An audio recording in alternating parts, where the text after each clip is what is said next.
This story tells of a world that has undergone incredible changes and turned into something very scary and incomprehensible. Our main character has a wonderful and beautiful daughter. Everything would be perfect if she hadn't decided to side with the darkness and destroy everything around her. Her father, Seojun Lee, cannot understand why she did this, although it seemed to him that he raised her with completely different principles. Sora no longer respects her father. She considers him too weak and no longer wants to play the daughter-father game. He probably came here to destroy her and justify his title as a hunter, or perhaps just to understand her motive. At this moment, he was called by an experienced hunter named Kam Sun, who reminded Lee that she was no longer a little girl, but a real monster. Lee completely disagrees with these words. For him, she will always remain his beloved daughter, no matter what. Sun said that he did not want to encourage anyone to kill, so he allowed his soldiers to turn back and was left alone with Lee. The situation quickly began to spiral out of control. Lee pulled out a gun and said he would fight for his daughter. He doesn't care that she's turned into a real devil, so will have to do everything he can to stop her. He understands that he has failed as a father and is absolutely unnecessary for Sora, just like for Sun. He is ready to die here and now, just because he feels he is fighting for the right values. He cannot watch his own daughter be murdered, and so he decides to risk his life no matter what. The result was natural. After just a few seconds of fierce battle, Lee fell to the ground and lost consciousness. His daughter couldn't move for a long time. It seemed as if she was hypnotized and didn't understand what was happening.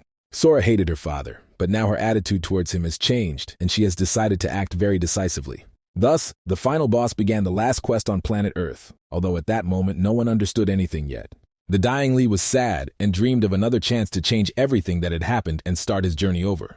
He had no idea that he would soon have this opportunity, because the unique quest of the hunter Lee had begun. He must change the future. Before the regression, he saw everything that happened to him in the past. All these emotional moments were as clear as the palm of his hand. All those moments when he treated his daughter badly and in the difficult moments of losing his beloved wife. He saw his daughter grow up to hate him and began to wonder what had caused this terrible future. After that, darkness fell, and soon he opened his eyes and realized that he was in his room. Lee couldn't understand anything. He remembers perfectly how he died yesterday on the top of the mountain, but now he's still alive. He immediately took his phone out of his pocket and realized that he was in the past, because today is May 21st, 2025. He looked in the mirror and couldn't believe his eyes, so it was really true. He wasn't sleeping, and his regression had begun. So far, the guy doesn't understand how he was able to return to the past and why he got this chance to change everything that happened. At that moment, the door to his room opened and he saw his beloved wife, whom he had not seen for many years. Next to her stood the still very young and small Sora, the girl who would make this world suffer many years later. The system immediately informed the hunter that a unique quest to change the future had begun. He must change 5 of Sora's accidents. He remembers this situation perfectly in the past, when the conversation was not very pleasant and ended in a scandal. His wife tried to assure him that it was his daughter, but the Sojin refused to believe it. He said he didn't even want to look at this little creature until he saw proof of paternity. It was at this moment that he first broke his daughter's little heart, but in the future he would repeat past mistakes more than once. Now he understands how stupid he was in his youth, and now he has no right to do everything the same way. He must stop Sora's 5 accidents and prevent this child from growing into a cruel monster who will destroy the entire world. The problem is that he doesn't know of any accidents that have happened to this girl, but he'll have to be very careful if he wants to change everything. Only now did he begin to understand that they had no good memories at all from the moment they met. Not only did Lee not recognize her as his child, but he also failed Kira, who loved this child until her death. After all this, he was forced to take care of Sora on his own, but he was too busy feeling guilty and regretful. When Kira died, he tried to work all the time and try to pay off the family's debts, so Sora grew up alone, with no one to take care of her. It's probably now becoming obvious that the reason this little lady became a witch was her father. Sora couldn't even call him his father. He was so stupid and unaware. This time he is ready to change, and from the very beginning admit that Sora is his daughter, despite the lack of evidence. After that, he invited Kira and his daughter to his home, because he understood that they were very tired after the long journey. He must become a real father to this little princess. Otherwise his quest will be failed and the regression will make no sense. The first step has been taken, let's be honest. Lee has every chance to become a great father and change the future. From the very beginning, Kira realized that this guy had changed. He used to live like a pig, and today, in a few hours, he cleaned the entire house. He is even ready to play with his daughter, even though this is only their first meeting. Lee decided to talk and find out why Kira only came today. She could have done it much earlier. The reason is that they parted on a bad note, and this woman only found out about her pregnancy when Lee was called up for the army. At first, she was confident that she could raise the child alone, but then she realized how difficult it was and decided to seek help. There was an accident, their house burned down, and now they have nowhere to stay for the night. Kira doesn't ask Lee to take all the responsibility. She understands that she gave birth to the child of her own free will. She just wants the opportunity to live with Lee for a long time, because she can't bear to spend the night with a small child on the street. The judge agreed very quickly. He did it even faster than the skin had time to finish. His house is not very big, but if you remove the unnecessary trash, there will be room for another family. It must be admitted that this guy is really changing quickly. He used to be immature and problematic, but now he has completely changed. After that, he even smiled and decided to propose to Kira in order to form a full-fledged family. To put it mildly, Kira was not entirely happy with this proposal. She couldn't believe that people could change so much in such a short period of time. Lee believed that Sora was his daughter, and at the first opportunity he let her into his home, and now he is also proposing marriage. He does this because he understands that if he doesn't do it now, he will regret it for the rest of his life. Today is the day when he must take responsibility for everything he did in his past life. His heart burns with the desire to make things right. After Kira died, it became clear how important a person she was to him, and after that, his heart became dark and empty forever. Kira replied that it was too early to talk about it. She came here not because she had problems, but because she loved him. She is grateful for the opportunity to live in this house with her daughter, but it's better not to talk about the wedding yet. And the answer was obvious. Lee didn't even expect anything else, that he would have to make much more effort to win this woman. Now he needs a plan, because he needs a huge amount of money to raise Sora, and he also needs to remember to eat something and feed Kira. Kira said that she wanted to join one of the guilds to earn money, only now Lee remembered that this was one of the reasons for Sora's misfortunes. Kira wants to become a hunter and therefore asked the guy to take care of her daughter. This is very interesting, because in the past life everything was completely different. This regression becomes more interesting with each passing minute. Let's go back 25 years. These events take place 10 years before the current moment. In one moment, the world changed radically for everyone on Earth, because an incredibly terrible catastrophe occurred that no one could have predicted. Demons and monsters that emerged from portals into dungeons wanted to bring this world to total destruction, to give humanity no chance. It seemed that nothing could be changed. All that was needed was to accept one's death, calmly and with dignity. But it turned out that it was still too early to think about the end of the world, because even in the most difficult times, one can always find hope for salvation. There were people who were able to use the mana that entered this world from the spatial portal in the dungeon. These people transformed this mana into power. It was these brave warriors who were able to use this power to defeat the incredible monsters of the dungeon, and therefore they began to be called hunters. The very morning the weather was wonderful outside, Kira woke up and set off on important business. She was looking for the main guild building to try to do what she had been thinking about for the past few weeks. She previously received a contract from one of the central guilds, but has not yet signed it. There are many benefits and cash bonuses in this contract, so she is incredibly interested in these opportunities.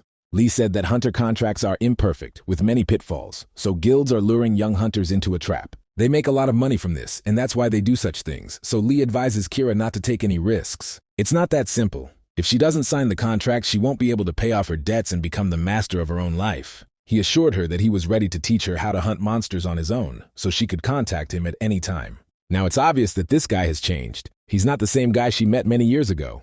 When Kira and Lee broke up, he reminded her of a small child with whom it was impossible to agree on anything. Now he can put Sora to bed on his own. It seems like his parental instinct has awakened. Surely any boy's life changes after he becomes a father, and that's exactly what happened to Lee. Not only did Kira set off on errands early in the morning, Lee also woke up and took his daughter for a walk. They decided to try delicious ice cream at a shop near their house. Although Lee spent time with his daughter, he is still thinking about Kira and the guild that offered her the contract. He is familiar with this guild and its methods. They encourage hunters with various bonuses and then trap them. It becomes impossible to get out of this guild. It was this scheme in a past life that led him to huge debts. Because of this, he had to spend many years on the battlefield, and Kira was in about the same position. She was under the influence and pressure of the guild her entire life and met death before she could reach her full potential.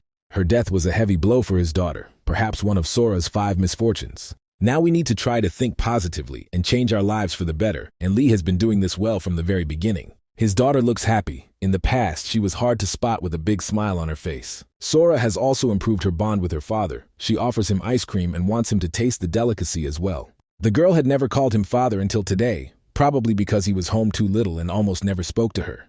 Lee didn't create their memories together. He left her alone even when she needed him the most. The first and last time she called him father was when she begged him to save her. These are terrible memories that make his heart bleed, but fortunately they are behind him. Only today did he find out that Sora likes ice cream, which probably perfectly illustrates how bad a father he is. In such situations, he is made to understand how little time they spent together in their past lives. He wants not only to complete his quest, but also to create as many happy memories as possible with his daughter. They have everything they need to live a happy life and change the future, although that doesn't mean everything will be perfect. Suddenly, everyone around heard a very loud sound, and the experienced hunter immediately realized that a rift had appeared somewhere nearby. This is usually warned about in advance using the latest atmospheric scanning technologies. Hunters arrive in this zone much earlier than monsters appear in our world, but this rift happened unexpectedly. The probability of such a crack appearing in space is very small. It didn't happen in his past life, so he had to act very quickly. At this point, Lee began to think about the legendary butterfly effect, where the movement of a butterfly's wings can cause a storm in another part of the world.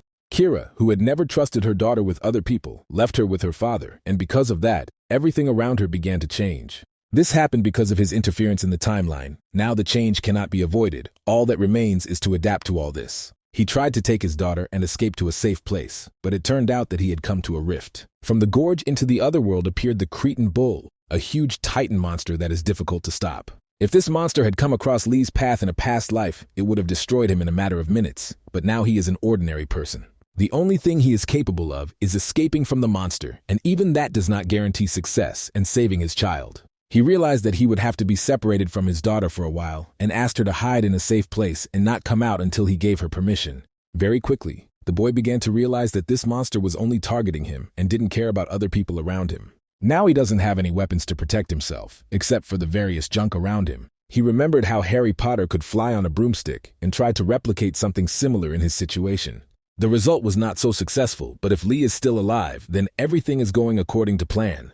He was able to survive because he surrounded his body with mana, although there is a limit to everything, and he will not always be lucky. There is no way to escape now, and after the siren stops, you will have to wait for experienced hunters for 5 minutes. These 5 minutes will stretch out in time and seem like an eternity, but if he survives during that time, Sora will be saved. He has every chance to say goodbye to his life, but he must endure, even if he has to spend every last drop of mana.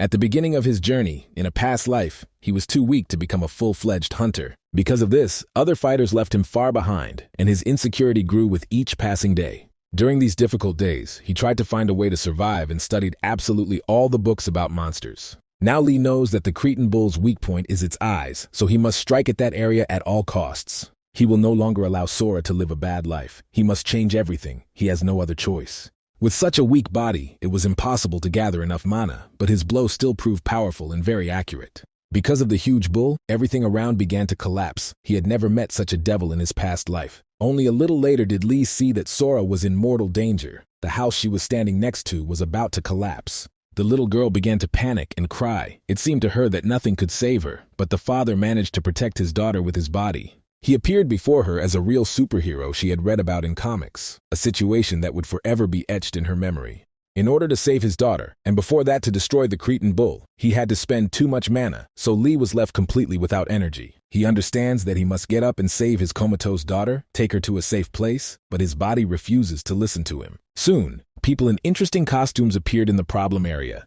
They began to rescue ordinary people and took control of the situation.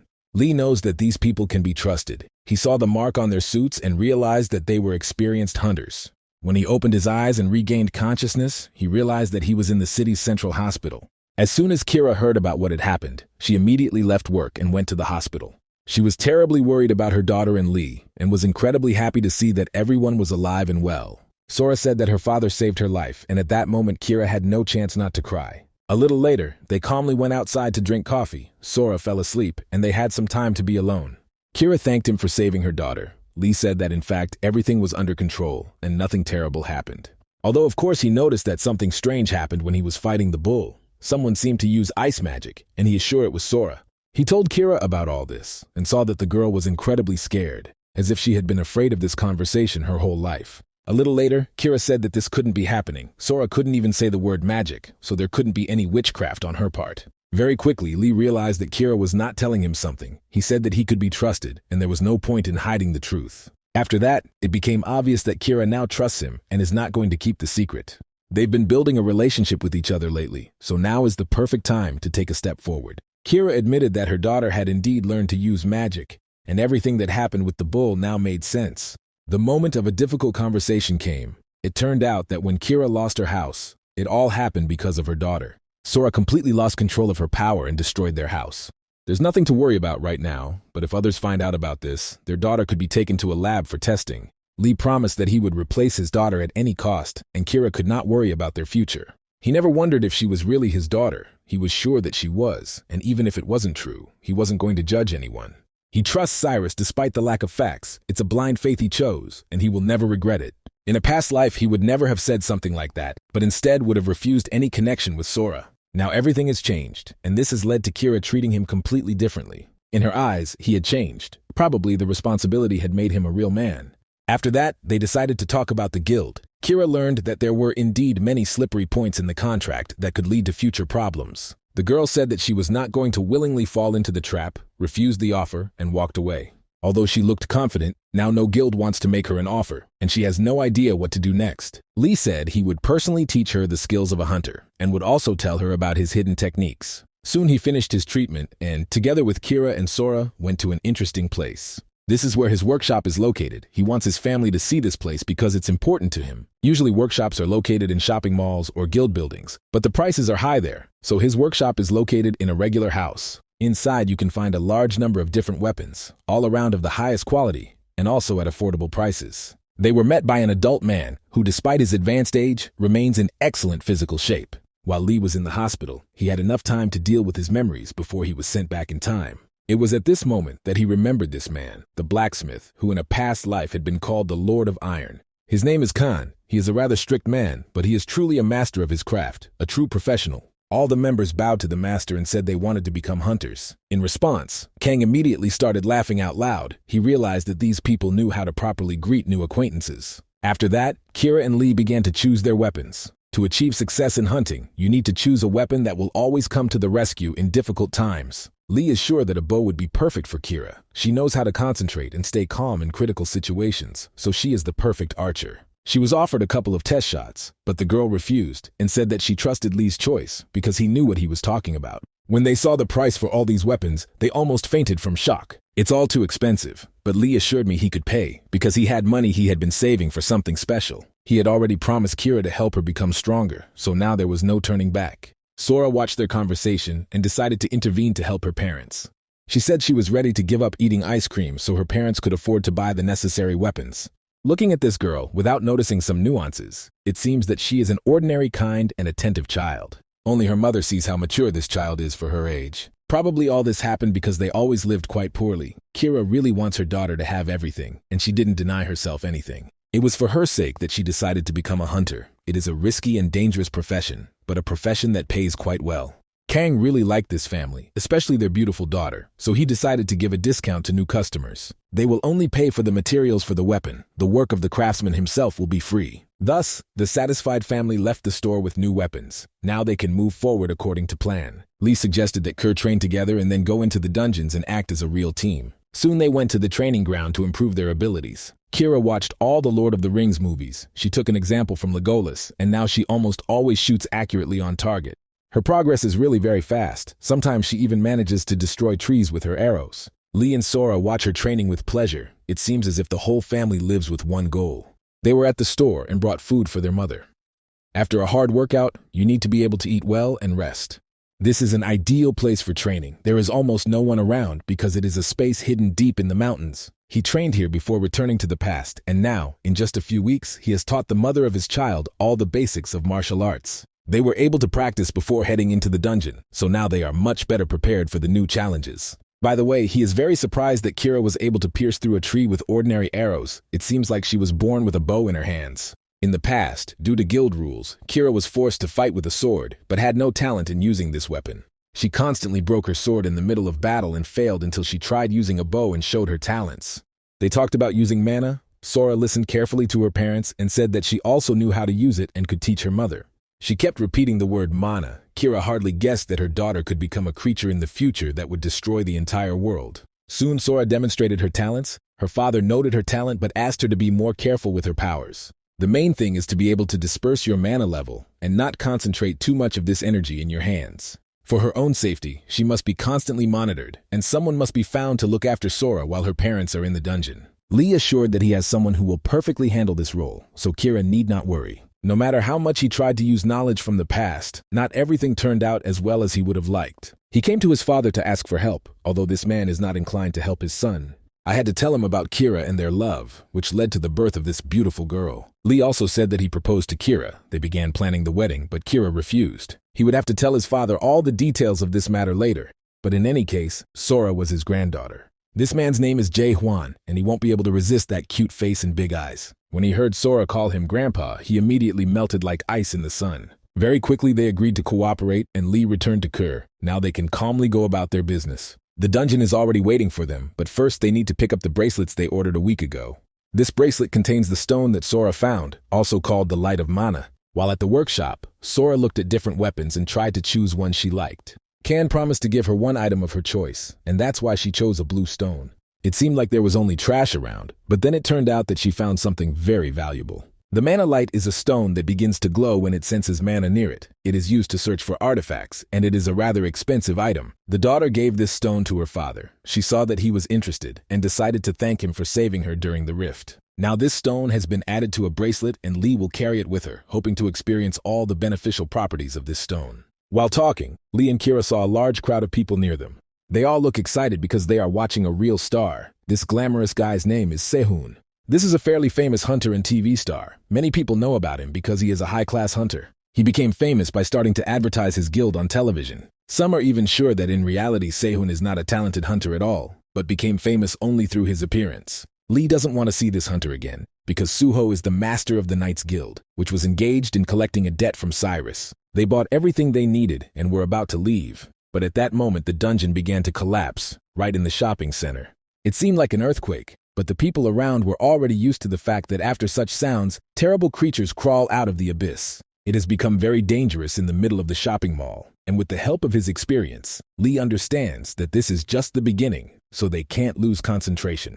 Only he ended up in the past, so it's obvious that Kira doesn't understand anything. It's all her first time. A dungeon has been created and a special quest has been launched, so the adventure they have been waiting for so long is about to begin. Both hunters must be prepared to fight incredibly cruel monsters, otherwise they will not survive in this hellish world. Their task is quite simple.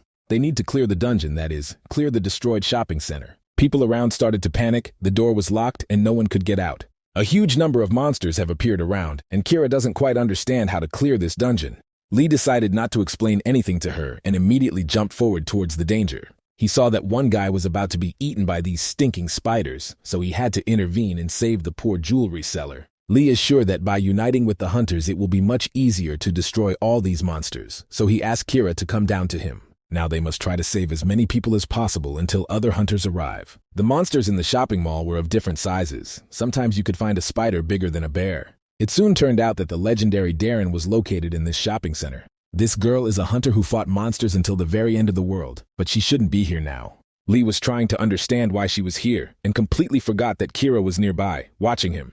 Then he returned to reality and asked the people around him not to panic and to concentrate on survival. After these words, a real party began. Professional hunters destroyed the monsters one by one.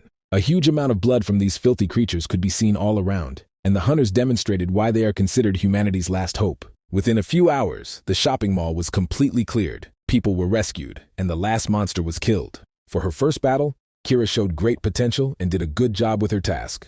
Sehun had heard about this girl before. She was talked about in the guild because they considered her one of the most promising young warriors in the city. The Knights Guild was confident that Kira would sign the contract, but then everyone was upset when she refused to cooperate. Now Sehun came up and thanked her for her help. He admitted that she fought like a true master of her craft. He was surprised when, instead of Cyrus's hand, he shook Lee's hand as if he were her husband. Soon they heard a woman's screams, and it turned out that a little boy had been badly bitten by spiders. If he is helped quickly, he will be able to survive, but the exit will only open after the dungeon is completely cleared. To do this, you will need to destroy the boss, but as it turns out, Sehun is against this idea. After 24 hours, the exit will open automatically, so with such a small number of hunters, hunting the boss is too risky. He doesn't want to go into a dungeon he knows nothing about and risk his own life and reputation. That's why Sehun decided to stay with his guard and greatly angered the other hunters who wanted to fight. He doesn't care about a child dying. He only goes into battle when there is a way to retreat. It turns out that there is a chance to save the little boy because there is a hunter who is willing to risk his own life. Darren decided to agree to go with Lee and Kira into the dungeon and try to destroy the boss. In the past, when this dungeon opened, it was this girl who, together with Sehun, cleared this hellish place before the gates opened. A conflict arose between her and Sehyun. He believes that she acts too foolishly and takes risks when it is not necessary. The girl replied that for the sake of a small child, she was ready to risk anything because that was how she was raised. The decision was made very quickly, and they prepared to go into the dungeon to meet the boss. You can see a lot of luminescent moss around. It grows in the darkest places of the dungeon. All members of this expedition found a common language very quickly. I wouldn't be surprised if they soon become true friends. Darren said that a captain should be chosen before the battle begins so that he would take on all leadership responsibilities and offered herself for this role. Kira said she was also ready to become captain, so they very quickly decided to make Lee their leader so as not to offend anyone. He is not only a smart guy, but also has leadership qualities and strategic thinking. In fact, Lee understands perfectly well that he is dealing with a very cunning woman. She is doing everything to fully appreciate his abilities, so it is better not to stand out. He decided to agree to become captain, but to proceed with caution, as it could cause problems in the future. He wants to pretend he's an amateur and not draw unnecessary attention to himself. As they approached the center of the dungeon, everyone around them tensed up, because instead of a boss, they saw something large and slippery. Normally, a slug can't be a boss because even a novice can defeat it, but this dungeon can be considered an exception to the rule. You have to go down very carefully because slugs feel vibrations from the ground. Darren decided to go first and immediately jumped towards the dangers. Kira decided to carefully descend on the rope, but lost her balance and fell to the ground. It seemed that this would not cause any problems, because this slug is too slow, like a turtle. This was the first mistake in the dungeon of the destroyed shopping mall. This mistake could cost someone their life. Less than 5 seconds passed before this huge monster approached the location of the vibration. Only at the last moment was Lee able to grab Kira and push her away from the monster's attack. It seemed like defeating the slug would be too easy, but when you see it with your own eyes, you realize that it's no ordinary snail at all. To defeat him, it's not enough to just sprinkle salt on him. You need to come up with something much more interesting and meaningful. The slug is completely blind. Its main power is the feeling of ground vibrations, so you have to fight it wisely. They were very lucky that their captain was an experienced hunter, Lee, who decided to immediately make a plan before descending into the dungeon. The guy said that fire is the slug's weak point, and if you break the shell, even for a short time, you can easily attack. Kira will stay behind, and in case of danger, she will protect her comrades and set the monster on fire. The problem is that the boss continued to attack constantly, and there was no way to follow the plan, so you need to distract him. Darren is the only one on the team who can create an earthquake using mana, so she is ready to take on the distraction mission. This girl is really very talented. If we talk about endurance, she is one of the best in the country. Sometimes she fights too lightly, but with the help of her talent, she avoids too dangerous situations. She prepared to use the fatal break technique, a skill that would make her famous in the future. To use this blow, you need a sword, which is Darren's main weapon. Lee remembers perfectly how in his past life he observed this technique more than once. She could destroy anyone with this blow. Now, in that timeline, her swordsmanship skills are still not perfectly balanced, so she needs to continue training. Her most important virtue is her desire for improvement and ambition, and she is definitely the best in the world at this. The snail recovers too quickly, and the sword cannot withstand such stress. The situation gets out of control. It became clear that it was too late to attack, so if the other team members did not intervene, Darren would be in serious trouble. At the last moment, Lee intervened and doused the snail with oil, a risky but interesting strategy. The closer the slime is to the core, the stronger it is, so its acidity is higher than that of other monsters, so the sword cannot withstand the strain. First, you need to reduce the strength of the outer shell, and for this, it would be ideal to set this monster on fire. It seems like he got angry very quickly because he was poured with oil. This snail probably doesn't like to bathe. It would be difficult to set it on fire, but for now Lee distracts the monster, and Kira remains in the blind spot. This allows her to seize the opportunity and set this bad guy on fire, a perfectly executed strategy. Before the battle began, Lee warned that if threatened, she would have to set the boss on fire with an arrow charged with mana. Kira started to panic and said that she had never done anything like this before. But the ice assured her that everything would work out because her training had not been in vain. She has put in a lot of effort and worked to the limit of her capabilities, so now her time has come. Kira must believe in her own talent and take a step towards her dream of becoming a strong monster hunter. Today she did it. Even when it seemed like nothing would work out, she didn't give up on her dream. With the help of fire, the monster's outer shell has become weaker. Now the core can be easily seen. All that remains is to strike a well-aimed blow and send this bastard to hell, because that's where he belongs. The entire team must unite at this difficult moment in order to make the final push. The core was very close by. If you destroy it, the boss will die, and the shopping mall dungeon will be cleared. Everything happened incredibly fast. Hardly anyone followed a strategy. Rather, they relied on their intuition and reflexes. And it worked. The dungeon was soon cleared, but the entrance is still blocked, and the building is surrounded by journalists and police. According to experts, the dungeon will disappear tomorrow if it is not cleaned up sooner. The grandfather, who was holding Sora in his arms, looked incredibly worried because he understood that his son was risking his own life at that moment. Lee said that he and Cyrus were going to take a walk to the shopping mall in the city center. This shopping center is called Darien. He promised to return soon, but everything did not go according to plan. Little Sora is also scared, although she doesn't understand much yet, but children have a great sense of when something bad is happening. Soon the entrance was opened and civilians began to come out, with the hunter Sehun being the first to come out. Soon little Sora saw her mother and father ahead. She was incredibly happy, as was her grandfather. Everything ended wonderfully. Even though mom and dad are pretty tired, they are alive and well, and that's the most important thing. The family is finally united, despite all the difficulties and hardships, and today a happy ending awaits them. As soon as Darren saw their daughter, she immediately fell in love with the little lady. She said that she would definitely buy her a toy or some sweet candy next time. Little Sora was incredibly happy to see her dad. She said she came here with her grandfather and pointed at him. It's immediately clear that there will be a very serious conversation between father and son at home. But right now it doesn't matter. The boy who was bitten by a spider was able to survive. He was very hurt and scared, but they managed to save him. The job of a hunter seems promising. It gives many privileges, but for this you have to risk your own lives, protecting people from monsters. Jae Hwan understood from the very beginning that his son had chosen a risky path. Now he would have to accept it, even if it wasn't difficult. They are not officially hunters yet, but it is only a matter of time, because they have already chosen what they will do in the future. We will have to decide who to leave our little daughter with, because it is too risky to take her with us on a mission. They couldn't find a nanny, so they'll probably have to turn to Grandpa again. He promised that he would be able to look after her in his free time. It wasn't difficult for him, especially considering that she was a very calm child. After that, he looked at Kira and said that he wanted to talk to her in person. When they went into another room, the grandfather said that he was not going to force her to marry his son. He wants to understand if she likes Lee, and at that moment the girl began to remember everything that had happened recently. She remembered all those moments when he cared not only about her, but also about their daughter, and her soul felt warm. She said that her attitude towards him was changing, and now he was revealing himself as a completely different person. Grandpa was delighted with the words he heard and said that they must organize a wedding soon. He was probably in too much of a hurry.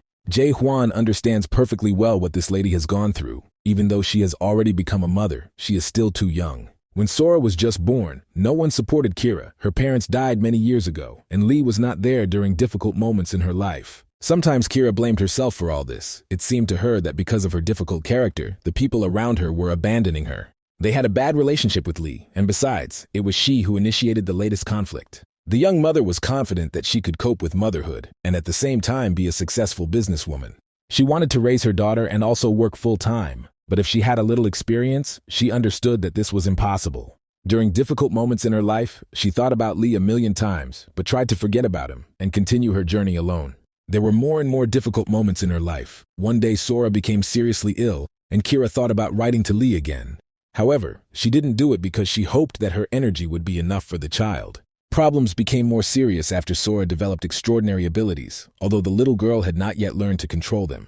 There were many people who wanted to take the young talent to their guild. It was at that moment that Kira realized that she would have to constantly protect this child from bad people. They agreed that Sora would not show his powers to anyone except his mother. Those were difficult times, and we had to go through a lot of difficulties, but now all that is behind us. Now she has support, she is no longer alone, and Lee, as well as his father, are always ready to help her. She can trust them to shift some of the responsibilities onto their shoulders, because they are also willing to help. Lee fully shares his father's position. He is no longer a little child, because by returning to the past, he wants to correct all his mistakes. Now they have a chance to build a strong and happy family, but for this they will have to work hard and constantly go out of their way to meet each other. The decision was made. They both had to do everything to get a hunting license, and Grandpa was ready to help her in this matter. When they returned home, they immediately went to bed. Lee had a strange dream, although he wasn't sure that all this wasn't really happening. The city was in ruins, and it was hard to see even a single living creature, which is not surprising because it was incredibly cold outside. After walking a few meters forward, he saw a girl who looked very much like the adult Sora. He approached her and tried to understand why she did this, why she gave him a chance to start everything over from the beginning. He was having trouble getting the words out. It was unlikely to be anything physical. More likely he was just too worried. He could only stand and stare at her face as Sora screamed because she thought her father was disrespecting her. She said she despised him and wasn't going to forgive him for everything he had done. It seemed that at that moment she would kill her own father, but she opened her eyes and realized that she was in her bed. He sweated from fear, but now it's all behind him because he's in the past and he can correct all his mistakes. The little daughter came to wake him up and have fun. Soon Kira entered the room. She said that today was a rest day, so they wouldn't be training. After breakfast, the guy decided to check his balance. The money was getting less and less, so something had to be done. When they can get a hunting license, they will start to make a small profit, but it won't be right away. There's still a lot of time before the certification, so we need to figure out how to make a living. Lee said that he and his daughter are practicing Sora therapy, a new teaching of Eastern doctors that is very beneficial for health. To perform this technique, you need to lie down on a soft bed and dream about something pleasant. Everything was perfect, but my mother doesn't like Oriental practices. At that moment, something incredible happened. Lee's balance was replenished, and Darren transferred him a large sum of money. It turned out that Kira also received the same cash bonus. They couldn't believe that this really happened to them. It was decided to immediately call the girl and find out what happened. Maybe it was just a mistake. She explained that she had earned a lot of money for the Monster Corps, so she decided to share it with her teammates. After they get a license, they will be able to earn much more, and all this is just a nice bonus. She also said that the hunter exam will begin soon. It exists to assess the abilities of people who want to become hunters. Warriors who pass all the tests receive a license. They also receive the right to use all the benefits of the profession. Each of them will feel recognized, because professional hunters are very respected figures in the community. Darren promised to come to the exam and support them. Lee thinks it's strange. Maybe this girl has ulterior motives. Maybe she wants to invite one of them to her guild, which is actually a pretty good idea since her guild is one of the best in the country. In any case, this is a big event for their family, because now they cannot worry about money. Looking at each other, they immediately understood where to direct these easy bonuses for clearing the dungeon. Every father and mother wants their child to wear the best clothes, so the decision was made almost immediately. Soon Sora was dressed in the latest fashion and wished her parents good luck on the exam. If they get a license, their lives will change for the better, but for this, they need to show all their talents. Darren agreed to stay with little Sora during this time. She would replace her grandfather, who also deserved a rest. Lee practiced so often that he had no time left to prepare for the written assignment. He is not particularly worried about this and is confident that his experience will be enough to pass this exam. Before returning to the past, he failed this exam a huge number of times, but he always received the maximum number of points for the written part. His problem was the second stage, because due to a lack of strength, he constantly failed strength tasks. When he finally got his license, it was something incredible for him, because he truly earned the title of hunter. Kira, on the other hand, is incredibly worried. It will be bad if she takes the exam in this condition. I decided to offer a small agreement. Whoever scores the lowest number of points in the written assignment will fulfill the winner's wish. Kira quickly agreed to these conditions, and now her excitement has turned into motivation. The operation to prevent Sora from becoming a thief has officially begun. So that their daughter does not have to go through 5 misfortunes in the future, it is necessary to lay the foundation for a happy childhood and youth. In Korea, there is a large house of swords. Today, there are events that are quite important for our history. The headmaster was informed that the certification of future hunters would begin today. This means that the master must pack up and hit the road. Today, he decided not to go by car, but to walk. Particularly attentive viewers will recognize this man as Master's son, who later played an important role in the battle against Sora.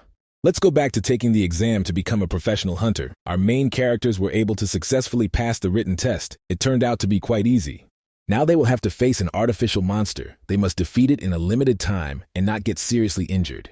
Future warriors will be observed by representatives of various guilds. This is a great opportunity to show yourself at your best. A large metal monster was quickly formed from a small ball, and it will not be easy to deal with it. A large number of participants were unable to pass this physical test. After the written test, they thought they were almost hunters, but now they were faced with a harsh reality. Some even began to surrender before the battle began, which made the guild representatives upset. Soon, a holy swordmaster from Korea came to the exam. This is the first time he can be seen here. He usually avoids crowded events. This legendary warrior's name is Kam Sun, and on the day the catastrophe began, he saved humanity from absolute destruction. After that, the hero founded a sword guild, and now the grove became famous throughout the world. His skills are second to none. As soon as people start talking about hunters, they immediately mention him, so his presence is important. Rumor has it that he came here for his granddaughter. It's hard to believe, but Darren is really his biggest weakness. Soon he saw another little girl next to his granddaughter, and was quite scared. He thought his granddaughter had given birth to a baby, but it turned out that it was just his friend's second daughter who needed to be looked after.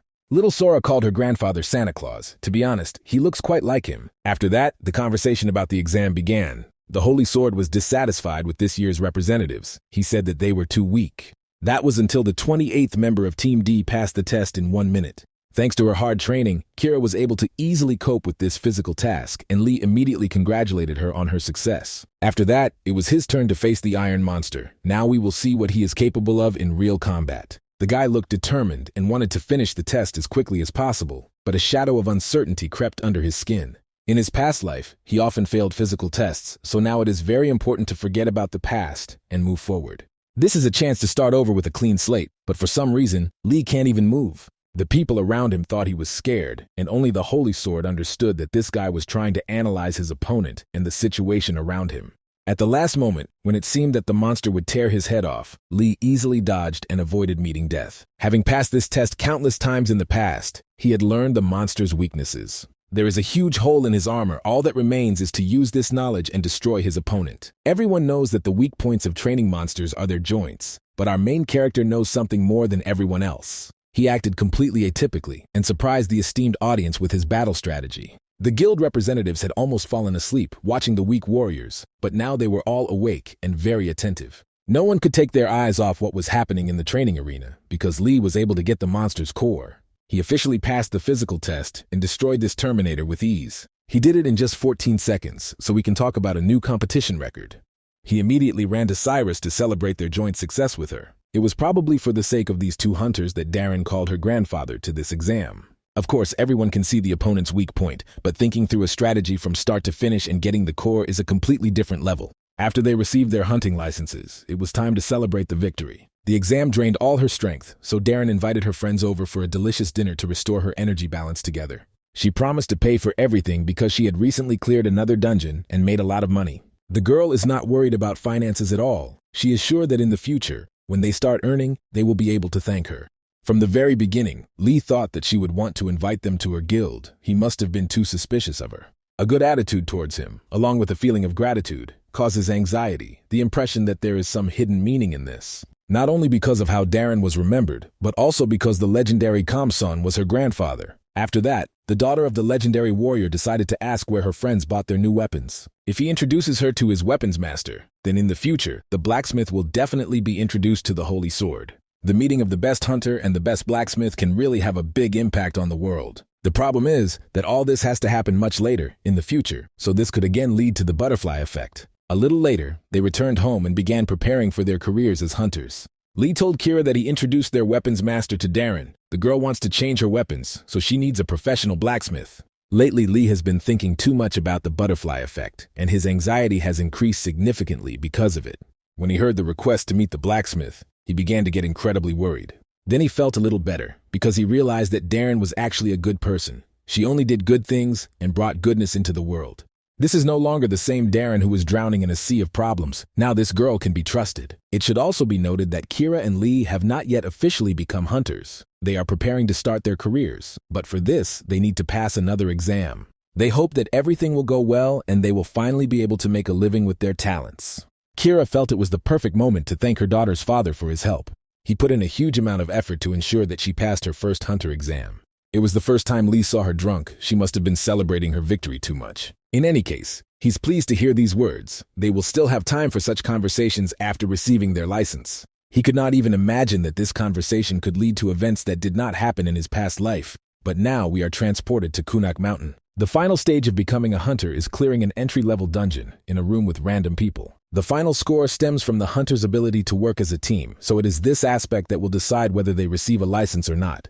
There will be two more guys on his team, the young Mansu and the more experienced Dejo. They set out to clear the dungeon. They have 3 hours to do it, and they can only use one type of weapon. Before everything started, the guys were given half an hour to plan their strategy. Mansu is a sorcerer, a rare gift that is highly valued in guilds, but Lee does not remember him at all from his past life. He had heard a little more about the warrior Deho. This hunter loves to fight with his fiery fists and is not a fanatic about weapons. That is, now he has met a hunter who will be called the king of boxing in the future, but now he is only at the beginning of his journey. Now their talents are not very important. They need to learn to work in a team, because only thanks to this can they pass the test. It is necessary not only to discuss battle tactics, but also to decide who will operate in which positions. If Lee wants to succeed, he needs to run this kindergarten because his partners are still too young. Soon they entered the dungeon, and the entry-level quest began. Everyone has chosen a comfortable position for themselves. Mansu will operate from behind thanks to his large attack radius, and Daejo will be ahead of the entire team. As everyone has already guessed, Lee will be inside and giving orders. He already knows that people panic when they first enter a dungeon, so he wasn't surprised when Mansu asked to clear the place without him. Soon he was persuaded to go on a sweep, but it was already clear that he could become the weak link in the team. This young wizard decided to start a conflict with the captain, but the captain doesn't like it when someone on the ship commits a mutiny. He immediately made it clear to this model-looking guy who was in charge, so that similar problems would not arise in the future. He ordered the sorcerer to remove all the jewelry from his body, otherwise it would all end very badly. The referee was next to them. He noted the captain's confidence and immediately wrote down his characteristics in a notebook. Everyone around knows that Lee scored maximum points during the physical test last week, so it's better not to joke with him. They continued exploring the dungeon, but so far they haven't encountered a single ant. Examiners may intentionally create atypical situations to assess the intelligence of participants. Soon they saw something strange, a huge hole leading deep underground. Lee had not encountered anything like this when clearing the initial dungeons, so he immediately focused and tried to calm down. It would have been better if Mansu had done exactly that, but this fool could not resist and began his journey into the abyss. The guys tried to save him and ordered him not to move. Now they will try to pull him up the mountain. This would be much easier to do if a huge ant monster hadn't appeared behind the sorcerer, in which case only the Ant-Man can help.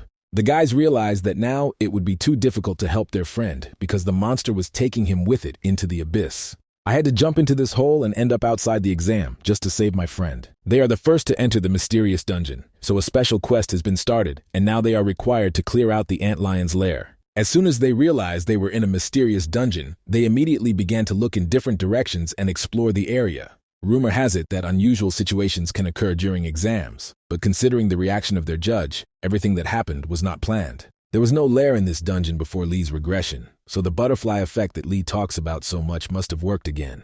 Most likely the sorcerer will be alive for some time, because such monsters do not immediately kill their victims. The entrance to the mysterious dungeon was closed as soon as they got here, which could lead to even bigger problems. It's immediately noticeable that Daejo is shocked. He's never been in a real dungeon, and their team is inferior, and they're too weak. If you clear this dungeon, you can get an elixir, a reward for clearing the mysterious dungeon. Every hunter knows that clearing a dungeon can yield various rewards. Elixir can be considered one of the best reward options. It enhances the hunter's physical abilities, which is why it is so desirable for Lee. Now he's like jumping into a burning house, but it's not all that bad because their team includes the king of boxing and a man from the future. The decision was made almost immediately. Lee said that they had to save the wizard, no matter what it cost them. At that moment, he looked like a real hero from an anime. It's always nice to follow such a leader even to the depths of the abyss. Soon they moved forward to meet the adventure with confidence in their eyes. Their task is very simple. They need to clear the dungeon and save Mansa. Soon they encountered the first ants. Their boss ate these monsters and turned them into his own zombie army. They don't look incredibly dangerous, but you can't lose concentration when fighting them. Thanks to the captain's experience and intelligence, their team easily avoids all dangerous attacks. He acts as a true leader and is a pleasure to watch. They soon began to feel each other out and fought as a true team, although it would be more accurate to call them a duo. After some time, they approached the lair of this huge monster. Most likely Mansu is there. Although this guy looks like a fool, it is important to save him in order to successfully complete this task. They thought too much about saving their friend and completely forgot about their own safety. Lee began to attack the dungeon boss, but his armor is so powerful that it cannot be penetrated with ordinary weapons. He had fought monsters thousands of times and spent a huge amount of time studying their strengths and weaknesses, so now he had to remember everything. He doesn't have time. He needs to quickly understand his opponent's weak point and save Daejo. The future boxing king was very lucky to have such an experienced hunter by his side. By using the correct angle of attack, he was able to free his new comrade from the teeth of death. Now we can't think about resting until the monster has escaped underground. We need to finish it off. They were able to damage its eyes and antenna, but it wasn't enough to completely destroy the threat.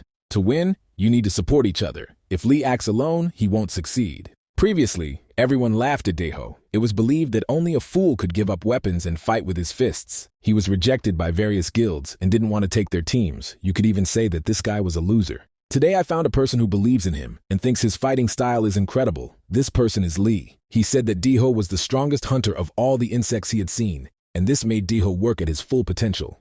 Now this huge antlion must feel the force of a double attack from the young hunters. Daejo's incredible physical strength was needed more than ever today. He had been waiting for his prime time for a long time, and finally felt a taste of future success. This guy has turned into a real fighter against monsters. Sometimes it seems like he doesn't even have support. Using his physical strength, he did everything possible to leave the lower part of the monster unprotected. He created ideal conditions for his teammate to attack. Everything else is just a matter of technique. Lee understands that he is facing the future king of boxing. He cannot hit his face in the dirt, so he must also demonstrate his talents. A few seconds later, he executed a technically perfect blow and cut the monster into 2 pieces. The system informed the boys that they were the first to defeat the antlion in the mysterious dungeon. The special quest has been completed. Now a reward and glory among young hunters await them. Soon, Lee and Kira came to the ministry and received their long-awaited hunting licenses. Even though the job was done, Lee didn't look very happy because he understood that these were just the first steps on a long journey. He saw his bracelet start to glow again, meaning a source of mana appeared somewhere nearby, but the siren didn't work again.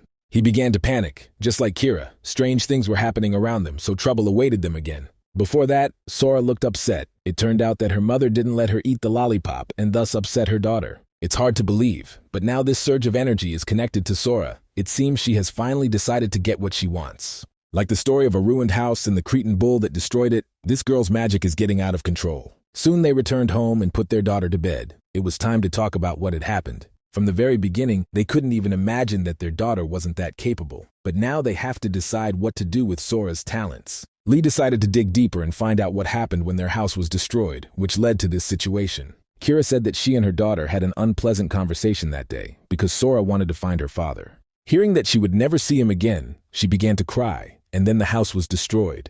Now that it's clear why Kira decided to find Lee, this puzzle becomes even clearer. Today, her antics didn't lead to disaster, but it was immediately clear that the little girl had enough strength, as if she were an experienced sorceress. Lee already knows that in the future Sora will become a very serious threat to humanity, but he is confident that he can change the future. His daughter has no control over her power at all, but this energy is activated by strong emotions. Of course, this is all just speculation, but due to strong emotions, Sora's mana becomes uncontrollable. We need to decide immediately what to do. If we don't intervene in the process, someone will definitely get hurt soon.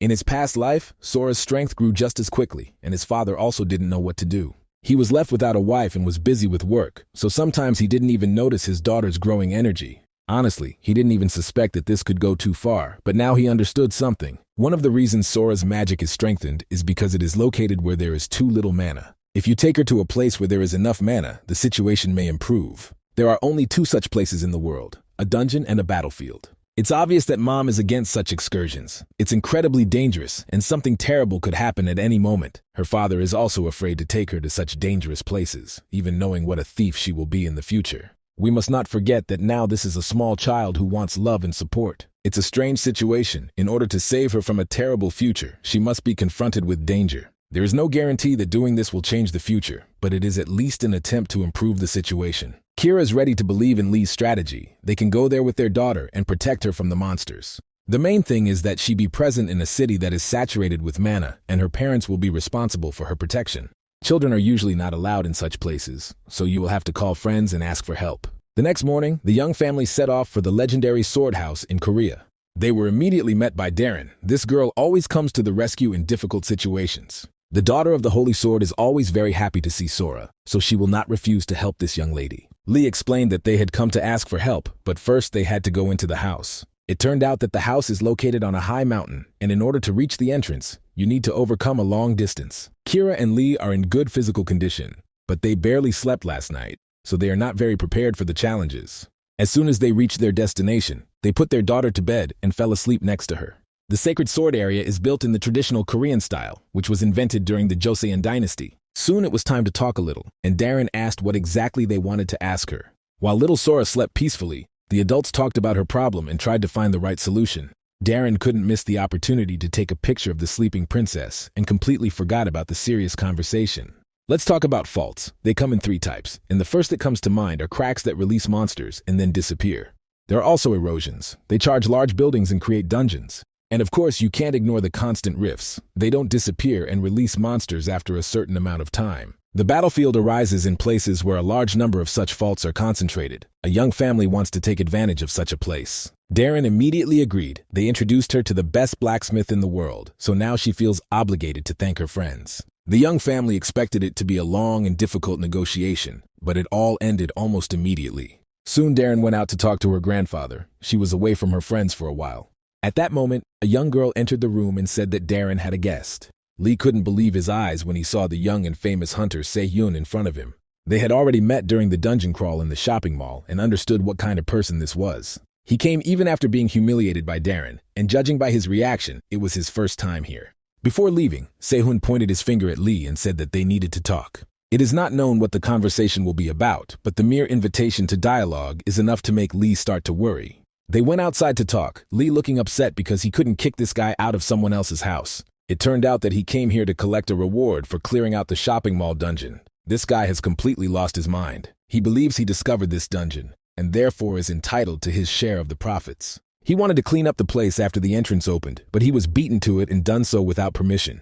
Se-hyun reminded him that he was the leader of the Knights Guild, a star with an impeccable reputation, so it was better not to conflict with him. He understands that Lee has no experience or reputation, and that he did not have a license when he cleaned out the dungeon, and this could lead to problems. Lee decided to remind this fool how much he was shaking with fear while cleaning up the shopping mall. He reminded that everyone was on equal terms, but Se-hyun decided to run away like a little girl. In his opinion, Se-hyun is not worthy of the right to be a hunter, so he is not going to share the prizes with him. Soon, Darren finished talking to her grandfather and returned to her guests. She said that her grandfather had allowed them to use the battlefield and began asking about Lee. When the girl found out that Se-hyun had come, she became incredibly angry and said that she was not happy to see such guests in her home. Kira began to worry about Lee. He had been searching for the battlefield all evening, and now he might be too aggressive in his conversation with Se-hyun. She was indeed right about this, because at that very moment, a new conflict broke out on the street. Boys are boys. If talking doesn't work, they are always ready to take out a weapon and start fighting. Se-hyun couldn't believe he was losing to this newcomer, easily parried his first attack, and began to counterattack. Even when he fought against Earth Spiders, he never encountered the same power as Lee. This made Se-hyun nervous, and his opponent sensed it. He understood that Se-hyun became a hunter only because of her beautiful eyes and smile. Se-hyun is sure that he must win. He does not know that his opponent is actually living a second life and has plenty of experience. At this moment, Lee realized that he should not demonstrate all his strength and techniques. If he easily defeats his opponent, Se-hyun will immediately run to Darren to ask for a reward. He knows how to tell lies instead of the truth. This guy is a born manipulator. He will try to drag Kir into his guild, and if he succeeds, the terrible future may repeat itself. It seemed that Se-hyun was doomed, but at that moment Lee felt weakness in his legs and fell to the ground. He didn't understand what was happening and why he seemed to lose consciousness during the battle. Meanwhile, Se-hyun realized that he was lucky and his opponent had spent all his mana. Now he has the perfect opportunity to kill Lee, if of course he has enough strength of character to do so. This perfect opportunity should be taken advantage of, and then you can pretend it was an accident. It seemed that Lee was doomed, but the legendary master of the Holy Sword intervened in this conflict in time. Although this is a place for training, Se-hyun insulted this sacred ground with his sword. The dream ordered him to leave immediately and never return here again. It was at this moment that the girls went outside and saw what was happening. They thought that Grandpa had beaten Lee, but the Holy Sword explained that he had only saved this young hunter. At this moment, the Holy Sword decided to say a few words to the boy, to corner his opponent. This is a great battle strategy, but not perfect. During his constant training, Lee became too tired and used up all his vitality. We must not forget that rest is also an important part of a warrior's training. Then the Holy Sword promised to give them the opportunity to visit the battlefield, as if guessing why they needed it. Se-hyun was trying to escape from the Holy Land at that moment, but that doesn't mean we'll forget about this guy, his evil soul that will play a role in our story. Soon Lee went on a well-deserved rest and slept for 2 days. He fully recovered his strength. Now we need to focus on the upcoming battle. They have no time limit, so we can take our time. Kira has already managed to study all of her partner's notes, so now she is confident of a successful cleanup. They left Sora with Darren. The master's daughter will guard the girl at the entrance to the dangerous area. Then her parents can fully concentrate on the battle and the monsters. While they risk their own lives, their friend enjoys playing with the little princess. Today she saw for the first time what Sora was capable of. This girl was not going to hide her talents from the world. By evening, there were almost no monsters left in the forest, surviving and hiding from hunters. They did a great job and can now go back and enjoy playing with their daughter. As soon as they returned to Darren, this girl immediately showed her concern and said that they needed to have a serious talk. She understands that it's none of her business, but she wants to hint to her parents that their daughter is a witch. They had to tell her everything they knew. Now there was no point in hiding anything from Darren. It was impossible to hide it, and besides, it didn't make sense because this girl didn't wish them any harm. Lee immediately explained that it was a secret because the Wizards Tower would immediately try to take this young talent away from them. The Tower of Wizards is an organization created for the best wizards of the era. They have many opportunities to influence the world. Taking advantage of their position in the past, they took Sora with them, which is why it is important to stabilize her mana level. This little princess must not fall into the hands of these sorcerers under any circumstances, and now Darren understood everything. She said she would go with them because she was willing to do anything for Sora. It was decided to accept her proposal because together they would be much stronger than separately. The vision of an ordinary person does not see the mana around, but Sora feels it and says that he sees a blue glow. Soon the father saw that his bracelet began to glow, and he received confirmation of his daughter's words. From the very beginning, it was clear that this was helping Sora feel better. She started laughing and completely relaxed. It seemed that everything terrible was behind us, but at that moment, a siren started screaming in the forest, announcing an immediate evacuation. The hunters began to flee to safety. They immediately heard the sound of a crack appearing. Usually such situations are not unpredictable, but today they were unlucky. The exit from the battlefield was completely closed. Now they are in even greater danger. A few seconds later, the boss of this field appeared behind them and an unexpected quest began. Now they must destroy the mountain golem, despite the fact that it is larger than all the other monsters they have encountered. Lee asked Kira to stay away from danger. She is the fastest of them all, so she will be able to protect her daughter. The guy checked in advance that cracks would not appear, and he also knows that the boss never comes without support. There's no doubt he was intrigued by the mana Sora used. Soon, a huge monster began attacking little people. For him, it was all like a game. A mountain golem is a monster that hides its core behind a stone chest. If you don't attack actively enough, you will never win in life, so you have to act very decisively. The only way to defeat him quickly is to find and destroy the core, and that requires teamwork. This core is usually located in the monster's head or neck, which Lee learned from books. There is no point in attacking without a clear strategy. It will only lead to defeat and even greater problems. You always have to stay calm, take the right position, and attack at the same time. Instead of fighting against the people, the golem began to move in an unknown direction. Only a little later did it become clear that he wanted to take the child with him, because his mother was the one who interested him the most. Now he has two goals at once and it's too late to give Kira the signal. We need to destroy the monster much faster than it can reach Kira and Sora, and for this we need a plan. Let us remind you that in the future Darren will learn an incredible sword attack technique. Currently, this technology is not yet at the required level, but there is no other choice. We must try to change the situation for the better. The girl understands that she shouldn't rush like last time. She needs to remember her training and act focused. An accurate strike will help destroy even a stone giant, but only with the right technique. She succeeded. Darren hadn't been this happy with her achievements in martial arts for a long time. In any case, the monster is not dead yet. Although the blow was powerful, it is not enough. In the future, she will destroy such monsters in a matter of seconds, but for now she needs to continue training. Until they completely destroy the golem, it will constantly regenerate using its mana. It seems like this huge rock wants to crush them both with its bare hands, so it's better to run away immediately. Unfortunately, the young hunters did not have time to do this and were already mentally saying goodbye to life. But a miracle happened. An unknown energy completely took over the monster and transformed it into a large polar bear, just like that. Kira and Sora were safe. They managed to escape from the huge monster, and now their lives are not in danger. The mother understands that Lee and Darren are in danger and wants to help them. She explained to her daughter that the monster was very bad and had to be stopped, so she had to go back and fight him. At that moment, little Sora said that she also wanted to help and asked to take her with her. Obviously, Kira was shocked. She did not expect such a turn of fate at all. At first, she wanted to refuse, but then she saw that something strange was happening to her daughter, and she could no longer do anything. Little Sora approached the monster and activated his incredible ice energy. Kira couldn't understand what was happening, but some unknown force prevented her from intervening and stopping her daughter. A little later, the mother saw her daughter on the ground. She had fallen asleep due to the loss of a huge amount of energy. Then Kira looked up and saw what had happened to the huge golem. At this point, Lee still didn't quite understand what was happening, so he took the opportunity and descended to the ground with Darren. Obviously, only a very powerful sorcerer could do something like this, but who is he and why did he decide to help? Only a little later did the young father begin to suspect that his daughter might have done it. Now is not a good time to analyze the situation, because the monster is aggressive again, so we need to think about rescue. The great polar bear, although it looked dangerous, had become weak and incapable of battle. It seems that the golem will easily destroy it and break it into a million pieces. It seemed that way until the bear took out his magic wand and began to defend himself. It certainly doesn't compare to the battle between Godzilla and King Kong, but it's still fun to watch.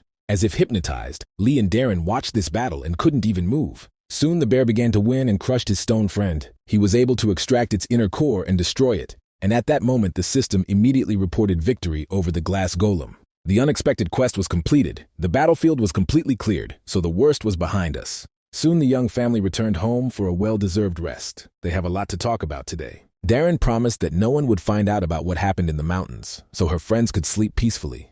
They were not seriously injured, but only received a few minor scratches. Sora was incredibly tired from this busy day, and as soon as they returned home, she immediately went to bed. Incredibly, today she created a huge bear with creation magic, not summoning magic. Summoning is similar to using a familiar, which draws power from its master's mana. Today, Sora created a completely new magical creature. Summoning and creating from scratch are completely different things. It's safe to say that their little daughter is already one of the most powerful witches in the world. After talking with her friends, Darren saw that unknown people had come to her house. They don't look like friends and grandfather, but they look very serious and want to talk. When Sora woke up, her parents immediately began asking her how she had created the large polar bear. The girl explained that she wanted to punish the bad monster, but she herself doesn't understand how she managed to do it. Lee heard someone knocking on their door. Probably guests had arrived that evening. At that moment, Darren called him. The girl said that she had urgent news. She warned her friend that a representative of the magic tower had come to him, at which point Lee's heart began to beat at an incredible speed. When they fought the monster, a huge amount of energy was released. This energy was detected by the fault-finding radar. Now they are looking for people who were on the battlefield at that time and interviewing various witnesses. Darren continued to tell all the details, but it seemed that Lee was not listening to her at all. He remembered what had happened in his past life and realized that he could never allow this story to repeat itself. The system immediately reported that Lee Sora's first misfortune had just begun. A unique quest has begun. The father's first task will be to protect his daughter from William Taylor. At that moment, Kira approached him and tried to understand what was happening. He explained that the people from the Tower of Witchcraft were looking for them because of what happened on the battlefield, and now these people had come to their home. Procrastinating will only increase suspicions about their family, so it's a bad option. All that remains is to trust your intuition and ask your little daughter to do something for her parents. Soon, William Taylor was led into the house. He said that he was the wizard from the tower and had come to ask them a few questions. He apologized for his late visit and explained that the Hunters Association had tasked him with the investigation, so he was counting on their help. In a past life, William Taylor was also present. He was the head of the British branch of the Wizard's Tower. His status is currently unknown, but it will not be easy to fool this experienced sorcerer. His assistants are already looking around the house for traces of mana, but so far, they haven't noticed anything. The main thing is that this terrible man does not feel Sora's mana, and everything else is no longer important. Before sending him home, they talked to their daughter about something important. The parents explained that bad people want to find Sora's power, so the mana must be hidden deep within. If Lee is right in his guesses, then the daughter's magic is getting out of control, not because she can't control it. In fact, she simply didn't learn to do it, probably because she never tried to master this power. William already knows that the young parents have passed the hunter exam and have also recently been to the House of the Holy Sword. He decided to ask if the two of them defeated the monster on the training ground. Lee replied that they did it with Darren's help. Soon, talk began that a huge release of mana energy had been noticed, as well as suspicious objects found on the battlefield. It became clear that these were the remains of a polar bear, but they couldn't show that they knew what it was. After the ice bear defeated the monster, it broke into small pieces and slowly melted. No one could have even thought that the small remains of this bear would be found. But what happened. Lee said he would like to help, but he doesn't recognize anything he sees in the photo. William Taylor feels that both hunters have a strong charge of mana, but as strong as the one that was on the battlefield. He thought he had taken the wrong path, said goodbye, and wished the young family good luck in the future. After he left, Darren called them. The girl almost died of excitement. She was afraid that her friends would be caught, but everything ended well and now the worst is behind her. It seemed that you could rest and think about the future tomorrow. But the system reported that the quest was not yet completed. So far, their daughter's misfortune has been activated, perhaps due to William Turner sensing Sora's mana. There's no guarantee that Lee will be able to stop him. He's not much stronger than a normal human right now. William Taylor is very strong, and it will be almost impossible to stop him. The wizards are very powerful and can take Sora by force. Now we cannot relax because of past life experiences. On the contrary, we need to work more actively and become even stronger. This young hunter has a huge responsibility on his shoulders. He must protect his own family. Lee used his knowledge of the future very carefully, but there was no more time for hesitation. To begin, you need to research all available information and find a person who is important enough for their story. He began working that same night, and within a week he had made some progress in this direction. TV stars are always shown on TV, but their lives are not much better than the lives of ordinary people. One famous blonde woman is heading to the dungeons again today. She's doing it just for publicity. Her name is Hiram. She is the heiress of a corporate boss who loves to attract attention. This does not mean that she is a weak hunter. On the contrary, this girl is well-trained and armed according to all the canons of the profession. Today she came to go down to the Quan underground station. When she found herself in this dark place, she saw that there were no monsters here. Someone had already cleared this dungeon. Her weapons and protective gear are in perfect order. She is also in good shape, but she still doesn't feel confident. Soon she saw a man, probably another hunter who had come here before her. She wanted to ask him about the person who cleared this dungeon, but this man began to attack. This man did not come alone. With the help of his sword, he managed to wound Hiram, and it seems that he is not going to stop there. Whoever it is, she wants to destroy it as soon as she gets out of here, but her powers are leaving her body. In this state, it will be difficult to get out of here alive, unless, of course, some superhero saves her at that moment. When superheroes come to the rescue, it's always unexpected, and today's situation is no exception to the rule. Lee began to beat the criminals despite the fact that they were armed. Very quickly, he made them regret what they had done. Hiram asked the boy who he was and why he was helping her. He replied that he was just passing by and happened to hear screams. The high-tech company currently ranks first in the production of Korea's most famous weapons. In their arsenal are all types of weapons used by experienced hunters. There you can find combat weapons, protective equipment, and potions. And today Lee saved the daughter of the boss of this corporation. Hiram tried to learn as much information as possible about her savior. He turned out to be no Prince Charming. He was almost married and had a child, but in any case, he saved her life. In that case, she is obligated to thank this guy and is ready to pay generously. Lee replied that he didn't need the money, although of course it was hard for him to refuse such an offer. He can get a huge amount of money, but if he agrees, then the relationship with Karam can be forgotten. This girl values human qualities and hates selfishness and commercialism, so she requires a special approach. She is ready to thank and give her savior information about the still uncleared dungeons. Her gift is a task, but he can decide for himself whether to participate in it. The Tiger's dungeon hasn't been cleared yet. A new monster has been found there, and a team has even been assembled for the clearing. Only pieces of dead bodies remained of this team. 5 of the best warriors were killed in this hellish dungeon. They obtained all these photos using a video recorded by one of the team members. What happened there is even difficult to describe. It can be compared to a real horror movie. Lee said that he was interested in this offer and wanted to go to this place alone. He understands that this quest was done to test his abilities. If someone wants to see his potential, he is ready to show everything he is capable of. She really wants to test him in real life. He seems like the kind of guy who backs up his words with actions. In the evening, Lee returned home and saw his happy daughter, who was more and more happy to see him every day. Previously, he could not even imagine that he would feel so comfortable at home. In such moments, any worries are forgotten. He is now surrounded by incredible women, the best daughter in the world, and his future wife. At least that's what he hopes. The young princess said that her father smelled very delicious, although he didn't notice it. Kira decided to check out this scent. It was the first time he had seen her so close to him since she had returned. No matter how you look at this girl, she is incredibly beautiful, but now she felt that Lee smelled of women's perfume. Probably all this happened after the meeting with Hiram. You will have to explain everything that happened in order not to lose good relations with Kira. He explained that this smell was not his at all and he didn't know how to lie. If he had a mistress, he would have told her right away, so there's nothing to worry about. Soon Kira smiled and said that she believed his words, although in reality she was ready to kill him just a few seconds ago. Several days have passed since these events, and we are transported to the entrance to the Tiger's dungeon. It seems only Hiram has the right to clean this dungeon, because there is no one else around. From this woman's assistant, he received all the items he would need in the dungeon. Now you can dive into the Tiger's dungeon and see the world of adventure and risk firsthand. As soon as he entered, the system notified him of the start of the quest, and the cleanup began.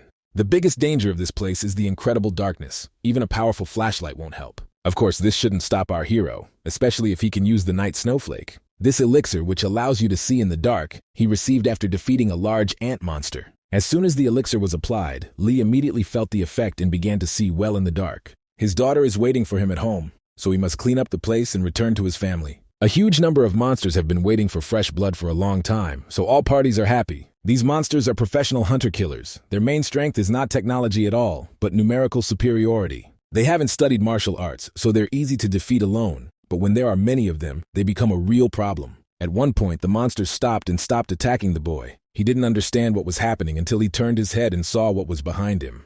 Hiram didn't say at all that bodies had been found, so maybe someone was still alive. He will be very lucky if he can actually find survivors, and judging by the reaction of the monsters, there is someone behind this door. In the video, one of the hunters ran away and died of fear, probably because he saw something incredibly scary or was sensitive to vibration and sound.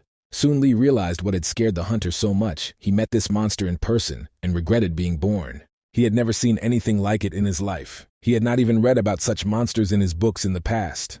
Thanks to his quick reaction, he was able to injure this giant and not let himself be eaten. But this was only the beginning. This demon doesn't need quick reactions and flexibility. It just waits for its victim and then eats it. The monster is able to copy the voice and appearance of its victim in order to lure other people into an ambush. It is called a mimic. There was little information about this monster even in the future. Now nothing is known about these creatures at all. It turned out to be much faster than expected. Even despite its large dimensions, it remains fast. In its mouth are several hundred razor-sharp teeth. If these teeth touch you, you are dead. On the other hand, Lee only blocked his spear attack, and that was enough to injure the monster, as it has a weak shell. Now you need to find the perfect moment and land a well-aimed shot. That might be enough for victory. This monster knows how to think and choose the right voice to intimidate its enemy. He began to imitate the voice of a little girl and call Lee his father. Soon he even began to imitate Sora with his body, so this mimicry is extremely insidious. Lee understands perfectly well that this is just an ambush and is not going to believe the monster, but the emotions inside him win. When emotions come into play, the brain shuts down and a person forgets about strategic thinking. Lee was very lucky that he had experience from a past life. He came to this dungeon after careful preparation. He knew that trouble would await him, so he received protective equipment as a gift from Hiram. This suit not only increases the power of mana flow, but also has insulating protection and frost resistance. Although even this is not the main advantage of this suit, because if you pass mana through it, it will become incredibly strong and solid. So as soon as the monster tried to take a bite of its dinner, it immediately started screaming in pain. He very quickly regretted meeting Lee in the dungeon. Today is the day of reckoning. The mimic has killed a huge number of people who came to this dungeon, but he will no longer cause problems for humanity. Although he resisted until the very end, he must be finished off and his story must end. With his last strength, he tried to survive and force his enemy to change his attitude towards him. He did everything to make Lee remember all the difficult moments of his past life. The mimic pretended to be Sora and reminded her that she had gone through difficult times. This might have worked if he had been faced with an ordinary hunter, but Lee is unique in his own way. The monster was finished. You could forget about it and move on. At that moment, an unknown woman approached him and told him not to lose his heart in the future. She even called his name, and her behavior really scared our main character. She can't tell him who she is, but she explains that she came to change the reward. He should use this reward only in emergency situations and not lose himself. The woman promised that they would meet again soon and said that she knew his exact location.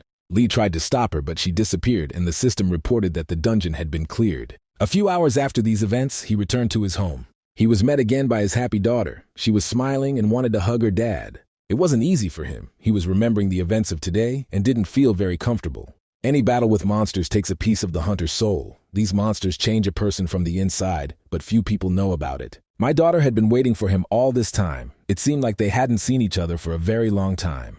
In her past life, she also constantly waited for her father, and it was painful to go to sleep without his embrace. It's hard to admit, but the facial expression gave Lee the opportunity to understand how much Sora was suffering. This time he wants to apologize for being late and promise that he won't leave her alone with anyone else. The next morning, he went straight to Hiram's to talk about clearing out the dungeon. Lee said that he received a ring as a reward, although the girl was not very happy with it. She believed that he would get at least some artifact because the dungeon was very dangerous. Lee said that maybe he was just unlucky, but in any case, he was happy to have the opportunity to clear this dungeon. Hiram believes that the reward should be much more valuable than the ring, so he offered him money again. Lee realized that he had to seize the opportunity and name what he wanted to get. That same day, Kira went to training to improve her shooting skills. Her mind was occupied with something else entirely. She noticed that Lee had been acting rather strangely lately. He constantly smells of women's perfume and a ring has appeared on his hand. She probably thought for no reason that their relationship could improve, even though he proposed marriage, but he probably found another woman. On the other hand, they have a lot in common. They have come a long way together, and this has strengthened their relationship. Maybe he's doing all this just for his daughter, or maybe he really loves Kira. So far, this whole story is too mysterious. At that moment, Lee approached the mother of his child and frightened her. He came to greet her and give her something. It turned out that he was able to get another costume for Cyrus that he could wear to clear the dungeon. This suit is perfect for all occasions and is the best technology for hunters today. It seemed that Kira wasn't listening to him at all, but was thinking about something completely different. She looked at his body and couldn't understand when he became so handsome and muscular.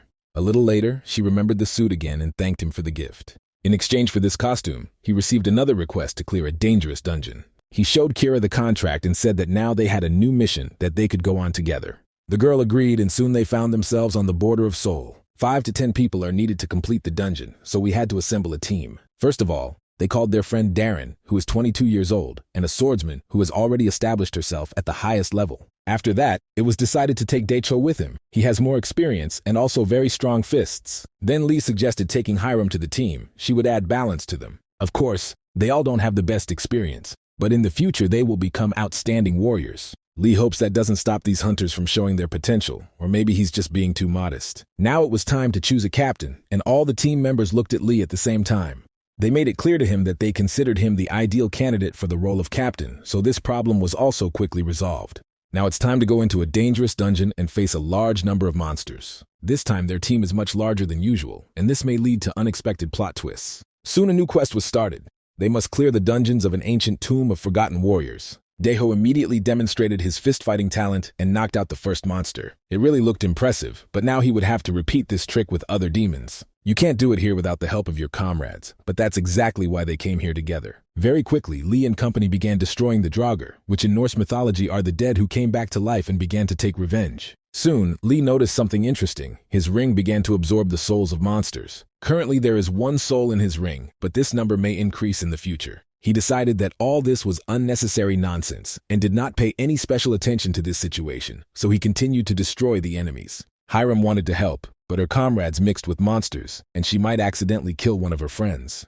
In such situations, one must act very carefully because modern weapons can only worsen the situation. On the other hand, leaving the team without support is even worse because they will not be able to defend themselves against a large number of monsters for long. At this point, Lee showed himself to be a true leader and began giving orders to his comrades. Darren must clear the way for her partner and draw attention to herself. She copes with such duties perfectly and always carries out every order of the captain. This plan allows Daecho to show all of his strengths. It turned out that he was not only a skilled puncher, but also took lessons from taekwondo masters. After they retreated, Hiram was allowed to demonstrate what her rifles were capable of. This woman loves the latest technology and came here to experience the adrenaline of using her father's weapons. This is how the army of the living dead was cleared, and the team of hunters made their way deeper into the dungeon. Lee saw firsthand how impractical firearms could be in a dungeon. If they had not acted so coordinated, things could have ended much worse. Usually, mana is transferred to weapons through the hands, but with bullets, it's not so easy because they are inside the magazine.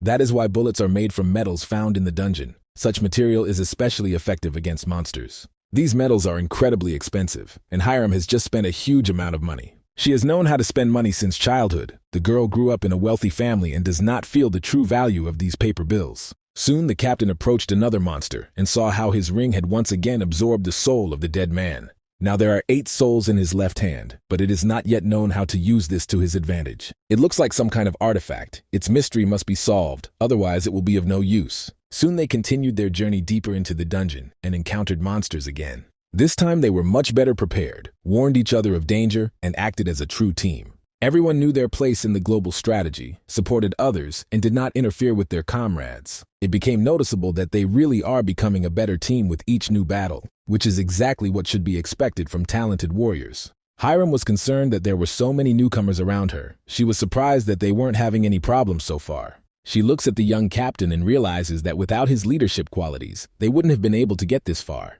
He's much more talented than she initially thought, and it seems like she likes him. Soon they finally reach the room where the dungeon boss should be. It feels like they've stepped inside some kind of relic, and that's probably what it is, because it's an ancient tomb of warriors. Inside the huge room, they saw a statue of a knight and what looked like a wooden coffin. It seemed that there was no one in this room, but Lee understood where the danger lay and ordered them to immediately disperse in different directions. It was like an ambush. If he hadn't warned his friends, they would have turned. Within a minute, they realized who the real enemy was in this room and regretted coming to this purge. A huge monster began to attack, and its first victim was Darren. The girl managed to defend herself, and Hiram immediately began shooting at his opponent's head. Obviously, this strategy didn't help much, but at least it distracted him from Darren. The monster's armor is made of durable dungeon materials, but if you hit the core, it should be enough to destroy the boss. Very quickly, Lee guessed that the nucleus was not in the neck at all, but in some other area. In fact, there are few options. The core is either in the head or in the heart. All that remains is to find it. Despite its large size, the boss moved quite quickly, so it was able to anticipate Lee's attack. His defense worked almost perfectly, and the guy was unable to land his powerful shot. Although it was a failure, sometimes failure provides an opportunity for future victory. The monster was distracted and completely forgot about Darren, who took perfect advantage of the moment and attacked.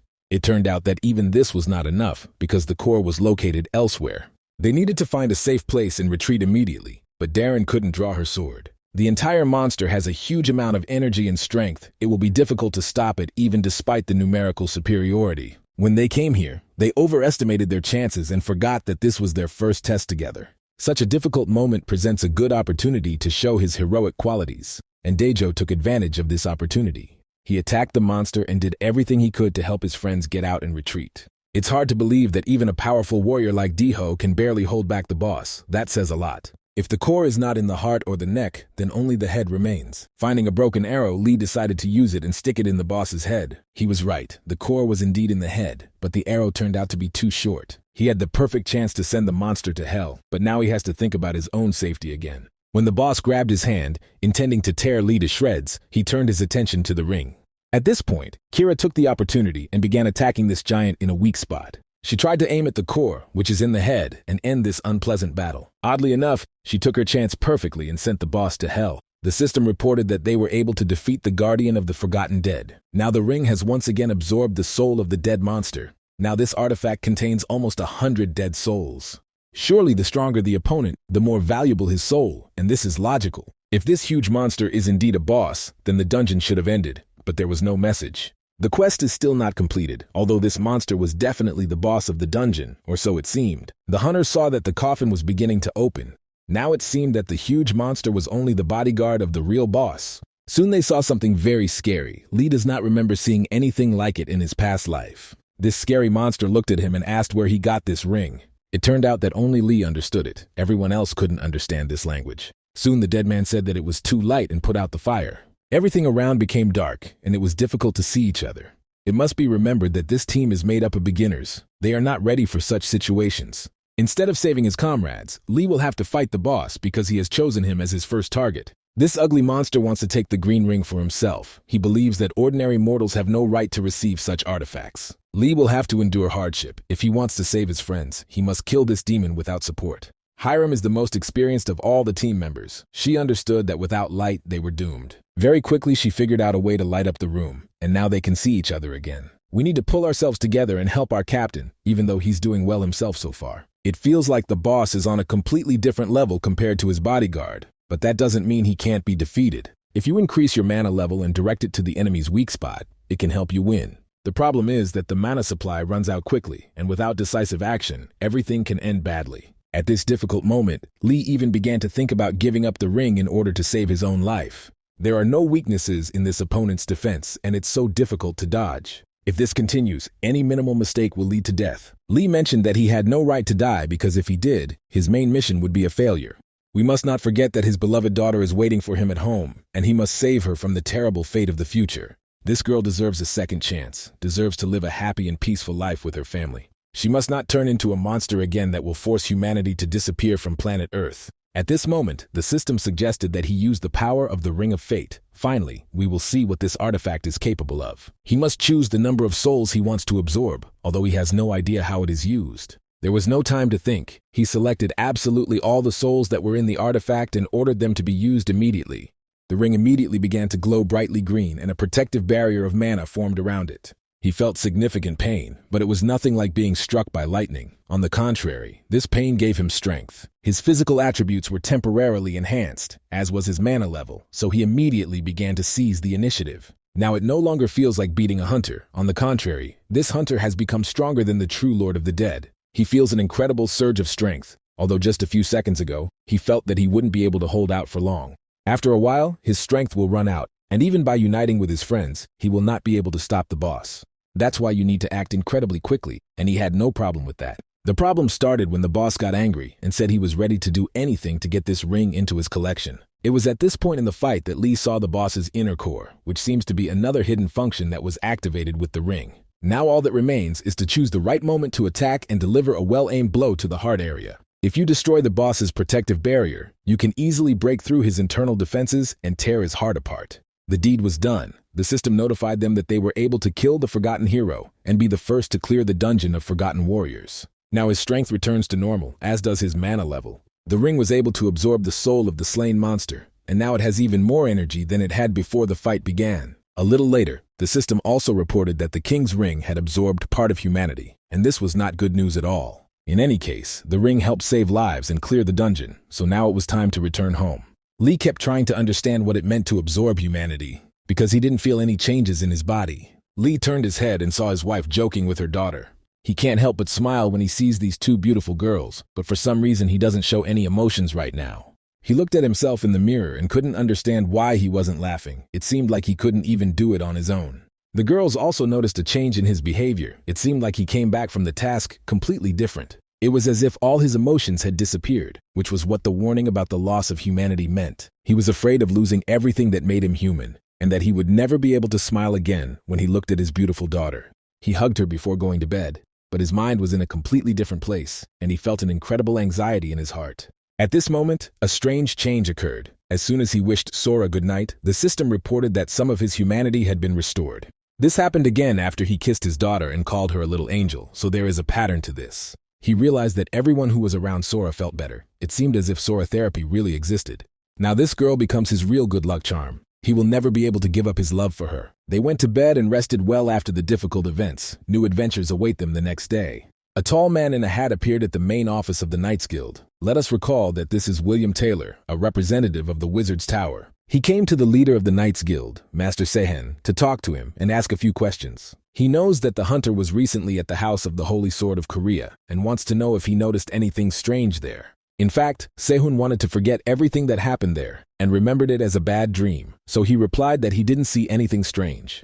William said that 2 days later, and after Sehun's visit, a powerful explosion of mana was recorded at the Holy Sword training ground.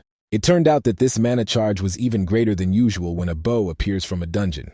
That's why William Taylor came here to talk and find out any details about that day. Sehun said that he met with Lee and Kira the day he came to Darren's, and an interesting conversation ensued between them. He wanted to get money for cleaning the basement of the shopping center, but he failed to do so. The most interesting thing about that day was that there was another person in the House of the Holy Sword. Maybe this is not the most important mention, but that day there was a small child of 2 hunters there. Meanwhile, Lee was at home and had no idea that the investigation into this case was ongoing. He looked at the amnesia stone and tried to understand how he could use this item in the future. When you use amnesia, your physical characteristics increase several times, but there are also side effects of using it. This stone erases your memories a year from the moment you use it, and this can be a serious problem. Lee received an artifact for clearing the Tomb of Forgotten Warriors, but is unlikely to use the item in the future. Soon, Kira approached him and suggested going for a walk, which might help him take a mental break from cleaning the dungeons. They both worked hard, trained, and destroyed monsters, so they deserved a break.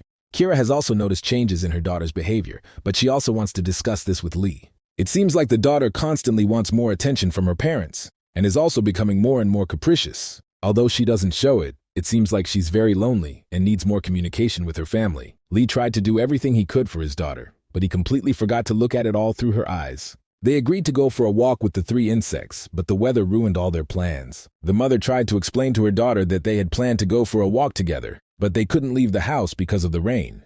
This made little Sora very angry. The girl went to the window and looked angrily at the street. After that, her eyes began to glow with blue energy, and the girl loudly ordered the rain to stop. It was like a flash of bright light at a power plant, but it was only a 5-year-old girl. At this point, William Taylor did not give up hope of finding out the interesting details that worried him. He worked even in bad weather and asked about the house where Kira and Sora used to live. He learned that this house was suddenly destroyed, but he was not told anything interesting. His first suspects were Lee and Kira, but their mana levels were too low, just like Darren and Sehun.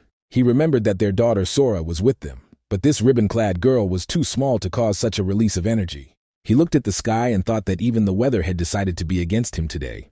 At that moment, an explosion occurred in the sky, and within a few seconds, all the clouds were destroyed, and a bright and warm sun began to shine on the city. He had never seen such a rapid and drastic change in weather conditions in his life. There was no doubt that this was some kind of witchcraft.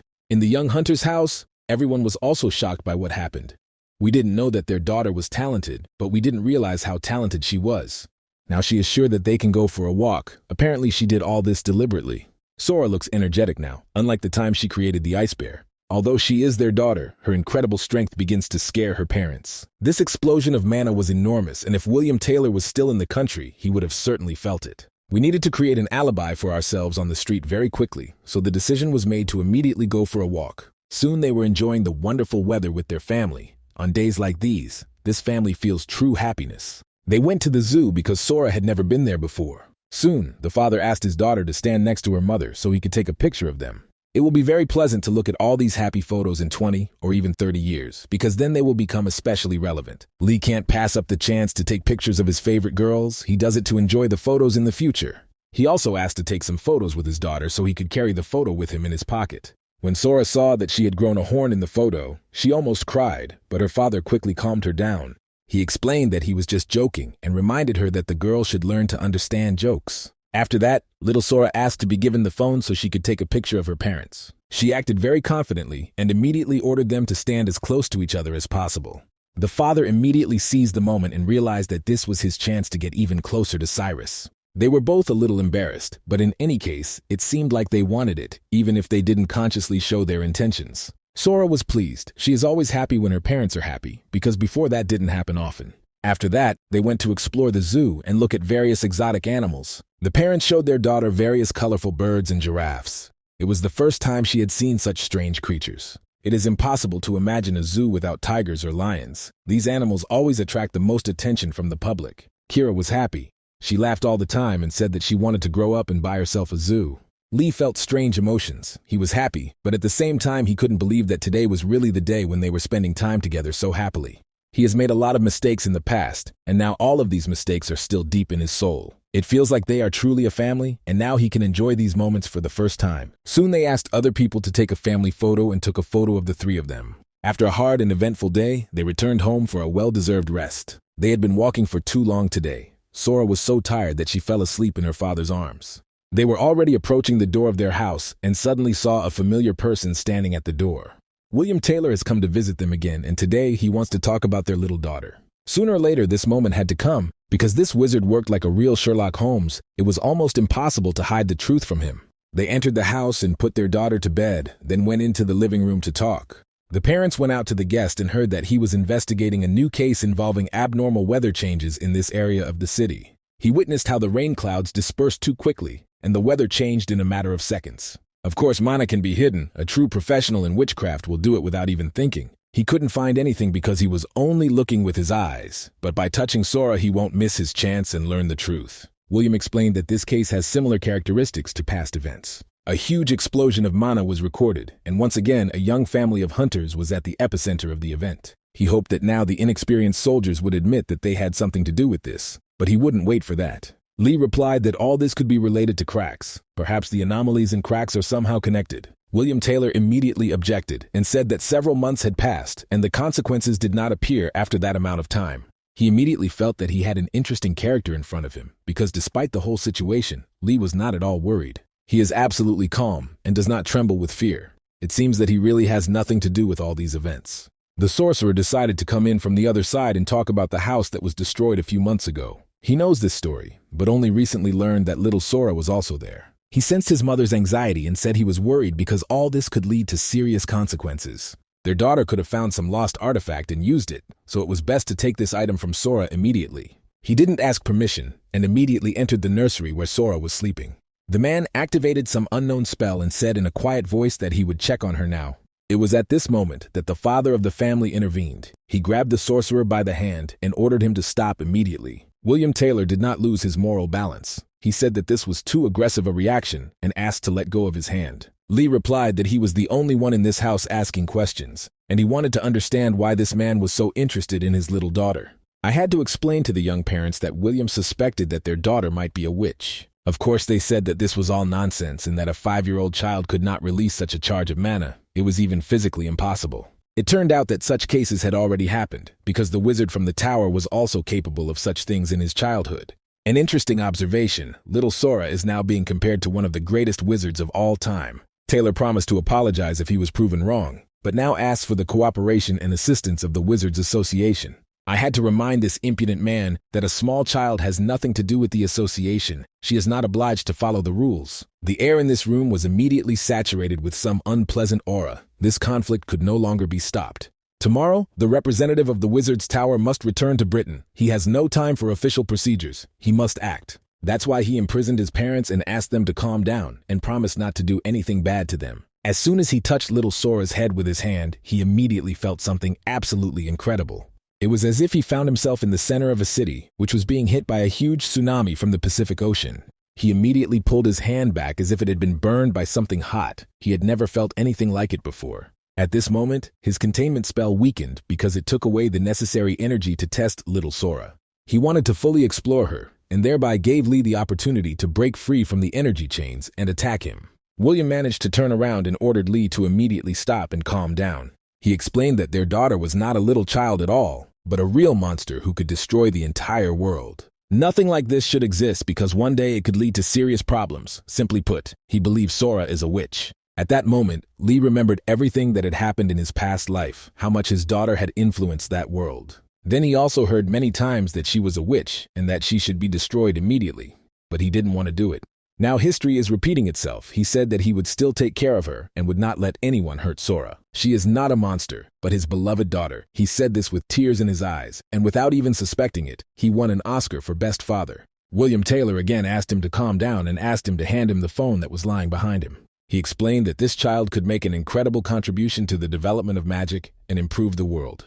It's immediately obvious that he wants to steal her to his tower. That's exactly what he did in a past life. This man can't be trusted. He must have forgotten something while talking to the father of the family. You can never write off an angry mother. Kira took her opportunity and hit the sorcerer hard on the head, a perfect headshot. Lee ordered Cyrus to take his daughter and flee immediately while he tried to apprehend William Taylor. Kira obeyed and did everything he ordered her to do. At this moment, there was no time for conversation. We had to act, and act quickly. Lee hoped to delay this terrible scoundrel as much as possible, but the difference in their levels was too great. He had to demonstrate his entire arsenal of martial arts skills to the team in order to somehow stop the child abductor. As soon as he got the chance, he immediately picked up a weapon with which it is easier to defend against witchcraft. William is sure that this will not help him. He has only bought time for his daughter, but she will still go to the wizard's tower. It is always difficult for an ordinary person to fight a sorcerer because instead of demonstrating their physical strength, sorcerers win with the power of thought. They just need to raise their hand and they win, which is probably why they are so valued in the ministry. Only experienced warriors know the weaknesses of sorcerers. They know that sorcerers need to constantly keep their distance. It is much easier for them to aim from a distance, and they also have more time to prepare. Lee analyzed his opponent perfectly and realized that at a long distance he would be an easy target, so he approached and delivered a decisive blow. It seemed to him that the matter was resolved, he had won, and everything would soon be fine, but the sorcerer turned out to be too cunning. William Taylor admitted that he fought a very interesting character with incredible abilities. It is dangerous to leave such a strong warrior alive, so the insects want to take his soul with them. If the young warrior Deho were in Lee's place, he would undoubtedly defeat this sorcerer with his bare hands. In this difficult, intense moment, Lee remembered that he had a way to activate his hidden abilities. He absorbed all the souls that were in his ring and received an incredible boost in his physical abilities and mana reserve. After that, he delivered a powerful blow to his opponent and left him no chance. It seemed as if he had turned into the Hulk for a second, because this blow could only be compared to this comic book hero. When William lost consciousness, he had a strange dream, as if the tsunami was covering him with its head again. He tried to escape but couldn't, and soon found himself deep under the icy water. A few hours later, morning came and the sun shone on his face. He woke up and saw an oilman in front of him, trying to understand how his British comrade was feeling. William Taylor couldn't understand where he was or who he was. That's what happens when you hit your head hard. Lee smiled and thought that the stone had worked perfectly. Now he had to remind the British wizard of what had happened.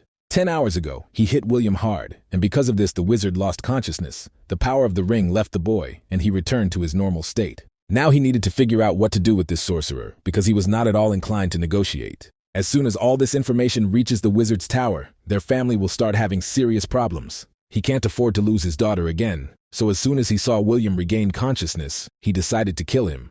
This scoundrel tried to kidnap his own daughter, so if he was killed and his body thrown into the river, no one would know about it. After a few minutes, he realized that he couldn't do that he wasn't capable of killing a person without a weapon. As soon as a famous person disappears, a full-scale investigation will immediately begin, and they will be found very quickly. At this moment, he remembered that time cannot be turned back. But he has an artifact that can help erase unnecessary memories. He can make this terrible sorcerer forget about everything related to little Sora's family. Now that William had woken up, Lee told him a very different story of the last days of his life. William Taylor came to Korea to investigate the faults, bought an artifact from Lee, and immediately went crazy as soon as he used the item. Lee explained that he had no choice but to render his guest unconscious. The owner of the house apologized to the sorcerer and said that all these problems were because of him. He warned William Taylor not to use the artifact, but he didn't listen. William said that he should apologize for what he had done in this apartment and promised to pay for all this mess. Soon, Lee said goodbye to the guest and put him in a taxi to the airport. Finally, it's all over. This bad story could have led to disaster, but all the bad is behind us. He was very lucky that he didn't throw away the amnesia stone and used it at the right moment. The system reported that little Sora's first misfortune had been stopped and the special quest would continue. Lee began to rejoice, but the system notified him that some of his daughter's memories would also be absorbed, which was not good at all. Meanwhile, little Sora opened her eyes and realized that she woke up not exactly in her room. She began to panic and thought she had been kidnapped from her home and brought to this horrible place. The prison doors opened and two men in dark suits entered. The girl woke up earlier than they expected, so it was decided to call the head of the department. The men could not believe that such a young lady had the incredible power of a sorcerer. They had never seen anything like it before. At that moment, the little girl remembered how she had promised her mother not to show her strength to anyone. Her father also constantly told her that she shouldn't show off her talents to other people, as this could lead to serious problems. Now she realized that everything that happened was entirely her fault. Her jokes with magic had ended badly. The sorcerers decided to calm the girl and put her to sleep with the help of magic. Then they started talking about how her mother was already dead and her father was unlikely to be a threat. Little Sora heard all these conversations and tears appeared in her eyes from understanding what was happening. She began to suspect that her father was being planned to be killed, and her heart began to groan with moral anguish. They looked at the little child and realized that she was not affected at all by the sleeping spell. They thought this spell would last her a week, but now they realized they were dealing with a completely different level of witchcraft. She quickly demonstrated to these two men why she was so important to the future of the world.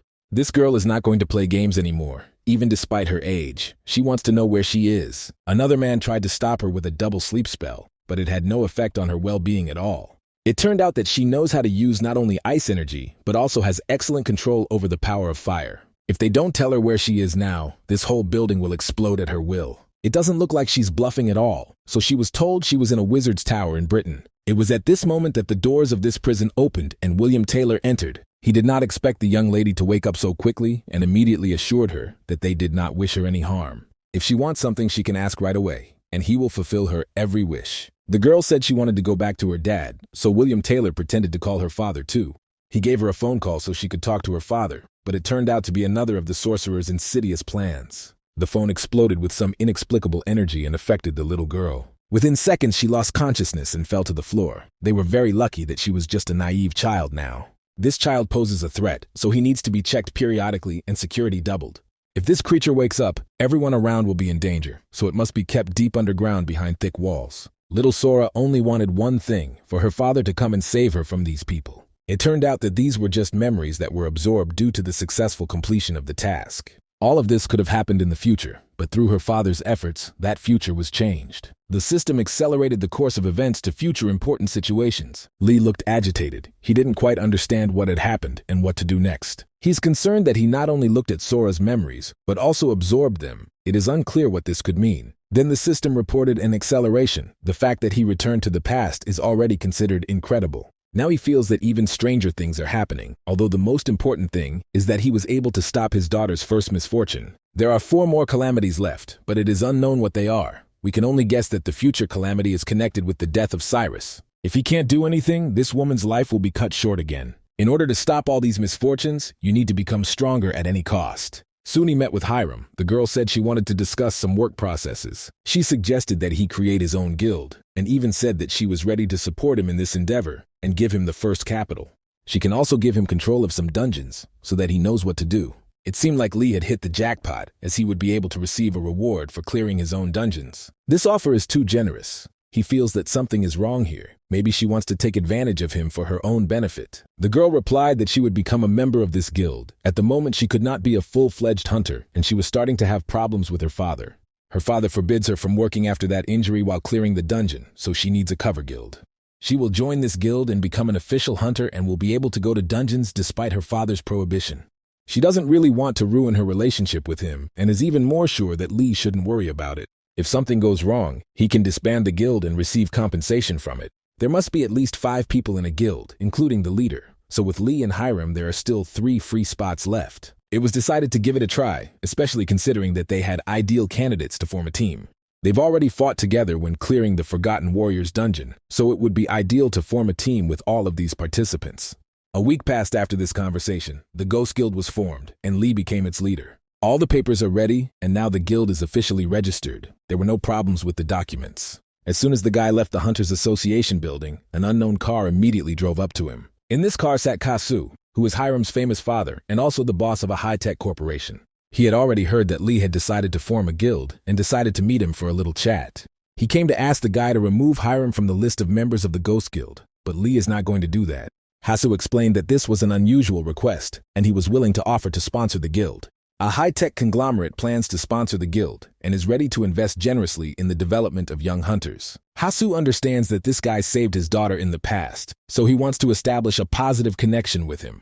Now Lee faces a difficult choice. Although Hiram is the gifted daughter of an oligarch, she cannot be compared to a large-scale high-tech company. This huge corporation will give him the best conditions in the world, and all of these conditions will lead to opportunities. He had no reason to refuse, but nevertheless he decided to thank him for the offer and decline.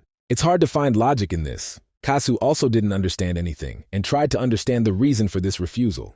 Lee was explained that if he accepted this offer, he would indeed receive many opportunities, but that was not the main thing. He understands that for Kasu this is just a way to control his daughter, and he doesn't need anything else. If we look at this situation from another perspective and accept Hiram's offer, we can get more out of this alliance. Giving up seems like a stupid decision, but it's an opportunity to improve relations with Hiram, and in the long run, it's more beneficial. Kasu explained that if Lee refused his offer, he would gain a new enemy. It's dangerous to have such a powerful and serious enemy, but Lee is confident that Hiram will help him avoid trouble. He is sure that this girl always keeps her word and will help him in difficult times. Realizing that success is impossible, she will not take on the task of changing everything. When Lee first met her in a past life, she made an incredible impression on him, even if it's hard to believe now. Kasu is willing to allow this guild to exist and give his daughter the opportunity to do the dirty work, but only on one condition. If you're going to create a guild, everything has to be real. That's what Kasu said.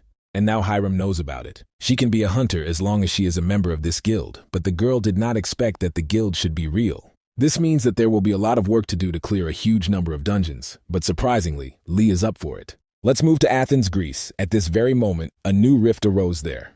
Very quickly, the city was filled with huge monsters with wings and horns, looking like gargoyles from hell. These monsters began to attack not only ordinary people, but also small children. When they destroy buildings and set cars on fire, it doesn't even come close to attacking the little flowers of life. It turned out that in any corner of the world there are people who are ready to come to the rescue in difficult times. Somewhere they are called hunters, somewhere knights, but their essence does not change, because in any case, they are superheroes of humanity. If these people were not in the world, clouds would have filled the sky long ago. But fortunately for ordinary people, there is still a ray of hope in the world. People began to thank the hero and call this woman the pride of Athens. It was not the first time she had saved their lives. Although she is no longer young, she is a true legend of Greece, a master of the sword, Sophia Lembidou. She left the battlefield without serious injuries, although the armor this time proved too heavy. And the assistant told about the unexpected call from Korea. Sophia thought it was related to the holy sword. And they told me that this wasn't entirely true because they were calling from a high-tech corporation, and it seemed that Lee had gone too far. It was too late for him to back down, so he decided to talk to Sophia in person and do what he wanted. She thought he was calling to invite her to join his guild. It turned out that the situation was completely different because Lee called about the dungeon that Sophia was hiding from the whole world. Of course, she pretended not to understand what he was talking about, but he reminded her of the dungeons of the Acropolis in Athens. The guy said that he knows that this dungeon is a learning tower. He is sure that Sophia has no choice but to accept his offer. After a few minutes of conversation, she was forced to agree to meet and discuss the issue face to face. Thus, the decision was made to immediately fly to Greece. Lee came to the guild and invited all members of his team to fly with him. They didn't understand what he was going to do, but they were forced to keep him company. To begin with, he must explain what he decided to do and why Sophia invited them to Greece. First, Lee made sure everyone knew about this female knight and her famous guild called the Knights Order. It turned out that even the famous hunter Sehen created a knights guild to be like Sophia. Although the guild of the Knightly Order is not very large, it has enough weight to influence what is happening in the country. The question immediately arises as to where there are so many outstanding hunters in this guild. It seems logical that the strongest hunters always want to work in the best guild, but in this matter, not everything is so simple. Once hunters join the Knightly Order, they begin to develop incredibly quickly, and this is not thanks to training. Also, hunters can't improve their skills with elixirs alone, so that's not the answer either. In fact, there is a hidden dungeon associated with this guild. As soon as a person enters this dungeon, they will immediately receive experience points. This makes it clear why the Sophia Guild is so powerful. Just entering this dungeon makes you several times stronger. Sophia very quickly understood this life hack and began to use it to her own advantage. Now Lee wants to use this dungeon to improve his team's skills, as well as his own stats. He learned about this dungeon in a past life, and now it was time to take advantage of it. The daughter's second misfortune is the death of her mother, and everything possible must be done to make Kira stronger and stay alive. Lee is unlikely to be able to go through all the trials alone. He will need the help of loved ones. Just because he's a strong rookie doesn't mean he can beat the strongest people in the world. He can't afford to waste time, and he doesn't want to feel worthless. His friends said they were ready to help, despite all the dangers that would await them in this dungeon. None of them want to miss the opportunity to become stronger, so the decision was made unanimously. A few days later, they found themselves at the international airport in Athens, Greece. Everyone was excited and looking forward to future adventures. The most interesting things would be waiting for them ahead. Soon, some team members learned that Darren had changed her guild, as she was previously a member of the Holy Sword House. No one expected to find out that she was really the granddaughter of the legendary master. When she said she wanted to become a member of his guild, he immediately refused. In his opinion, if she really wants to follow the traditions of her predecessors, she should stand on her own 2 feet, without the help of her grandfather. He wanted her to become a hunter on her own and choose her own path. It turned out that a representative of Lady Sophia would meet them at this airport. Lee was very surprised to see that a real celebrity had come to meet her. This guy's name is Alex Zorba. He is an active guild hunter and also Sophia's right-hand man. This guy faithfully followed Sophia until the very end in his past insect life and now came to meet the Spectrum Guild. Lee greeted him and said that he was the leader of this guild, and they agreed to get to know each other better on the way to Sophia. So far, Alex doesn't see anything special in Lee, although he expected much more from him. He doesn't understand why Sophia suggested these newcomers come to Greece. Maybe in the future everything will become more obvious. Darren was incredibly surprised when she saw how beautiful this city is. She already likes it here. Alex suggested she visit Santorini. The architecture of this island is a true work of art. Soon the cars ahead stopped. The hunters got scared because they thought something bad was happening. Hiram reassured her friends and explained that Athens is known for its terrible traffic jams, especially in the city center. Alex explained that they were in no hurry. He smiled and said that he would soon take them to a restaurant for lunch. He also made it clear that he is very happy to spend time with such beautiful girls and hopes to find himself a bride. Hiram said she was married to her job and Darren was married to her sword. Now it's time for Kira to answer whether she's single or ready to enter a new relationship. Darren intervened in the conversation. She made a remark to Alex and said that you can't flirt with a girl in front of her husband. He immediately apologized to the guild boss for his behavior. Darren was pleased with his actions, as usual. Alex immediately suggested that the couple go on a trip to Greece after they finished their work, because Greece is the perfect place for a honeymoon. Even now, Lee couldn't stop thinking about his daughter. He thought it would be ideal to take Sora with him next time. Meanwhile, their little princess spent time with her grandfather. She's not in the best mood today, says she doesn't like ice cream and misses her parents, but that she also loves her grandfather and thereby made him love her even more. A small dark kitten approached them, and Sora asked her grandfather to let her play with the animal. Grandpa said he would go to the store for a while to buy some wet wipes, and in the meantime, Sora could enjoy the games. As soon as the grandfather left, this cat started talking to the child and told her not to touch its tail because it was very sensitive. The parents didn't yet know that their daughter could talk to animals. They had their own business to attend to. They had just arrived at the central building of the Knights Guild and were amazed by the architecture. This can be called the true residence of a national hero. Every hunter dreams of such an estate. Alex said that they had prepared rooms for their guests and asked them to feel at home. After that, he called Lee and said that Lady Sophia wanted to talk to him in her office. He warned the boy in advance that he could not allow himself even a hint of disrespect for the greatest hero of Greece. Soon they entered the main office of the estate and Sophia greeted her guest. As a true gentleman, Lee said that he was honored to be invited to this estate. Sophia asked her assistant to leave her alone with the guest so they could have an intimate dialogue. As soon as they were left alone, Sophia immediately showed her aura. Any mistake on Lee's part could lead to his death. He felt his blood pressure rise and his heart start beating at double speed. Now he had to be very careful with his words. He decided to get straight to the point and said he knew how to kill the boss of the training tower. At that moment, Sophia took out her sword and started acting crazy. Maybe this grandmother was too old for such conversations. If she forgot to take her pills to calm her nerves, then a real massacre could begin here now. Lee understood that they were negotiating, and he should not be afraid of his interlocutor. He decided from the very beginning to show that he was not afraid of death. Sophia decided to let him talk and tried to find out how he found out about her curse. The guy explained that he had already seen a person with such a problem, and there were only 2 ways to get rid of the curse. We must kill the person who cast this spell or force him to reverse it. Sophia is sure that even if Lee knows how to kill the boss, nothing will come of it because his abilities are not enough. In the Hunter's Tower, you can really become much stronger in a short period of time, but it still depends on luck. If they are lucky enough to quickly improve their skills, they will still not be able to gain experience. To Sophia, this guy is just a cocky kid who only recently got his license. Lee said that he was ready to demonstrate his level in any way, and was even ready for a personal duel. He is ready to fight any member of her guild and show what he is capable of, like a real man. Without thinking twice, Sophia ordered Alex to take up his weapon and prepare for a duel. He said he would try to restrain himself and not kill the guest, but he couldn't promise that. He doesn't like Lee. He thinks this guy is too self-confident and is now ready to punish him for it. After their duel, Leah must understand that life is a cruel game that does not forgive mistakes. The duel was soon started. Alex should have the advantage in close combat due to his weapon. He immediately ran to close the distance and easily dodged Lee's first attack. It turned out that everything was not so simple. The guy from Korea managed to deliver another blow and push his opponent away. So far, he has perfect distance control with his long spear and shows great balance. Although Lee seems like just an ordinary rookie at first glance, appearances can sometimes be deceiving. This made Alex angry. He doesn't want to play games anymore, especially in front of Sophia. He wanted to demonstrate all his power and tear the newcomer to pieces, but his plan failed. Lee threw the spear to the floor and with his bare hands was able to stop the attack of the experienced Greek hunter. He won this duel in less than 35 seconds, and that's a great result. Sophia watched silently with wide eyes. Needless to say, she was shocked. Such an easy victory over a hunter with experience clearing more than 100 dungeons makes you respect the guest from Korea. Sophia apologized to Lee and said she was wrong about his abilities. She is no longer going to underestimate him, and believes that perhaps he can really defeat the tower boss. The woman gave him permission to enter the tower for training, and the next morning their team prepared for this challenge. There were a lot of people around. The Spectrum Guild would go to the tower with a support group. This tower is different from other dungeons. Only 20 people can enter it each month. It was noticeable that Alex was incredibly angry at the Korean guests, especially their leader, for obvious reasons. Soon they were told that the tower was opposite them. This was the upper city of Athens, the Acropolis. They decided to meet at the tower and saw incredibly beautiful places and architectural monuments. Around you can see real works of art, such as the Parthenon, the Colosseum, and the amphitheater. All members of the Spectrum team tried to distract themselves from the excitement, while Alex barely restrained his aggression towards Lee.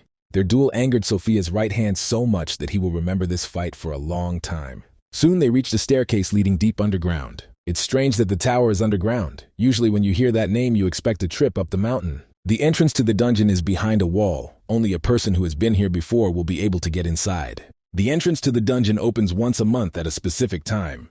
Hiram thought Alex had lost his mind, but this is a special dungeon, so the entrance might be special. A few seconds later, the entrance to the training tower dungeon was opened, and the hunters prepared for teleportation.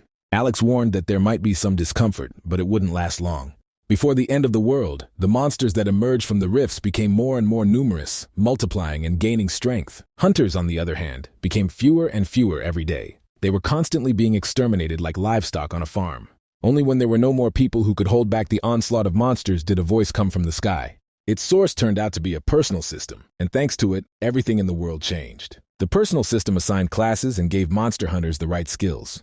The system gave the most strength to true masters of their craft, who perfectly mastered all the subtleties of martial arts. The higher the rarity of the class, the greater the power. But our protagonist has a completely unusual story. After updating the alpha tester's personal system, Lee woke up in an unexplored dungeon. He is now on the first floor of the learning tower, in a dungeon. The guy thought something had happened to the system, but he couldn't figure out what exactly. It seems like he hit the hardest part of the tower and now he might have problems. The tower teleports everyone to a random location, and they all have to reach the second floor using only their own strength. A training quest was created, and Lee received the same class as in his past life, a spearman. He hoped the butterfly effect would work in reverse, but no such luck. The spearman is a regular class, as the name suggests. Such classes are assigned to guide a person on the right path. The class also makes it clear the limits of his progress, which is why he was such a weak hunter in his past life. Before he went back in time, his daughter belonged to the witch class, a very powerful and influential class. Class can influence the future direction of life, so a lot depends on it. Now Lee has to change his daughter's class, which is why he came to the training tower, because the reward for clearing it is a class change card. Once you receive it, you can only use this item once, so he can't let this chance slip through his hands.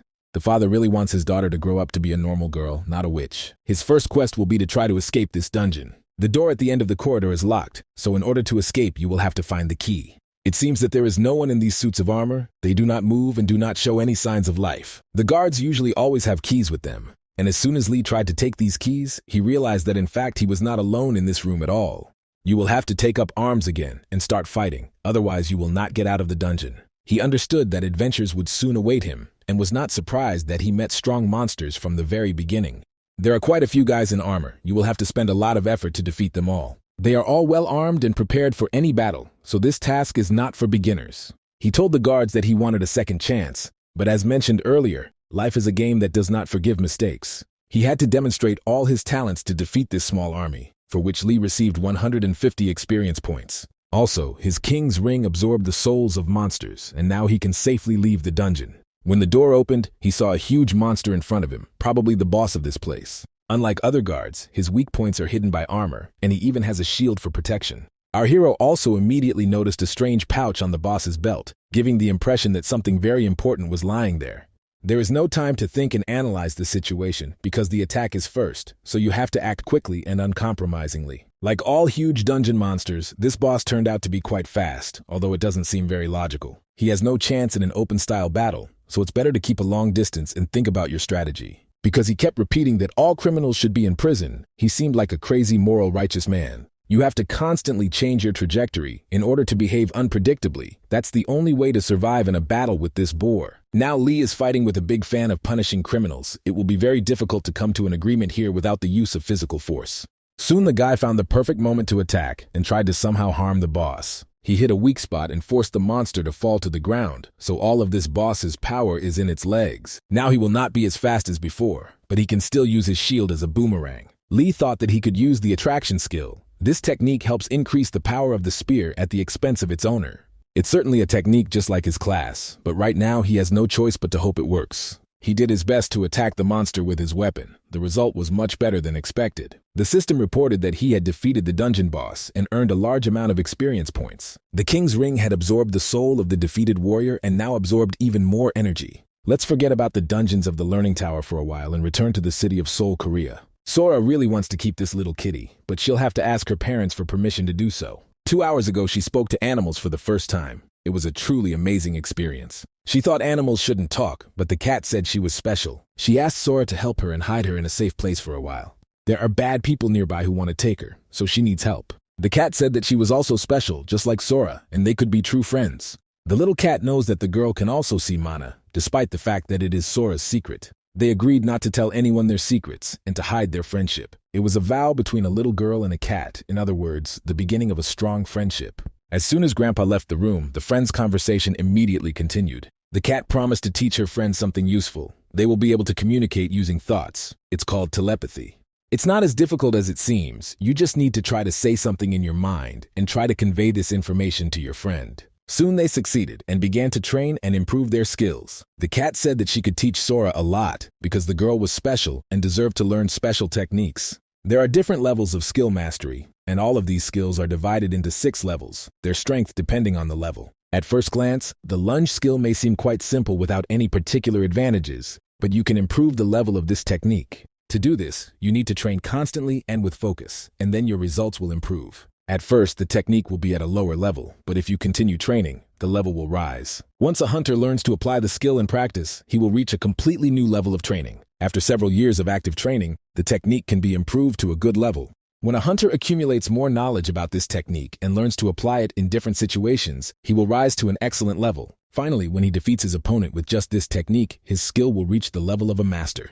Sometimes situations occur in Lee's mind when his past life meets his current one. He is always very demanding of himself and constantly wants to raise his level and become stronger. You can't be too weak. You have to constantly progress and improve your skills. If he really wants to become stronger, he must constantly try to catch up with talented competitors. To do this, you need to perfect your lunge technique, and perhaps today he succeeded. After an energy overload, he lost consciousness and woke up only half an hour later. The master level is hidden beyond the standards set by the system. A small number of hunters were able to approach the summit, and only Lee was able to go that far.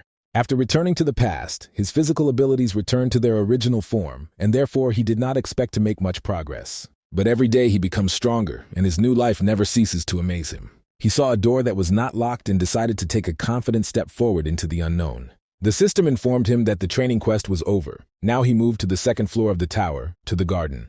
Now he has a new goal. He must immediately go in search of a safe place. If we talk about this garden, we must immediately say that it is more like a jungle. After a long day, he was very tired, so he decided to drink some water and rest. He spent the whole day looking for a safe place, but he couldn't find anything. He only has a little bit of night food left for emergencies, but he is already feeling incredibly hungry. It was only after how many hours that he finally reached a safe place and completed his quest. As soon as he opened the door of the house and went inside, he immediately received 100 points. Inside, he saw a small bear who congratulated him on successfully completing the quest. The bear was surprised because Lee was the first person to greet him and say his name. This bear also said that his name is number 23. To find out why he is called that, you need to spend 50 million points. Of course, no one is going to spend such a large balance to find out the secret of his name.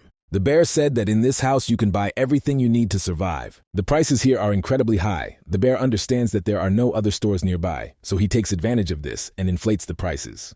Lee said he wanted to buy information. He wanted to know all the possible ways to earn points in this dungeon. It turned out that he didn't have enough points to answer this question, so he had to come up with something else. He asked how to earn points most efficiently, and even now his balance is not enough to find out the answer. This stupid bear is already starting to piss off our main character. No one likes manipulative businessmen, especially if they are bears. Soon the bear decided to give his guest a discount because he was the first to greet him upon meeting him. On the way to safety, Lee ate some dangerous mushrooms and almost died from poisoning. Now he feels better and can safely eat the food he had been saving for emergencies. After sufficient rest, he decided to continue his journey into the dungeon. The bear arranged to meet Lee on the 4th floor, after which they said goodbye. Soon a hunter entered the house and asked who had been here before him. Meanwhile, Lee continued his training quest. Now he must reach the 3rd floor of the training tower. Each stage has its own mini-boss, and at this stage you will have to face the challenge again. It also became known that you don't have to fight the boss and try to win. You can go up to the next floor without a fight. If you still decide to fight and win, you'll get extra points, so that's a nice bonus. Of course, if the hunter is too tired, he can avoid the battle and continue his journey peacefully. The bear said that we should go west. The main thing is to feel the danger and avoid it. As you approach the boss, the atmosphere around you will begin to change very quickly. You will have to notice these changes. After several hours of searching, Lee saw an owl in front of him, which turned out to be a real monster. He had to kill her immediately, otherwise that owl would have torn his head off. It seems like the atmosphere has completely changed, so the danger zone begins here. We haven't seen what's happening with the other members of the Spectrum Guild for a long time. Kira also woke up in an unknown place. She felt as if she was paralyzed and had no control over her body at all. A monster appeared next to her, but she could not move or protect herself. This female voice approached her and asked her to calm down and wait until the system corrected the error. This unknown person was trying to figure out if Kira was a member of the Knights Guild. Soon she gave her name. Her name was Elizabeth. She assured that she had come to help Cyrus. Meanwhile, Lee continued his journey and waited to meet with the boss of this floor. At this stage, it's not easy. Monsters are attacking from all sides, and it's impossible to replenish supplies. Not everyone can withstand such pressure. Soon he saw that there was a fire somewhere nearby, and he went towards the light. Approaching this place, he saw a huge living tree. Such creatures were called Ents in ancient times. This monster immediately raised its head and ordered the wooden vines to grab the unexpected guest. There's no doubt that this is all magic, and monsters that possess magic are always harder to fight. After a few minutes, the monster disappeared somewhere, and its vines stopped trying to strangle Lee. When it seemed that the boy was safe, the monster approached from the other side like a real insidious predator. Now it becomes clear that Lee has faced a real professional in killing people, and winning this battle will not be easy. The monster uses its magical powers to avoid danger and trap its prey. Lee was very lucky to have a double reaction. Any other person would have already been dead after this attack. The hunter not only managed to defend himself from the monster's attack, but also immediately launched a counterattack. It's not very safe to use a spear in such thickets. The monster understands this, and therefore continues to use magic. Finally, this horrible creature started to speak. Probably he also wants to take Lee's ring. It seems that it is precisely because of this object on the boy's hand that the monster sometimes stops and does not try to kill him. The moment came when it seemed that there was no way to block a new blow. Lee had already said goodbye to life. A tear even appeared on his face. He was upset that he would not be able to help his daughter change her future. It was at this critical moment that a hero with strong arms appeared from nowhere. Everyone probably already guessed that this hero's name was Diho.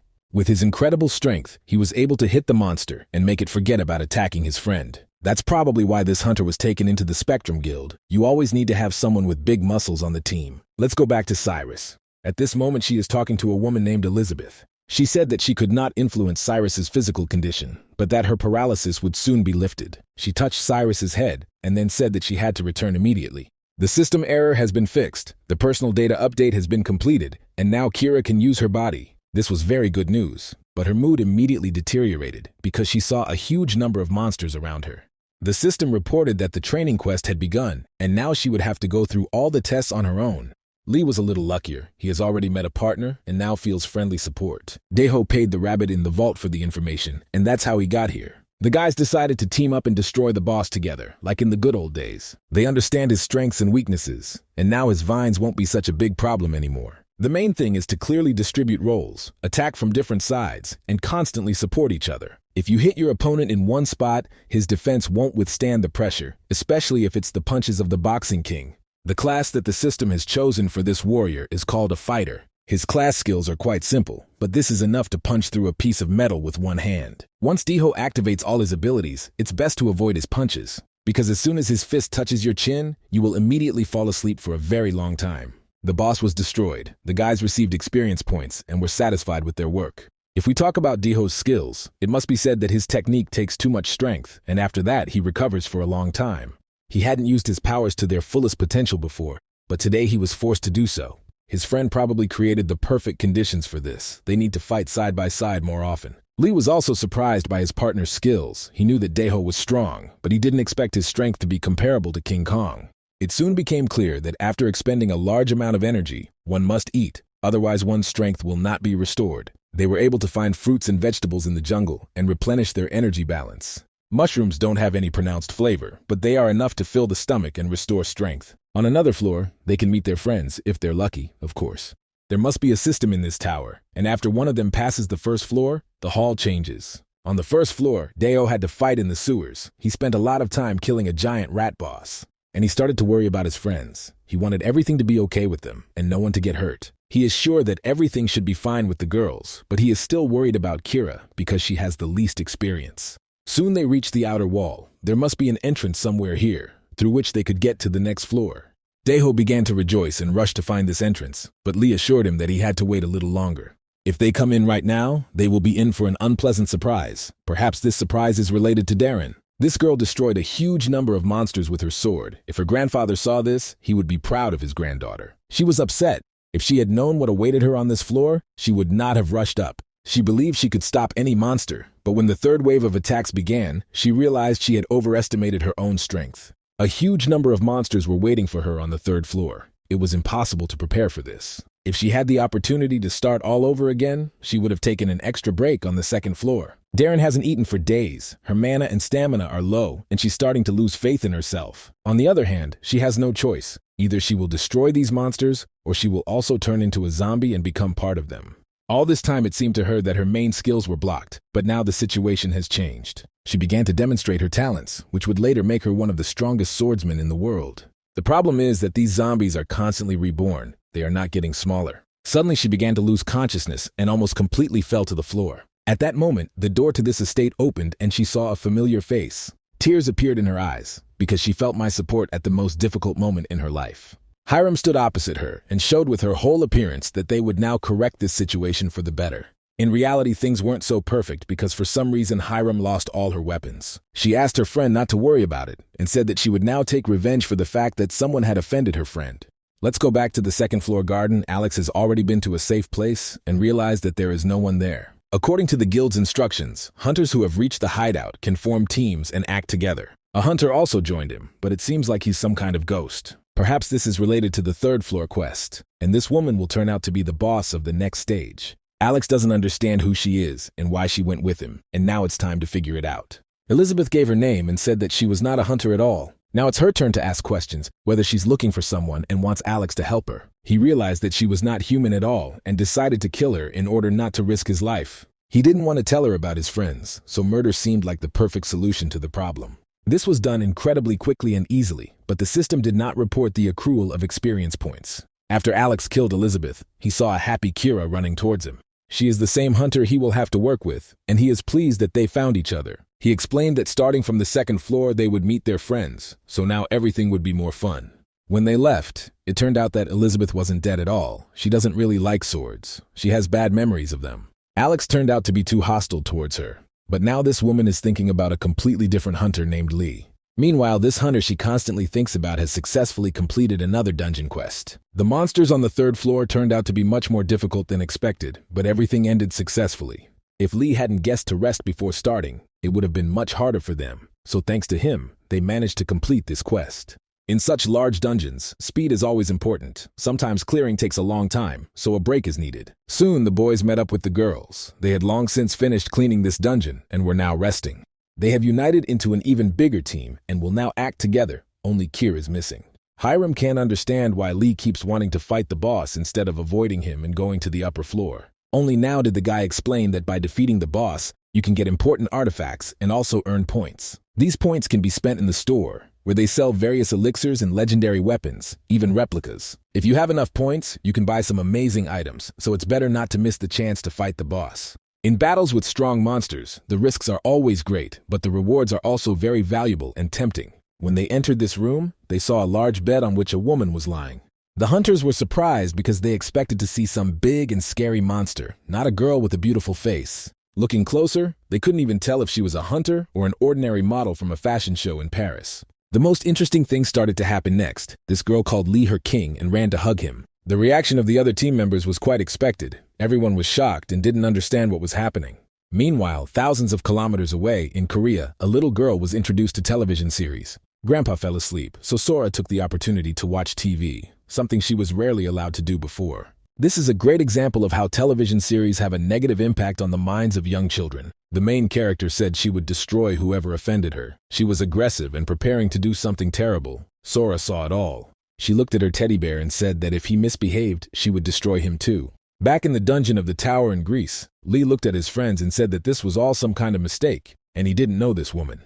She didn't pay any attention to it at all. She constantly hugged him and said how much weight he had lost recently. It turned out that all his comrades did not understand what language Lee and this unknown person were speaking. Perhaps this is somehow connected with the king's ring, which the Legion constantly wears on its hand. The monsters are constantly paying attention to this ring, and now this woman has started calling it the king, so there's no doubt that it's all connected. She was so happy to see him that she was already preparing to kiss his sweet lips. He looked at her, and at that moment he remembered Kira. After this memory, no kiss was possible anymore.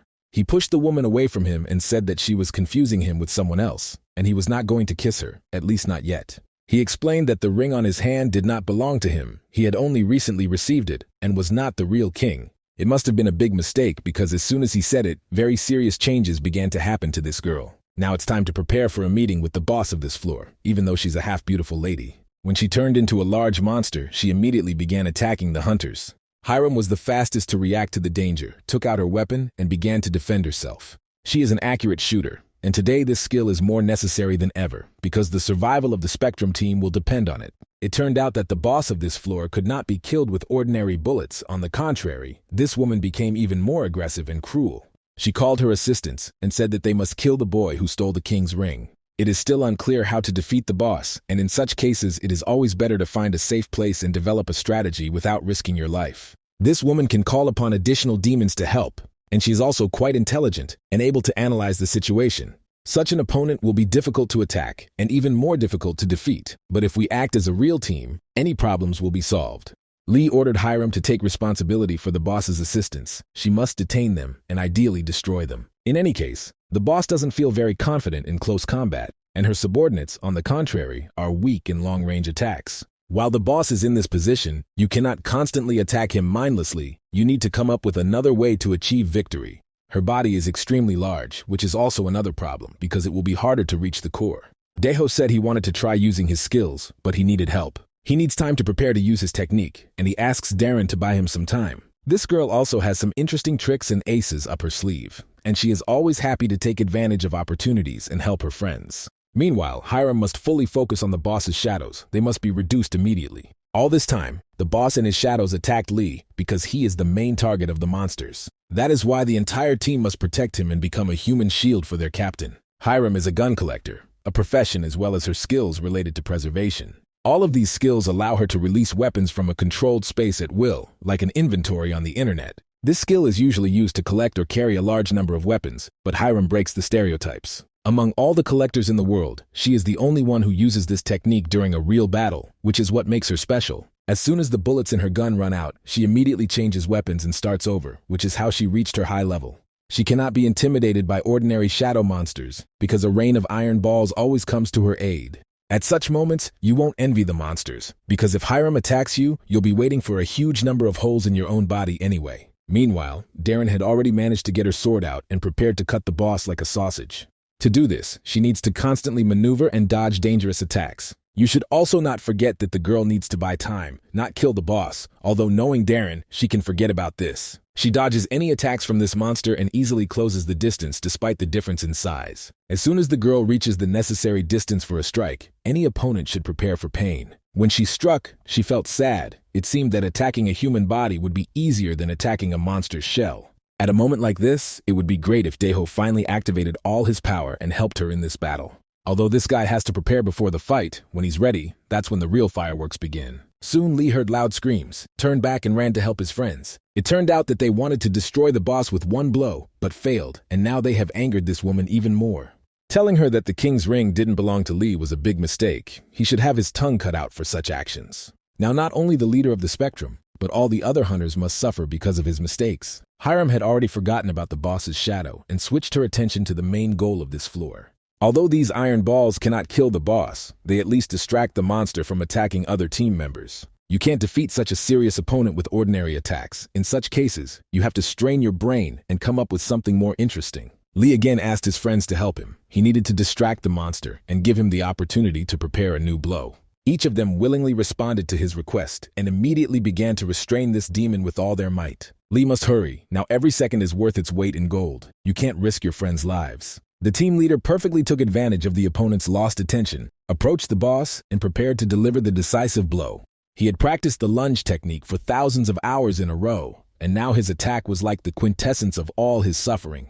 If that doesn't work, then no attack in the world will kill this monster. Recall that Lee's lunge technique is at the maximum level, so he was able to kill the queen and received 500 experience points for it. His friends had never seen him use such an unusual technique. They were surprised and shocked at the same time. After such a powerful attack, the hunter's body was left with almost no energy and Lee lost consciousness. His mother was completely exhausted, but that wasn't the worst of it, because the system reported that this floor would be closed in 10 minutes. It is unclear where to run. The door to the second floor is closed. There is no other choice but to go up to the next floor.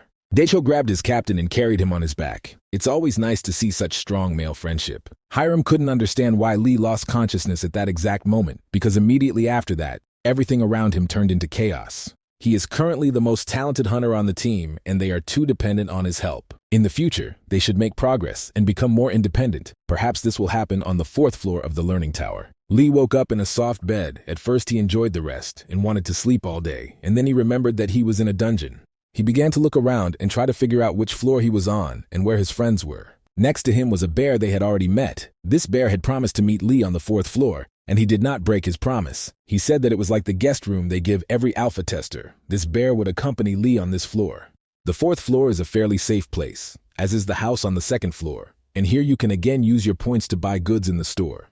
This bear is very soft and kind, and I looked at it and thought it would be perfect to take it with me to Korea. If I were to give this bear to my daughter, she would have much more fun when her parents go to work. If Sora receives such a gift, she will definitely say that her father is the best in the world. Of course, all that remains is to explain to the bear that he needs to be taken out of this dungeon and taken to another country. They entered the central hall where Lee immediately saw his old acquaintance, Alex. Alex was not surprised by this meeting. He knew that Lee had been nearby all this time and was resting after the previous ordeal. Alex said that they used escape tickets, which can be used to exit the dungeon even when there is no door or other exit. Such tickets can be bought in a store. Lee immediately asked the bear to find him this item. This shop is very different from what was on the 2nd floor. Here you can buy not only legendary weapons, but also escape tickets. These tickets aren't cheap, but most of their team members have already bought the item and moved on. All members of the Spectrum have already gone to meet the quests available on the 4th floor. Alex also said that Lee's wife had joined him on the 2nd floor and was currently in the process of hunting. The guy was incredibly happy to hear that everything was fine with Kira. He was very worried because they had not been able to meet for a long time. And he doesn't understand at all why no one from the Knight's squad is completing other quests, because thanks to them you can get a lot of points and buy valuable goods. But he knows that you can buy various artifacts with points, but he thinks that all this makes no sense in this dungeon. Everything they buy with their points in the store cannot be taken outside this learning tower. Besides, the prices for all these items are too high, so there's no point in risking your life for it. Members of the Knight's team purchase exit tickets and log out of the system after making significant progress. Lee promised Master Sophia that he would try to destroy the 5th floor boss, even at the risk of his own life, so he had to stay. Lee has no intention of spending his precious points on exit tickets. He wants to buy something else. Also, if Lee can complete the hidden Easter egg quest, he will receive a reward 10 times greater than anything before. This quest could turn his life around, but the bear has yet to meet a person who has been able to complete this task. He also warned that the scripted quests are not real, and if you take them for reality, problems may arise. Soon our main character found himself in a jungle, but not at all like the jungle on the second floor. He saw a strange child playing with jungle animals. He wanted to approach her like an insect, but this girl started screaming and said that if he took another step,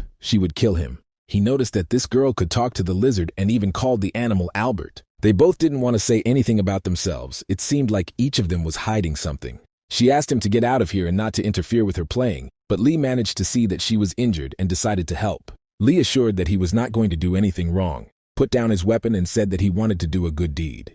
He gave her a plant called lucrum, a medicinal plant that is used to make a compress. It cools and relieves pain. Soon he helped the girl and assured her that soon her leg would no longer hurt because the lucrum would relieve the inflammation. She thanked him, then told him to get as far away from here as possible, and she also got ready to leave. Lee constantly tried to help this girl. He said that adults always help each other. He looked at her and realized that apart from the lizard, she had no friends in this jungle, so they agreed to get out of here together. The girl didn't exactly say that her name was Eliza, but upon hearing this beautiful name, she also told a little bit about herself.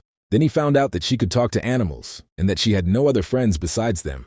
It's not hard to guess that this girl is a real sorceress or a witch. Seeing her unusual source of mana, he stopped. Eliza ordered him not to move, otherwise she would kill him.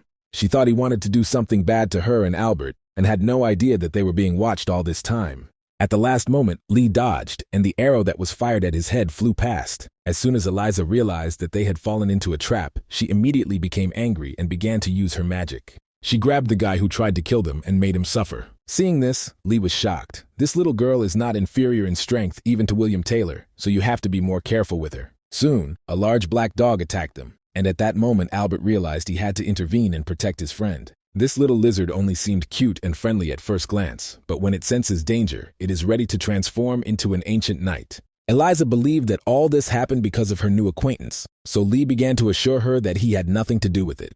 The girl did not want to listen to his words, began to attack him and try to kill him. At this moment, he saw another man again trying to attack Elise. It seems that this girl is not very well liked in this forest. I had to intervene again and save her, even though a minute ago she was trying to kill him. Lee doesn't like it when someone attacks a child in front of him. At such moments, he constantly remembers Sora and looks very angry. Only now did Eliza realize that this guy was not her enemy at all, and he knew nothing about her. They are still in danger, so Lee puts her on his back and starts running away. Albert said he couldn't run that fast, but he had to speed up to keep up with the others. When they broke away from the pursuit, Eliza tried to understand why this unknown Korean guy was helping her. It's obvious to him that when a child is in danger, adults should help. She looked at him carefully and decided to tell him why all these people were trying to kill her. There was a prophecy before. Some crazy oracle told her that she would destroy the entire world. After that, a reward was set for her, and people began to hunt for her soul. If Lee goes with her, he will be killed immediately by the mercenaries, so she suggests they go their separate ways before tragedy strikes. This girl also said that the ability to erase memories was something Lee had never heard of before. Only now, after looking at her more closely and analyzing the whole situation, did he realize that she was a witch. He didn't even know that there were other witches besides his own daughter. He tried to calm down and remembered what the bear had told him. In theory, this quest shouldn't be real, so this girl only exists here, and it's not necessary to interfere with this story. On the other hand, mercenaries are constantly pursuing this girl, and she can't turn to anyone for help. Even if Lee pretends that none of this exists, he won't be able to deceive her because Elise begins to sympathize with him with all her heart. If he follows her, he will become an enemy to the whole world, but Lee still wants to do it and is even ready to give her the opportunity to train on him. He explained that he sincerely wanted to help this little creature and had no other intentions because he was on her side. The girl decided to believe him and not scare him with her own strength anymore, although even this was too fast a step forward for her. She is already used to constantly hiding and not trusting anyone around her except animals, so her behavior must be treated with understanding.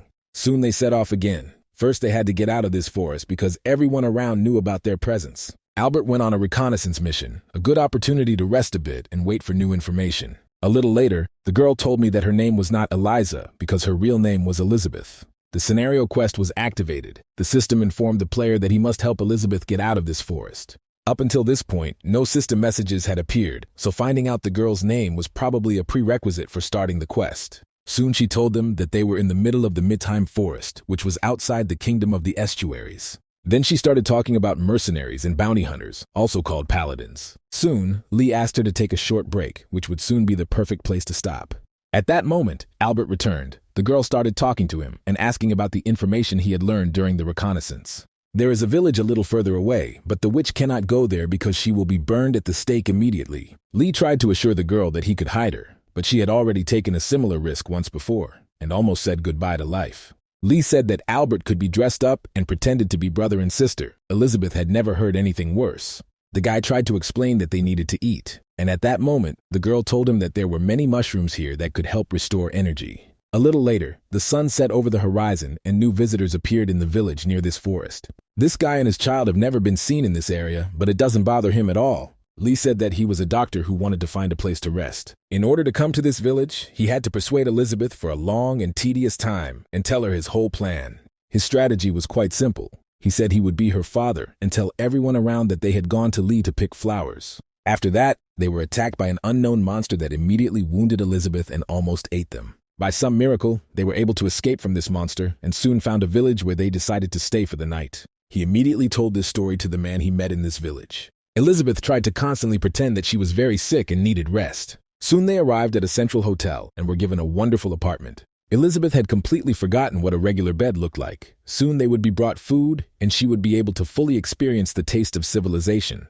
She hopes that she does a great job playing the role of a daughter and can become an actress in the future, because she doesn't really like the profession of a witch. Lee said that she is indeed very talented, but they will not be playing this role again in the future. The guy was only able to order dinner. He didn't have enough money to get dessert, but even that would be enough. Elizabeth probably hasn't eaten real food in a million years, but even so, she wants to share it with her saviors. After dinner, the boy said he wanted to go and ask how to get out of the forest and reminded them that they needed to leave this village quickly. Despite the fact that Elizabeth constantly behaves like a spoiled child, it is immediately noticeable that she has a kind heart. Even when she is very hungry, she is still ready to give food to her friend. Not every adult is capable of such behavior, so she is not a child at all. When Lee went downstairs, he saw that everyone around was welcoming the night's guests. They already know that a doctor has arrived here with the child, and they want to talk to him alone. These knights are very similar to the paladins, that is, the bounty hunters that Elizabeth told so much about. Elizabeth is left in her room all alone. Now she is not thinking about what will happen in the future, because she is completely focused on the memories of the past.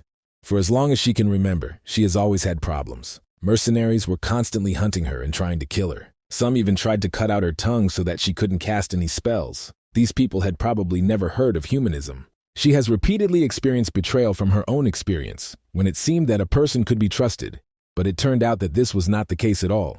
She was constantly told that no one would help a witch who could destroy the entire world, because it was absurd. And it was hard to remember all these moments of her life. If you look closely, you can see that there are tears in her eyes. Of course, she's thinking about that guy who showed up this morning and tried to protect her from the mercenaries. There are a million questions in her head. She's not sure if she can trust him, and maybe he's just as much of a traitor as everyone else. She remembered how he said he was on her side, and she couldn't forget how he risked his life to save her. After this, it's impossible not to trust you. Even if you cause trouble again, even if it breaks her heart, she still wants to believe in Lee. At this time, she heard his voice and immediately approached the door. Lee apologized to his daughter and said he was suggesting she take a little walk before bed. The paladins couldn't understand why he was behaving this way, but he continued to talk all this nonsense. At first, the girl thought he was trying to joke with her, but Lee kept talking, getting creepier with every second. He recalled how she tried to run away from home and asked her not to do anything wrong. When Lee said he would enter the room now, Elizabeth had no doubt that this was not a prank at all. After a few seconds, the paladins found themselves in the center of the hotel room, but they didn't find Elizabeth there. Lee guessed that now was the perfect moment to escape. There was no point in being with these bastards anymore. He hit one of them and quickly ran away, but it was only an easy task in theory. It quickly became clear that all exits from the hotel were blocked, and the armed mercenaries were not going to let their victim go. They realized that he was connected to this witch and assured him that the girl must be killed because she could destroy the entire world. Realizing that he didn't want to talk, the mercenaries decided to show him who was in charge and began to attack. Lee is not used to being afraid of people. He recently fought huge monsters, so the knights don't scare him at all. He's seen all the Jackie Chan movies, so he has no problems with martial arts. The problem is that he is alone, and there are too many mercenaries, and without help he cannot win. Sometimes they say that a warrior is alone in the field, but in this situation, it is difficult to remain optimistic. Lee realized that now was the perfect moment to use his best skill from his past life. The lunge technique could save him again. A few seconds after activating the lunge technique, a large explosion occurred that destroyed half of the building. Elizabeth, who was trying to escape while sitting on Albert, saw what happened and was shocked. She realized that her new friend was in mortal danger, and perhaps he could not survive this explosion. Now she regrets leaving him alone. They should have fought together and ignored the danger. These knights are paladins. They will kill anyone who has anything to do with Elizabeth without hesitation. If they find out that Lee was hiding a witch, they will cut off his head, but she cannot leave her friend in danger. Although she risks her own life, sometimes there are people for whom it is worth taking a risk, so she ordered Albert to turn back. After a few seconds, it saw the silhouette of a man and prepared for battle, but it turned out to be Lee, alive and unharmed. The guy explained that there were too many opponents and he couldn't destroy them all, so he had to get out of here immediately. They ran to Lee and tried to break away from the pursuit of these wolves in human form. Last time, Lee used too much mana. He even had to use the king's ring to stay alive. It's only a matter of time before the paladins catch up with him and Elizabeth, so they need to come up with something to save them. He still has various tricks and techniques that he can use, but that's not enough. Soon they were completely surrounded, and now they found themselves in a really difficult situation. Lee tried to intimidate his opponents. He recalled what he had done a few minutes ago and said he was ready to kill them all. The mercenaries acknowledged that his skills were at a high level, but they understood that he could not use this technique indefinitely. If he ran away, it already means he is weak, so the paladin leader wants to personally cut out his tongue. The boss ordered his assistants to go in search of the witch, while he himself remained to fight against Lee. He wants to end this battle quickly because there is no time for unnecessary chatter. Lee assured that he did not want to kill anyone, but his opponent, on the contrary, longed to taste warm blood. Paladins are true knights. They are trained in martial arts from childhood, and they quickly gain experience in battles for territory. Sometimes they can work as mercenaries and do dirty work, which is what this team does. The paladin leader has a large supply of mana. It is not easy to stop him, and it is difficult to even dream of victory. His strikes look like fairly ordinary attacks, but he is able to power up his sword to a high level with his energy. The main thing is not to panic and try to think strategically. You need to come up with a plan and act carefully. Lee has never faced opponents who were stronger than him before, but that doesn't mean there's no way to win. First, you need to understand what kind of mother he strengthened his weapon with, but this is not so easy to do. Soon, Lee found himself in an even worse situation, as his spear was completely destroyed, and now it would be difficult for him to stay alive. He fell and realized that he was one step away from death. He had to invent something, because he had no right to die in this dungeon. Although he doesn't understand that this opponent is almost impossible to defeat, his daughter is waiting for him at home, and he must change her future. He still can't understand the power of this paladin. Lee has been in many battles before, but he has never seen anything like this. To break an opponent's weapon, you need incredible potential, and this cannot be achieved without perfect preparation. It was the first time he had seen an aura that looked like mana. It seemed impossible, so he had an interesting idea. Now all he can do is fight. His spear may be broken, but he has another weapon called his combat experience. The paladin admitted that his opponent has a strong character, because even without weapons, he is ready to continue defending himself. If Lee can use the power of the king's ring now, he will be close to victory. All he has to do is understand how his opponent's aura works. Once he knows the answer to this question, the job will be done. According to his guesses, this knight had concentrated a large amount of mana in his weapon, just like the guy with the axe in the past. In that battle, he felt that his opponent's weapon was very strong, but now this weapon seemed to be pushing him away with its strength. It is obvious that they both use the same technique, but there are also noticeable differences. Only a little later did he realize that if he used the usual concentration of mana, all the power went to one point, which glowed brighter than anything else. The mana in this sword, on the other hand, is distributed evenly, so the difference is only in the form of the mana. Aura cannot pump weapons with force from within. Unlike mana, he knows this from the books he read in his past life. The power of the aura is contained within the sword in accordance with its size, which means you need to attack correctly and do it at the right time. Our main character has never had any problems with timing. He always knows how to find the right moment to attack. The paladin could not believe that his opponent had mastered an incredible aura so quickly, but in reality, Lee would win the fight through experience. Experience and knowledge can completely turn the tide of a fight, and that's exactly what happened in this situation. An incredibly beautiful picture could be seen in the sky, but unfortunately, we couldn't enjoy this spectacle because we had to fight for our lives. Little Elizabeth tried to escape from the mercenaries even though they had almost captured her. These guys were able to quickly find the witch and surrounded her from different sides. Now it will be twice as difficult for them to escape. She thought that Lee was already dead, because if the mercenaries focused on her, they would definitely kill her friend. A little later, she tried to forget all these bad thoughts and reassured herself that Lee was able to find a safe place, just like Albert.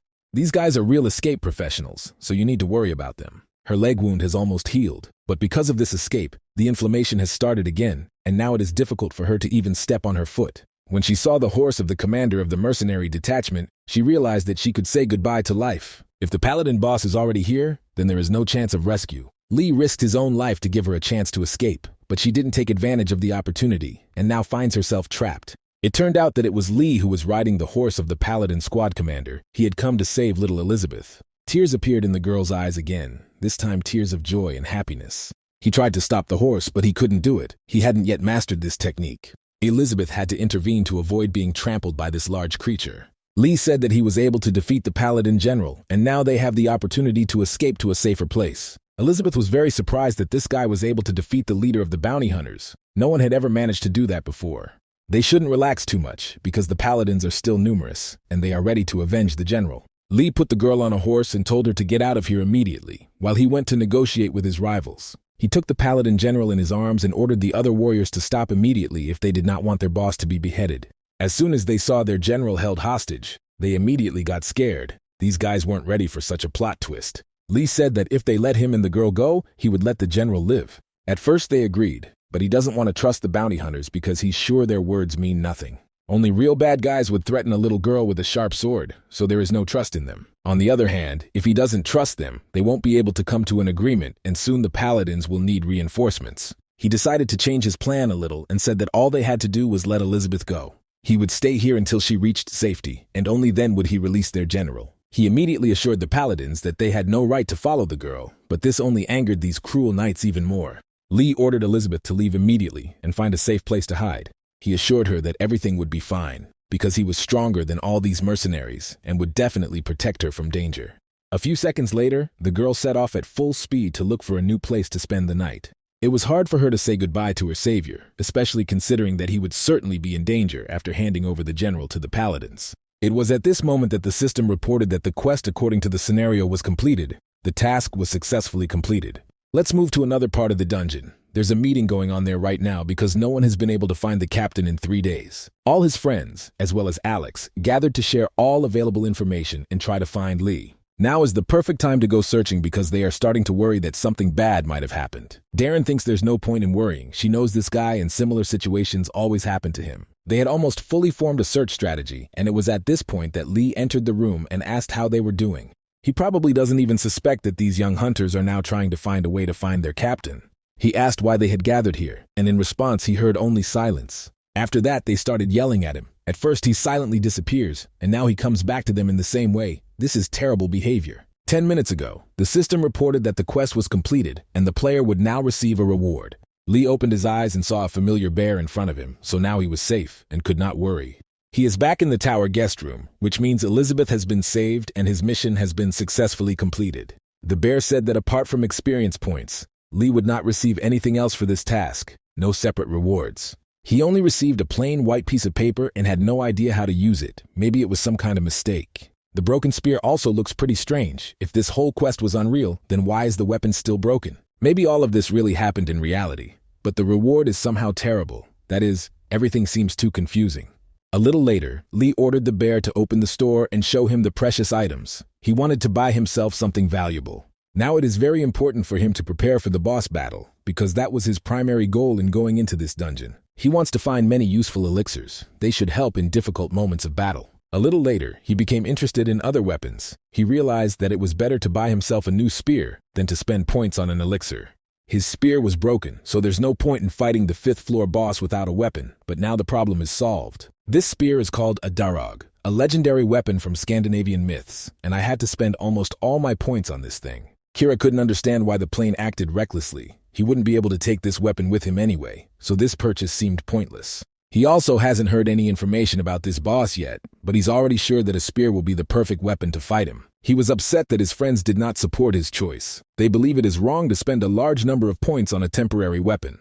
They probably don't understand that this is a necessary investment because he came here for his daughter, not for the rewards. After the tickets appeared in the store, everyone realized that the entrance to the 5th floor was open. Alex can't believe that these fools are really going to go to real hell to die. Even Master Sophia couldn't pass this test, and besides, they didn't buy escape tickets, so there's almost no chance of returning. He couldn't believe they were actually going to go to the 5th floor, but he would have to get used to these crazy boys and girls. They love to feel the risk and feel their hearts leap out of their chests, which is why they decided to become hunters, which is why they are a unified team. Soon they entered the 5th floor, and the training quest to attack the king's hall began. At first, everyone thought that the statues near the main gate were alive and would start attacking them, but so far this has not happened. If Sophia is to be believed, these statues should lose interest in them as soon as they walk through the door. Sophia said that this door can be opened with your hands and no additional keys are needed for this. One person will act as a decoy and approach the door. When the statue starts moving, everyone else will run back and open the door. Kira immediately said that she didn't like the plan, that being a decoy was too dangerous, but Lee assured her that he was ready to take on this role. He is the only one with a chance of survival. He has excellent reflexes and incredible self-confidence. Kira wanted to stop him. It was obvious that she cared about his future, and her feelings for him were growing stronger every day. I had to reassure her that there was no other way out. Lee had a great reaction, so she didn't have to worry. The decision was made, and the whole team prepared to act according to the plan. The main thing is not to rush and not lose concentration. As soon as the boy approached and touched the main door, the eyes of the huge statue began to glow red. At this point, Lee began shouting to his team members that it was time to act. It seemed to him that everything was pretty obvious, but for some reason no one moved or was going to open the door. It turned out that the statue was not going to run after him throughout the hall. The task of this night was to protect the gate, and he didn't care about anything else. Sophia said that all it took was touching the door and the guards would immediately start attacking. It seems as if they are greeting the king and kneeling before him. At this moment, the team captain again remembered that he had already been called the king, which was hardly a coincidence. In this situation, the king's ring is again involved and these statues consider him their ruler. 4 people couldn't even open the door a little. It's hard to believe that Sophia did it without help. Lee tried to do it on his own, but as soon as he touched the door, the guards immediately started moving. It seemed to everyone around that these monsters would now start attacking them, but Lee remained calm and was sure that the guards, on the contrary, would help him. That's exactly what happened. They walked up to the door and immediately opened the passage inside. The inner hall was huge. There was almost no light, so it was difficult to see the boss. The first floor boss was the jailer. After that, Lee met the gardener and then fought the real queen of monsters. Now, by all this logic, the king and boss of this tower should sit on the throne. As soon as he sensed that guests had arrived, he immediately directed his black magic into attack. The captain ordered his comrades to avoid any danger as much as possible and to keep a long distance. First, you need to understand the boss's strengths and weaknesses, and only then develop a strategy for victory. It was very difficult for them to defeat the queen, but fighting this demon will be even more difficult. He immediately surrounded them with the power of fire, and then began to recite various spells. This magic is too powerful. The hunters saw for the first time that a creature could attack with spells without stopping. Usually, every sorcerer needs pauses, because any spell takes up a large amount of mana and energy. If he continues at the same pace, he will be impossible to approach, but Lee has a plan. He tried to get closer to the monster and was not going to hide from its attacks. There are several possible explanations for Lee's behavior. He is either very smart and came up with a plan, or he has completely lost his mind. After the boss's attack, the guy showed his friends that he had the situation under control and they didn't need to worry. Usually, all people with a headache behave this way, but this time everything is fine with Lee. He decided to act this way because he understood the power of his spear.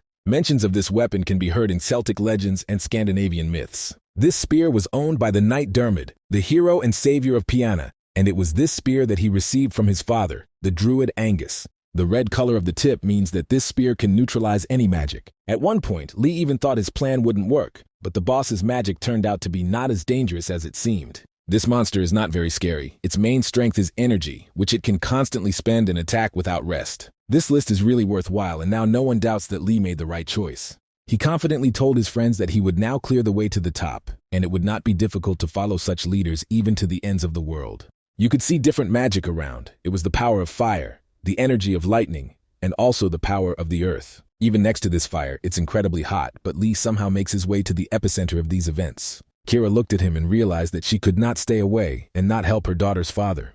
Her arrows began to attack the boss of this room, but thanks to the protective barrier, he was able to defend himself. The other team members also took decisive action. Hiram took out her favorite rifle and opened full fire. It's also hard to be satisfied with the result. This barrier doesn't let any attacks through, and the boss is even difficult to injure. It's obvious that no barrier can be that strong, and it's also surprising that the boss can both defend and attack at the same time. Alex warned about the power of this creature, but no one could even imagine that this boss was really so powerful. While he is hiding behind the barrier, all that remains is to hide from his dangerous attacks. Lee is trying hard to change the situation for the better, but even his magic spear is not enough to succeed. His actions angered the boss, and he then started throwing huge rocks at him. For a moment, it seemed that the guild captain would be crushed by the spectrum, and only a wet spot would remain of him. He was lucky that all this time Daeho had been preparing to use his technique, and now he could break any stone with one blow.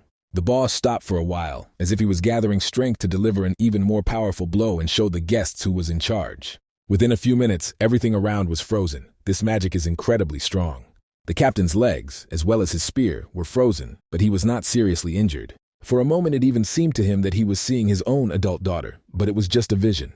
The boss stopped his attack to gather all his energy and strike with new magic. He acts wisely and prudently. At this moment, Darren called Daeho and said that they still had a chance to win, so they had to take advantage of this chance. Daeho realized that it was time to end this fight. This was a good opportunity to practice hitting a right overhand. He delivered a truly incredibly powerful blow. Even such a strong and durable barrier could not withstand it. The boss of the 5th floor was shocked, although we can't see his face, but he certainly looked surprised.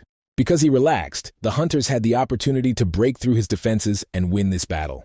They began to attack from different directions and get closer to victory. Although just a few minutes ago, it seemed impossible. Kira fired several arrows at the boss, and one of them hit him squarely in the face. It seemed like this was the end. The ice around him began to melt, and at that moment the boss screamed in incredible pain. The spell had completely dissipated, but the boss's clothes were still intact, as if he were still alive. Only a little later did it become clear that this boss was not going to die. He was not finished yet, and wanted to start the second round. Lee saw that Kira was in danger and immediately ordered her to flee immediately. He could not afford to lose her again. At that moment, when it seemed that the boss wanted to take revenge on her for the arrow he had fired, nothing terrible happened. The girl said that everything is fine with her. She feels great as always, and now she is even comfortable in this boss suit. Maybe it's something like an artifact. She killed the boss and now received his clothes as a token of gratitude. Lee believes that these clothes may be cursed. They can't be 100% sure, so it's better to be careful. It is unclear what happened to the boss. His aura dissipated, and the suit passed to Kerr. From the very beginning, he used curses as an attack, so most likely he was undead. Perhaps they were very lucky and were able to neutralize the power of his magic, although the boss's robe remained. It seemed that these clothes were part of the boss, because that was where his main strength for powerful attacks came from. If they really destroyed the boss's soul, then they should have completely neutralized all magic. Maybe Lee was wrong from the start and couldn't find the boss Sophia was talking about. At this moment, strange things started happening to the boss's cloak, and it started glowing green again.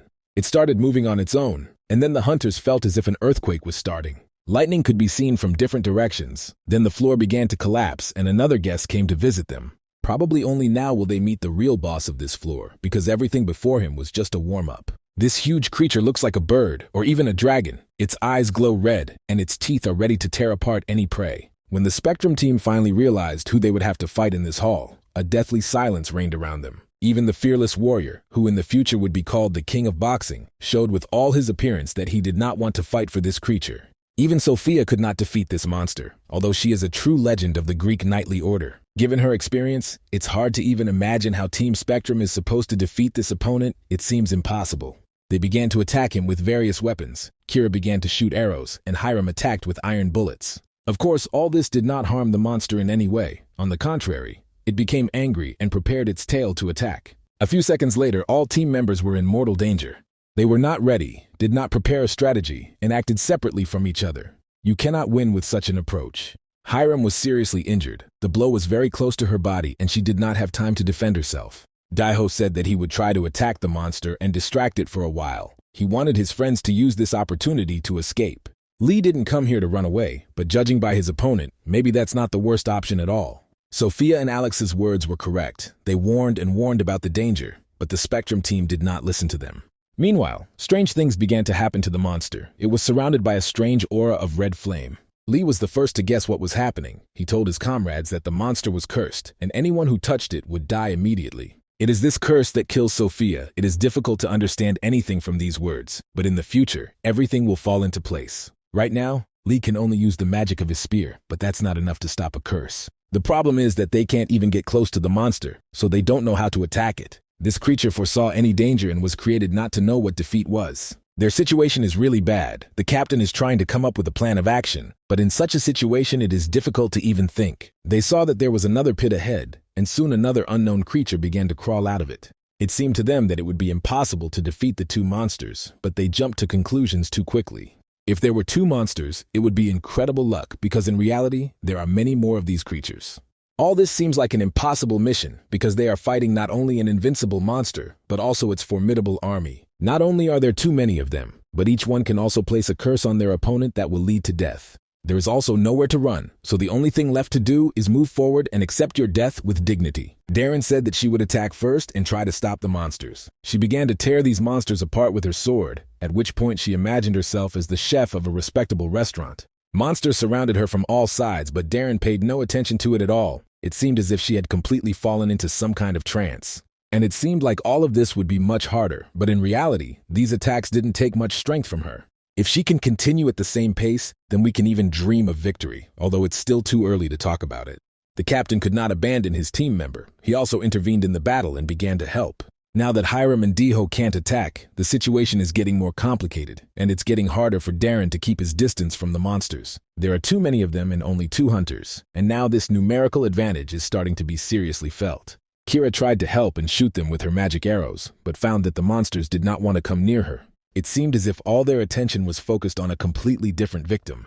Darren continued to slash at them with her sword, but there were more and more of them with every passing second. Fighting these giants is very difficult. Today she even gets tired twice as fast as usual, which leads to problems. At that moment, when it seemed that she would be destroyed, a huge stone fell on several monsters at once. Only Deho could do something so incredible, but it was obvious that he had used up almost all of his mana to do so. The situation is constantly getting more complicated. This battle does not last long, but it already becomes clear that the hunting team is close to defeat. The strongest member of the team felt that now he too was cursed because he had touched one of the monsters. The guy began to lose strength and soon completely lost consciousness. If he died, it would be a real tragedy. Despite her serious injury, Hiram did not betray her principles and used her weapon to its full potential. As soon as she ran out of ammunition, she would immediately change rifles and start attacking again. Monsters have completely surrounded her from all sides. If she doesn't help now, she will also be cursed. A little later, something very important happened, and we need to focus on this moment. Kira noticed that the monsters didn't attack her at all. She killed them, but they didn't pay attention to her. Probably all this happened because of her clothes, which she received after destroying the sorcerer. This is a very unusual cloak. It absorbs curses and may be the key to victory and clearing this dungeon.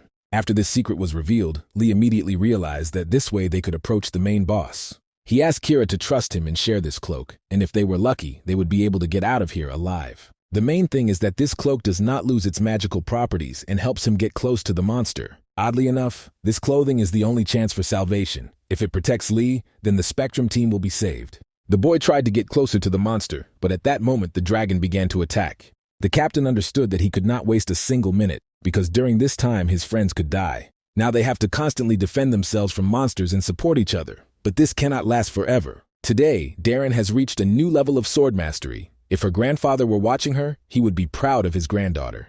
It would be terrible if a day like this, which had helped her make progress, ended in defeat. They killed monsters without stopping, but these demons became more and more numerous. Hiram had long since realized that rifles were no help, so she used a machine gun. Kira immediately warned that this should not be done. The bullets could ricochet and thus infect someone with the curse. The experienced female warrior understood this, but otherwise they would not be able to win, so they would have to take risks. She felt she had no choice but to trust her intuition and create a real hell here. However, Cyrus's prediction worked, and within moments, Hiram was injured even more. After that, she realized that she needed to bring out the heavy artillery and took a grenade out of her pocket. Maybe this will at least stop these demons from hell for a while, because otherwise there is no way to negotiate with them. When the girls ran up to save their friend, they saw that she had already lost consciousness. Now Hiram is on the verge of life and death. On the other hand, in 1 second, she was able to destroy a huge number of these lizards and bought them extra time. Kira asked Darren to help her clear out the remaining monsters, but Darren is also cursed. She had been hiding it for the last few minutes, but now it was obvious that she had turned to the dark side. It should be noted right away that this is not exactly a classic curse, so Darren is not going to kill his friends, but will continue to destroy monsters. She is certain that this curse will slowly kill her, so now she has no choice but to give her life for her friends. She saw how Deho and Hiram lost their last strength and didn't even touch the dragon, so she wants revenge for them. This giant is too dangerous. He turned out to be stronger than expected, but it's never too late to cut off his head. She will most likely die, but that doesn't mean she can't do it for her friends. Despite all these dangers, Darren instantly approached the monster and prepared to deliver the decisive blow. In this difficult moment, you could see real hatred and aggression in her eyes. She would not allow anyone to insult her team. It was difficult to reach the head, so she decided not to risk it and try to cut off the monster's tail. As it turned out, this plan worked. Her blow was lightning fast and powerful, which is how you should fight titans. After the monster was left without a tail, the boss's protective energy attacked the girl. She was left without strength, so she couldn't even defend herself from this attack, but that wasn't necessary anymore. Lee guessed that thanks to Darren, he had the opportunity to attack. He needed this chance, and he got it. Now all that remains is to seize the opportunity and send this boss to hell, because that's where he belongs. This maximum blow turned out to be accurate. A minute ago, the monster was in no danger, but now it was left without a tail and was at risk of dying. As soon as he fell to the ground, there was a sound like an explosion of concentrated dark energy. All the boss's servants, these ugly and impudent creatures, immediately scattered and turned to ash. This means that they managed to win, but it's not the end yet, because we need to get out of here quickly. Kira prepared to run away and take Lee with her, but at that moment she heard an incomprehensible sound. At first, she had no doubt that victory was already guaranteed, but soon she saw before her the terrible claw of death. She couldn't believe her own eyes that a few seconds ago, this monster was lying on the ground and not breathing, thinking there was no doubt that he was dead. Now it makes no sense, because he is ready to take revenge and destroy everything in his path. Now the dragon has become much stronger than before. All that remains is to run away and hope for luck. After the first attack of the monster, which rose from the dead like a phoenix, our heroes almost lost consciousness. Kira was left all alone. She looked at the dragon and guessed that death awaited her now. Next to her was Lee. The guy lost consciousness and didn't understand what was happening. The monster prepared to strike a decisive blow and show these strangers who was really in charge in this sacred temple. It was at these very seconds that the bowl of water broke, all of this happening thousands of kilometers from the dungeon of the training tower. This happened in Korea. A grandfather, tired of constantly playing with his granddaughter, dropped this cup on the floor. Little Sora was very surprised and scared. She knows that it was her mother's favorite cup. Soon Lee opened his eyes. He saw that the monster wanted to attack him, but something prevented him from doing so. Looking more closely, he realized that Kira had decided to cover him with her own body and give her life for him. He started screaming and trying to understand why she did it, but Kira was calm and reassured her lover. She said that he wouldn't be able to return home, but he had to survive and be with their daughter. At that moment, his heart bled. Tears welled up in his eyes, and his soul felt as if it had been pierced through and through. He saw Kira give her life for him, and her head bowed down, and her breathing stopped. The system immediately notified the boy that the mission had failed. He was unable to stop the second threat to Sora. Tears won't help. Kira won't be brought back. She died, and did it to save Lee. It was her choice. She lived a short but rich and happy life. This girl was always ready to come to the rescue and support her friends. She was not afraid to sacrifice herself and take risks for the sake of a common goal. Even in the most difficult moments of her life, she remained true to her principles, and that is how she will be remembered after her death. The monster is still alive. It looks at Lee and is definitely preparing to strike another blow. Now this guy has no right to die. If he doesn't defeat this titan, Sora will turn into a witch again and destroy the entire world. He tried to attack, but the dragon's power is so powerful that it is impossible to even get close to this monster. He fights as if he's read every martial arts book in the world, and as it turns out, he can even rise from the dead. At this moment, Lee analyzed everything that happened. It seemed to him that he was to blame for all this, because he was the one who suggested coming to this dangerous place. If he had been a little more sensible, if he had a plan, none of this would have happened. In any case, he made an incredible number of promises and constantly said that he would be able to protect his daughter. Now it seems to him that it has only gotten worse. He always believed that he could change his fate, but now he is losing faith in himself. This huge creature knows no pity. It was created to kill and destroy all who come to its temple. In these seconds of his life, Lee didn't try to defend himself at all, because even if he survived, there would be no point in it, because he wouldn't be able to protect his daughter. It seemed as if he had sunk to the bottom of an abyss, with only emptiness and silence around him. Strangely enough, he heard a familiar voice. It seemed that he was alone in this abyss, but this was not entirely true. Raising his eyes and looking more closely, he saw a little girl, Elizabeth, standing before him. She reminded him that now was not the time to die. He had made her a promise and had no right to forget his own words. He promised not to die for any reason, and he promised this to his daughter, and such promises cannot be broken. A few weeks before these events, in Korea, little Sora confidently declared that she wanted to go to Greece with her parents. While the father was taking pictures of this serious lady and laughing at her behavior, the mother was trying to explain that she couldn't go with them. They are going there for important work. It is dangerous, and therefore Sora has to stay with her grandfather. The father promised that they would return quickly, nothing bad would happen, and they would continue their happy family life.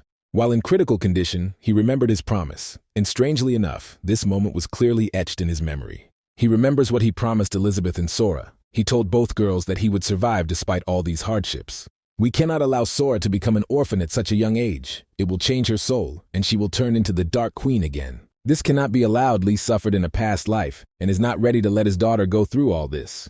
We must get out of this dungeon, even if it means giving up all our strength. To begin with, it was decided to use the King's Ring, after which the strength and mana reserve were increased several times. This turned out to be enough to break through the enemy's first defensive barrier. The first attack was immediately successful, although it did not kill the Titan, but now his arm will never work again.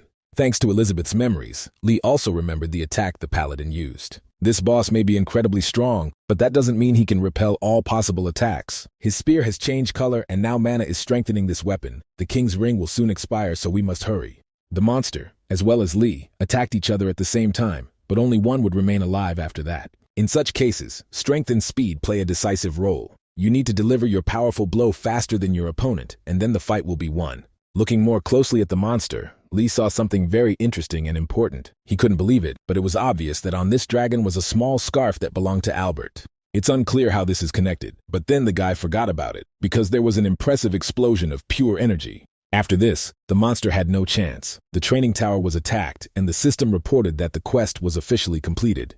According to the points tally, it was determined that player Lee made the greatest contribution to the overall victory, although now he doesn't care much about it. He fell to the ground because he was completely powerless. The King's Ring stopped its action and returned all of its characteristics to their original state. Now this ring should absorb some of his humanity, but that doesn't matter anymore. He understood that he couldn't lose consciousness, but had to get up and return to his daughter. Soon, the unused reward began to activate, and something near his body began to glow brightly. The reward for the scenario quest was the activation of a blank ticket. It was raining somewhere in the forest. In such places, the weather is constantly changing, and those around you quickly get used to it. Little Albert was next to Elizabeth, and again watched as the girl looked sadly at the rain. Her behavior made him sad too, but it was always nice to share his sad thoughts with someone. When Lee regained consciousness, he realized he was in his room, although it was unclear how he ended up there. Looking more closely, he saw that he was not alone here at all. He saw a girl and heard a familiar voice. It turned out that Elizabeth was next to him. Now she was no longer a child at all, but on the contrary, an adult and beautiful woman. She said they would see each other again and was now happy to meet her savior again. At first she decided to apologize. She couldn't answer all his questions because there was a high chance she would get caught. She asked to give her her hand and promised to reduce the side effects of using the King's Ring.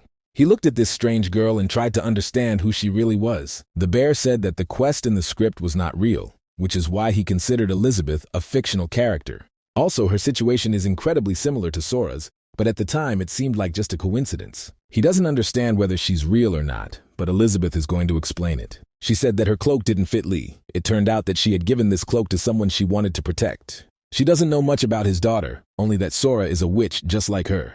They are both cursed by fate, and all they can do is accept it and come to terms with it. It's strange that witches are cursed, because only they in this world know how to curse others. Elizabeth felt that the time for conversation was running out, so she decided to give him a warning about the butterfly effect. That's exactly why she came, because Lee must understand that every step he takes changes the future, and it has already changed a lot. He doesn't even realize how many changes have occurred in the world because of his return to the past. Even what cannot be seen now accumulates step by step and turns into a storm in the future. A catastrophe will soon begin that he will not be able to stop alone. During these difficult moments, Lee almost didn't listen to her at all, but instead remembered the last seconds of Cyrus's life. A little later, Elizabeth reassured the boy and said that Kira was actually alive, no matter how strange it sounded. She immediately began explaining that the blank ticket Lee received for the scripted quest didn't work quite as he thought. It is actually a return ticket. It can turn back time for the owner and other members of his guild. At this time, it will return to the moment when they first started attacking, which means you can bring your friends back to life.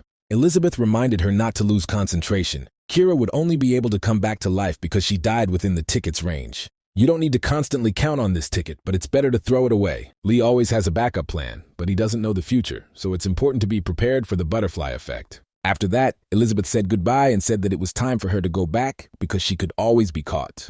Finally, Lee tried to ask her one last question. He wants to understand why she gave him important artifacts. It seemed obvious to her, because she was helping this guy for obvious reasons. He stood by her side and protected her from death, so now she owes him. After these words, she immediately disappeared, leaving Lee with many questions, but so far he has not heard the answers to them.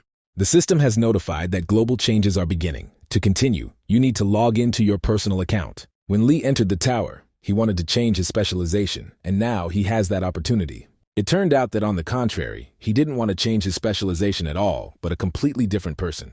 The system reported that this could not be done, even though it was for this that Lee risked his life. Speaking without exaggeration, all of Sora's misfortunes are related to her specialization and class. He hoped that by changing this, he could change everything that happened in the future and avoid the catastrophe that destroyed the world. This cannot be done in such a simple way, so all that remains is to change your own specialization. The problem is that if he does this, he will lose his lunge technique, which is an incredibly effective and powerful skill that may come in handy in the future. Even after 15 years of training, some other skills may not be as effective. Now, before large-scale changes to the system, this is one of his best skills, and this technique can be used several times in a row. The most important thing is that if he abandons the lunge technique, all these years of training will be in vain. On the other hand, by choosing a different profession, he may be able to find another skill, but there is no guarantee that this technique will also be effective. Soon the system announced that you could change your specialization, but keep your skills, and that changed everything. It can become a multiplier. At first glance, it is an ordinary specialization that allows all the skills of a warrior to develop. From the very beginning, he bypassed this specialization due to some limitations that seemed very questionable to him. But if he can get the key now, it will completely change the situation for the better. Now everything was decided. He was ready to change his specialization and become a multiplier, but retain all his past skills. After that, he lost consciousness for a few seconds and woke up in a body with a different specialization. Lately, he's been changing his geolocation too often, and it's starting to get annoying. Alex entered his room, heard strange sounds, and realized that Lee had woken up. Now they are at the Knight's headquarters, and Alex found Lee in the tower and brought him out along with the other team members. He said that they fought with a monster and were badly injured but managed to survive. From the very beginning, it seemed that the boss of the training tower would be the king, but there was a huge dragon controlled by Albert. If it was really Albert, then it is not entirely clear where the king went. Soon, other team members joined him in the room, with minor injuries, but all of them safe. Soon he also saw Kira. Everything was fine with her. She did not hold back her feelings and showed how much she was worried about Lee. He immediately hugged her, not that they hadn't seen each other in 1,000 years, no matter how happy our hero had been for a very long time. This is not a dream. This is a pleasant reality in which Kira is really alive and almost unharmed. If we recall the past, while they were in the tower, Sophia ended up in the hospital because her body became unexpectedly paralyzed. Now her illness has been defeated. She feels much better. She can control her own body again. Lee came to give her the quest reward because it was thanks to her tips that he was able to achieve his goal. It turned out that Sophia did not want to see the reward and only asked to be treated to a delicious dinner. The team members seemed to remember absolutely nothing about the boss fight, probably due to the effect of the blank ticket. Although it's not entirely comfortable to talk to them about what happened, Lee is happy that everything ended well. He decided not to tell them anything because all his goals had been achieved and everything else was of no importance. After a few days, it was time to return home. Although they really enjoyed Greece, it was always better to be at home. Finally, Alex decided to go over and talk to Lee, as the last few days had shown that something was bothering him. He bowed to the Korean guild leader and sincerely thanked him for everything that had happened. Previously, he had no idea that Sophia was cursed, and if Lee hadn't helped, she would have died keeping her secret. Alex is absolutely right. It seems that the training tower is monopolized by the guild. Now a lot has become known about this dungeon, and there will be many who want to try to challenge these towers. This could lead to the start of a war, and if you ask for help from the outside world, you could run into problems. If the guild were to solve this issue on its own, many people would die, so Sophia decided to sacrifice herself so that nothing bad would happen. If Lee ever needs help, he should contact Alex immediately and be sure to get support. Thus, the relationship between these two hunters has completely changed. Now they are not enemies, but friends. After that, they said goodbye and the Spectrum Guild returned to Korea, their trials in Greece officially over. Grandpa was already waiting for them at the airport, bringing little Sora with him in his arms. The girl was incredibly happy to see her parents, just as they were sincerely smiling and happy to meet her. Soon they were at their home and enjoying a well-deserved rest. It was nice to smell familiar smells and enjoy your own bed. Sleeping at home is always much better than sleeping in the best palaces in the world. It seems that Cyrus has no strength at all, which is not surprising because the adventures in the training tower turned out to be a real test for each of them. After returning, no one has any memories of what happened, so they don't know the truth. It's quite interesting that the personal system never allowed you to get anything other than the skills of a particular profession, but now that has changed. This is due to Kira. She did not use her skills before the system update, but at a critical moment this changed. Now Lee is worried about Elizabeth's words. This girl spoke as if she already knew the future, but did not tell about everything she knew. He would like to return to the tower and find her, but after conquering the learning tower, you cannot enter it again. He can only wait and hope for the best. Maybe Elizabeth will return, and he will learn something more about the butterfly effect. It will be difficult to prepare for its arrival, especially considering that it could appear at any moment. There are many things he has to think about right now, but the most important thing is his family. These two charming girls are his own world. Sora looked at her parents and said that she wanted to be just like them. Lee decided to forget all these difficult thoughts and enjoy the evening surrounded by family. Enough of all these trials for now. A few days later, he heard that a guest had come to their house. At first, Lee started to get nervous, but then he realized that it was his father. He didn't come here to talk, but rather came with a gift. We completely forgot about the kitten that Sora took to her grandfather's house, and now the grandfather has returned the kitten to the little girl. As soon as 40 saw her cat, she was immediately happy and ran to hug it. It turns out that she calls the kitten Teacher, a rather strange name, but that's Sora's wish. Grandpa told about everything that happened and how exactly this teacher ended up at their home. Of course, the parents didn't really like this story. From that moment on, Sora and the teacher became close friends, so now they have no choice but to take this kitty into their home. Kira said that she also likes cats, so she wouldn't mind Sora having a friend. The main thing is that their daughter is happy. Everything else loses importance in comparison to this. Lee watched all this and had doubts. He knows that the union of a black cat and a witch could end badly, and that scares him. His bracelet didn't show any reaction to mana, so this cat shouldn't be dangerous. He used to worry that his daughter wouldn't be able to make friends, so now that problem has been solved and the teacher can stay at their house. Sora immediately started celebrating and jumping for joy, and Huang looked at his son and said that they needed to talk. This was regarding their recent trip. Huang explained that despite the importance of work, one cannot leave a child alone for a long period of time. Lee may not even notice how his daughter grows up. If he is constantly absent, he will lose the opportunity to be her father. It's clear that he works for her and she's too young to take her with him, but you always have to find a balance. Although Huang is a wonderful grandfather, he can never replace a real father. If they work a lot, then at least on the weekends they should have fun with their daughter and also take her with them on vacation.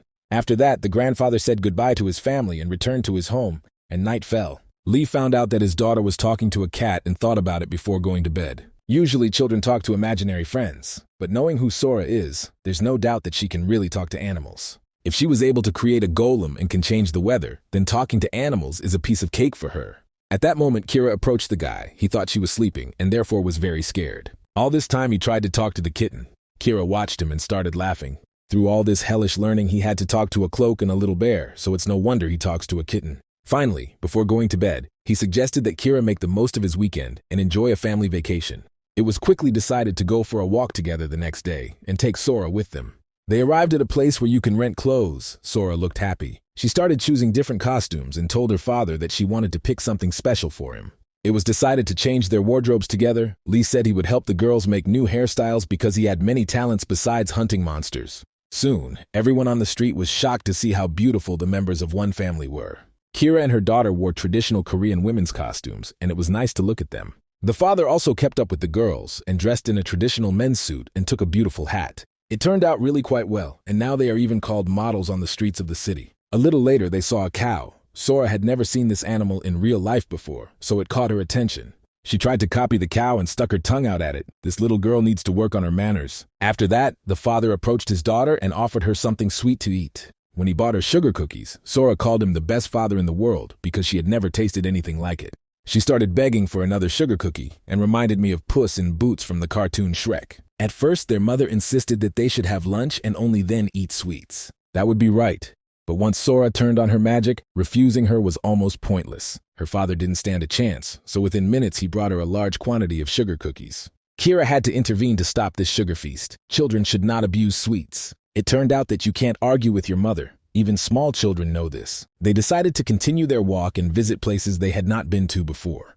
They met a man who suggested they take part in a special competition. If they do everything right, they can win any toy, such as the rabbit that Sora likes so much. In order to do this, you have to be very accurate, and of course pay 2,000 for 10 arrows. At first, Lee thought he would easily complete this task, but it turned out that the target was too far away. The task in this competition is really very difficult. Ordinary people who come for entertainment are not able to win the prize.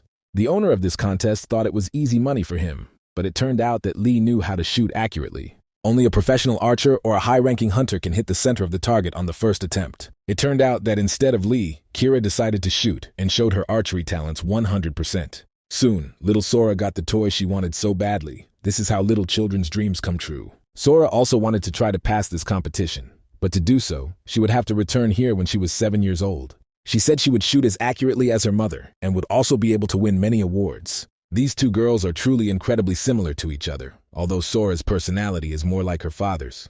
She won't even have to work hard to learn anything because she's had magic since childhood. The main thing is to teach her to control her powers, because under the influence of emotions, she can lose control of her magic. Despite the fact that her father wants to teach her to control her powers, there is not a single serious wizard around him. Only a few hunters can control magic, which is why sorcerers are called special. Maybe Lee should take it easy on his fatherhood. This girl is only 5 years old, so he has time to raise her. After returning home, Kira went to bed and had a terrible dream. After her house was destroyed, she and her daughter lived with relatives and friends for some time, but could not feel comfortable anywhere. Now it's time to come to your child's father and try to stay with him. Kira was visibly nervous. She hadn't announced her visit and was worried that everything wouldn't go according to plan because she and Lee had a bad breakup. If she didn't do this, there would be no other chance to meet him, so it was decided to take a chance. She came unannounced and feels uncomfortable, but she is Lee's daughter, so he has to accept them and take care of his family. She was curious to see what Lee would think. Now he would see this little lady for the first time, and she hoped he would take them in. She hopes that he is at least a little interested in their fate, and that he will not turn out to be a cruel and heartless man. As soon as Lee opened the door, he immediately said that Kira was too stupid because he wasn't going to let anyone in. He hasn't lost his mind yet to allow a person who destroyed his previous home to live in his house. The guy said he wanted to transfer Sora to the wizard's tower so that she wouldn't grow up to be a real monster. After that, Sehun appeared before her and said that Kira would work for his guild for the rest of her life. And at that moment the girl woke up and realized that it was all just a terrible dream. Everything seemed so real that it took her a while to calm down. She tried to understand why she had dreamed not only of Lee, but also of that terrible hunter Sehyun, but there was no answer. The cat teacher calmly observed all these events. She was calm and retained her playful grace. Let's move to the Magic Tower in the UK and see what's new with William Taylor. After his last visit to Korea, he started having headaches and began to feel worse. He was soon informed that the faults in Greece had almost doubled, but the knights promised to solve this problem. The last time this problem occurred was in Canada, so this is not the first time the number of faults has increased rapidly. Currently, after the unexpected appearance of the rift in Korea, the number of these events around the world has begun to increase very rapidly. It's hard to understand how all this is connected. The places and times of appearance of these faults are different, but it's still strange. Even natural disasters have causes, but this situation is completely different, and if this continues, hunters around the world will have a very difficult time. William Taylor tried to understand why this was happening, but his head refused to think. He suffered from constant headaches and could not analyze the situation clearly as he had in the past. Soon he grabbed the nearest pencil and started drawing something on the map. It looked like a hurricane that started in Korea. This country has become the epicenter of these events. It all started in the city of Seoul, and he must solve this mystery. Now it's time to see what's happening in the legendary city of New York, in the USA. There you can meet our old friend Elizabeth. She warned that the butterfly effect could lead to serious problems, and that's exactly what happened. She will have to intervene again, but that's not a problem, because progress is much faster than regression. Maybe it's because of Lee. For her part, she's trying to do everything she can to stop him, or at least slow him down, because the warning from the tower has already been received. Using a device in her ear, she spoke to someone and promised to be careful. The woman said that she would cope with all her tasks and that she shouldn't worry about her, after which she took a step forward and jumped down. Let's move to the Republic of Korea, specifically to a high-tech laboratory building. Usually outsiders are not allowed to enter here, but today the group leader ordered an exception to the rules. Lee came to test the weapon because there was no better place to do it. Hiram has already finished training and greeted her friend. She is the one who leads this corps. She had already managed to do everything that Lee had asked her to do so much. His idea was really great, but only a prototype was made to begin with. They only make custom weapons for incredibly important people. She called this item a modder. First, you need to understand how it works. You need to turn the device until the desired mode is activated. After that, you need to add some mana to the weapon, and after that the spear will be fully activated. The boy's previous spear disappeared after the adventures in the training tower, so he needed a new weapon. He can test this spear right now. That's why he was called here. The last time he faced such a test was during the exam for a hunter's license, a battle with a dummy. Since this is a weapon test, let alone a prototype, you can't go into the dungeons right away. Lee entrusted Hiram with choosing a monster to her liking, and it turned out that this woman had very specific tastes. This spear has several different modes, so Lee can try out any way he wants to destroy monsters. It won't be easy to defeat this monster, but the guy has done it in the past, so he just has to repeat his actions. He fought the mimics for a long time during their last battle, but since then his martial arts have grown, and he also has a personal system. He wondered if he could win this time. Now he would realize how much his progress had increased. Kira stayed at home with Sora. They did household chores and spent their time peacefully.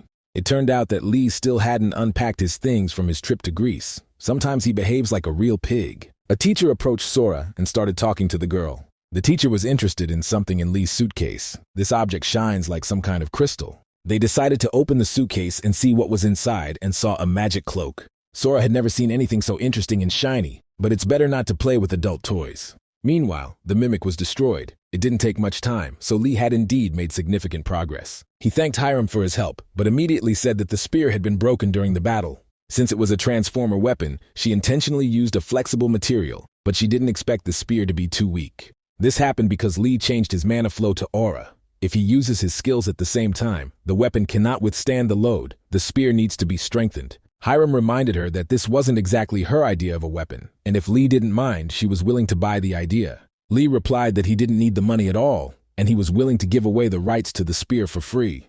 The main thing is that Hiram agrees to make this weapon freely available in 3 years. She couldn't understand why he was doing this. The guy didn't tell her that he didn't actually own the patent for this technology. Before its regression, this weapon was developed and produced by a high-tech company, so it would be right to return this technology to its owner. This interference in events could lead to the aforementioned butterfly effect. One can only hope that nothing bad happens. Any action has consequences. Weapons that should have appeared only a few years ago will now be distributed around the world. This is a big risk that could lead to disaster, and Lee may regret his actions in the future. After that, Lee said that there was another weapon he would like to ask to be collected. This time, this weapon must be made of a special metal, because only in this way will the weapon be endowed with the necessary qualities. Lee returned home and immediately realized that something strange was happening here. It was dangerous to leave these girls alone. It turned out that Sora had put on a crybaby and started flying around the house, while Kira tried to catch her. This is the same cloak that was taken from the 5th floor of the training tower. It had been lying in a suitcase for a long time, but now it has gained some freedom. It was clear from Kira's face that she blamed Lee for all of this. She didn't understand how to catch Sora and why Lee didn't hide this cloak somewhere else. Meanwhile, my daughter was enjoying her adventures and said she loved this raincoat. They tried to capture her for a long time, but this task only looks easy because in reality it is very difficult. Surprisingly, Sora is completely calm, despite the situation, so she cries, and I really like it. I had to explain to the girl that she shouldn't wear this raincoat without permission because it could lead to problems and injuries. Soon they came to an agreement, and I had to ask Kira to calm down and not yell at his daughter. I also had to convince Sora to apologize to his mother, so they both realized they were wrong. We can't forbid our daughter from enjoying life, and we can't always obey our mother. But now everything ended well. As soon as Lee arrived, the conflict was resolved, a good illustration of the importance of the father in the family. After that, Lee decided to talk to his daughter and see if she felt any strange emotions after putting on the raincoat. It turned out that he had no effect on her at all, and apart from the ability to fly, she felt nothing. In theory, artifacts like this cloak cannot harm people with strong mana energy, so you don't have to worry about Sora. Lee immediately remembered that Elizabeth had said to pass the cloak on to her daughter, and that's exactly what happened. So now he had to watch over this little mess. It is very interesting what kind of energy this cloak emits when the girl puts it on. In the future, this will also become clear. Lee soon remembered that before his regression, he had seen his daughter wearing the same cloak. He began to think about what happened in his past life, about what he did not know. A little later, he began to suspect that Elizabeth and his daughter might already be dating, and it's unclear whether that's a good thing or a bad thing. The answers to all these questions will have to be found out a little later. Now it's time to be with the family again. After a trip to Greece, parents should spend more time with their little daughter. She should feel loved and supported. Soon they arrived at their destination. Lee asked Kira to go with Sora while he parked the car. He got this car from Hiram. She gave him the keys and told him not to deny himself anything. He tried to call Hiram, but the woman didn't answer, probably busy with her weapon as usual. Hiram rarely thought about her personal life. She was constantly busy with work and new plans for life. Now she looked at her bullets with sadness, because she remembered that during the battle with the boss of the training tower, she had not even been able to wound him. She knows that the ball has its limits, and if she can't improve that part, her whole life will remain stagnant. The problem is exactly how to put mana into the orb, because the mana level is difficult to maintain at a stable level. If you fill the bullet with mana, then it will strengthen the weapon, not the bullet, and it will not give the desired result. It would be ideal to put mana into orbs without unnecessary touches, but it's too difficult to control. There is no other choice but to try to do this through direct contact, and this requires spending extra time. Seeing that it was already late, Hiram realized that she hadn't thought about work for so long. She went into another room and saw her parents with Lee. He talked about adventures and how their daughter fought monsters. Everyone around was laughing, and there was a pleasant atmosphere. Oddly enough, the girl on the contrary was upset. For her, this was the worst-case scenario, and she was not at all looking forward to meeting Lee. Instead of greeting him and hugging her friend, she started yelling at him and trying to understand why he had come. I had to explain to her that because she didn't pick up the phone, Lee came to her office and the security guard told her that she was at home. Thus, he ended up in her house and met her mother. Soon they retired to her room and began to talk about their own affairs. He came to ask something about the weapon he requested a few days ago. There were problems with the manufacture of this weapon because the Flurn material needed is too rare and not available in the right quantity. Surprisingly, there is not much demand for it. It seems like someone deliberately took all this metal for themselves. Hiram suggested using some other metal. An alternative could be found without losing the effectiveness of the weapon. Lee explained that it had to be a weapon made of Flurn metal, otherwise he wouldn't get the desired effect. She should try to obtain at least a small amount of this metal. If it's really urgent, it would be faster to place an order with a blacksmith than with a large high-tech company. During this conversation, the lights in the room were turned off, which usually doesn't happen because the backup generator is running. Perhaps thieves are trying to break into the house. This often happens in wealthy areas of the city. The father of the family went out to talk to the security and check that everything was under control. He hoped there wouldn't be any problems, but then he saw that the guards had been attacked. Unknown people in dark suits appeared near the house. They killed armed and determined. Soon, these people were already in the house and trying to find the owners of this apartment. It is not known what exactly they were trying to find, but the husband and wife hoped that nothing bad would happen.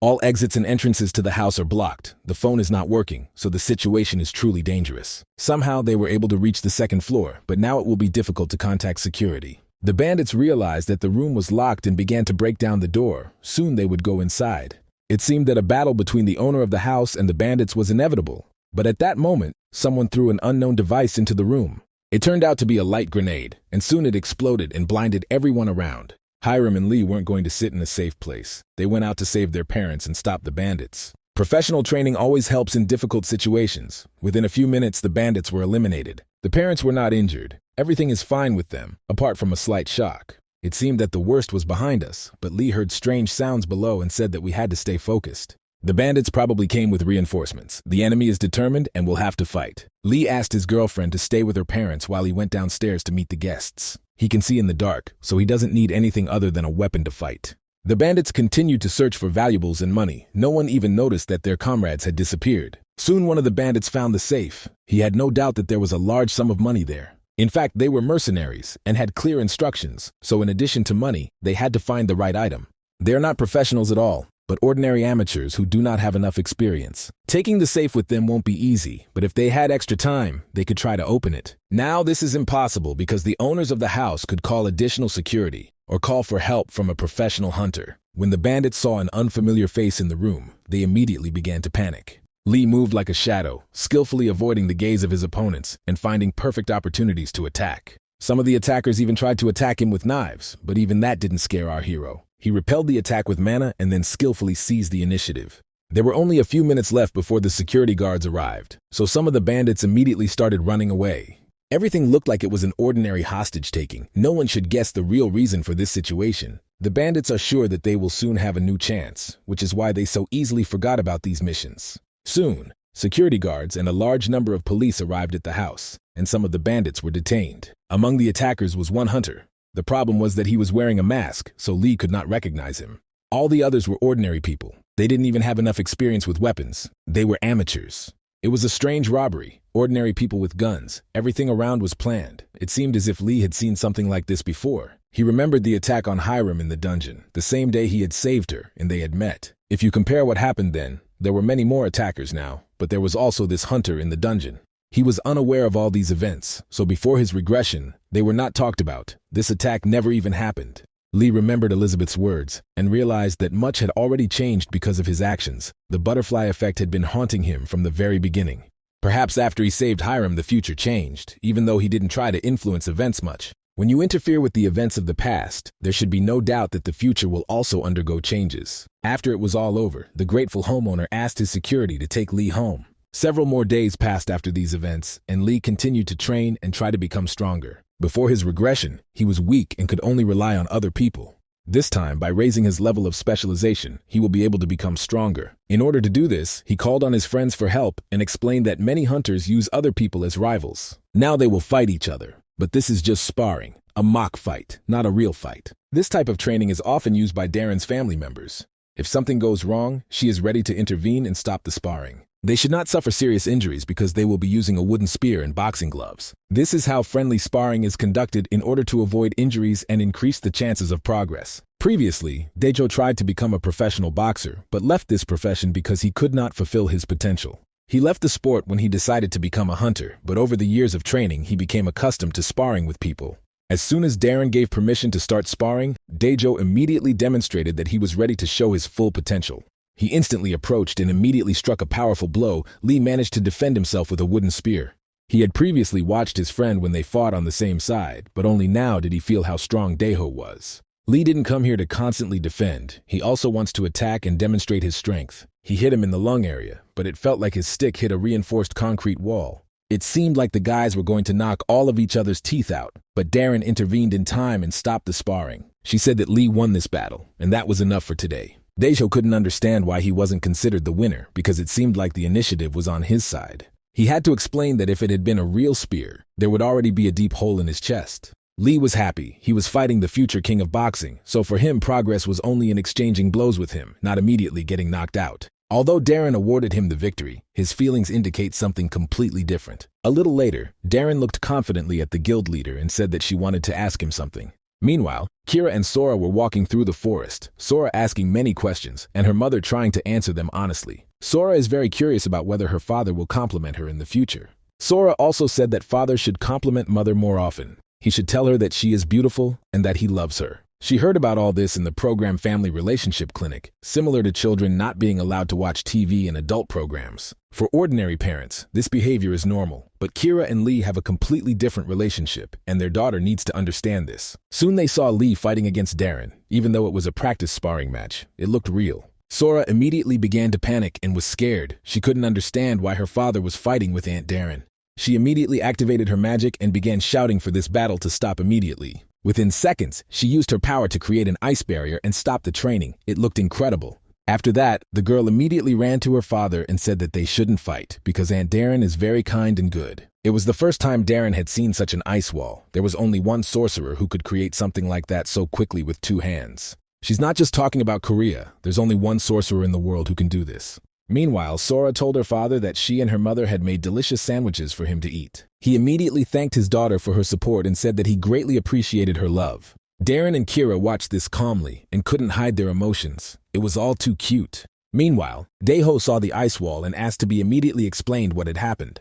It took a few minutes to explain that their daughter had magic and destroyed the house they used to live in. Lee immediately said that this must be kept secret and under no circumstances should anyone tell anyone about it. This is strange because usually when your daughter is a genius, they tell everyone around her about it. But Sora's power is too unusual to tell others about it. The father doesn't want to risk his own daughter, and he can be understood. Daeho assured that many unpleasant things happen in life, but he would never tell this secret to anyone else. It's always nice to know that you have true friends who are ready to support you in difficult times and lend a shoulder to lean on. Kira soon guessed that another problem might arise if the Rift Control headquarters noticed the amount of magical energy. Lee tried to calm the girl down and said that this shouldn't happen this time. This time the magic wasn't as extensive as when Sora stopped the rain, and it also didn't use much mana. The parents begin to sense something very important, namely that their daughter is learning to control her power. Before, she couldn't stay calm and showed too much emotion, but this time she did everything deliberately. Surprisingly, the magic became more stable, even though Sora had not met any wizards or studied with anyone. Maybe something special happened while the father and mother were in Greece, but for now it's a mystery that will have to be solved. The young hunters and the little witch enjoyed delicious sandwiches, good weather, and friendly conversations. They laughed and suggested that Sora become a chef because her sandwiches turned out incredibly delicious. The girl couldn't stand it and said that her mother actually made these sandwiches, but she helped her, so it's a shared credit. After that, Sora said that her father should praise her mother as much as he praises her, because that would be fair. A rather interesting situation arose, and everyone around was waiting to see how Lee would behave. It became obvious that little Sora was trying to do everything possible to bring her father and mother closer to each other. Everything is said so logically that it is even difficult to avoid shyness. I had to thank Kira for the delicious sandwiches and say that she is an incredibly gifted and wonderful woman. Kira was incredibly happy because she hadn't heard compliments from Lee in a long time. Now he immediately recalls the past, when he tried to get closer to her through something more than jokes, memories in which death took her. Soon the family returned home, another day had passed, and now it was time to rest. The girls went to bed, and it seemed as if Kira was having some unpleasant dream again. Everything around was destroyed. Some global catastrophe destroyed humanity and left almost no one alive. A huge monster destroyed the entire city, leaving a huge number of dead people, ash and fire all around. Kira survived. She was at the center of this disaster and saw with her own eyes what was happening. At that moment, Sehun appeared in her dream again. He saw her and said that he was glad that at least one normal hunter remained alive. He suggested finding the monster and killing it, but Kira replied that with their powers, it was too dangerous. Sehun approached her and said that it was dangerous for weak hunters, but they were on a completely different level. He considers them the best warriors, members of the Knights organization, who can stop the catastrophe.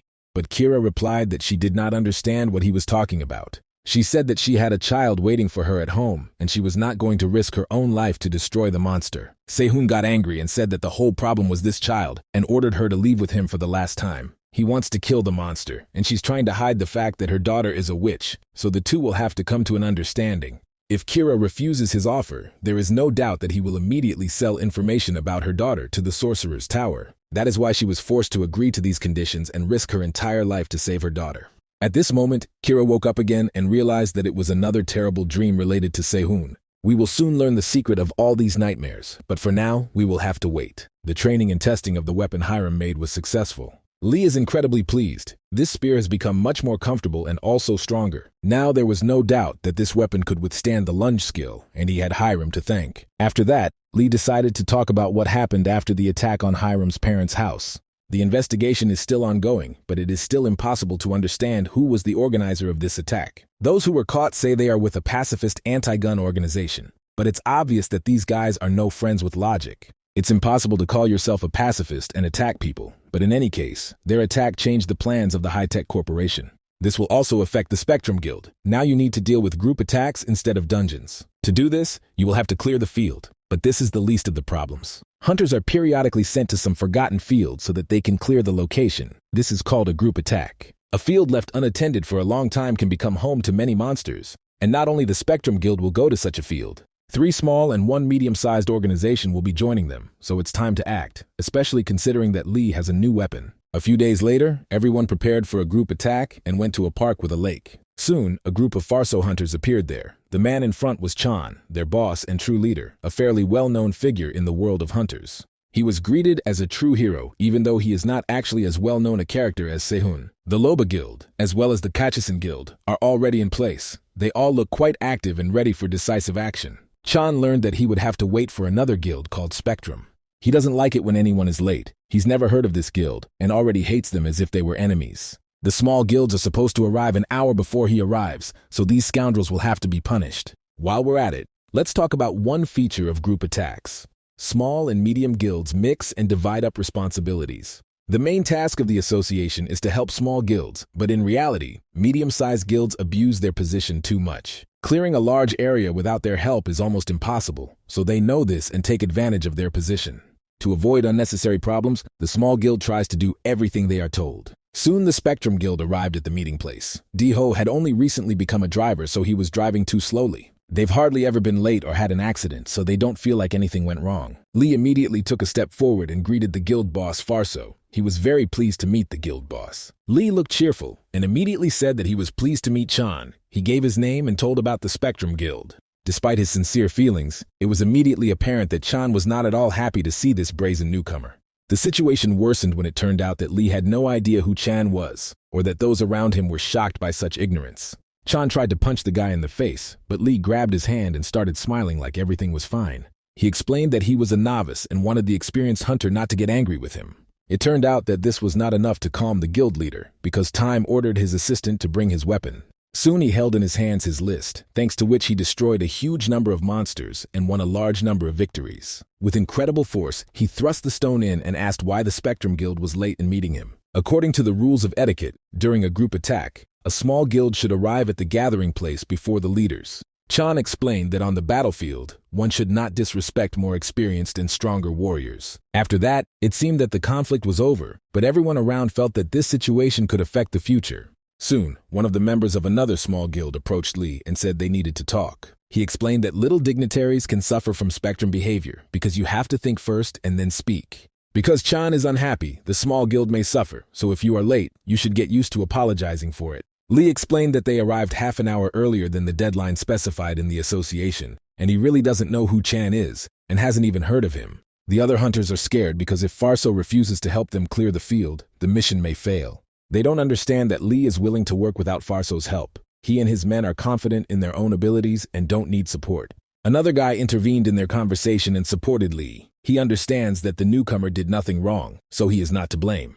It turned out that Chan was eavesdropping on this entire conversation. He looked agitated and didn't understand what was happening. Now the Keichisan Guild may suffer because its leader supported Lee. Now he will regret his actions. Soon, this entire large team continued their journey to the field, which would need to be cleared by joint efforts. Chan ordered to prepare to split into 2 teams. The Farso always use division to clear large areas. Farso and Liba will follow the outer side of the park, while Spectrum and Kachisan will continue their journey on the inner side. The team members said they wanted more experienced hunters to go with them as well. It was obvious that Chan had planned everything carefully. He sent both small guilds that did not support him into the most difficult territory. He explained that the distribution was fair and each guild would be on equal terms. Of course, this is not entirely true. The inside of the park will be cleaned by 2 small guilds, and this is not entirely in line with the association's traditions. Chan explained that he wasn't going to think about traditions because it was just a formality that was long gone. He didn't want to talk about anything and said that everyone would receive a profit depending on the cleared area. It was noticeable how happy the members of Loeb's team were. They would be clearing the park together with experienced warriors, so they were safe. The Kachisan, on the other hand, are excited. Their leader has publicly supported the Spectrum Guild, and now they are in danger. Gathering the 2 weakest guilds and sending them to the most dangerous area is too much. It will be difficult to think about a cleanup now, because the risk of dying is extremely high without Farso's help. Everyone around them thinks that the Spectrum Guild is made up of newcomers, and doesn't realize that Lee and his team are much stronger than they seem. They wanted to plan a cleanup of the area, but at that moment, the first monster appeared, a jumping mole. Lee wasn't scared at all. He had destroyed monsters that were much stronger than this mole, so he decided to get down to business right away and clear the area. He was being watched not only by his team members, but also by other guilds, as well as the group attack leader, Chan.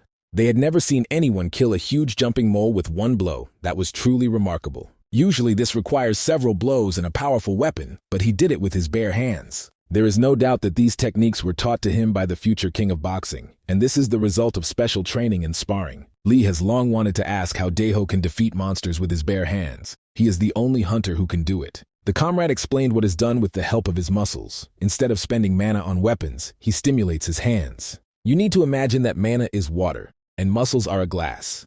If the glass is small, there will always be too much water. So the bigger the muscles, the more mana they can hold. This is a simple but important truth. It is also impossible to forget about speed and strength, which make the blow quick and powerful. If you do everything correctly and apply this technique at the right moment, you can defeat your opponent with your bare hands. It will be difficult for a beginner to immediately understand these feelings, but hard training will help in the learning process. This could only be learned by knowing the basic principles, and so Daeho soon fully taught his technique to the guild leader. After what happened, everyone around gathered into teams and continued their journey to the desired area. Lee impressed the other team members and therefore became the unofficial leader of the squad. The leader of the Kachisan Guild was named John. He couldn't understand how Lee was able to destroy the monster with one blow. Maybe it was some kind of hidden technique. His opinion of Lee has changed, but he still doesn't want to relax because there is enough danger in this area. They were unlucky because their task was to clear the most dangerous area of the location, and this would be a real test. They are unlikely to have enough experience for such work, so things could go wrong at any moment. The team leader ordered to start cleaning near the water. It seemed that there was only water there, but he was sure that this was not entirely true. Using his experience, he explained to the other team members that this monster is called a lakefish. These creatures are insidious and very nasty. They disguise themselves by trying to make themselves look like ordinary grass and flowers, then attack people and drag them to the depths to eat. Mermaids did something similar in Scandinavian myths. Perhaps it was these monsters that were told in those stories. It was very dangerous to approach these monsters alone. If you don't have support, it will be almost impossible to get out of the water. John immediately remembered that during the briefing he had not heard anything about this. Chan must have known about these monsters, but had not said anything. You need to work silently and from a long distance, because the fish sense any movement in the water. Hunting carefully and quietly is very important when you encounter these monsters. John suggested removing the people with firearms, but Hiram assured her that she could work silently. After how many seconds did she start destroying monsters from a long distance like a true professional? Perhaps before the Spectrum Guild seemed like beginners in this matter, but now it feels like they have experience. Hiram fired many shots and never missed, except for those fish that were very far away. After that, Kira intervened. She took out her weapon and said that she would clean up all the other monsters. If you add mana to your arrows, you can attack at longer distances, so the job was soon done. The Kachisan Guild looked at these girls as gods. It seemed as if they didn't even need help. It seemed like this cleanup would be a real test, but so far everything is going perfectly. The Kachisan feel loved and cared for. They have never experienced such treatment. The destruction of monsters continued not only in this part of the park. Farso and Liba were also actively working. Although they were all alive for now, they were not operating as a single team, so they had enough problems. Everything turned out to be much more difficult than the leader expected, and now he is not very happy about being given this task. He tried to shout and ordered everyone not to lose concentration and work like professionals, protect the camp and support each other. Everyone around was already regretting going to clear the territory with him. It was obvious that Chan was a bad leader. He has to do everything quietly and emphasize that you can't wake up the worst monster. It soon became clear that they had been working too loudly and would now be doomed to battle with the Titan. The boss of the lake park is a monster called Keelik. You won't often meet him in the park because he usually sleeps deep underwater. When someone attacks it or behaves loudly near the water, the monster wakes up and begins to act. They usually set up ambushes and use these attacks, but due to the disorganized actions of the teams, they worked too loudly and woke up the boss. Chan tried to warn the other team members, but if he started shouting loudly, the boss would attack him first. When a Keelik grabs someone with its tongue, there is no chance of staying alive. It remains to be hoped that he will quickly swallow the victim and a quick death will await him. When the newcomers see their comrades being eaten before their eyes, a real panic begins. In such situations, an experienced and strong leader is always needed, but Chan is not quite suitable for this role.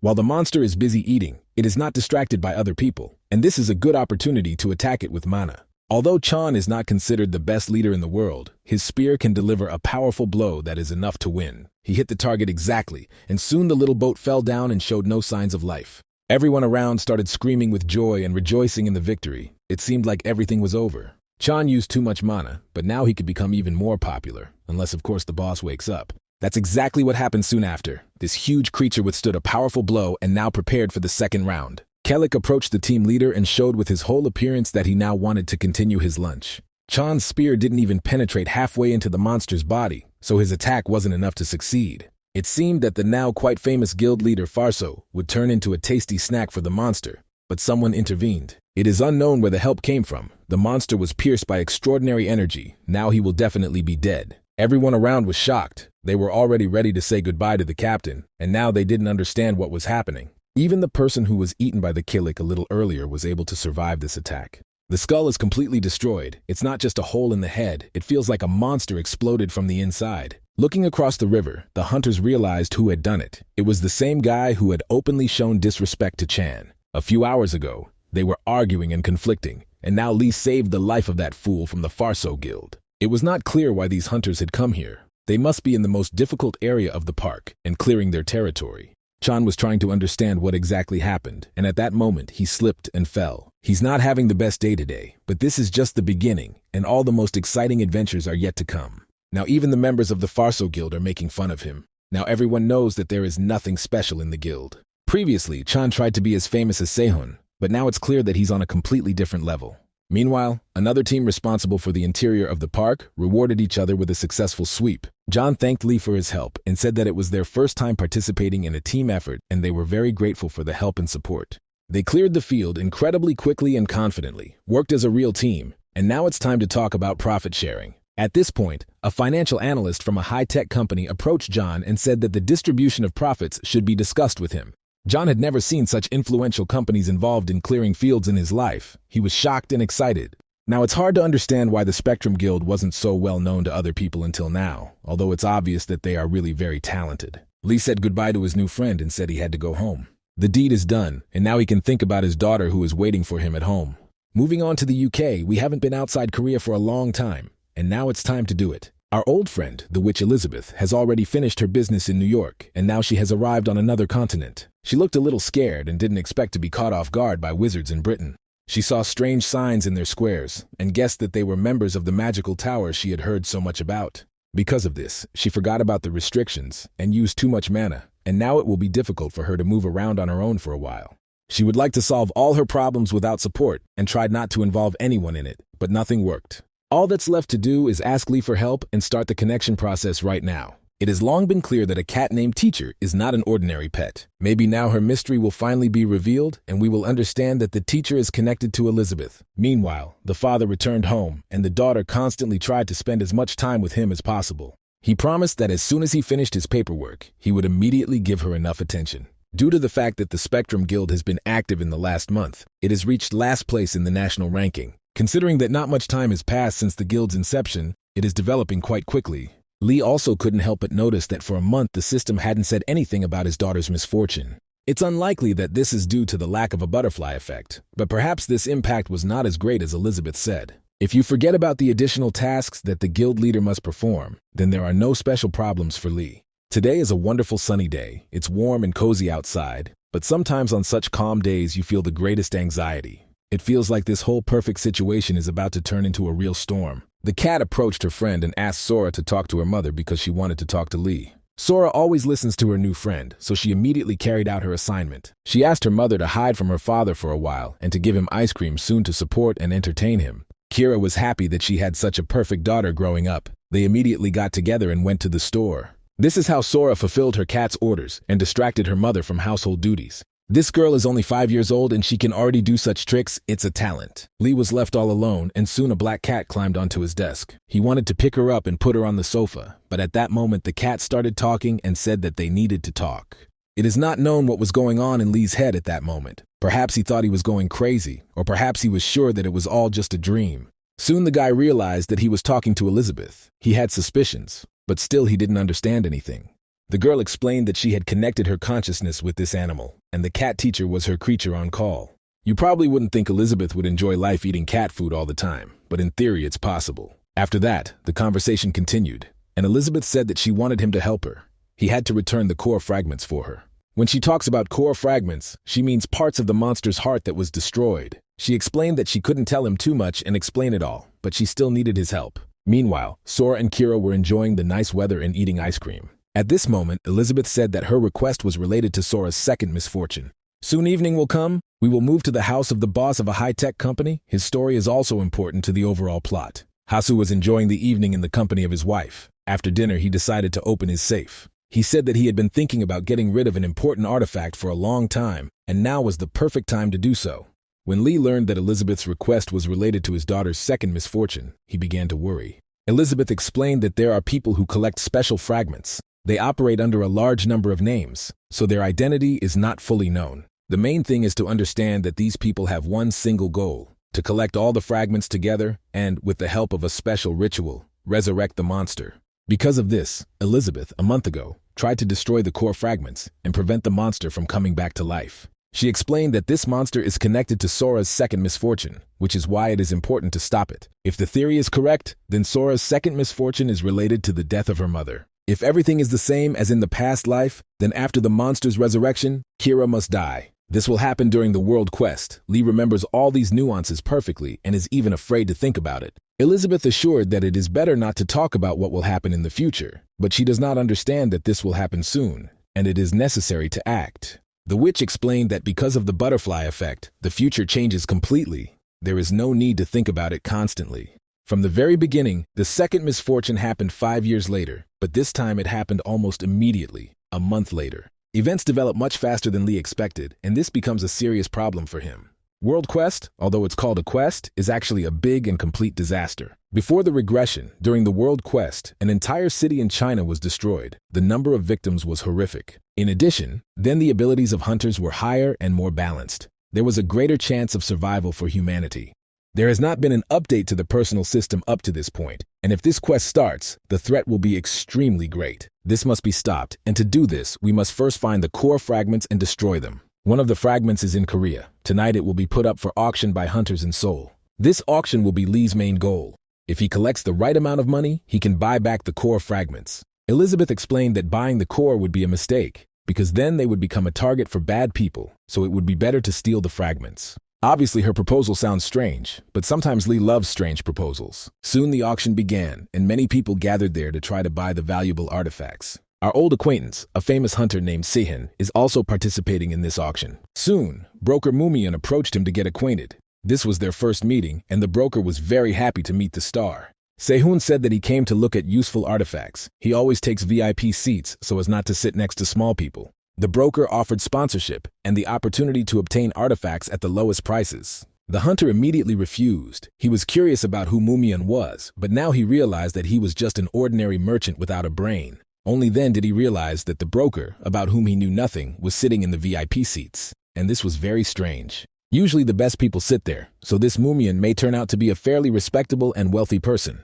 Lee did not set out on this mission alone. He took Elizabeth with him in cat form as a support group. There are fewer guards on the upper floors than on the lower ones, but they are all hunters, so you have to be careful. Lee's main task is not to reveal his identity. He needs to get through security before he is noticed. As soon as he got the chance, he immediately tried to take advantage of it, but he was too careless. Due to the excessive noise, the guard almost noticed him, and then the entire operation could have been jeopardized. Somehow Lee managed to escape, and now he needs the help of a support group. Elizabeth realized she had to intervene and pretend she was the source of the noise. Seizing the moment, Lee immediately disappeared into the darkness and avoided the guard's gaze. A neat job. Meanwhile, the auction had begun, and one of the artifacts was put up for sale at a price of 110 million. People started arguing and offering an even higher price, but Sehun remained calm and did not give in.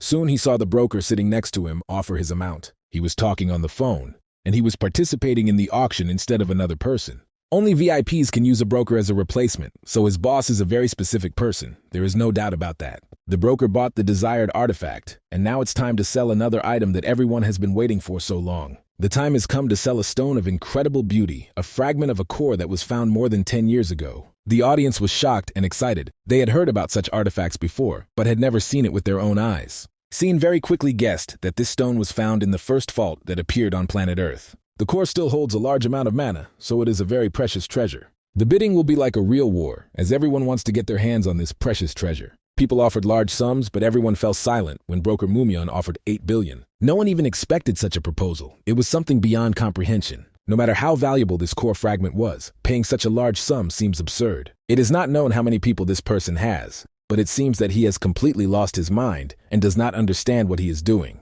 Apparently, no one was able to offer a higher amount, and this artifact was sold to a broker named Mumian. The auction was supposed to continue, but at that moment the lights went out in the building. And people were scared and couldn't understand what was happening, while Lee was determined to do what he had come for. His eyes glowed in the dark, and he looked like a real ninja. The main thing is that the task be completed with the same confidence. Elizabeth pointed to the core fragment and told him they had to act now, before the lights came on. The hunter professionally went down, broke the glass, and prepared to steal the artifact. Although nothing was visible around, people heard the sounds of breaking glass and guessed that a thief was in the building.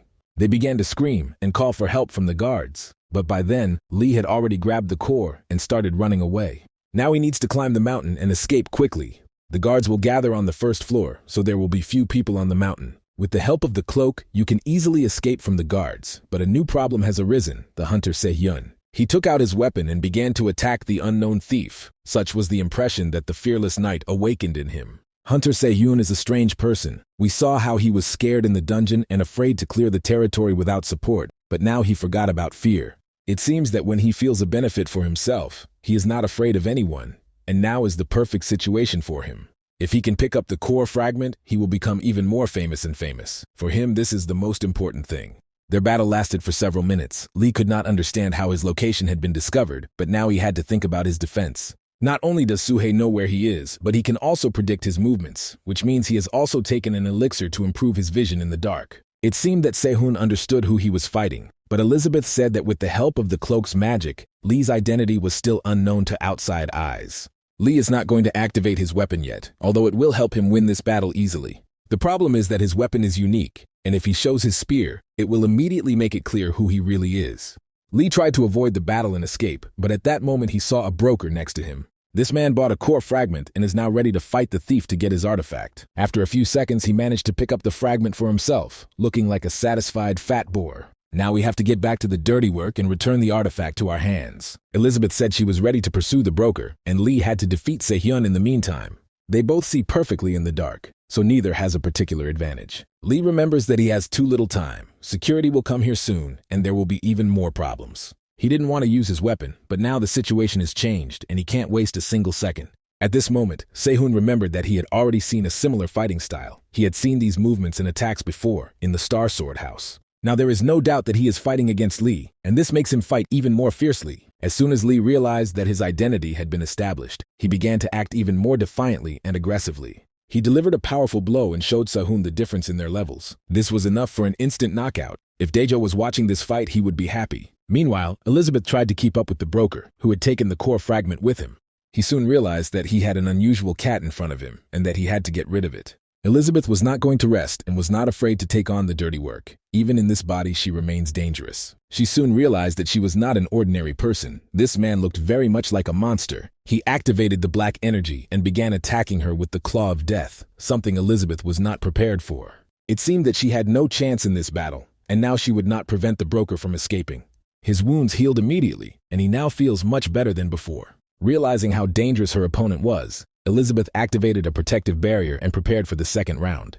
She understands that in cat form it will be too difficult for her to fight such a strong opponent, but she has no choice. She used too much mana in Britain, and without her body, it is difficult for her to freely stabilize the flow of energy. Mumian didn't expect to meet the witch at the auction, but he would enjoy this battle until he killed her with his own hands. He probably also overestimated his capabilities. Sehun made the same mistake. Elizabeth was able to dodge her opponent's attacks and activate a fireball, but even that wasn't enough to win. She realized that she was in for a fiasco because using strong magic was currently unavailable. He expected her to be much stronger than she turned out to be, and now he's ready to send her to hell. After his attack, there was a large explosion, but the result was very unexpected. Elizabeth was not injured. She survived with the intervention of her friend, who came to the rescue at the most needed moment. Security will be here soon, so we need to get out of here immediately, otherwise there will be even more problems. Lee cannot return without the core fragment, so he must retrieve this artifact from the thief Mumian. To do this, he will need the help of a witch's sorcery. Elizabeth is ready to do everything possible for this. The use of witchcraft always provides additional opportunities for ordinary hunters. They reach a new level and look at the world in a new way. Soon, Lee saw a mana seed behind his opponent. All that was left was to seize this opportunity. He activated his spear and turned on full power of energy transmission, all in order to create the perfect conditions for a powerful attack. All that remained for him was to strike a well-aimed blow to the opponent's core and destroy him.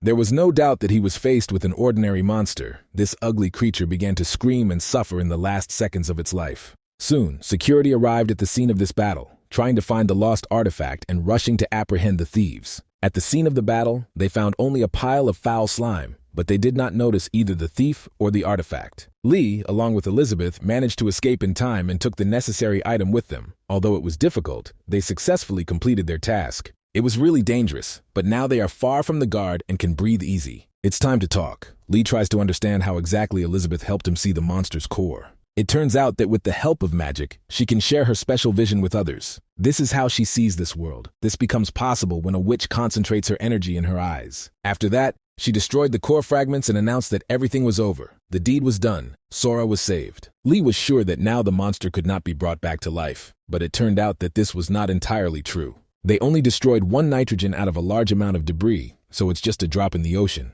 You also shouldn't rush to find and destroy other debris, as this will trigger the butterfly effect. This effect is not only directed at Lee, his surroundings and other people can also fall under this influence. Elizabeth had already talked about the towers of learning. It's hard for one person to handle a storm alone. The guy decided to seize the moment and finally find out the answer to the questions that had been bothering him for a long time. He mentioned the boss of the training tower and said he was sure it was Albert. Elizabeth confirmed his opinion and said that it was a copy of Albert. This whole situation becomes even more confusing. It is unknown why Albert was the boss, how Elizabeth is connected to the tower, and what the secret of this cloak is. The witch explained that the learning tower was a copy of the Midheim tower in which she lived. Lee immediately remembered the continent of Midheim, which appeared in the tower during the quest, so the other world he was in really exists. It seems that's where the monsters appear, although the guy had a hypothesis about another dimension, but he never tried to figure it out. Before the regression, he knew that the tower boss used curses, but he had no idea that he could summon a support group and use magic. Eliza was forced to tell that this time the tower boss was different from the monster that was there before the regression. The difficulty level of the tower was so high that it was impossible to pass this location. Lee is trying to understand why the tower's difficulty level has changed and become incredibly difficult. She asked him to calm down and listen to her. He should have noticed by now that his daughter's misfortunes were happening faster because of the butterfly effect. The same thing happens with everyone else. Part of this is the speed at which monsters' abilities develop. They gain strength faster than before the regression, and this also applies to the monsters in the tower. so it has become so difficult that it is impossible to pass. After Elizabeth found out that Lee was heading there, she intervened and did everything she could to reduce the difficulty of completing the missions. This didn't help much, so she decided to leave Lee a ticket to life. He went through a lot in this tower, and she apologizes for not telling him about it from the beginning. It was the same butterfly effect. The storm he had been waiting for had arrived before he knew it. They destroyed the core fragment, so for now their mission is accomplished, and Elizabeth must leave. Finally, Lee decided to thank her godmother for saving his life, and he is incredibly grateful for this opportunity. She always helps him, warns him not to lose his focus, and supports him in difficult moments, so he is grateful for that. Elizabeth left the cat's mind, and Lee immediately started to return home. This night turned out to be very fun. He did not expect to see monsters, and was even more surprised by meeting Sehun. Then he started thinking about the monster from the auction. This creature not only tried to pretend to be human, but also participated in the auction. A monster with such intelligence and abilities is rare, and this monster is very similar to a doppelganger. Perhaps the monsters gathered their team to collect the core fragments. It's easier to believe than the fact that people are trying to resurrect the monster. Behind all these events, there must be no doppelganger at all, because his level is lower than the boss's. Soon Lee will have the opportunity to solve these mysteries and meet their leader, but not today. It was time to return home and get some well-deserved rest, and to return the cat to my daughter. The next day, two suspicious men met on the streets of the city. The guy with the scar on his face was named Jong-soo. He saw his friend and decided to approach him. He said that this time they had to do their job perfectly. There was no other option. Now let's move on to the police station, where an experienced hunter came today to tell us what happened during the auction. He said that he recognized the thief who stole the core fragments and then fought with him. This thief's name was Lee. Back to Jong-soo and his friend, they came to the restaurant to have dinner and discuss the details of the case. The young guy sitting next to Jong-soo is named Hoon. It turns out they are waiting for another partner. They turned out to be the same police officer who had recently spoken to Sehun at the police station. His name was Mark. The guys got to know each other. It turned out that Jong-sun and Mark went to school together. Jong-soo said that he has been working with Hoon for a month, but this young guy is a quick learner. Especially attentive viewers should notice that Hun is Hiram's personal secretary, and this is very unexpected. The attack on the family of the leader of a high-tech corporation immediately comes to mind. It all started with the search for the boss of this group, called AFTA. After the attack, Hong and other high-ranking secret agents began an investigation into this gang and those working with them. From the very beginning, the group of AFTA was a one-time event for the shadow leaders, but that was enough to find clues in this case. As soon as newly registered companies similar to the AFT company appear in the future, it will become clear that they are also managed by the same person. There is no doubt that these are mercenaries, hunters who lost their licenses due to various bad deeds. They have no problem breaking the law to make money and easily take on any job. As a result of a month of work as a mercenary, Hoon was able to find out that Jong-soo was in contact with representatives of the AFTA gang. Soon he will find the right trail, and then he will be able to apprehend these thieves and do his job. Meanwhile, the policeman began to tell me that he had a new case. He was looking for a suspect, but he didn't know where to find him. This case concerns an attack on an auction house, and it immediately interested everyone at the table. The police already know that the broker Mumian, whom they could not find, turned out to be one of the bandits. The situation is indeed very suspicious, and apart from this broker, the police have no leads. Recently, the hunter Sehyun came to them. He told some nonsense, and almost no one believed him. A lot is known about this hunter. Usually everyone knows him as an actor on television, not as a real warrior. Mark remembered that he shouldn't tell anyone about all this, but Jong-soo reminded him that they were friends and shouldn't hide anything from each other. After that, the guy said that according to Sehyun, Lee should be the thief. It became clear after they fought each other. Sehun couldn't confuse this style of attack. Of course, drawing conclusions based on these words alone is too pointless. And Mark also said that this story is very secret and he hopes for confidentiality.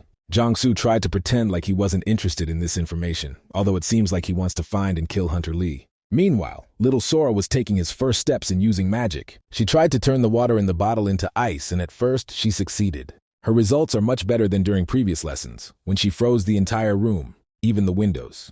They train together with the cat Elizabeth. When two witches meet, they cannot be left alone for long. So far, Sora's mana is too difficult to control because she has much more power than everyone else. She needs to learn how to freeze just water in a bottle, and to do that, she needs to be able to work with the flow of energy. If she cannot control her source of mana, then other people may suffer because of her actions. Soon Kira was returning home. She left Sora alone, but not for long.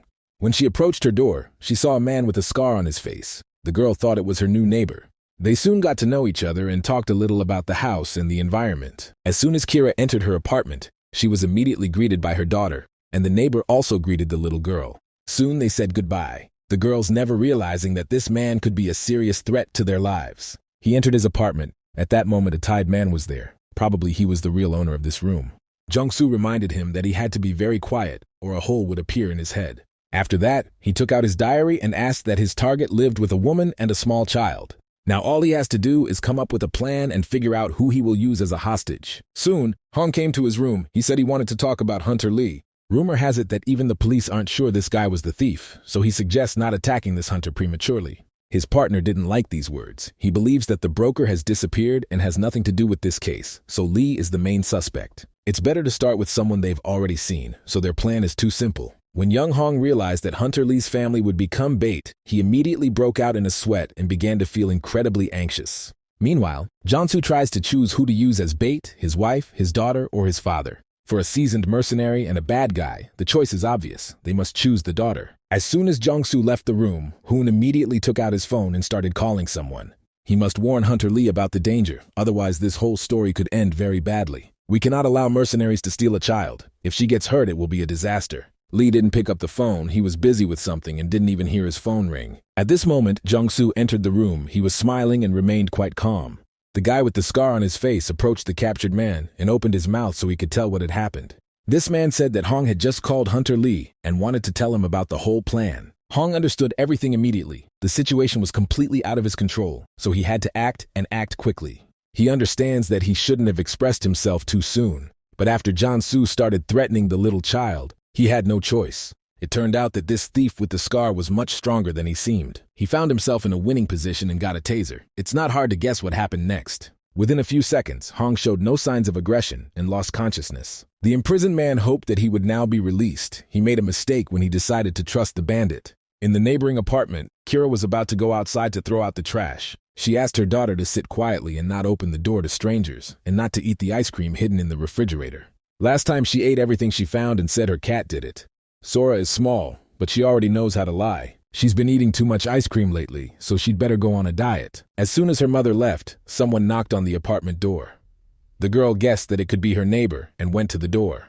Jong-soo knows how to talk to children. He said that her father was in danger and Sora should open the door immediately. They must go to their father together and save him, otherwise everything could end very badly. Jong-soo even said that the girl's father might die if she didn't open the door immediately. Sora had to make a difficult choice, and soon she reached out with her hand to open the door. Soon the mother returned home, and when she entered the room she saw that her daughter had disappeared somewhere. Kira started looking for Sora, but found nothing but her toys. Meanwhile, Lee had no idea. He had just left his blacksmith's workshop. He asked the master to make a weapon from a metal called flern, which is not difficult for a professional in his field. Koval said that it has been difficult to find this material recently, so it takes him a lot of time. The guy was upset. The blacksmith said the same thing as Hiram, so there really are big problems with finding flern metal. This is strange because no one needed this metal before, but now it has suddenly disappeared from all retail outlets. Soon his phone started ringing, and when he took it out of his pocket, he saw that it was Kira.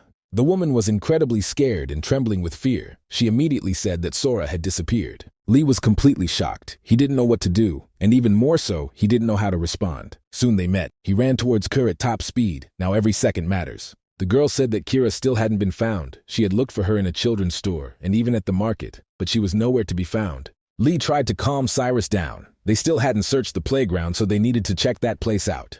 He was angry and scared at the same time. The guy doesn't understand where his daughter could have gone. Did she really get on the bus and go for a walk around the city? At that moment, the door of the house opened and the beaten boy said that Sora had been kidnapped by a criminal named Jong-soo. The girl was already far from her parents and didn't quite understand what was happening. She tried to ask her husband where they were going, but he barely answered. A little later, Jong-soo said that they needed to go to the hospital in the city center. That's where her father was. At this moment, a young boy named Hong regained consciousness and realized that he was a prisoner. It wasn't hard to guess that he was in the trunk of the car, so Jong-soo decided not to kill him and leave him alive. Soon he heard a child's voice and realized that little Sora was also in the car, so for now the bandit's plan was working. The situation is very dangerous, but on the other hand he has a chance to escape with the girl. He decided to let Sora know that he was also in the car, but at that moment he heard a strange voice. It was the voice of a small child. She was speaking to him. It's called telepathy.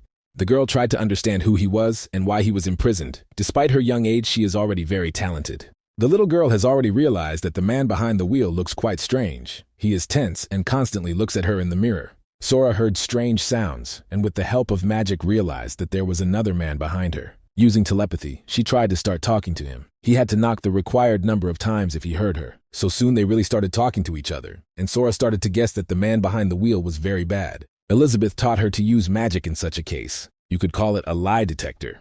When Jong-soo said that her father was in danger and in serious condition, she realized that he was lying. So they're not going to go to the hospital at all, and he took her to do something really bad. Sora realized that she needed to come up with a plan to escape. She had to stop this man with the help of her power. The cat said that if she couldn't control her power, the people around her would suffer, and now Sora is stopping it. She remembers the very day she destroyed the house and her mother almost died. Little Sora doesn't want to repeat past mistakes. Otherwise, if she doesn't use magic, this whole situation could end up even worse. Little children shouldn't have to face such a difficult choice. They have adults for that. But today, Sora has to become an adult on her own. She was trying to make a choice and make a difficult decision, and it was at this moment that she felt a strong energy approaching. Looking back, she immediately recognized her father. He had come to save her, and everything was fine with him.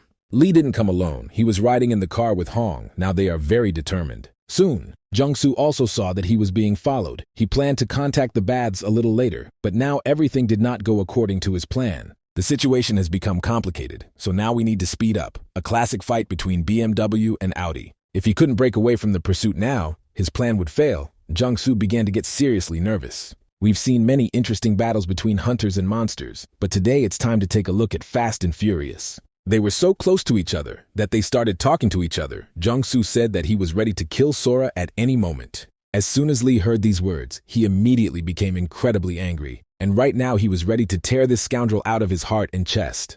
He promised that if Jung-soo even touched his daughter with a finger, a terrible death would await him. It turned out that this criminal had prepared for such a situation and had placed obstacles in the way of his pursuers. This immediately led to problems. Hong lost control of the car, and they almost crashed to death. Little Sora panicked, which caused the bandit to start yelling at her and making the girl tremble with fear. Although the car was broken, Lee is not going to stop and will pursue his daughter until the end of the world. Sora understands that she must stop the bandit, but does not know how to control her mana. The man in the trunk may get hurt, but if she does nothing, it will be even worse. At that moment, the girl remembered the conversation with the cat when Elizabeth told her about something important.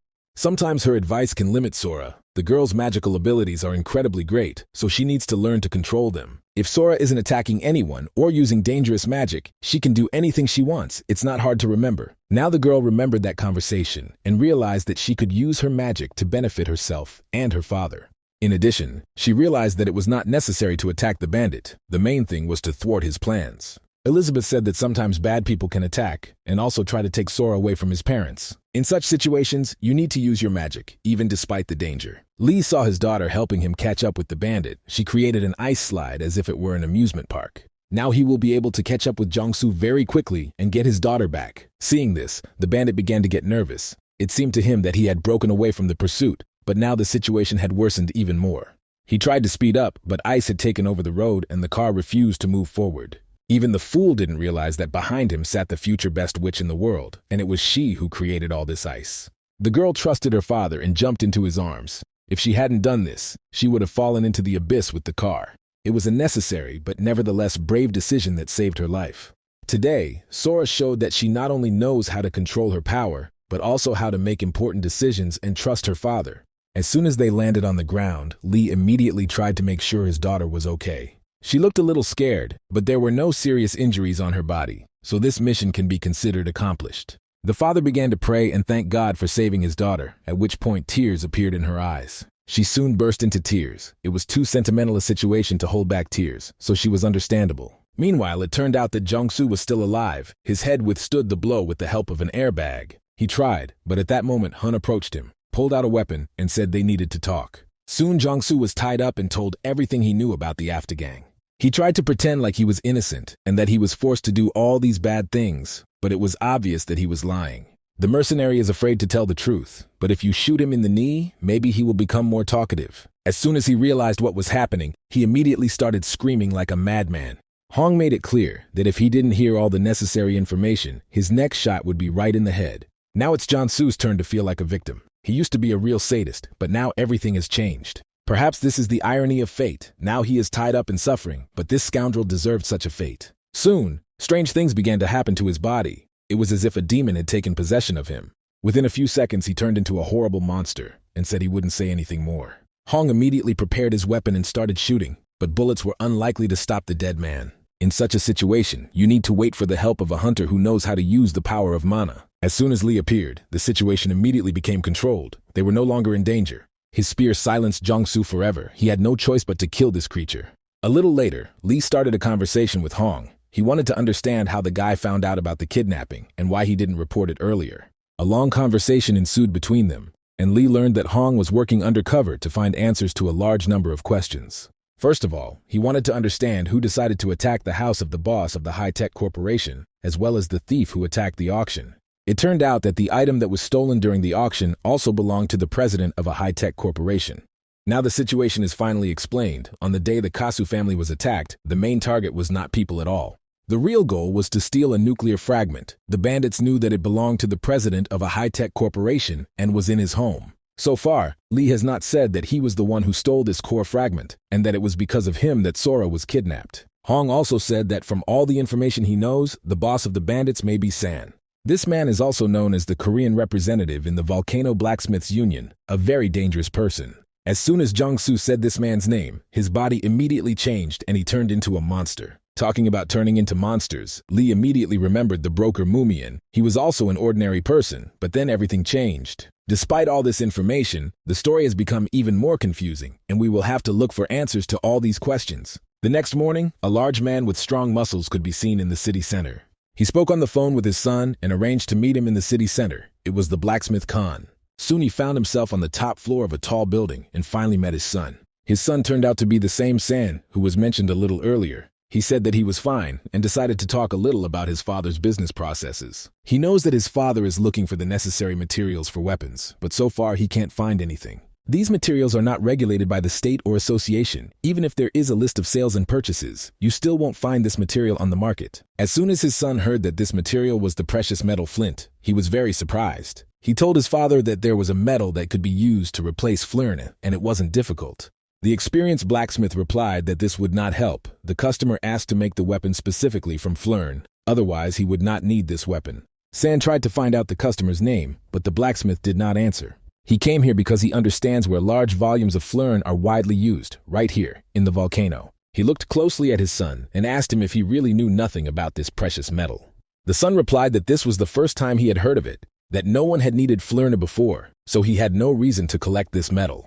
The father felt that his child was behaving quite strangely. Parents always sense such nuances. In front of him is his own son, but at the same time he feels that this person has somehow changed. He used to be cheerful and funny, but today he acts as cold as ice. San tried again to find out the name of the person who ordered the weapons. If his father didn't tell him this information, he might find himself in a bad position. Looking more closely, the blacksmith saw that his son's eyes were very strange, something he had never seen before. Chan tried to change the topic of conversation and talk about his son's wife and how she was feeling. San replied that his wife was fine, but that couldn't be because she had died a few months ago. At that moment, the father realized that he was not his child at all, but unfortunately, it was too late. In fact, few people know, but this experienced blacksmith has more than one son. His other child has been trying to reach his father by phone, but he hasn't picked up the phone in recent days. The second son began to worry. He had not seen his father for a long time and missed him. That's why Daecho decided to go to the workshop and find his missing father. He had no idea what had happened to his father, but fortunately, this experienced and skilled blacksmith was still alive. When he opened his eyes, he saw that he was in an unknown environment, surrounded by a huge amount of metal called flint. Before asking a few questions, he was immediately warned that he would be forced to suffer for any lie. San sat down opposite him. It's unlikely he's his real son, but now the conversation will be about something completely different. Now it's time to find out who exactly ordered a weapon using flint from the blacksmith. The man replied that he did not know this character. It was an anonymous order, and the person did not leave his name. The blacksmith does not want to tell that the customer is his old acquaintance and also his son's friend, the hunter Lee. San warned that for any lie he would make the blacksmith suffer, and now he is ready to confirm his words. He will not only break his hand, but also destroy it so that he will never be able to hold a hammer again. This wicked and cruel man gave the blacksmith one last chance to tell him the name of the person who ordered the flint weapons. At this point, the blacksmith told a story about how his real son, San, advised him to treat customers like family members. Now he is being offered to give up his family and he is not going to accept this offer. He understood that now he would suffer from incredible pain. He understood that he might never be able to work as a blacksmith again. Chan decided to take a chance and keep his mouth shut. The sacrifice of this illustrious man will never be forgotten. Meanwhile, everything was great at the Lee family home. The young parents were enjoying life with their daughter. At the age of 5, Sora learned to read in English, and it seems like a real genius is growing up. 3 days ago, there was an attempt to kidnap her. Fortunately, Sora returned to her normal life without any problems. Just in case, they even took her to a child psychology center, where they said that everything was fine with her. Considering her daughter's strength, Jansu must have seemed like a weak man in her eyes. Maybe she wasn't even afraid of him. A few minutes later, Lee received a message from a blacksmith who had written to him and asked for a personal meeting. He said he wanted to talk about his order, but it was strange because it was almost night. Lee thought there was some problem and went to meet him, not even suspecting what had happened to Master Chan. When he opened the door, he saw that there was no light inside, which should have been enough to make him start to get nervous. Lee remained calm and believed that no one was there. Only at the last moment he smelled danger and the approach of the enemy. When he turned around, he saw that this enemy was his blacksmith. The boy managed to dodge and saved his life. If he had a slower reaction speed, he would have been left with a hole in his head. Lee tried to calm the blacksmith and understand what was happening, but the master did not listen to him at all. I had to show this man my strength and seriously injure him with my blow. Looking more closely, Lee realized that in front of him was no longer his old acquaintance, but some completely different creature. The purple blood seemed familiar. That's what the broker had looked like during the auction battle. There is no doubt that he is facing a blacksmith's double, so he can turn on the spear at full power and demonstrate his full potential. It seemed that nothing would stop Lee from destroying this monster, but soon he saw a huge fist near his chin. It wasn't exactly help, on the contrary. This hand was trying to hit Lee. From such a powerful blow, he hit the wall and almost broke all his ribs. Only the legendary fighter Diho is capable of doing this with his bare hands. He must have seen his father being beaten and immediately intervened in the fight. The guy wasn't going to stop and approached Lee to deliver the decisive blow, while the guild captain, Spectrum, tried to stop him. The blacksmith managed to get to his feet and began to guess what was happening. Now Lee must convince his comrade that they are fighting on the same side and should not attack each other. He assured that in fact this is not the real Master Chan, but his copy. This creature tried to take advantage of the situation and convince his son to protect him from the hunter's attack. Daejo found himself in a very unpleasant situation, with his father asking for help on one side and his friend talking nonsense on the other. It seemed like the choice was obvious. Any son would believe his father and try to protect him. Daejo is probably not exactly a classic son, because at the last moment he changed the direction of the attack and hit his father. He guessed that he was dealing with a fake Master Chan and tried to understand what was happening. The blacksmith was still trying to convince his son that they were on the same side and should immediately kill the treacherous thief Lee.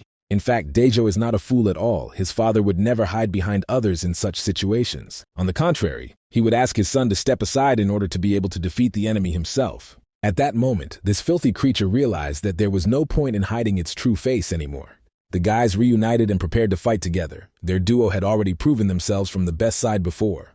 They have always acted as a true team and supported each other. Now we need to do it again. During friendly sparring, each of them began to better understand their comrade's strengths and weaknesses, which can also help in battle. Within seconds, it was clear that these two hunters were much stronger than the ugly slug. Lee reminded his companion that they couldn't kill this monster because they had to interrogate him first. Daejo wanted to grab his opponent, but at that moment he missed a powerful blow to the head with a hammer. Usually such blows often lead to death.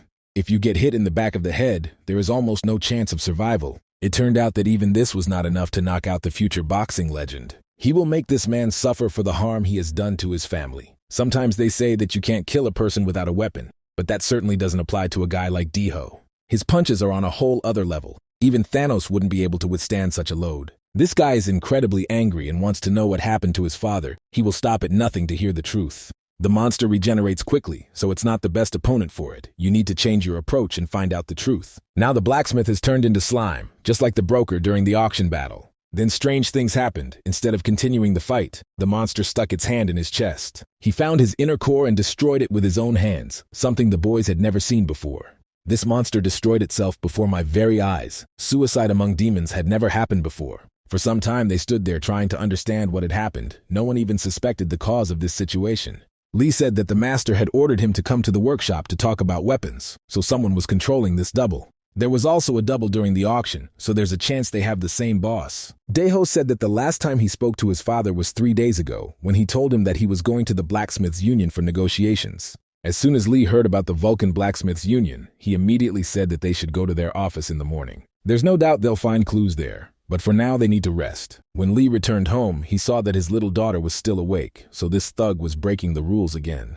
She was probably worried about her father and therefore could not sleep. Looking at this, tears appeared in her eyes again. She used magic and promised that now he would feel better. Despite her young age, she can already become a full member of the Spectrum Guild. Thanks to her help, his father had more energy, after which they went to bed, and in the morning Lee set off for the Vulcan Blacksmiths Union.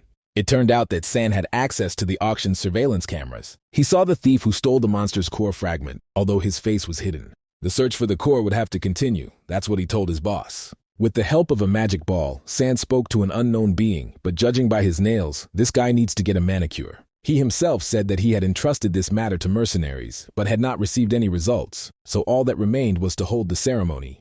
That the time wasn't right for this yet, but his boss assured him that it needed to be done immediately because the witch was attacking too often. If this continues, they may not be able to assemble the core, and in addition, they may lose the available fragments. With the fragments they have, the monster's resurrection will be incomplete, but even that is better than nothing. They have to act taking into account many variables, but the boss knows how to detain the witch, and apart from her, there will be no more problems. San looked at the masked thief and tried to figure out if this person was dangerous. Judging by his height and build, you can tell he's a man, so it seems like there's another problem besides the witch. San decided not to tell his boss about this. He wanted to personally find the thief and strangle him with his own hands. Soon, the secretary came to the union director and informed him that guests had arrived. He hadn't planned any meetings, but he found out that his younger brother and his friend had come to visit him. Soon a meeting was organized and the men gathered in one spacious room. Lee immediately suspected that the attack on the Kasu house and the auction situation might be connected. He also thought about kidnapping his daughter. Even that could be related to this person.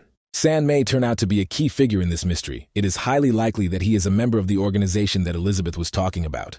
He very quickly guessed that the blacksmith's son was sitting in front of him, as well as the person ordering weapons from the master. Lee said that they couldn't reach Chan, but San didn't pay much attention to it. If he is really talking to the customer, he wants to check something. He slowly leaned towards Lee and in a low voice asked him if his order was related to the Flern metal. As mentioned earlier, flint is a metal that is little known and almost not in demand. To be honest, there's nothing special about it, so almost no one is interested in it. No one even guessed that this common metal was the only way to kill the legendary monster Azanis. Lee tried to pretend like he didn't know what a Flern was and that this was the first time he had heard the name.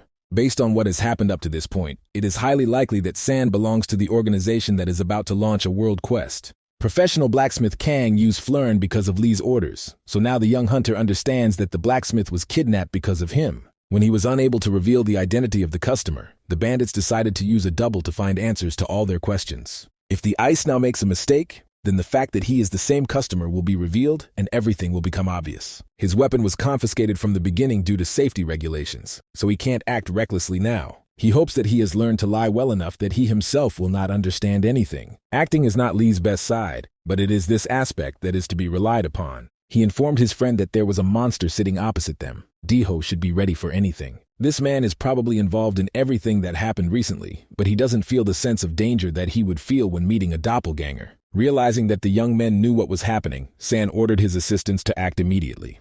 They activated their mana and began attacking the boys. The young hunters were ready for this and managed to dodge the first attack. When Lee said they were unarmed, he was talking about himself, because Daeho always fights with his bare hands. Realizing who was to blame for his father's disappearance, he began to act very harshly and aggressively. No one can withstand the blow of this tiger. Sometimes it seems that his fists are made of titanium. Lee should not relax. He is also being hunted and must be careful. In fact, even without weapons, he can defeat strong opponents, because over all this time his progress has reached a high level. Instantly strengthening his hands with mana immediately gives him an advantage over other hunters. Besides, we remember that he learned the Diho technique, so defeating the guards wasn't difficult. It seemed that the problem was solved, but at that moment the main thief took out his weapon and ordered the guys not to move. He ordered them to keep their hands visible and explained that these were weapons from the dungeon, so they shouldn't even think about any tricks. San is already upset that he didn't immediately believe his people, but now he will have the opportunity to have a good talk with these guys. He has already realized that the main threat may be Lee, and he wants to confirm his suspicions that it was he who ordered the weapons made of Flern metal.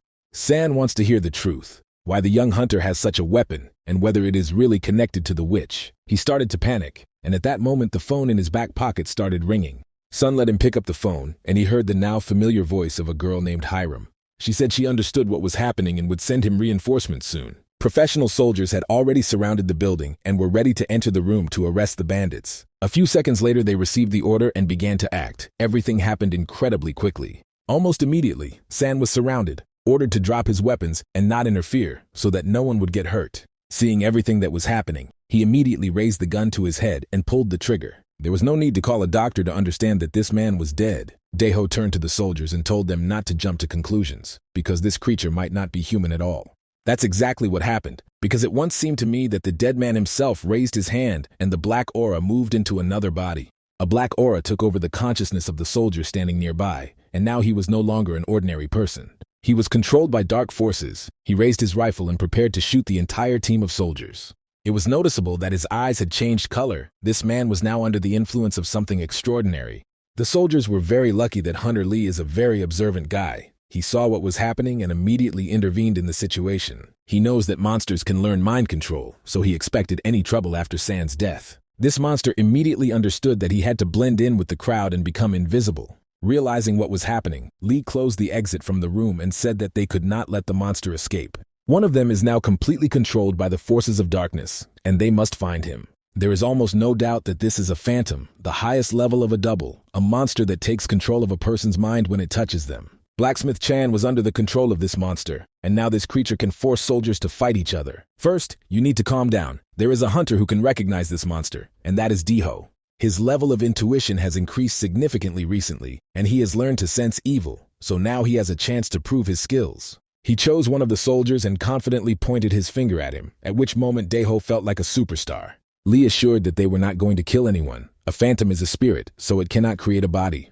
When the donor loses consciousness, the monster can only move to the nearest body. In simple terms, this soldier needed to lose consciousness, so Lee hit him in the head. At that moment, the phantom emerged from the poor boy's body, looked at Lee, and called him stupid. He believes that no hunter can defeat him in the spirit world, because here he takes on his true form. Now he wants to take the young hunter's body, so Lee must flee immediately. The phantom's special feature is its huge number of legs. This is its strong point, and it should be feared. On the other hand, having a large number of legs is a weakness, because the monster loses its ability to regenerate. If you calmly destroy all these legs, you will be able to easily defeat the phantom, so you need to act quickly and wisely. Lee is also confident in his own spiritual powers. He is not going to be afraid of anyone and was just waiting for the perfect moment to attack. Seeing this guy, the phantom realized that he was very strong. He was different from other donors he had met before. His spiritual power is on a completely different level. It seems to have been destroyed hundreds of times and risen again from the ashes. If this were an ordinary phantom, he would have lost the battle long ago.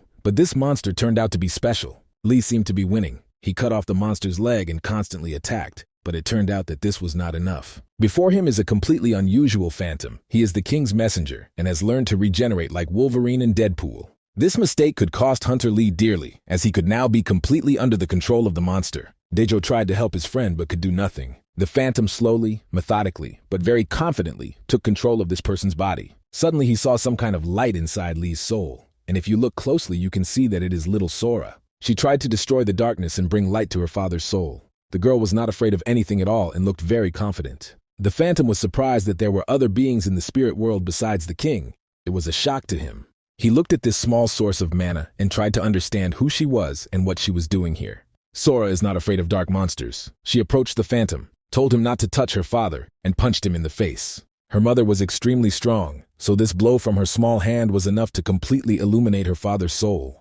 Thus, she finished cleaning Lee's shower very quickly. Now her father doesn't have to suffer. The soldiers, along with Daeho, saw that Lee was no longer suffering. He had lost consciousness and was lying calmly on the floor. Soon his eyes opened and he was showing signs of life again. It seemed like everything was fine with him. It turned out that the phantom had disappeared and everything ended well, but soon the hunters learned another piece of good news. The legendary blacksmith is fine. He needs to go to the hospital, but he will live. He assured his son not to worry, and even though his hand was injured, the situation still ended well. It turned out that the phantom didn't even realize that the legendary blacksmith was left-handed, so his right hand wasn't needed in the work. Hiram also arrived at the crime scene with her assistant. Without her, this success would not have been possible. Lee tried to understand how she found out about what had happened and where the soldiers had come from. It was all too unexpected. It had to be explained that San had become the prime suspect in the attack on the Kasu house, so Father Hiram decided to intervene.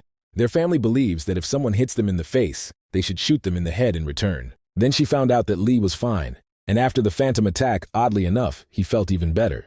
It feels like he's been in therapy, and now his spiritual strength has become even stronger. After all these adventures, Lee is always happy to return home to spend time with his family. He was very hungry, so on his way home he decided to stop by and buy some fried chicken. Today she will try this delicacy for the first time. Her father is sure that she will really like it and she will love this dish. It's not at all clear how their daughter has never tasted chicken in her entire short life. Kira explained that chicken is high in calories and contains a lot of sodium, but any Korean should try this dish no matter what. The little girl said it was incredibly delicious and she wanted more. Then she completely surprised her parents by telling them that she liked fried chicken more than her favorite ice cream. Very quickly, all the chicken was eaten, and now little Sora wants to sleep. She doesn't need much to be happy. Dad decided to talk a little about cooking chicken and said that first you need to raise a live chicken. After that, they are killed and made into delicious delicacies, but Sora was not very happy to hear this. On the contrary, the girl was scared. The father tried to correct his mistake and explained that now she should understand why her father and mother were helping her grow up. He hinted that in the future, they also wanted to make some delicacies from her and eat them. But the girl didn't get the joke. Maybe it scared her, but her father and mother, on the contrary, laughed after this story. A little later, it became obvious that this was too much, as Sora fell to the floor and began to cry hysterically. Yesterday, she continued to cry and asked that no one eat her, at which point everything in the room became covered in ice. The moment when she destroyed the house is immediately remembered, so we need to take this very seriously and try to calm her down. The parents quickly apologized, and everything around them began to change and return to normal. The father promised never to joke like that again, and his little daughter immediately forgave him. This really shouldn't be done, because otherwise the parents risk freezing to death while eating the chicken. Moving on to the USA, or more precisely to Washington, today you can meet a large number of tourists there. They all come to see where the first fault was found. In this place, the Holy Sword single-handedly fought against huge monsters and protected all of humanity. Then the city suffered greatly, and when the monster appeared, the Korean hunter, the Holy Sword, destroyed it. This huge and dangerous monster in America was called a gatecrasher, which means it was an uninvited guest. Few people know his real name is Azanis, and in honor of the Battle of the Holy Sword, a statue was built of this monster. Almost none of the visitors noticed that a rather interesting character with a hood on his head was standing behind him. He was holding the familiar ball in his hands and talking to someone. On the boss's orders, he prepared to open the rift. The guy is sure that the Holy Sword will get stuck in this place. Now that there is no phantom, we need to act much faster and not pay attention to others. The female guide saw this unknown man and asked him to stop. She tried to explain that you can't go here without a pass. And it seemed like this was another alcoholic who had forgotten the rules. But when she saw his face, she almost fainted from fear. This creature opened a portal. People around started to panic, and this monster, on the contrary, laughed loudly and enjoyed what was happening. The legendary city of Washington, which had already forgotten about its troubles, has once again plunged into a dark abyss. Meanwhile, in Korea, no one even suspected the approaching danger. Lee continued to spend time with his family and looked relaxed. Sometimes he thought about San. This man was possessed by a phantom, and almost no one knew about what he had done.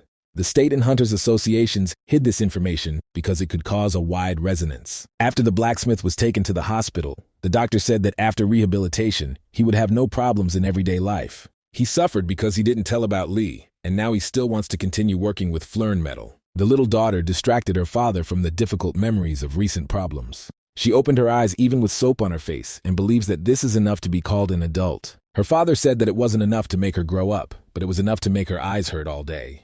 Kira was in another room and saw breaking news on TV reporting that a lot of large-scale faults had appeared in the United States. This is all they've been talking about all day today, but it's unlikely to be a big problem, because the Holy Sword will arrive there soon, along with the Archmage.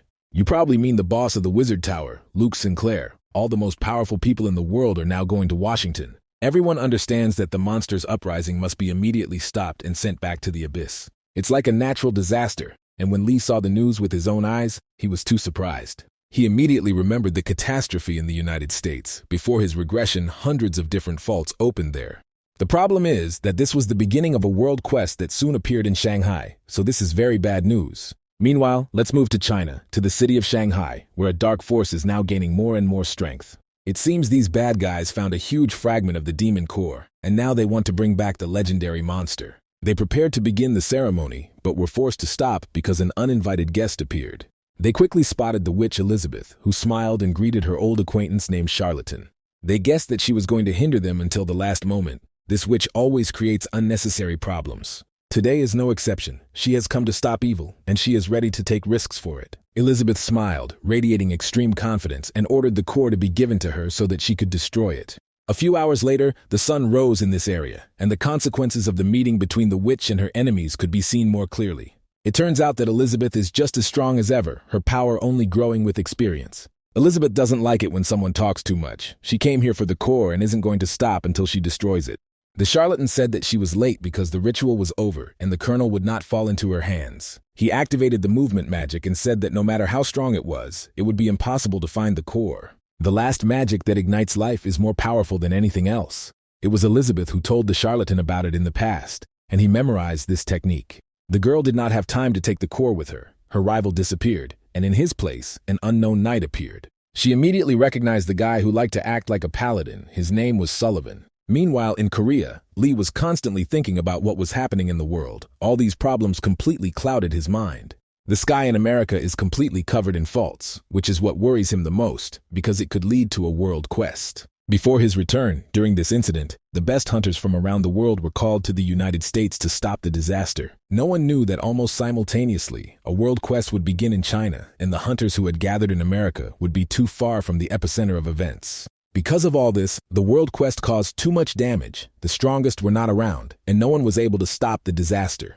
Instead of legendary warriors, guilds from neighboring countries went there, including a guild from Cyrus. Lee doesn't want to watch her suffer a second time. This time he stopped her from joining the knights, but now it's unknown how it will end. Now he must hone his technique as much as possible. The lunge is already at its maximum, but the unique skill is not yet available. All that remains is to develop specialization, but it is also at the maximum level, and Lee doesn't know what to do. In this case, you should always turn to someone more experienced, for example, the legendary Master Sophia, who lives in Greece. They greeted each other, and Lee asked to tell him about the specialization's development capabilities. There is almost no research into the personal system right now, but perhaps Sophia will find answers to his questions. The woman said that her specialization is also developing, so she knows almost everything about this topic. Soon it's time to hone your skills and improve your skills. The young hunters saw a lone warrior emerge from the training field and clear the McDonald Sports Complex without support. From the very beginning, he wanted to develop specialization, prioritizing his training. No matter what he did, there were no signs of progress, so Sophia advised him to do something besides training.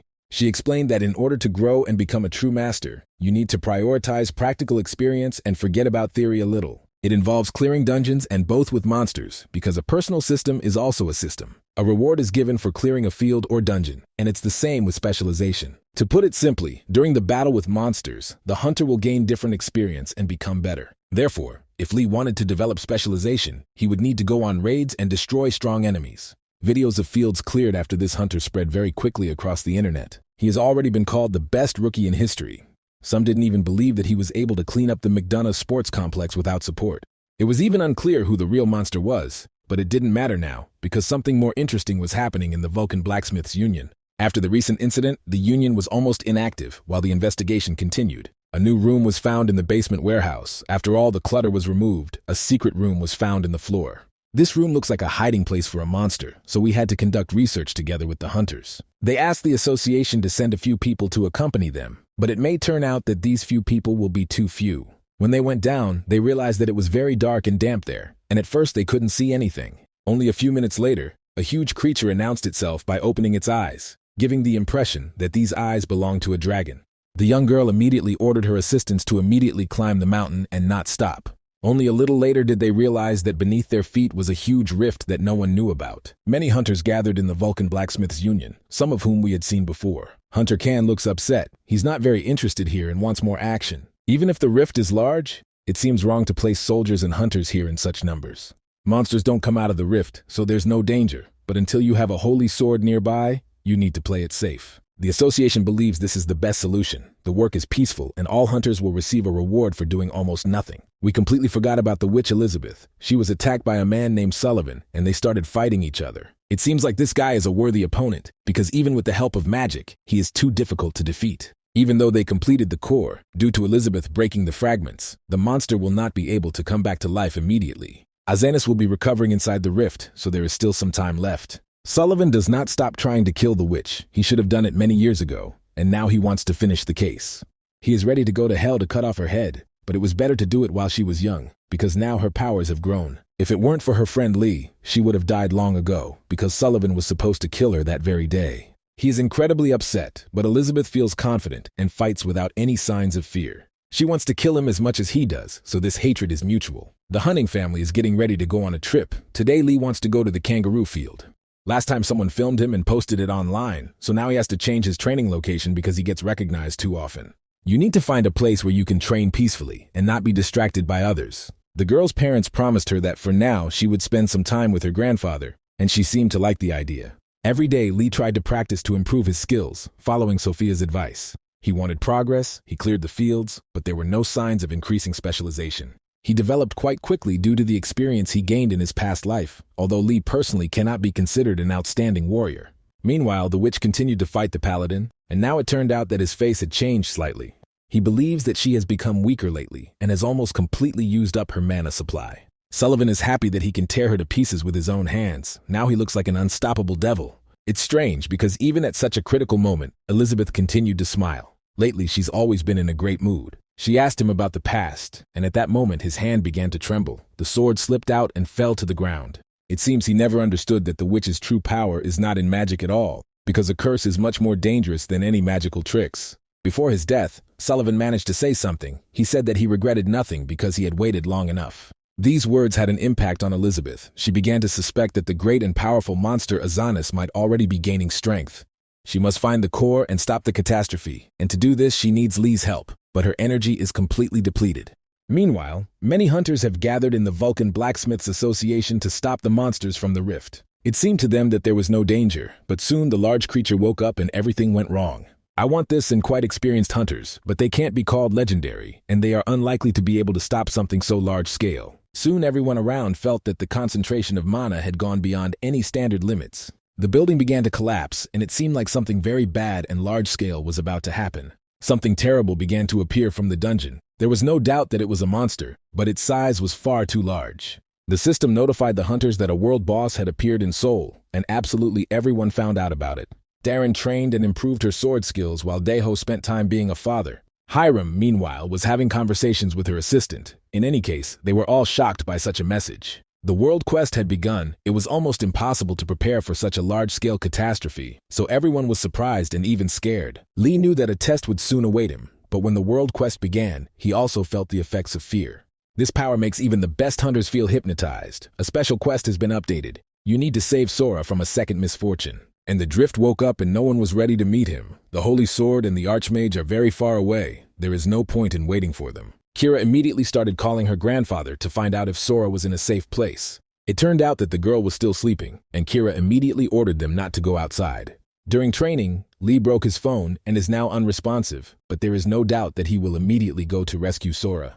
Kira decided to return home as quickly as possible, but at that moment she heard a strange siren. Usually, during faults, you can hear a single signal, but this time the sound did not stop because this situation is special. As soon as Azanis emerged from the abyss, he immediately began attacking the hunters with his axe. He slept for a very long time, and now he is happy that he can kill and destroy everything around him. He is like a child who has received unlimited freedom, happy and energetic. It soon became clear that there were a lot of such monsters. We could call them the Sons of Azanis. We could consider them to be doppelgangers, but it doesn't matter now. Now we need to think about how to stop all this evil force and save humanity. That's the most important thing. Seoul has fallen into darkness. Now this city has become similar to the territory located near the Eye of Sauron.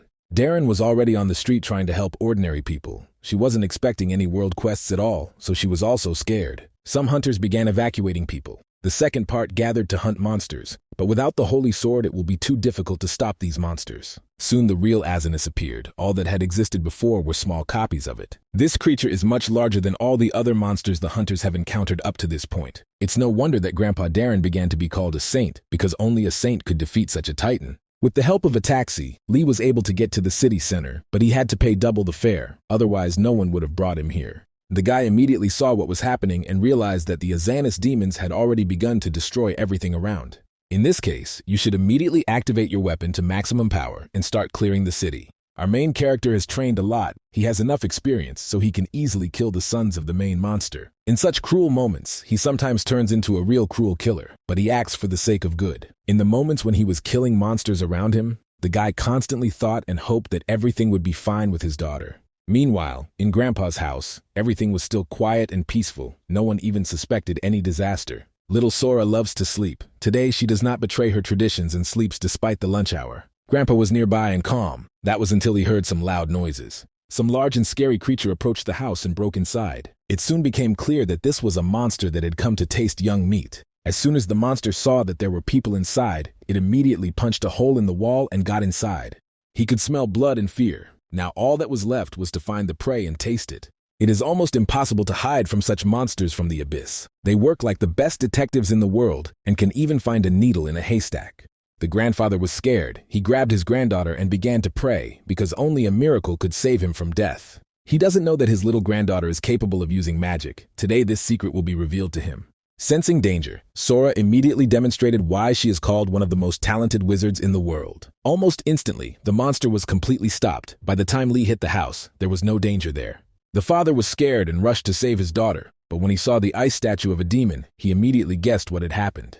Next to the monster, he saw Elizabeth and immediately started asking her a million questions. The witch explained that she had her own circumstances, and it was fortunate that she had enough mana to use the summoned creature. The world quest was supposed to start in just a few years. This is the same hurricane she talked about so much. Now we need to find Kira very quickly. She may also be in danger, so we can't let her die. A little later, Elizabeth told Lee the terrible truth. She said that there was no point in hiding the family because Azanis was looking for Kira and Sora. Lee did not expect such a plot twist. He was ready for anything, but not for something like this. The summoning of this terrible monster was not completed to the end because the soul core was not fully collected. He didn't have enough energy to resurrect in a perfect body, so the monster isn't as strong as it was in the past. In order to regain his power, he must quickly find a way to restore energy, that is, eat people with a strong charge of mana. There is no doubt about Sora, but Lee cannot understand why Kira is here. Elizabeth said she wasn't sure, but for some reason Kira had a huge amount of mana hidden within him. This woman has always been a mystery, and perhaps now it will become clear why she has so much energy. Until now, no one thought that Kira was special, but a world quest could change the perception of everything around her. At this moment, she was fighting monsters. All her teammates died, and within seconds, a large number of hunters were plunged into darkness. They saw their future victim and focused their full attention on her. At the last moment, when Kira began to say goodbye to life, someone cut off the head of one of the monsters. She heard a familiar voice, and looking closer, she saw her hero. I'm sure you have no doubt that this hero is Lee, but in fact it turned out to be Sehun. Soon the area was cleared. Sehun ordered to check that none of the monsters could escape. Kira immediately called her grandfather and made sure that he and Sora were now in the vault. After that, she approached her savior, bowed her head, and thanked him for saving her life. Sehun replied that it was the other way around. She was the one who helped him, although he didn't explain what that meant. And the hunter did not expect that he would see Kira again. At the first meeting she was still very weak, but now her skills are impressive. And her face is incredibly beautiful. Sehun was able to notice this even during their first meeting. He smiled and suggested she join the Knights Guild. It felt like history was repeating itself. Their squad is currently participating in the containment of Azanis, and if Kira wants, she will also take part in this. The girl assured that it would be difficult for her to accept the offer because now all her thoughts are connected with her daughter. Sehun was upset. Hearing that she was worried about Sora, the boy said that now there was no doubt that she should become part of the Knights. The Hunters Association has issued a general muster order, and in emergency situations, hunters must always follow the association's orders. Otherwise, they will face problems and penalties, or even loss of their license. Of course, this doesn't apply to hunters who have been working for less than a year, but Sehun didn't say that. Her daughter is in the vault. She's safe there, so now we can concentrate on clearing the area. This brazen guy began to delicately manipulate the mind of the inexperienced Kira. He said that it was wrong to hide behind a child because every professional hunter must do everything to protect the whole world. The monsters appear precisely through Azanis, so if she wants to save Sora, she must defeat all the demons. If she considers herself a true hunter, she should accept his offer. At this moment, Kira remembered past events. Before, she had constantly hidden behind Lee's back. He saved her and helped her in difficult situations, but now he is not around. Now Kira has to grow up and also fight to protect her daughter, so she accepts Sehun's offer. The Knights are short on people on the back line, so she is ready to cover their backs. Meanwhile, Grandpa and Sora found a safe place and entered the city's central shelter. Only now did the grandfather realize that his beloved granddaughter turned out to be a witch. It was not difficult to guess. Sora turned out to be not just a witch, but a very powerful sorceress, because she was able to defeat a large monster at a young age. He assured her that her parents would come soon, and also noticed that there were more and more monsters around. By that time, Dejo had also gotten into the center of events and began destroying monsters with his bare hands. His perfectly honed technique did not fail, so he scored several quick knockouts very quickly. Grandpa watched this boy destroy demons with his bare hands, and he couldn't believe his eyes. It seemed like only the Holy Buddha could do such a thing, but this was a real boy whose father stood nearby and watched. Elizabeth informed Lee that he must take his daughter. If she is with them, they will be able to defeat Azanis. It's hard to believe that she really invites the child to fight a demon, but this is an unusual monster and a world boss. Even for the Holy Sword with its current power, it is impossible to defeat such a strong opponent. Lee can't bring his daughter to such a monster. He's trying to protect her, not kill her. I had to explain to the boy that Kira's life depended on it. Lee wouldn't be able to defeat Azanis without his daughter's support. He must think everything over and make the right decision, because now he has no right to make mistakes. Meanwhile, heavy equipment had already arrived in the city center, and several helicopters were visible near the Moonmei district. The hunters were also happy when they saw that the tank would help them. Now their chances of winning were increasing. They still remain the underdogs in this battle, but at least now they feel hope in their hearts. This gives them additional confidence, and they are ready to attack regardless of the enemy's numerical superiority, because this is the only way to create a miracle.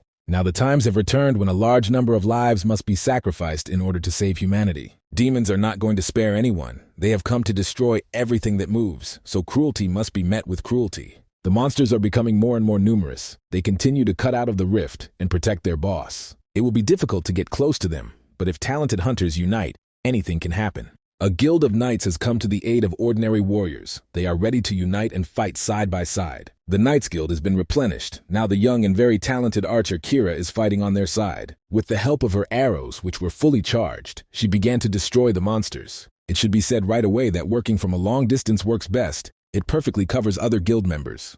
The hunters waiting for help were shocked by the level of training of this archer. You haven't seen talented female warriors before, but today a true heroine is fighting before their eyes. Meanwhile, the big world boss Azanis began to behave rather strangely. It became apparent that he was looking for something. Only the chosen ones knew that he needed people with a lot of mana. Kira had no idea what would become the target of this crazy monster, but soon everything would become clear. At that moment, the girl remembered her dream, the same night terrors that had kept her awake for several weeks. Soon the monsters began to attack the people so violently that the army had to retreat. Sehun invited Kira to go with him and also ordered to request air support. All this time, Kira was thinking about her nightmares. She had seen all these scenes in the past. A little later, the mad bull began chasing the car in which the archer was. I had to speed up, but even at full speed it would be difficult to escape from such a titan. Let's leave Kira for a while and return to the central storage facility in Seoul. Finally, Lee was able to reach this place and meet his daughter. He was happy to see that everything was fine with her. Now his heart would be at peace.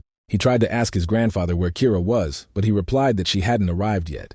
The girl called twice after it all started, but lately she hasn't been able to get through. Lee guessed that his beloved had become the target of the world boss, and he urgently needed to find her before the monster did it first. Elizabeth had to remind the guy that he had to take his daughter with him, but he immediately refused. For any father, risking his own child seems like madness, so he asked her to stay in a safe place and promised to return soon. Surprisingly, this time Sora behaved naughtily. She said that she didn't want to stay here and wanted to go with him. She understands that her mother is in danger, so she wants to help her father in his search. At this time, Lee turned to the blacksmith and learned that the Flern spear was already ready and was in the workshop. Despite the fact that his daughter was crying and saying she wanted to go with him, the boy turned around and ran in the other direction. It is unknown how this story will end, but there is a high probability that little Sora will still play a role in this disaster. She cried and said that her father had abandoned her, not understanding that he was trying to save her from danger. The huge monster in the city center was still trying to catch up with the car in which Kira was. None of the soldiers understood why this bull was chasing them. Even Sehun thought it was very strange. He saw from the very beginning that the boss looked as if he was purposefully searching for something. He's chasing them now, so his target is sitting in this car. All the roads around were destroyed, so they were soon forced to stop due to damage to the car. Now we need to act very quickly, perhaps even split up to increase our chances of survival. Looking more closely, Sehun realized that the monster was watching Kira. Perhaps she was his target. He pushed her forward and saw how the monster reacted to it, so now there was no doubt. He said that Azanis wanted to eat the archer. All this time he had been chasing them because of her. Kira wanted to go up and explain the whole situation, but the soldiers started shooting at her legs. She was ordered not to approach because it was her presence that put them in mortal danger. This sometimes happens. People who should become heroes send a woman to her death so as not to risk their own skin. After that, Kira felt completely abandoned. She was left alone with the most terrifying creature in the world. From the very beginning, Sehun wanted to use her beautiful face to promote the guild, and he had no idea what it would lead to.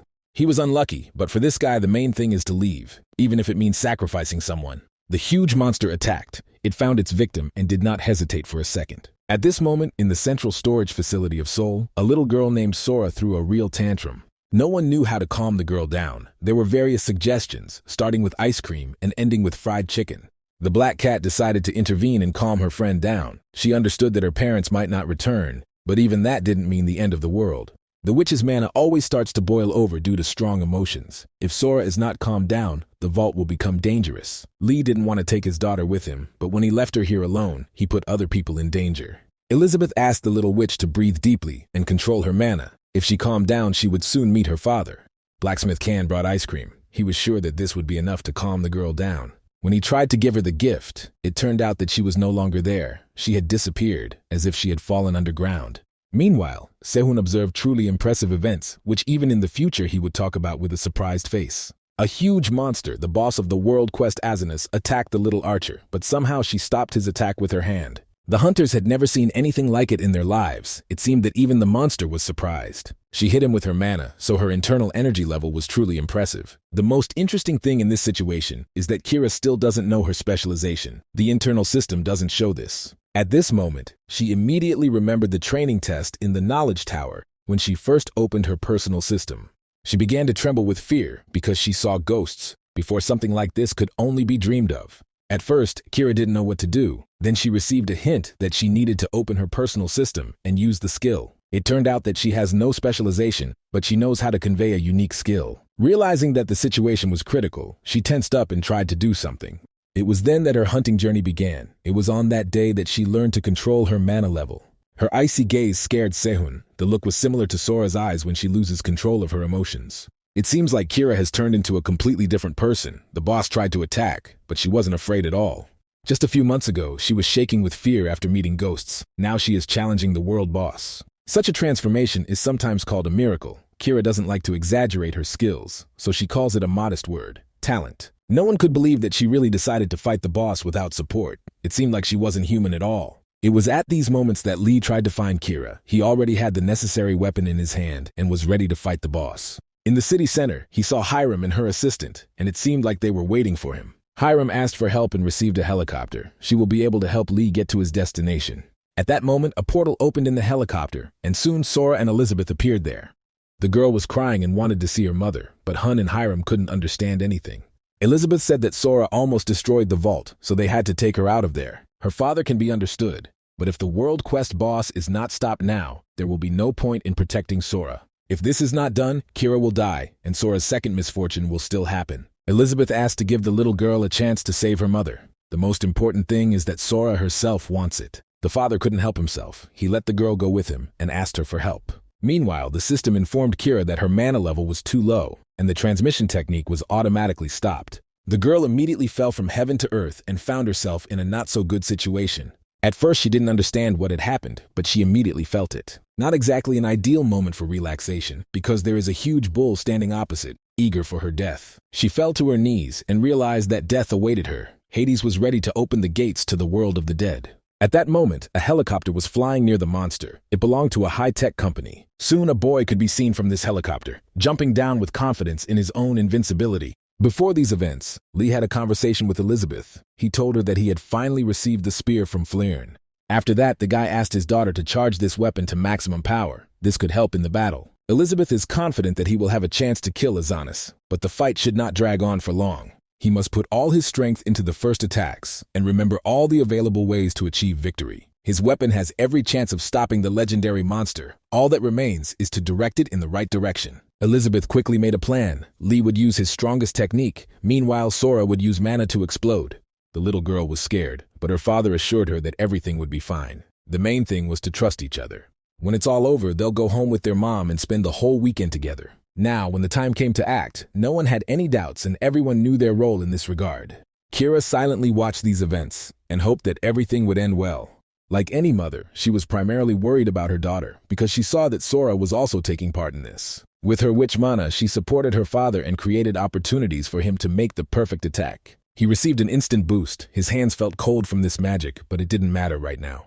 There was too much energy in his body. He couldn't even control it, and he began to feel that it was preventing him from attacking. Elizabeth asked him to put the maximum amount into the blow and to remember all the available ways to win. Now was the time to do it. Remembering her words, he immediately activated the king's ring. A huge number of dead souls had accumulated in this artifact. He activated all their energy in order to save Cyrus. It is no exaggeration to say that he has an atomic bomb in his hands. He was like an otherworldly being with nothing to lose. He would either gain everything or lose it. Even the monster was a little scared. He had never seen such a bright light in the depths of the abyss. This huge spear, made of a metal called flern, was charged with the mana of the witch, the mana of the hunter, and the mana of the king's ring. People around were watching what was happening. They saw a flash of bright light and prepared for the worst. No one understood that the fate of humanity was now being determined, no one except the main characters in this battle. It feels like a meteorite is falling to Earth, another catastrophe that could cause a collapse. Only later would people understand what really happened, but at that moment all that remained was to pray and believe. They believed in the best, and in moments like these, when all of humanity unites for a common goal, miracles happen. The system reported that the world boss Azanus was defeated and the world quest was completed. Having used up all his strength and energy, Lee lost consciousness and fell to the ground. Fortunately, he was caught by Kira. Little Sora watched all these events, crying and afraid that something terrible had happened to her father. Elizabeth reassured the girl. She said that everything was fine with her parents. They had lost their strength and needed to rest a little. This whole situation was really close to disaster and the end of the world, so people were very lucky. The ingredients for success were good skills, a flern spear, the king's ring, and the witch Sora. If even one ingredient were missing, this winning dish would be impossible. Now we can rejoice that humanity has won, but the butterfly effect will be impossible for one person to control. Sora's second misfortune has been stopped, the special quest has been updated, and the king's ring has absorbed most of its owner's soul. Soon Kira opened her eyes and realized that she was in an unknown place. Surprisingly, her doppelganger is sitting opposite her. This girl looks the same, but her expression is not very pleasant. At such moments, it's even strange to ask who your interlocutor is. Maybe it's just a dream that will soon end. Kira's double looked at her carefully and asked if she would ever get the chance to meet Sora. Very quickly, this strange conversation ended because the double disappeared somewhere. The secrets of this vision are still hidden. Let's return to the head office of the high-tech corporation. Today you can meet a large number of journalists there who want to talk to Kyram. Her helicopter was spotted before the huge monster Azanus died. Lee didn't want him to be spotted, so he asked Hiram to cover it. The situation has worsened. The first world quest, and even the revival of this hellish bull, is a very serious matter. The attention of the world community was drawn to the identity of the person who killed this monster. After the battle, Lee was immediately taken to the city hospital, where he needed to rest and regain his strength. Thanks to Hiram's efforts, his identity was hidden, so the world did not know who the hero of humanity was. Doctors said that Lee had no serious problems, but his family was still very worried. It's clear from Kira's eyes how much she worries about him. Her eyes always say more than words. At this moment, the system was absorbing Sora's memories. Lee was sleeping and seeing strange visions. Because of the magic, his head is constantly spinning. He can't think clearly and doesn't understand what's happening. In his dream, Elizabeth approached little Sora, placed her hand on her head, and asked her to get up. The girl thought that it was her mother standing in front of her, but upon looking more closely, she realized that she did not know this woman. Elizabeth told me her name and said she had come to help. Once in the past, a strange man in an interesting hat had already offered help, and it ended badly. That's why little Sora refused help and said she would do it herself. Elizabeth did not stop and assured that she had not come to do anything bad, she only had good intentions. Usually, when a child gets into trouble, an adult always helps him. These words Elizabeth heard from Lee, now she repeated them. Sora looked upset and replied that no one had ever helped her. Her past life was truly terrible. Although Elizabeth assured the girl that she was also a witch and they should become friends, Sora decided to silence her. She activated her energy and began to attack, but Elizabeth stopped this attack very quickly. It's immediately clear that Sora hasn't studied magic. She hides it well, but she doesn't know how to wield this power. At that moment, representatives of the wizard's tower ran into the room. They were nervous and aggressive. Seeing a stranger, they prepared to attack, and the sorcerers immediately noticed that the test subject Sora had broken free from her chains. They tried to grab her, but Elizabeth intervened and immediately stopped these impudent men. Very quickly, she completely destroyed them. To be honest, she turned them into frogs. A few seconds ago, they looked aggressive and cruel, but now they bring a smile to your face. Now Sora realized that she was facing a real witch. She decided to trust Elizabeth and go with her.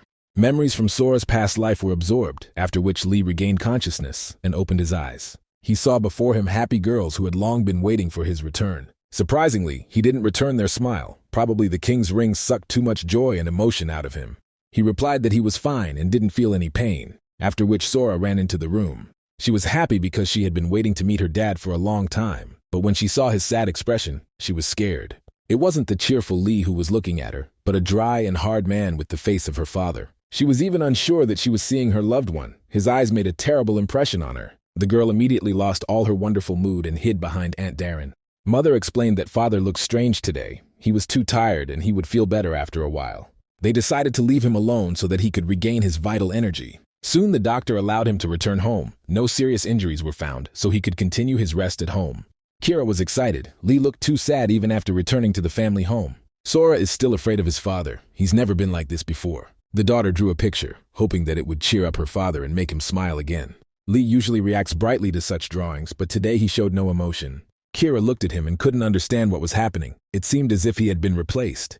If only he wasn't feeling bad, but it's still strange. He always liked to talk, but now he's silent and doesn't answer. The most surprising thing is that he doesn't look at his beloved daughter at all. There is no doubt that something terrible has happened to him. It was as if his emotions had disappeared, and seeing this, Elizabeth could no longer hide herself. She transformed into her true form and greeted Cyrus. This should have been done earlier, because now this appearance frightened the young archer too much. She wasn't surprised at all. On the contrary, she smiled and looked happy that her cat could turn into a human. Only now did Kira remember that they had met before. Elizabeth had helped her overcome her paralysis in the training tower.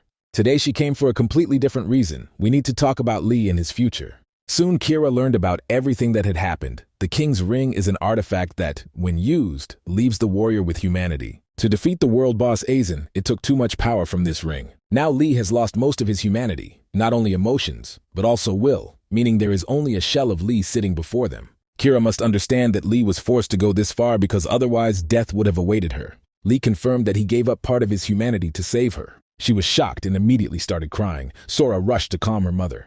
She must understand that this is not her fault, that if she hadn't done it, she would still have met Azanis, because that is her fate. He was able to change his fate. It's practically impossible, but somehow he managed to do it. He saved Cyrus's life at the cost of part of his own soul, but a way can be found to restore his humanity. Kira already guessed that this was not the first time Lee had used the ring. This artifact had also saved his life before. There have never been such global problems before. Perhaps Lee was able to find a way to regain his humanity. Kira looked at the guy carefully and asked him to reveal his secret. He calmly replied that Sora therapy helps him.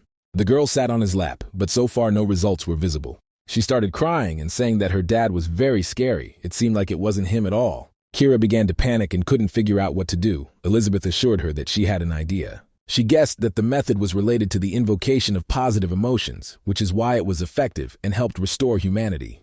The happiness and joy he feels when he sees his daughter help him regain his human qualities. Now he cannot feel anything good and bright, and this is the main problem. First of all, we need to raise his humanity to the level of feeling emotions. That is, start stimulating other feelings. To begin with, you can start with feelings of fear and anger, strangely enough, but this can help.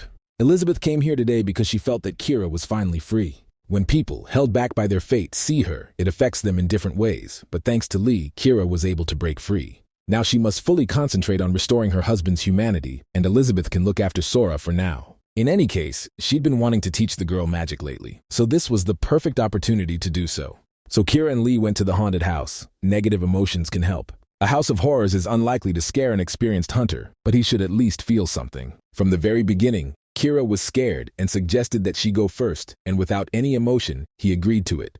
It was noticeable that the guy was not at all scared, although from the first seconds of her stay in this house, Kira almost fainted from fear. She began to beat ghosts and mummies. Her instincts as a professional hunter came into play. Then she had to apologize to the actors for almost breaking all their bones. I had to continue therapy elsewhere. The haunted house didn't help much. They have been to scary movies and an extreme amusement park, but nothing has helped so far. Kira tried to understand what Lee was afraid of, but he replied that nothing scared him anymore.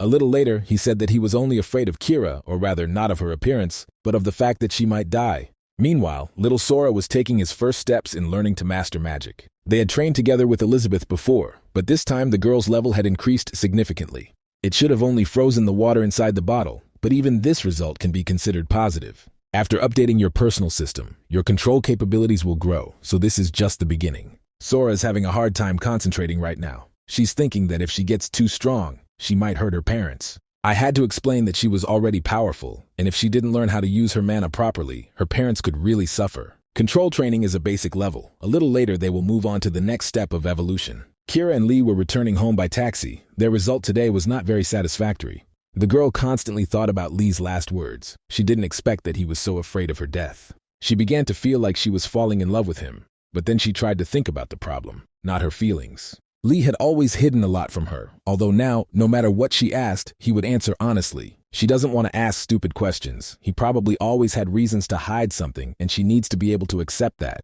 But today their efforts to restore his humanity are over. They need to rest a bit and return to this in the future. Kira was extremely surprised when she saw Sehun near the house, so this idiot dared to come here after what happened. He came to talk about Azanis, but Kira immediately made it clear to him that she didn't even want to see him.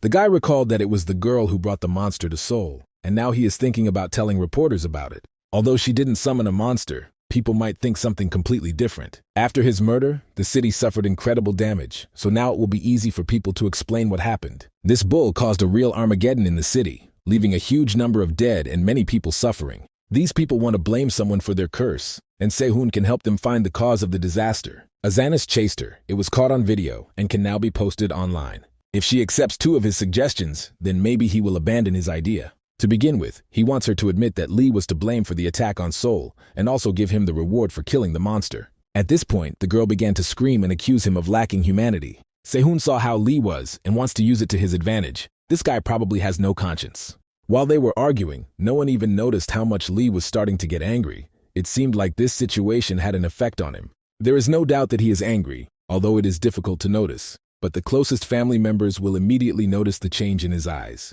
Sehun believed that Lee wouldn't go too far and do anything to him because he had a family he wanted to protect. Given the situation and his status, the guy might not be afraid of Lee's attack and continue to talk all this nonsense. He wants to take this chance and repay the humiliation he suffered in the past. Sehun approached Lee and said he would post the video on the internet. It was pure blackmail, without any additives or manipulation. Each of us had been waiting for a long time to see what would happen a few seconds after these words. But finally, Lee couldn't stand it anymore and grabbed this pig by the throat. Kira was excited. At first she wanted to stop Lee, but then she changed her mind. She asked not to kill Sehun, just to scare him, although there is no certainty that Lee will be able to stop. By that time, Sehun had already begun to choke. Foam even appeared in his mouth, probably from pleasure. Kira realized that the situation was now out of control, and Lee needed to be stopped immediately. Strangely enough, it worked, and soon he released his hand and released Sehun. By this point, this hunter had already lost consciousness. Just a little more, and he would have died. I had to lift him into my apartment and help him, because otherwise his heart wouldn't have been able to take it. There was also no choice but to explain everything that had happened to Elizabeth, because she demanded an explanation. This whole situation has gotten too complicated, but Elizabeth thinks that she shouldn't mess with this scumbag because he's just a regular thug. He is engaged in manipulation and blackmail, and Elizabeth is ready to intervene and help in this situation. The witch recalled that she had special talents, opened a portal to an unknown area, and placed Sehen there. She said she didn't even know where he had gone, but in any case, he wouldn't cause any more problems. Meanwhile, Lee started talking. He said he made a mistake letting this guy go because he needed to be killed. It seems the girls have made progress because Lee is finally starting to feel emotions. All that's left is to give him some useful emotions. Sora should help with this problem. Elizabeth also said that a kiss could work. For some reason, this advice really surprised Kira. A useful positive emotion is love, and Elizabeth assures us that it will definitely work. Kira began to say that she didn't know what was going on in Lee's mind, and she hadn't thought about her feelings for a long time. The witch advised her to deal with this problem and decide whether she felt love for Leah. The next day, very early in the morning, Kira took Lee's hand and went for a walk to Hankook University. She hadn't been here in a very long time. Lee must have also come here for the first time after graduation. She looked at the guy carefully and said that they would have a date on campus today. They went inside, bought themselves some Coke, and had a great time together. It's always nice to visit places I haven't been to in a long time, even though almost nothing has changed at the university. They saw each other for the first time in this classroom. Then Lee sat next to her and asked her to wake him up when the professor would arrive. Kira remembered how funny this guy was. That's when she first fell in love with him. She must have liked these qualities. When she first started thinking about it, she was already completely in love with him. It must be admitted that at that time, Lee seemed like a silly child, but after they met again, he matured. Fatherhood must have had a big impact on him, and he's changed. Becoming a father is always a challenge to yourself. Now she looks at him and feels as if a completely different person is sitting with her. Perhaps the past Lee will never return. If you think about it, there was never anything special in their relationship. They loved each other, fought over stupid things, and then made up. This classic of the genre continued for quite a long time. Even after the breakup, Kira was afraid that someone else would be next to Lee. She was afraid that there would be no place for her in his life, and it hurt her. Only now, thinking about it, does Kira realize that she never hated Lee, even in the most difficult moments of their life together. In all the time they had lived together, she had never felt uncomfortable. Sometimes he seemed handsome to her. Sometimes he seemed sweet and kind, but she never thought anything bad about him. The reason she was able to entrust him with precious Sora was because she still liked him, and now she had finally admitted it to herself. She tried to understand if Lee loved her, but it seemed as if the guy was completely oblivious to all her conversations. At that moment, Kira again remembered the conversation with Elizabeth, remembered all her advice and hints. The witch focused her attention on kisses. Perhaps this was one of the best opportunities to return Lee to his previous state. There were seconds of excitement, seconds of misunderstanding and difficult choices, but this important choice was made. Kira decided to do it. She leaned over to Lee and kissed him passionately on the lips. It was a kiss from his beloved in the city where they first met, something Lee could only dream of before. At that moment, his facial expression changed. He was no longer indifferent. He was shocked. The system began reporting that humanity had been partially restored. It seems that the cunning plan had worked. Sehun acted despicably and behaved like a terrible person. He deserved a cruel and uncompromising punishment. When he opened his eyes, he realized that he was in an unknown world. Everything around was dark and lifeless. He was sitting on a large rock, and only a few minutes later he saw that he was being attacked by unknown zombies who wanted to eat. There were a huge number of these monsters around, all of them looking hungry and ready to eat his brain raw. At that moment she appeared. Elizabeth named this guy and said that he was the one who, before the regression, was most to blame for Cyrus's death. It was this disgusting guy who sold Sora's secret to the wizards in the tower and caused Kira to lose his mind. In her past life, Elizabeth was unable to take revenge on this terrible guy, but today she has this chance. Now he can be forgotten. She pushed him into the abyss towards the zombies who haven't eaten anything for a very long time. When Sehun was flying into the abyss, there were many thoughts in his head. No, he didn't regret anything. He was just thinking about what to do. These ugly, cruel monsters love to eat human flesh. They were once humans too, but that was a long time ago. Perhaps Eliza acted too cruelly, but as mentioned earlier, sometimes cruelty is necessary for justice to prevail. Back to our main characters, after a walk at the university, Lee returned home with a smile on his face. After Kira's kiss, his humanity was fully restored within a week, and now he looks like his original version. After their meeting, Kira became different. Now she looks at him with loving eyes, and this could be the beginning of something new. Soon it was time to receive the reward for completing the world quest, and Lee was hoping to receive something grand. Very quickly, his personal system was updated. His specialization changed to Vanguard. Now all restrictions on his lunge technique were removed, and a new artifact was obtained. This artifact was an iron bracelet. He also received several new skills, and was incredibly pleased with these rewards. He was given an artifact, improved specialization, and rewarded with new skills, even though all of this seemed impossible before. After that, the system reported something interesting. Now he would absorb several of Elizabeth's memories, although before that, he had only seen his daughter's memories. He found himself in a gloomy forest and immediately guessed that he had been to this place before. Not only Elizabeth could be seen there, little Sora was also in this forest and was collecting various fruits and vegetables. Elizabeth was already waiting for her at home. Sora called her teacher and said hello. From the very beginning, it was noticeable that they were on good terms. It seems that Elizabeth had won Sora's little heart. The teacher was preparing something special. It wasn't exactly like food, but rather preparation for a spell. With this, she plans to return to Earth. It won't be possible to do it right away, but it's a step towards her dream. Sora doesn't understand why he should return to Earth. Life in Midheim is also good. They have been spending time together and enjoying life for over a year. Elizabeth explained that she couldn't live like this anymore. Little Sora had to return to her father because he was looking for her. Elizabeth constantly defended this man. She said that Lee was very important to Sora because he was her father. The little witch had a different opinion. She said that this man was no longer her father, and she didn't even want to hear about him. He did not come for her personally, knowing where she was, although all this time she had been waiting for rescue and hoping for his appearance. Elizabeth continued to defend Lee. She said that he was too weak. He wanted to come, but he had to send Elizabeth there. While Sora slept, Elizabeth thought a lot about this whole conversation. It was obvious that something was bothering her a lot. She decided to go outside and think about everything that was happening. The unusual energy, the barrier, the blocking of movement magic. There were so many thoughts in her head. At this moment, Sullivan appeared again, already transformed into a monster, and said that he would not let the witch escape. He is constantly looking for her, but he constantly lacks the strength to kill the witch, although this time he prepared himself. Elizabeth had always treated him like a fool, but today he would make her change her mind about him. Even her house was found in advance. All this time there was preparation for the meeting, and now the army is ready for the decisive battle. She has nowhere to run. Today she will die with this little witch named Sora. Soon Sora had to be woken up. Elizabeth returned home and told the girl that it was time for her to wake up. Elizabeth has now raised her assistant to stop the attack, but it will only work for a few minutes, so we need to hurry. They must immediately prepare to return to Earth, or a very terrible fate awaits them. Sora must return to Earth first. Elizabeth will do so a little later, because it is impossible to activate the movement technique at the same time.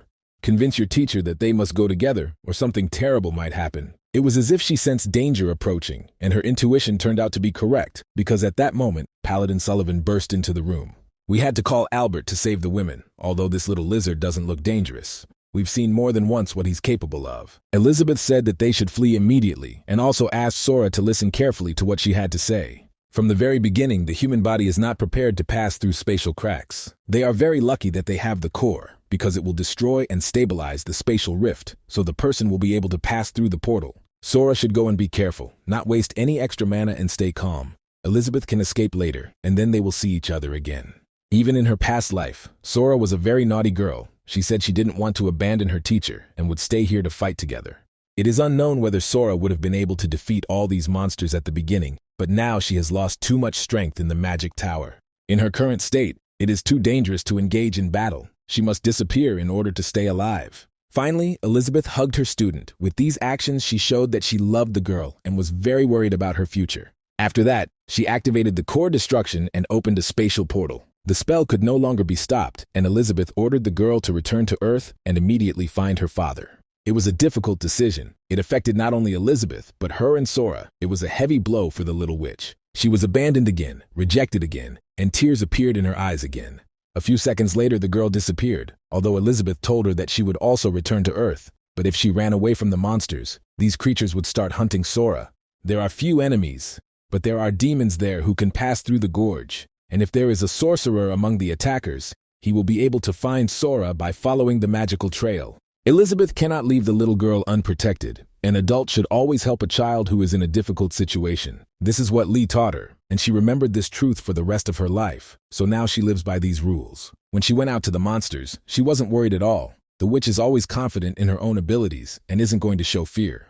She took Albert with her. This small creature turned into the huge dragon we already know. If these monsters want battle so badly, then she will gladly send them to hell. They probably don't know that witches can destroy the world. If they're so stupid, they'll see for themselves today. Don't underestimate Elizabeth. She has grown up and mastered the art of witchcraft techniques. Now she is unstoppable. Seeing such memories, Lee was shocked. He began to tremble and was not immediately able to calm down. He wasn't able to watch what happened until the very end, but it was intuitively clear that in that battle, Elizabeth died along with the monsters.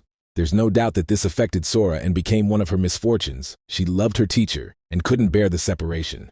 The question remains, if Elizabeth, then how could she have memories of the past? Perhaps she returned to the past, just like Lee. If you analyze their entire journey, she has always helped him a lot, although in reality, he knows absolutely nothing about her. A little later, Lee went out into the fresh air to train. He called for help from Deho. After the system update, Lee became much better. His skills progressed and his self-confidence grew. Now he doesn't even feel any weaknesses in himself. It's unlikely that Dejo will be able to win during the next sparring match. Lee enjoyed experiencing the rewards of the world quest, and after improving his specialization, his abilities became even better. He also developed a unique liar's technique, previously called a prankster, which allows him to be a professional at deception. The unique skill is passive and always works, although sometimes it seems like it makes no sense. He also gained insight techniques, and now he can see another person's personal system, and that's a really cool skill. Although in the case of Deho, this doesn't really help, because all his strengths were obvious before. It will help in a battle with other people. All that remains is to experience the effect of the artifact. The iron bracelet should also be very useful. The guy tried to activate this artifact and experience its incredible effect. It seemed like the result should be amazing, but in reality, almost nothing happened. At first, Lee looked upset, but Deho was shocked and said that the bracelet worked. You just need to look back. It's even hard to explain, but behind Lee was a copy of him with long hair, which is extremely strange. It feels like his twin sister has appeared. For some reason, she is sleeping, but maybe she will wake up soon and everything will become clear. A little later, Lee guessed the power of this artifact, and he began to control his sister. As soon as mana is put into the bracelet, it becomes possible to control the clone, although it takes a lot of energy, but the skill is really very interesting and useful.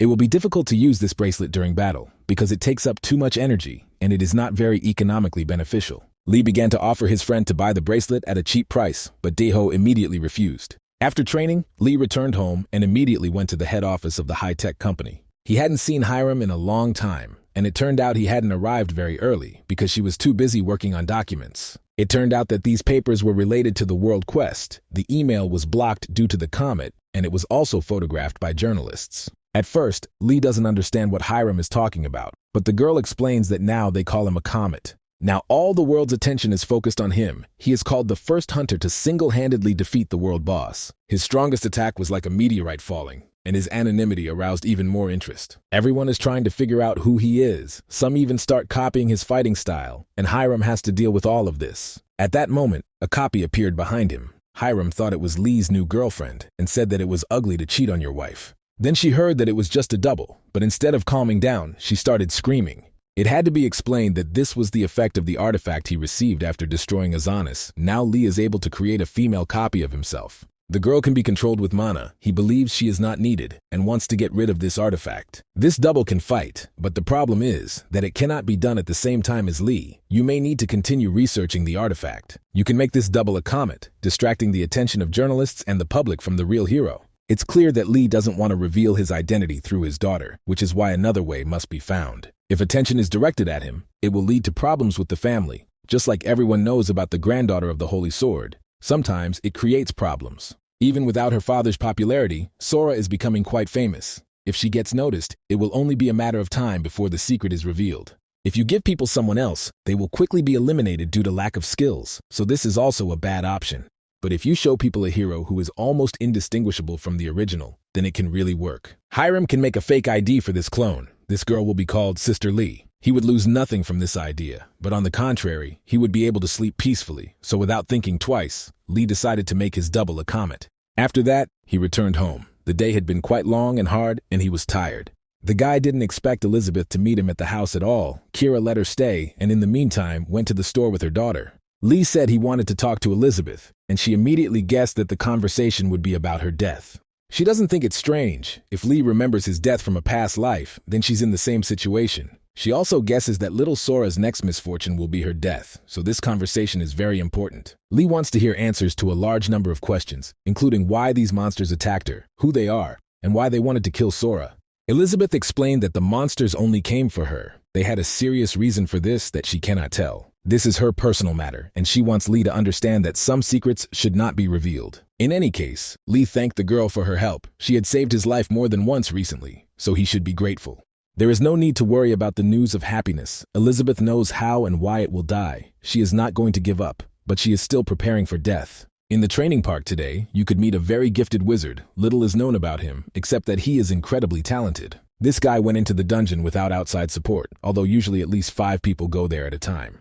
His name is Luke Sinclair. He is an archmage and America's best hunter, so he can afford this risk. This man is the boss of the Wizard's Tower. He played a key role in standardizing most of the known magic. People think that Luke lives in another dimension, although in reality, he is just like everyone else. This man has his own secrets, such as meeting the true Lord of the Tower, a sorcerer beyond the rift. This sorcerer already knows that Azanis is dead. Even if he were perfect, the current hunters shouldn't have stopped him. Luke apologized. He assured that the tower limited the wizards as much as possible, but could not foresee everything else. Recently, the identity of the hero was revealed. It is a woman called Comet, Lisa, from the City of Soul. The wizard from the Gorge ordered to meet with Lisa immediately. This girl may be connected to the witch who destroyed Midheim. The witch helped people during the first rift, and it is likely that she came to the comet this time as well. In the past, the Holy Sword said the same thing. An unknown woman appeared and helped him in the first disaster of the world. If she wasn't there, no one would have defeated Azanis. After the battle, everyone tried to find her, but she disappeared. After that, Luke tilted his head and his master activated his power. It was something like a transfer of energy. Thus, the Archmage gained access to a new level of magical knowledge. Such training could only be dreamed of. If all goes well, he will gain even more knowledge in the future. But to do that, he must bring the comet here. This lucky guy emerged from the dungeon and immediately set out in search of his goal. He was excited and happy after receiving incredible knowledge from his boss. His life would completely change with the help of these techniques. Luke had spent his entire life trying to make significant progress, but he had never even come close to that level. Now he has taken a respected place in society, gained the power and reputation that come with knowledge. In order to continue gaining skills, he needs to sell the hero of humanity. He is ready to do anything for his goal. In the room, he met someone completely different from what he expected. This unknown sorcerer activated his power and said that he would have to get rid of all his problems. There was a very loud explosion. Everyone around was shocked and thought that a new catastrophe had begun. Recently, people have been too scared because of past events. Lee and Kira returned from the store looking scared. They hadn't heard the explosion in the city center, but were surprised for other reasons. While they were gone, little Sora spent time with Elizabeth, and this led to real chaos in the apartment. As it turned out, they were practicing magic spells, but something went wrong, and the prank got out of control. Despite the mess, Sora looked happy. She said that she was learning to summon a familiar and she really liked it. If she continues training, she will be able to control her strength, but for this, she needs to be patient. Teaching a girl offensive magic is dangerous, so in an extreme situation, she will be able to summon an assistant. Sora is happy and hopes that her parents will praise her for her success, but for this she will have to work hard. In the following days, she constantly trained and tried to improve her skills, but the progress was not very fast. Even though she is incredibly talented, mastering magic will have to wait. The teacher has returned home, mom and dad have gone to work. Sora wants to surprise them, but so far she hasn't managed to do anything. Elizabeth taught the little girl how to do it. You need to name the animal and call it to your aid. For an experienced sorcerer, this is an easy task. Sora is still young and cannot use this technique, but when the time comes, she will understand everything. Even though it's only been a few days, she already wants to master this technique and is ready to practice all day. So far she's not doing anything. The teacher is late, and Aunt Darren doesn't come to play with her. All the adults are constantly busy. If she had more friends, she would be able to have fun, and that's exactly what she wants. A little later, the girl heard a loud sound and looked out the window. She was surprised to see what was happening near her house. It turned out that there were a lot of little children at her favorite playground today. All of these boys and girls could become her friends. Meanwhile, let's return to Luke Sinclair. This wizard managed to activate a protective barrier and defend himself from the attack. It looks like we're in for a massive battle of wizards. We haven't seen anything like it in a long time, so we can make some popcorn. A barrier spell has been placed on this building. The space is closed. No one can hear the sounds of this battle. Luke understands that they want to kill him before anyone gets here, and if he doesn't show his maximum potential, then this is how it will all end. He very quickly realized that all this magic and techniques did not belong to the tower. It was something completely different, something on another level. He cannot believe that this is possible, because the basic magical techniques came from him, the boss of the wizard's tower. All the wizards of the land studied in the tower. There are many secrets in magic, and you can't learn it all on your own, so there must be some explanation. This person uses unknown techniques, and Luke still cannot understand who is standing in front of him and trying to kill him. This causes the boss of the wizard tower to lose control of his emotions. He begins to attack without using intelligence and strategy. This doesn't lead to anything. His opponent is much stronger. It seems like he invented the magic. The burning archmage was broken, the core shattered, and a lot of Luke's blood could be seen on the floor. This battle did not end in his favor. Soon, very dark and terrible creatures found out about this. Perhaps they were the ones who planned his murder. At a gathering of monsters in Midheim in the royal estate of Lehman, they told me that Luke Sinclair was dead. Some were surprised and even shocked. They had recently lost Azanis, Sullivan, and Rini, and now without Sinclair, they would have even more problems on the ground. The monsters are trying to figure out who exactly killed the sorcerer. There is no one among the humans who could have done it. One of the participants in the conversation said that a witch must be involved in this case. Their boss ordered them to pursue her, so she could strike first. At that moment, someone entered this spacious hall and called all these monsters petty fools. This unknown creature did not show its face, but she immediately realized that it was a sorcerer who wanted to take the witch with him. He will create chaos, and all the monsters around will become victims of his plans. Soon everything around was covered in blood. Luke Sinclair was linked to the highest sorcerer of the dungeon, but now he is gone, as are the monsters who worked with him. Now this man, who does not reveal his motives and secrets, wants to see Elizabeth, and this is probably her death. Sora continued to look at the children, and was already dreaming about how she would walk with them and meet new friends. Elizabeth said that she would be out for a short while on business, and asked the girl to stay home and not open the door to anyone. Sora has to wait for the teacher and continue training to summon familiars, but she desperately wants to go for a walk outside. If you do this just a little bit, even for a few seconds, no one will even notice that she wasn't home. The girl went outside to greet the children and had no idea that she was being followed. As soon as she appeared near the playground, the children immediately noticed her and said that she looked like a princess. No one has seen her before, but that doesn't mean they're against a new acquaintance and don't want to play with her. Sora was surprised to find new friends so quickly. She also greeted them and said she wanted to make friends. The girl was incredibly beautiful, so she immediately made most of the boys fall in love with her. Usually boys don't play with girls at a young age. It's against their rules, but for the sake of beautiful girls, sometimes exceptions can be made. They invited her to play together, but at that moment the girl looked up at the sky and saw that someone was using magic. A crack immediately appeared above the ground. It was even scary to watch. The children were immediately scared.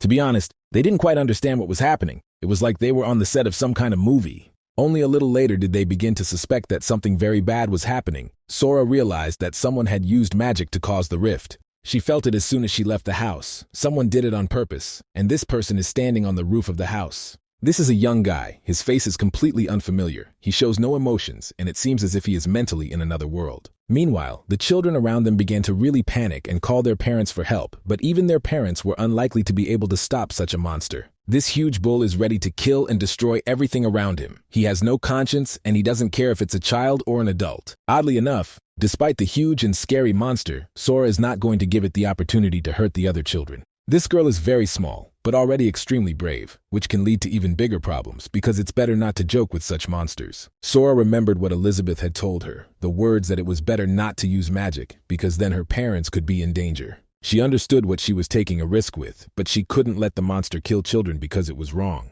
Elizabeth also said that if Sora was in danger, the magical animal could come to his aid and save him. To do this, you will have to summon this creature, that is, simply say that it needs help, and then the portal will open. Remembering these words, Sora immediately repeated the spell and began to hope that her savior Albert would appear from the portal. Soon the spell worked. Albert really appeared to help and prepared to save the children. This time it turned out to be extremely large. Its size was enough to withstand the huge bull from the dungeon. The children on the playground looked scared and nervous. They could only hope that Albert would win, otherwise death would await them. Although Sora called Albert for help, she also did not forget about her extraordinary abilities, which can be activated to protect others. She spent a great deal of energy protecting the children and reminded Albert that he had to protect everyone, not just her. Hearing her words, the huge lizard continued to fight the bull and immediately seized the initiative. Within a few minutes, the monster from the rift was lying on its back and couldn't even move. Albert knows that such monsters cannot be given a chance to return to battle, so he squeezes its neck and strangles it. Only then did he realize that a little girl had been watching him all this time. This wasn't the best example of dealing with enemies, but in any case, the children were saved. Within a few moments, Albert, along with the huge monster from the rift, disappeared. If it weren't for the damage to the playground, it would have been difficult to understand what had happened here. Sora was satisfied. She had accomplished this task, summoned her familiar to help, and protected her friends. By this time, Elizabeth had returned home, and she immediately realized that the playground needed to be restored so that the adults wouldn't understand anything. While going down, she also managed to see an unknown person on the roof of the house. The witch guessed that this man might be connected to what had happened. She asked her friend, the cat Casey, to deal with all the problems, erase people's memories, and bring Sora home. Meanwhile, Elizabeth will try to catch up with the fugitive and understand whether he is really to blame for what happened. On the roof of the house, she saw the magic of displacement. The fugitive had already disappeared, but that was not the most important thing. The witch did not expect that there were sorcerers nearby who could use high-level techniques. He must be found. Meanwhile, this sorcerer felt that his plan had completely failed. Killing a small child had turned out to be more difficult than killing Sinclair. It didn't take Elizabeth long to find this guy. Now she needs to understand what he needs from Sora. He was not at all surprised to see Elizabeth in front of him. On the contrary, the guy was waiting for her and said that he already knew her. Elizabeth thought that this guy, like Luke Sinclair, was gaining knowledge from monsters, but that wasn't entirely true. He received this magic from the Almighty Ruler, and he owes all his knowledge to him. He doesn't want to talk about his master, but he's not going to hide his mission. He must kill Sora, but not attack Elizabeth. It is highly likely that this lord knows the witch. The situation is really confusing, and there are more questions than answers. Elizabeth thought they were hunting her, but the sorcerer was ordered not to touch her, so this lord might turn out to be her friend. She also realized that the monsters had not learned of Sora's existence, so they had no reason to destroy her yet. This isn't the worst news, but the most important thing is that some very powerful sorcerer found out about her plans and decided to poison himself. She doesn't even want to think about meeting someone who wants to kill little Sora. The sorcerer assured that he had been asked to bring her to meet her. He was not going to fight her and did not want any conflicts. Elizabeth said that if his master wanted to talk to her so badly, he should come to her in person. The guy explained that this was impossible. He wasn't going to come to anyone, and if necessary, Elizabeth would have to be forced to obey. The new battle of the wizards had almost begun. Elizabeth prepared for war, but it was only a distraction. The sorcerer said that he had to separate her from Lee. This was also one of his main tasks. He activated the transfer technique and spent a large amount of his mana on it. If the Lord had not given him strength, he would not have been able to withstand such a load. This technique brings back terrible memories. He didn't want to use this skill against Elizabeth, but he had no other choice. This witch is now sleeping, although she is considered a very powerful and strong sorcerer, but today her strength turned out to be insufficient. This unknown guy said that this technique brings up difficult memories, and it seems that right now, Elizabeth is experiencing one of the most difficult memories of her life. She was taken out into the street to be publicly executed. Previously, people had watched with pleasure as witches were killed. In those days, no one was going to figure out whether a person really used magic or was just different from others. As soon as someone did something unusual, they were immediately accused of witchcraft and publicly killed. The paladin received the order and said that Elizabeth tried to destroy the world, disobeyed the court's decision for a long time, and constantly ran away. In addition, she committed personal crimes, including several murders, and it is for this that she will be executed today. In fact, there was no court decision. All of this was fabricated in order to divert public attention from the murder for personal reasons. In those days, the guillotine had already been invented. A few more seconds and Elizabeth would have been beheaded. Before that, she had been locked in an underground prison for a long time. She had no strength left to use magic or curses. In fact, she also had no reason to live. She had been looking for her savior for a long time, but she could never find him. After giving them away, she didn't lose hope. She believed she would be able to find him and thank him for everything he had done for her. Maybe out of all the people in this world, at least one more would take her side. At least she would like to hope so. With every passing minute, the likelihood of this becoming less and less, perhaps she will be able to meet Lee in another world. Suddenly, moments before the execution, the king intervened and ordered the execution process to be stopped immediately. After how many seconds did he say that a witch can have the last word? Even the worst criminals have this ability.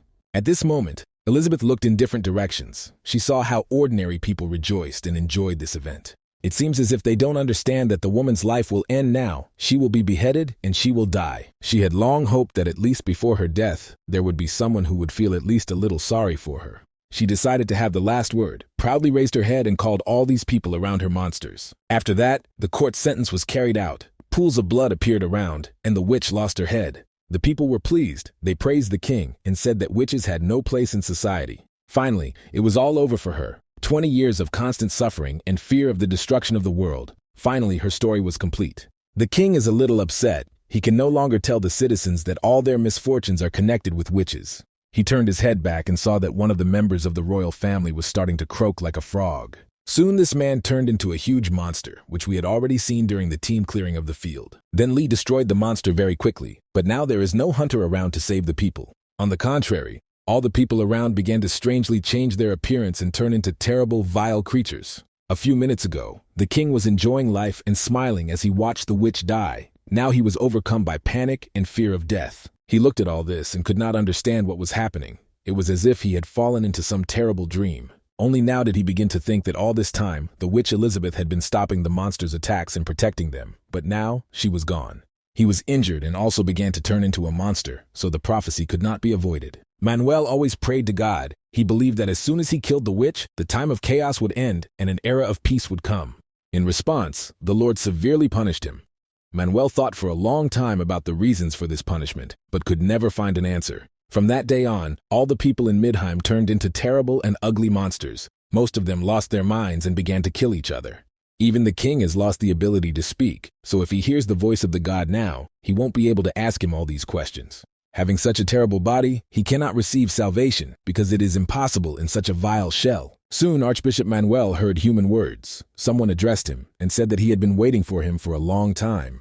It was the same guy who had recently attacked Elizabeth. He said that Manuel had to do something for him. His past comrades have become magnificent victims, so now a rift can be opened that will allow the army to escape the dungeon. That's why the wizard came here to Manuel, because he wants to bring even more chaos to this world. The guy understands human psychology and understands that Manuel wants the second coming of the king, and he is not the only one who wants this. Manuel wanted to refuse, but the magician, who had not shown his face or said anything before, said that he was not going to take his opinion into account. They will take Manuel with them to Korea. He will submit to their will and do whatever they want. Meanwhile, the comet has become really popular, but using it as a model is too much. Controlling a doppelganger is quite difficult, which is why, as compensation, Hiram helps Lee choose a gift. He asked Hiram for help in choosing a gift for Cyrus. It would be a surprise, and she shouldn't find out anything.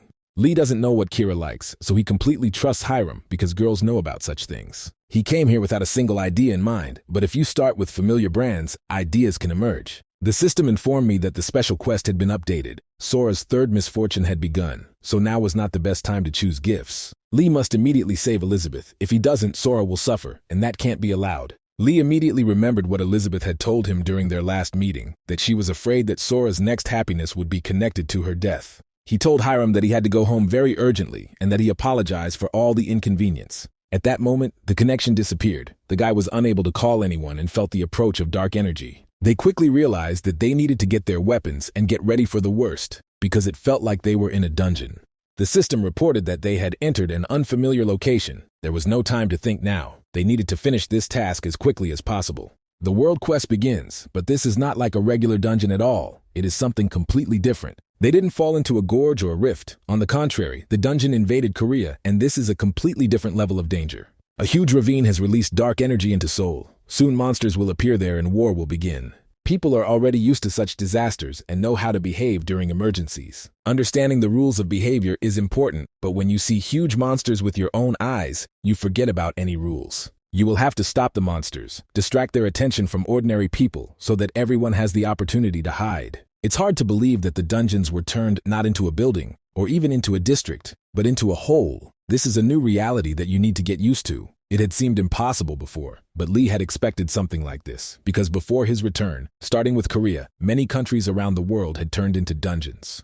Because of what happened, humanity had to give up part of its territory to the monsters, and it took 3 years for people to come to their senses. This should have happened much later. Turning the country into a dungeon before a global update of the personal system takes place is nonsense. Such premature events create chaos and can lead humanity to destruction, but this does not mean that we should give up. Hiram looked at her friend and realized that with each meeting he was getting stronger. This guy was truly special. Lee wanted to leave immediately, but Hiram assured him that her family was in the vault now, and she could go with him to help. She said she had something better than a car, and soon they were riding a motorcycle she had bought last winter. Lee was not prepared for such speed, but sometimes you have to be able to adapt to new surroundings. A global update of your personal system has begun, and there are many tasks to complete while it continues. Lee saw a huge winged monster near his house. The guy hopes that none of his family members were hurt. The monster turned around, saw a new victim, and prepared to attack.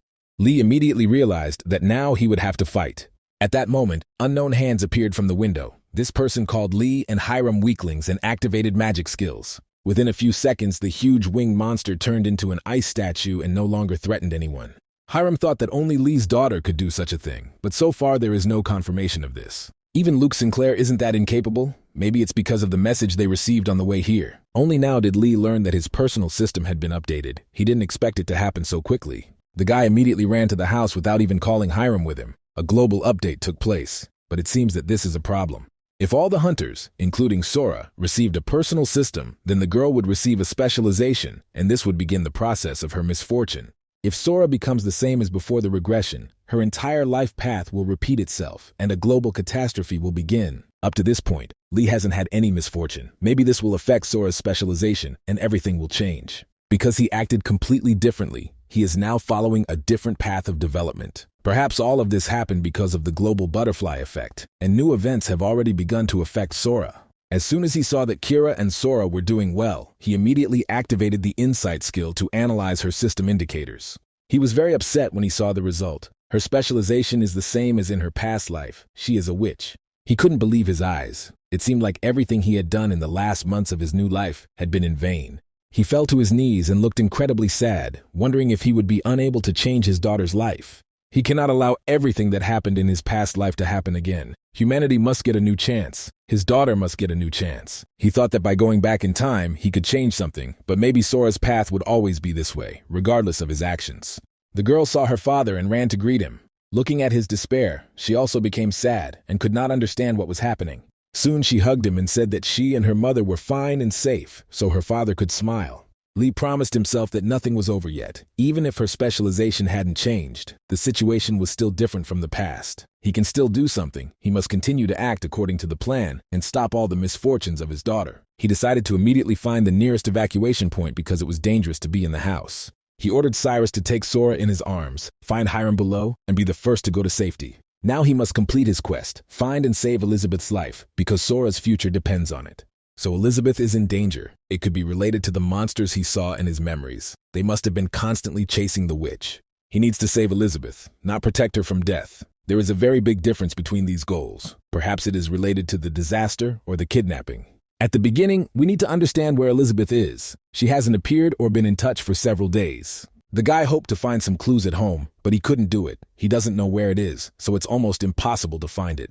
That's what it seemed like before he heard the sounds of Casey the cat, which completely turned the situation upside down. Now he had his chance, and he had to grab it tightly. As soon as he got Casey out of the rubble, the door to the room opened and an unknown guy in a hood entered. This is the same wizard we saw before. He was the one who captured Elizabeth, so his skills are pretty serious. He said he came here to pick up Casey. He doesn't want to have a debate and suggests not starting a conflict. He said that he needed this particular cat, at which point Lee realized that in front of him was a person who was connected to a witch. He immediately ordered to tell about Elizabeth's location, otherwise this sorcerer would be left without his teeth.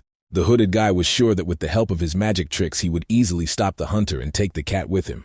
He probably overestimated Lee too much, because even though this guy doesn't know how to control magic, he's still extremely dangerous. As soon as Lee grabbed him, the sorcerer immediately disappeared and began the process of destroying the building they were in.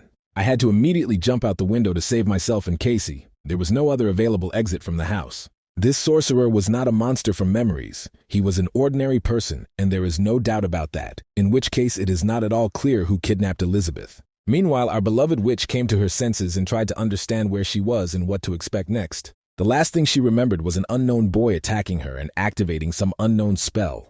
Surprisingly, they imprisoned her with a chain, although it's obvious that a real witch can't be held back by an iron chain. Maybe she was captured by some fools. She tried to free herself, but her magic didn't work at all. It was the first time something like this had happened in her life. She can't use her strengths, even though she needs to calm down now, but the panic in her head starts screaming. If you can't get rid of it with magic, then everything should be fine with curses. They should work on any creature, for example on its enemies. When they get here, she will immediately activate the curse and make them regret what they did. As soon as the door opened, she immediately began attacking the enemy, but it turned out to be a stone golem.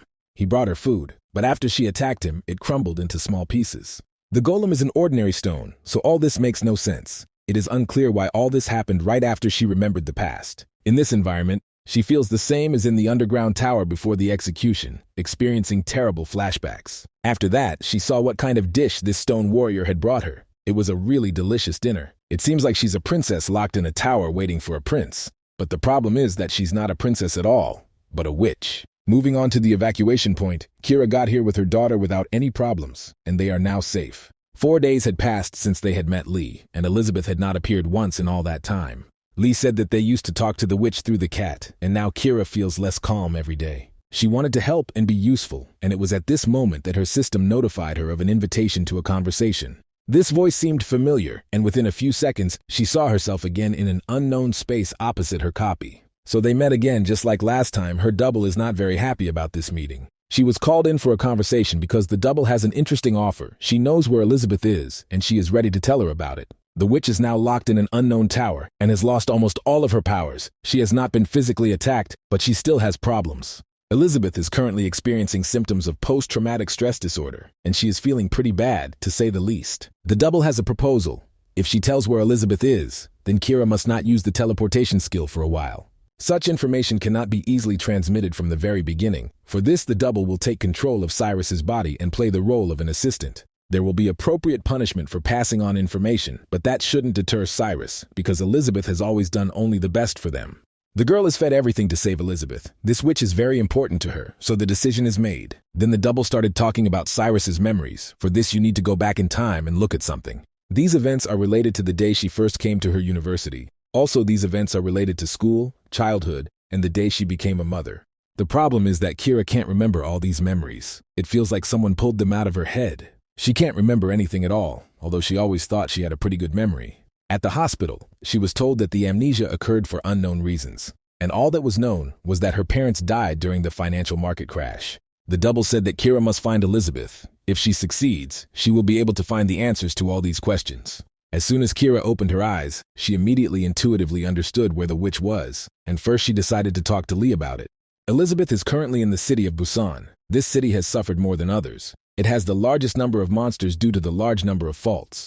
The situation is extremely serious. In such cases, a big boss often appears who only doubles the problems. Hiram is ready for new adventures. She doesn't even want to hear that her young parents are going to go to Busan without her. This is too reckless an idea. It would be more correct to move after the situation stabilizes, and the association or the state gives clear instructions. But this is impossible. There is a person there who needs to be found right now because he is in mortal danger. In a situation where the entire country was overrun by monsters, Lee decided to go into the monster's lair alone for the sake of one person. He's crazy, but that's exactly why we love him. This person is incredibly important to him now. Hiram isn't going to talk for long. She's going to go with him. To begin with, you need to do at least two important things. First, gather all the members of the Spectrum Guild. Also, in order to find Darren, you will have to go to the House of the Holy Sword in any case, which means you can ask the legendary hunter for help. As soon as Lee arrived at the Holy Sword's house, he immediately met with the owner and told him everything he was going to do. The Holy Sword very quickly refused this offer. It was unclear why he didn't want to help. There must be some reason. The man explained that after the dungeon appeared, packs of monsters began to gather around the house. In addition, over time they become stronger. His guard is not up to its duties and cannot contain such a large number of demons. In a situation like this, his long absence could become a problem for the house, so he can't go with the Spectrum. So if the monsters disappear, he will agree to go with them, which means that Lee has a plan in mind. He found Darren, and together with her went in search of monsters to clean up. He wants to kill all the monsters that are in this area. He has already managed to tell that an important person has been taken to Busan, so he is gathering his team to save this person. This is the first time Darren has seen this guy talk about anyone other than his family, but as always, she is ready to help him. She was going to go with him regardless of her grandfather's decision, and they hadn't seen each other in a long time, so she was going to fight monsters with her friends for a while. We must not forget that Darren knows how to recognize strong hunters. She knows that Lee is an outstanding master and is ready to learn from him. 2 days later, the master of the Holy Sword was informed that the entire western and eastern territory of his domain had been completely cleared of monsters. With every minute, there are fewer of them. Members of the Spectrum Guild have also joined the cleanup. At this rate, the territory will be completely cleared, and there will be no threat left to the House of the Holy Sword. Remembering this guy, the master thought that he had underestimated him too much. He had had doubts even during the hunter exam. This guy really turned out to be very talented, so the master of the Holy Sword began preparations for the trip to Busan. The clearing continued on his territory. Daejo was also there and found a boy who had been injured after a monster attack. The iron-fisted hunter tried to help and, if necessary, provide first aid. This unknown guy has already heard about the king of fist fighting who destroys monsters with his bare hands. He is pleased to meet a living legend. This guy gave his name. His name is Puck, and he is the same wizard who created a lot of problems for this world. Kira and her daughter were in a safe place. They were not in danger, but their life was not happy. They were constantly in a confined space, unable to leave the shelter because there was too much danger in the city. Of course, no one likes to live like in prison, especially if you're a little child who constantly wants to go out. Lately, Sora has been having frequent nightmares, as if she is seeing memories from her past life. The girl said that she had slept for too long until the teacher woke her up. She started asking where Elizabeth was now. Kira didn't immediately understand what her daughter was talking about, but it seemed Elizabeth was able to get in touch with Sora. Things weren't going well for the witch now. She was starting to lose her mind due to her constant stay in this luxury prison. Elizabeth cannot understand how much longer she needs to be here. This uncertainty makes her suffer even more. She hopes that Lee will come and save her, but since she can't contact him, it will be difficult for him to find out where she is. Maybe he will never find her, and then death will await her again, just like at the end of her last life. And the reluctance to die was too great. She was destroying everything around her and constantly screaming like a madwoman. All this aggression was a consequence of ordinary fear. She was scared and lonely. Just yesterday, the strong and self-confident witch turned into a scared girl. Soon someone entered her room. Perhaps now her future would become clearer. Looking more closely, she was frightened. Elizabeth could not believe that she was seeing this creature in front of her again. Meanwhile, Lee had new problems. He couldn't find Daeho. No one had seen this guy for a long time, and he wasn't answering his phone calls. Radio waves don't pass through the dungeon, so there's no way to contact him. You have to come up with something original. The Holy Sword has already begun to help them. If they refuse its help now, they will no longer be able to count on it. Hiram is sure that Daeho will be able to protect himself without their help. They should do their job and only then understand what happened to him. At this moment, Kira entered the room and said that she would also go with them. After her words, Lee's breathing stopped for a while. He didn't know that Kira had come to him, and didn't even feel her presence. She had completely hidden her inner energy. Thus, it can be understood that her skills have become stronger. She wants to go to Busan, but then, who will stay with Sora? When Kira said her daughter would be coming with them, Lee completely lost control and started screaming. He thinks it would be better for her to stay in the vault and stay safe if she wasn't strong. But Busan is too dangerous a place for a little girl. Kira understands this, but without Sora, they won't be able to find Elizabeth. There's no doubt about that. It's not entirely clear how it works. But Kira seems to feel a connection with Elizabeth, subtly sensing her presence and the direction she needs to go. She is confident that she will be able to find the witch, and when Sora is near her, these feelings intensify. It's unclear how this happened, but now Kira is becoming an important part of the team. Before that, even Lee didn't understand how to find Elizabeth in the huge city. After that, Kira told him what she had heard about Sora's misfortune, and now Lee really started to worry. This situation shocked him. For a while he was as if hypnotized and could not move. His hands began to tremble, and a cold sweat appeared on his face. The last time he had been so nervous was during his first kiss with Kira. No one knew about this except him and Elizabeth. Maybe Elizabeth told everything. In any case, it is unclear how much Kira knows about Sora's misfortune. Maybe she even knows about the regression. Maybe she even guesses what he was like in the past, and then she will start to hate Lee. Kira understands that if Elizabeth is not saved, her daughter will be in danger, and it seems to her that Lee knew about it all along. He was afraid to say unnecessary words because he didn't understand how much information Kira knew. The main thing now was not to worsen his situation. He admitted that he knew about it and said that he wanted to solve all these problems himself and not get Kira into trouble. But she was offended because he didn't trust her. Each of them should have apologized to each other. Lee should have trusted the mother of his child, and Kira should not have pressured him. Now they can't leave Sora behind. It will be harder to find Elizabeth without her, so they will have to take her with them. Kira is sure that her father will be able to protect her daughter. She is very determined and reminds us that a lot depends on this. Soon the decision was made. The Spectrum team was fully formed, and the helicopter was ready to fly. If he doesn't get in touch and doesn't show up at the gathering place, the Holy Sword will replace him, and the little witch Sora will fly with them. They set off for the city of Busan, where they will encounter a huge number of monsters and constant dangers, so only a miracle will help them return alive. As we've seen before, miracles happen, so we shouldn't bury our main characters prematurely. During the flight, Kira tried to activate her skill in order to find Elizabeth's location. This took a lot of strength and energy from her. She began to moan in pain, but she didn't want to stop the process. Soon she told the approximate location of the witch. Now we must hurry and save her from danger. At first everything was under control, but then something started happening to the helicopter. It turned out that when approaching the desired territory, they came too close to an unknown energy ball. Some functions of the helicopter immediately failed. You will have to jump to stay alive. Soon the entire Spectrum team was in the air. They were ready for any turn of fate, so they did not get confused and acted decisively. Everyone successfully landed on the ground and prepared to go in search of Elizabeth. If they had stayed in the helicopter, they would have turned into fried chicken by now. The ball of energy and, at the same time, fire came from nowhere. The attacker acted without warning. It soon became clear that a huge disaster boss emerged from this ball. He decided to attack at the same moment as the Spectrum arrived in Busan. It is unlikely to be a coincidence. Lee wasn't sure who the boss would be here, because before his regression, the main monster in Korea was Sora, who destroyed everyone single-handedly. The Holy Sword was able to understand where this fireball came from. Today his experience may come in handy. He said that this could cause problems because the bullet came from the same direction they need to look for Elizabeth, which is another very strange coincidence. Did the boss really attack Elizabeth and now wants to destroy them all?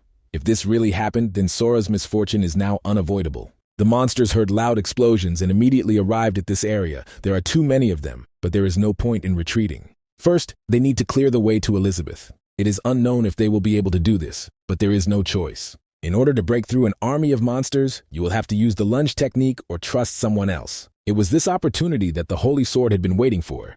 He had long wanted to show his talents and help the youth complete the task.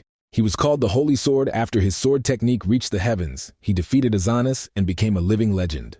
Today we had the happy opportunity to see with our own eyes how this hero who saved humanity fights. He doesn't care about the number of opponents, their weight and height, because if he has a sword in his hands, he will always find a way to win. In addition to all this, he has a skill that even a deaf person has heard of, a legendary technique called execution. In an instant, he destroyed all the monsters standing on the front line. This is the power of the Holy Sword that others talk about so much. Now the path to Elizabeth is clear. You can hurry up and find the witches.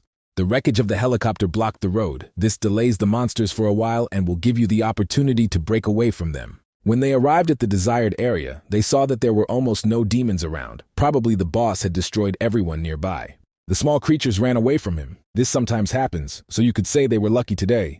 Lee realized that now was a good opportunity to ask his daughter for help. She has a great sense of mana, so she knows how many monsters are nearby. The girl tensed up and soon told me that there was only one big demon behind this house, but he was very dangerous. Lee explained that the boss was nearby, so everyone should prepare for potential danger and not lose concentration. They need to move as quietly and silently as possible, in which case they will be lucky not to wake this large creature. This giant is the boss, and if the hunters wake him up and anger him, it could lead to big problems. Such dragons are not joking. If they see an opponent in front of them, they will not leave even a wet spot from him. Under this huge monster is some kind of giant abyss. Hardly anyone would want to fall there. If this giant dragon wakes up, they all risk dying immediately. It turned out that Elizabeth, most likely under the dragon, had not received such bad news for a long time. Although, given the dragon's size, it most likely has low perception, especially since it's sleeping, so it might not notice small people. For it, they're just insects. If they want to go unnoticed, they have a very good opportunity to do so now. So the team moved forward. The closer they got to the dragon, the louder their hearts beat. It was impossible to hold their breath because adrenaline was at its highest level. As they approached the abyss, they saw that there were stairs there, the first great news in a while. They began to descend calmly and so far had not attracted any attention from the giant boss. Below the iron is an even larger dungeon. Going there without preparation is a bad idea, and returning will be even more dangerous. We need to get the witch out of there and disappear using disembarkation magic. Lee was the author of this idea, so he stepped forward to take full responsibility. In such dangerous moments, leadership qualities always manifest themselves. Only true heroes take full responsibility. They expected to see something different, but a huge door appeared in front of them, and now they need to figure out how to get inside. Little Sora started to panic. She almost cried and said she didn't want to go through that door. I had to calm the girl down and explain that the teacher was there, although it seemed like she felt like there was a huge monster there. Father promised to be careful, and at that moment the door opened. It was incredibly cold inside, like Alaska. A special quest has begun. They have entered a hidden dungeon and must now attack the witch's house. They immediately felt the mana jolts stop. It was a strange sensation, perhaps because they were in a strange place. Before entering, Sora said that the creature couldn't move, probably meaning the creature that was in this dungeon. Only a little later did Lee guess that she didn't mean a monster at all, but a mana, so everyone should immediately retreat. They need to get out, but the door is locked, and now they can't get out of this cold place. Soon a huge creature appeared there, a monster similar to a golem, but slightly different from its classic appearance. He didn't come alone, but with a support group. To defeat these giants, you will have to expend a huge amount of energy. Without their mana, any hunter is no more than a well-trained person. They fight monsters because they know how to distribute mana throughout their body and weapons. At this moment, the warriors remembered that there are weapons that do not require strengthening with mana. Lee looked at his friend Hiram and ordered her to start shooting immediately. Today was her day. The girl immediately took out her gun and started attacking the monsters. She had always dreamed of becoming the savior of the entire team, and today she has that opportunity. The bullets pierced the monsters through and through. Although these creatures are very large, the titanium shells are stronger than their defenses. Thus, the matter was settled. The first danger was repelled in a few minutes. Hiram gave each team member a gun. She would even teach them how to shoot if necessary. They passed the first test much faster than expected. There were enough weapons, and the opponents were too easy. Now they will have to move to another territory, where they will face even greater evil. It is unknown what kind of creature will be their next opponent. Perhaps it is the huge octopus kraken, or perhaps an immortal vampire. In any case, it feels like someone very dangerous is waiting for them, but this once again confirms that Elizabeth is right there. They tried calling her, but no one answered. First, they had to figure out how to open the door to get inside. There were various suggestions, to blow up the door or try to dig a tunnel under it. But soon Sora intervened in the conversation and said that she was ready to help. They immediately decided to give her a chance. The girl looked confident, and no one doubted that she could do it. At first, her mother was against this idea, but Sora assured her that she would keep her power under control and that she shouldn't worry about it. She confidently walked forward into the darkness. Sometimes children become fearless even in the face of death. This phenomenon is difficult to explain. No one could pass through this dark energy, but Sora held his breath and continued moving forward. Soon she was able to open the door and the Spectrum team got a chance to find Elizabeth. They went inside and saw the witch there. For some reason, Elizabeth did not celebrate or rejoice at her release. When she raised her head and looked at her friends, it became clear that something had happened to her eyes. There was blood on her lips, which made Lee think he was seeing an illusion or another hallucination. Elizabeth started screaming and ordered the boy to disappear immediately because she was not going to believe his tales anymore. The guy was scared. He had seen something like this before. She looked the same as during the meeting in the training tower. He knelt down, approached Elizabeth, and assured her that he had not come here to do anything bad to her. He remembers how this little girl was afraid of him when they first met, and he knows how to get past this protective barrier of her soul. The guy has done it before and can do it now. The main thing is to be patient, not make sudden movements, and act calmly. Lee explained once again that he came here to save her. He is a friend who is on her side. He gave her his hand and said that they were both in danger, but if they joined forces, they would save their souls. She looked intently into his eyes and trusted him more and more with every second. This time everything was different. Now there was a person who came to her aid. Elizabeth decided to trust him and go with Lee and his friends, and they immediately began questioning her about the kidnapping. She said that the last time she saw a guy named Pak, a third force intervened in their affairs that didn't exist before. Oddly enough, the witch began to fear that what she saw was not her illusion at all, and that everything was really happening. Hiram began to worry that there were no monsters in this dungeon. Before, there were always a bunch of demons in such places. Now that they are gone, it is worrying. The team captain agreed that it looked suspicious and suggested that they speed up in order to leave the place faster. The mana in this dungeon doesn't move at all, and they need Elizabeth's spatial magic to get back. The door opened very easily, but the system immediately notified that the dungeon of the witch's lair had been expanded. Whatever this means, it is likely that new dangers await the Spectrum Guild now. When it seems like everything is going perfectly, something terrible happens, and today is exactly that case. They looked at the mountain and saw that a huge dragon had woken up. Now it was impossible to remain calm because this creature wanted to eat. His eyes immediately made it clear that the hunters would not be able to pass peacefully and return home. A new battle awaited them, a battle not for life, but for death. After how many seconds did this dragon prepare a gift for his guests? Although they are unlikely to be happy to meet a fireball. Everything possible must be done to ensure that Elizabeth immediately uses spatial magic to escape. She explained that in order to move everyone, she needed time, at least 3 minutes. Maybe in a normal situation, 3 minutes seems like something very quick, but now 3 minutes will seem like an eternity. Even 10 seconds is enough for a dragon to fry you like meat on a grill. In 3 minutes, he can kill an entire army. Strange events followed. Instead of saving Casey, Elizabeth ordered her cat to eat the flames. Almost immediately after that, the cat turned into some kind of black tar and began to absorb all this fire. Even Lee had never seen anything like this before, even though he was living his second life. After that, Casey returned to her normal state and began to rest after hard work. She won't be able to repeat this trick right away, so she needs to immediately block the dragon's attack again. It is not yet clear how they intend to contain him for 3 minutes. Perhaps a strategy will be devised during the battle. Each of the warriors prepared themselves and immediately began attacking the monster, with Kira and Hiram being especially active, their weapons ideal for long-range attacks. It's unlikely that this will be enough to pierce the armor of a huge dragon, but at least it will be able to hold it off for a while. It turned out that the monster, on the contrary, got angry and started attacking with some unknown magic that even the most prominent sorcerers had not heard of. In the dungeon, everything around changed, the ground began to glow in different colors, and an extraordinary energy was felt around.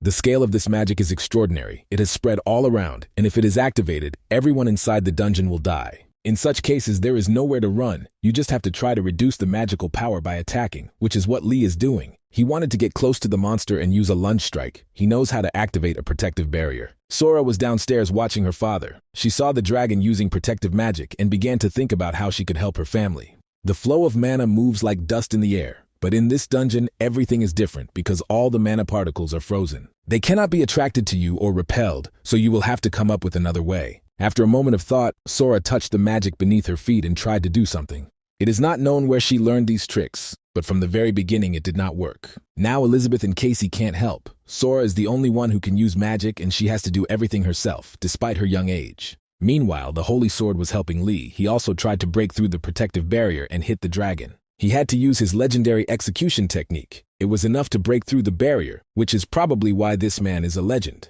While Father and Grandpa Santa Claus distract the dragon, it gives Sora the opportunity to do his best. Time is short, but the girl makes incredible efforts to help. After a few seconds, her magic completely absorbed the dragon's magic. Everything around her changed color. After that, the magic dissipated. The hunters could not understand what happened. Only Kira saw that Sora was trying to help. The little young lady was happy. She managed to do it, and now she can be considered a full part of the Spectrum team. Lee said that this trick wouldn't work the second time, so we had to escape immediately while we still had the chance. They were able to buy time, and Elizabeth took advantage of this opportunity to open a portal to safety. She did it in a hurry, so I won't be able to hold it for long. I have to hurry. When everyone went inside, Elizabeth stopped, and looking into her eyes, Lee began to guess that she would not go with them. She apologized and said she couldn't go with them. If Lee was paying attention, he should have noticed that she had changed. For many days in a row, she suffered from a stream of hallucinations. Yes, then Lee came and turned out to be real. He helped and saved her. The problem is that by that point she had seen too many bad hallucinations, and now she needed to check something out. She apologized and closed the portal behind her. The last thing she asked for was to take care of Sora. At this very second, the system reported that Lee was unable to stop Sora's third misfortune, and the special quest would be updated. Elizabeth returned to the city center and decided to have a little talk with the monster.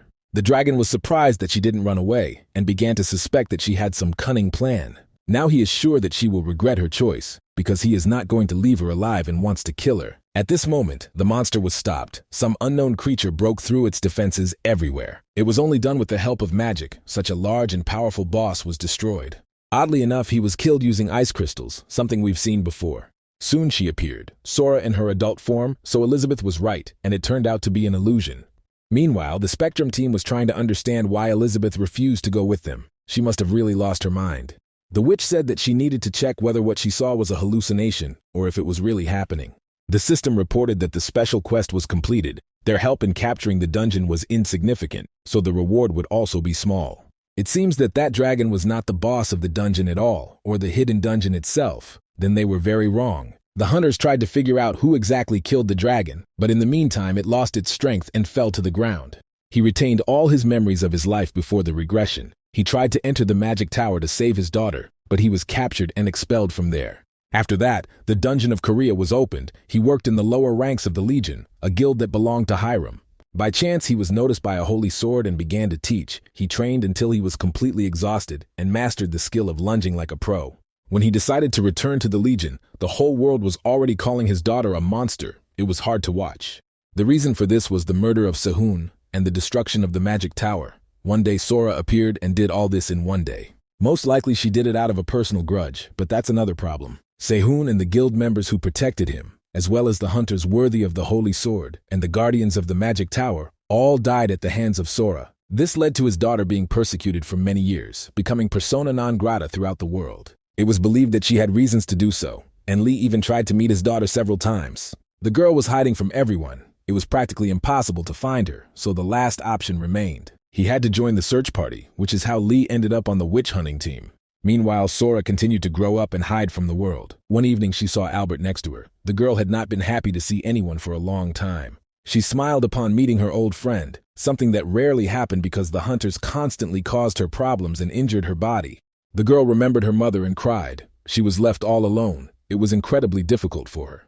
Also at this moment she remembered Elizabeth, her teacher asking her to find her father. It was her last request. Sora set off and soon almost found her father's guild hideout, the meeting with him approaching. She wanted to meet her father and fulfill Elizabeth's last request. Maybe it would really help her. She had heard that safe zones had been created after the opening of the global dungeons, but she had not thought that these zones would be so peaceful and cozy. Her strong magic was felt by other hunters. One of those boys was Diho.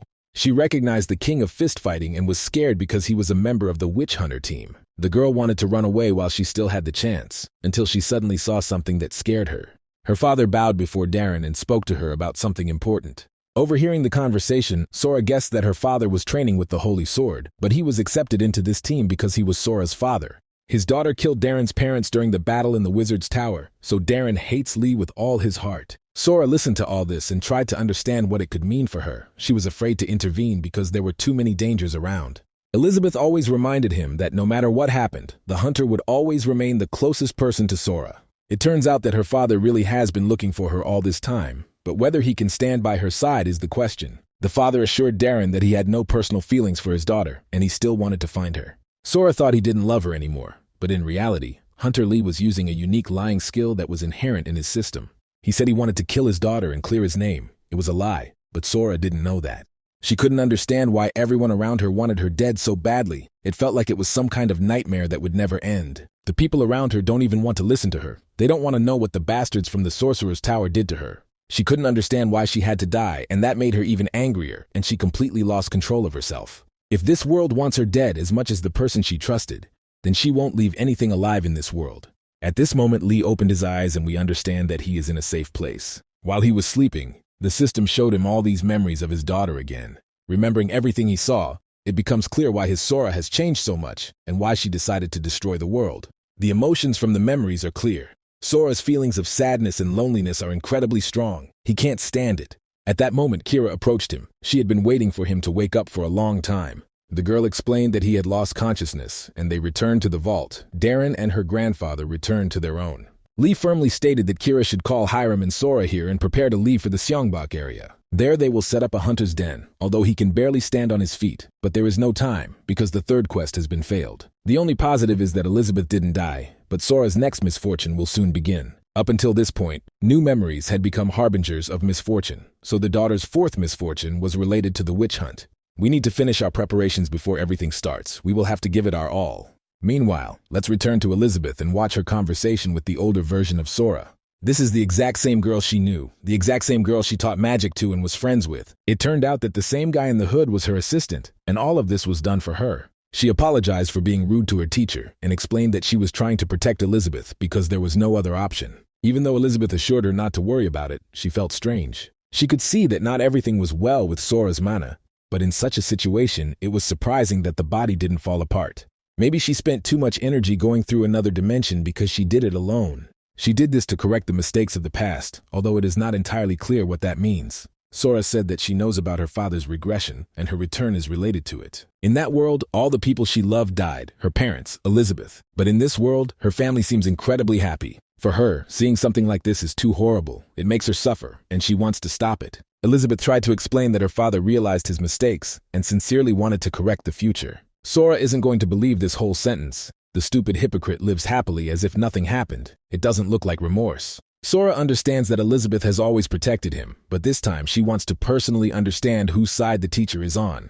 These words shocked the witch. Now she needs to choose a side, although all this time it seemed that Sora and her father were on the same side. Elizabeth replied that she was on Sora's side. There was no other option for her. How can she choose hers because no one but her can understand Elizabeth? If she turns her back on Sora now, this talented witch will completely lose herself. Hearing these pleasant words, Sora was pleased and asked for help. This was due to little Sora.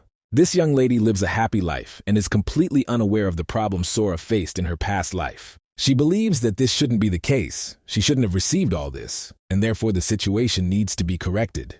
Let's take a moment to get away from this delusional sociopath from the past and return to the new version of Sora. This little girl really doesn't know so many problems, and she lives in love and feels the support of her parents, and that's how it should be. 5 months ago, they left the vault, and a lot has changed since then. At first, Kira didn't understand what Lee was talking about, but then everything happened exactly as he had predicted. He gathered together hunters and people capable of fighting and then completely cleared out the monsters in the Seongbok area. With the help of support-class hunters, the squad quickly began and completed construction. This created a safety zone, a space where people feel comfortable and cozy. There are rumors that in other regions, people have created areas similar to this zone. Now Kira respects that Lee can see the future. Lee was at the office of the Seongbok district representative, where he received an invitation from the Blue House security area. Hiram explained that with the advent of safe zones, things have become calmer, and it seems the authorities want to hold meetings with representatives of each zone. Lee will leave their zone with Hiram, formerly her father, and she run the safe zone, but in fact Lee invented it all. In addition, the reason for the gathering is the situation that occurred in the city of Busan, so this may interest Lee. Many hunters believed that the boss would appear there, but upon inspection it turned out that the dragon was not the boss. This means that the Korean boss will be at least stronger, so to stop the disaster they are going to find the boss's location in advance. We need to discuss a plan to combat the monster, so this meeting can be beneficial for all parties involved in the process. Lee was a little worried. Nothing like this had happened in his past life, so it was a new experience for him.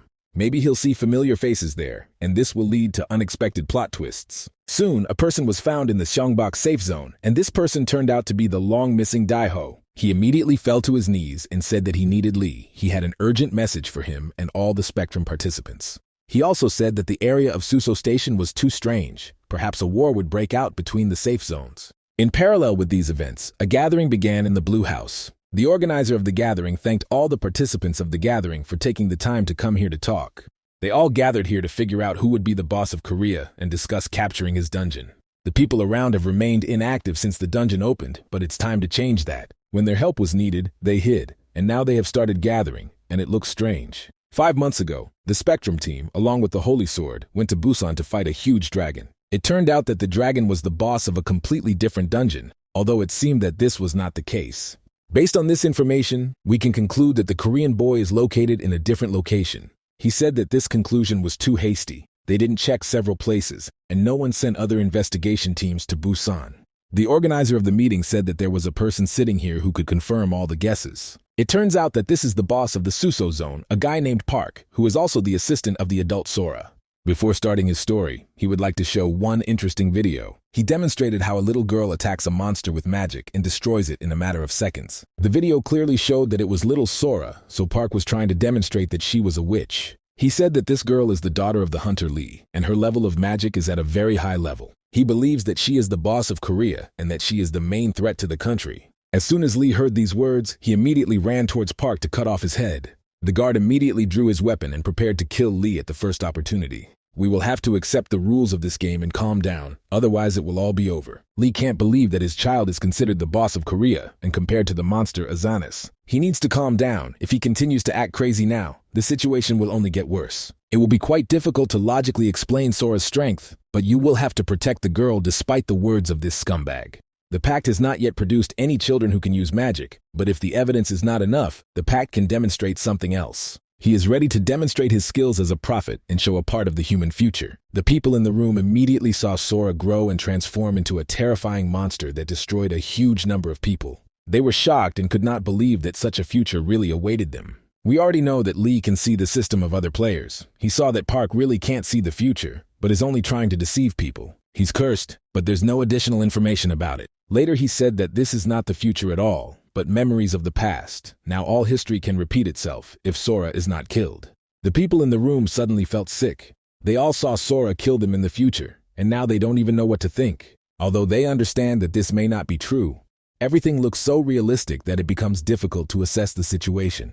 Most people might believe all this nonsense. People like Darren are too easily manipulated. Park said that everyone must decide for themselves whether to trust little Sora, but to avoid disaster, he suggests starting a witch hunt. They are not going to attack her if the father gives up his daughter. If that doesn't happen, they will have to use force. The appearance of this guy really changes the situation completely. Now Sora's misfortune is getting closer and closer.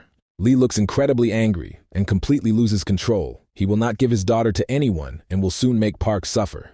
The special quest has been updated. Sora's fourth misfortune begins. You need to protect the girl from the witch hunt. Soon, Lee teamed up with Hiram and set off in an unknown direction on a motorcycle. Park said he would have to use force, which means he is starting a war in the Seongbok area. If they don't give him the witch, he'll start something terrible, so they need to come up with a plan of action. Puck planned everything from the beginning. He chose the perfect moment for his attack. If Sora is given away, the Seongbok area will instantly lose the support of ordinary people. People will immediately think that if they gave up a child in such a situation, then they can do the same to them in the future. Even if they give Sora away, Seongbok will still be destroyed. Now they have no choice, so it's better to return to Seongbok. Kira was spending time with her daughter and had no idea that a real natural disaster was looming over them. Guests came to visit them and Kira immediately felt that this meeting could be dangerous. She wasn't expecting anyone at this time and asked her daughter to go to her own room for a while. Taking out her weapon, she decided to open the door and saw a guy in a bird mask. He looked tall and strong and wasn't going to talk because he came here to act.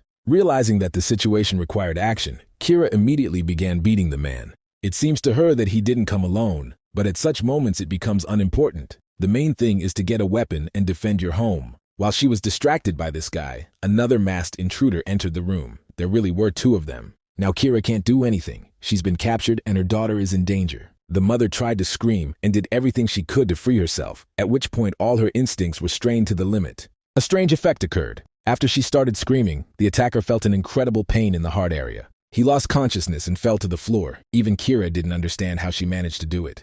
She paid no attention to him and immediately ran to look for her daughter, but little Sora was already under the bandits' control. Kira immediately got scared and raised her hands up. She's afraid that something will happen to her daughter, and she can be understood. The attacker said that both girls should go with him. He wouldn't do anything wrong if they didn't make any sudden movements. Cyrus has no reason to trust this man. She has no guarantees, but she also has no choice. Little Sora started crying. She was very scared and hoped that her parents would save her life. At this moment, Kira lost touch with reality again. Even despite her daughter's mortal danger, she began to scream. Kira ordered the bandit to immediately release her daughter, at which point the room became dark. Instantly, she approached the man and struck him with such a powerful blow that all the bones in his face were broken. Sora loves watching TV, but even in superhero movies, women can't hit as hard as her mother. After that, Kira immediately hugged her daughter and almost cried. She was very scared. Without warning, Daeho ran into the apartment. He was scared and afraid that he had not had time to save the girls. He came here to tell me something urgent. The guy was looking for Lee, but he went to another city. It seemed that the worst was behind her, but at some point, blood flowed from Kira's nose, and she began to lose consciousness. Within seconds, she fell to the floor and showed no signs of life, probably because she had expended too much energy on the attack. At this moment, Kira found herself in an unknown space again. The system notified her that she had been invited to a conversation. Such conversations have become something normal and everyday. They no longer scare Kira at all. The girl has not seen her clone for a long time. The last time Kira learned about Elizabeth's location, but was unable to save her. It was the witch's choice, so there was no regret about what happened. Today they would talk about something completely different. To start, they will talk about the power that Kira used today. It is her unique skill. It's not entirely clear how it works, but at such moments, Kira gains extraordinary energy and strength. Her doppelganger asked her not to use this power. In her current state, it would take too much strength, so it's risky. This time, the opponent was weak, so she simply lost consciousness. But if he had been strong, she would not have survived. Her doppelganger's second request was to save Sora. Perhaps she is referring to the adult witch from the past. Let's move on to the day after the general meeting and see what happens to Lee. Seongbok held an internal meeting regarding the war in the Suso area. It was necessary. Of course, some people were against it, but Hiram was able to convince them. She had great talent as a speaker. Most people didn't like the fact that they were trying to make a devil out of a child, so Seongbok decided to protect Sora. They were very lucky that Cyrus only had a little dizziness and no serious health problems. After Lear told her about the conversation with Pak, the girl began to worry very much. She did not understand why her daughter was hated so much. Kira panicked, which is understandable because she has no idea what Sora will be capable of in the future. The Seongbok and Suzu zones entered into full-scale confrontation with each other, and war became only a matter of time. People on the street started discussing this problem, and everyone already knew that Sora was causing the conflict. The girl could not help but hear these conversations. Doubts and worries crept into her little body. Daeho met with Lee and told about how he first saw Park in front of him. He saved him from the monster and told him about the safe zone. In the future, they went to this zone together. When he arrived in the safe zone, he realized that all the people around him were somehow abnormal. They wear bird-like masks and shout that there is only one real witch and the fake one must be killed. Hearing the words about bird masks, Lee remembered that before his return, it was a sign of witch hunters. Daeho also told one important little thing. All the people in that safe zone worship the witch and obey Pak's orders. He wasn't released, so it was very difficult to get selected from there, but after a while he managed to do it. If everyone around worships the witch, then why is Park trying to kill Sora? He should understand that she is a real witch. Lee also started to worry after hearing the words about the real witch. It might be somehow related to Sora. A little girl came to her father to understand why everyone around her hated her so much. Her parents tried to hide the truth from her, but now the girl feels that something terrible is happening. Sora also believes that her mother was injured because of her, but her father assured her that this was not the case at all. He decided to tell her a secret that even her mother doesn't know, and said that her father came from the future. This made Sora think that her mother was an alien monster and her father was a space warrior, but that's not entirely true. He knows better than anyone that people really hate her, and soon this problem will be solved. In the future, they will live happily ever after and enjoy life, and everything will be fine with their family. Even if the situation was different before the regression, this time he will do everything possible to prevent that horror from happening again. Lee will definitely make all his words come true and save his daughter from a terrible future. He will have to try very hard because there are a large number of people who want to prevent his plans from coming true. They prepared to enter the middle of the portal in order to see another rift there. Pak has the skills of a provocateur and knows how to make people do what he needs. He easily made others trust him and the witch and granted them salvation from all suffering. For 4 days, the guards had not seen any signs of an escalation of the conflict. They await the arrival of their rivals, but even after declaring war, no battle has yet taken place. To get here, the rivals will have to go through a large number of monsters. Now winter and snow complicate this task. During this conversation, the guards heard a loud sound in the sky. They turned around and saw the formation of a new rift. Huge monsters immediately appeared from this portal, so the danger came from a completely different direction. No one has ever seen such a creature. It is even difficult to describe this demon. Hiram was talking to Lee. She had just learned about the rift in the safe zone and was incredibly annoyed. Nothing like this had happened before, and the safety zones, including Seongbok, were built to anticipate the occurrence of faults. Because of this, people could live peacefully and enjoy life. It was enough to build strong walls and destroy the monsters around. Today, everything has changed because a new fault has appeared inside the zone, and a huge number of people have died during rescue attempts. Hiram is sure that this situation happened because of Suso's actions. These pathetic worms have been planning something terrible for a long time. If you think about it, that guy from the Sora video was set on starting a war back then, so it's strange that he waited so long to do it. If this is true, then their situation is really bad. In the event of an attack from the middle, their defense will not hold. People will start to change their minds very quickly. Right now, most are ready to defend Sora, but that's for now. When a knife is held to their throat, they will very quickly change their position and curse the witch. Very quickly, Lee came up with a plan. They couldn't sit around and wait for the next attack, so they had to act immediately. He has already heard where the entrance to the Suso zone is. Daeho told him about it, and he wants to go there and kill the main bandit named Pak. Meanwhile, Pak was very surprised because his opponents turned out to be much more docile than he had thought. Elizabeth asked him to shut up and reminded him that she wasn't doing all this for him. She doesn't consider them friends, and the idea of forcing people into the Shanbok safe zone seems terrifying to her. The human body is not capable of enduring the transition through the rift without protection. It is an unusual portal, a transition between dimensions.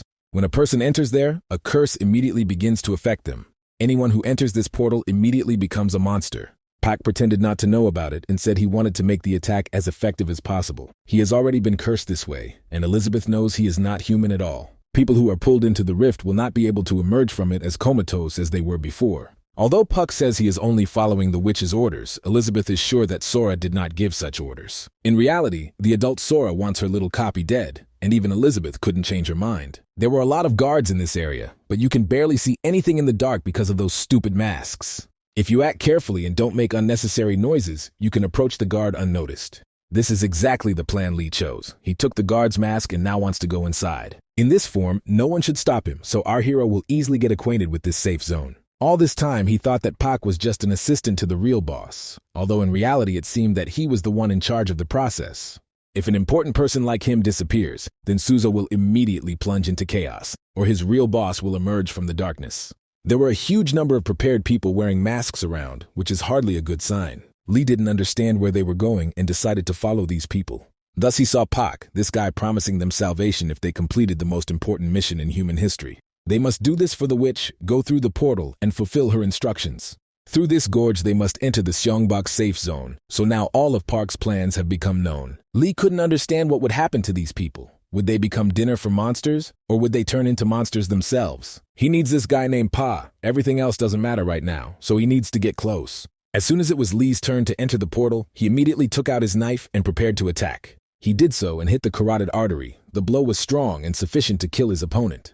It turned out that Pak had been expecting their meeting and was not at all surprised by this attack. He replied that people who truly believe do not die but live forever. He has long since given up being human and is now preparing to show his true, ugly face. He just gave the order to the monsters to attack Seongbok. Soon there will be nothing left of this safe zone. Now the people in Seongbok must change their minds, because from the very beginning they were thinking about morality and protecting the child. It is unlikely that they will be able to retain all their beliefs after they meet their death. Each of them will begin to wonder whether to give up this little child and end all their suffering. When people are driven into a dead end, they can no longer think rationally. Now Park wonders if Lee returns as a monster, how his own daughter will greet him. When Lee had no doubt that his opponent was cursed, he immediately activated his weapon.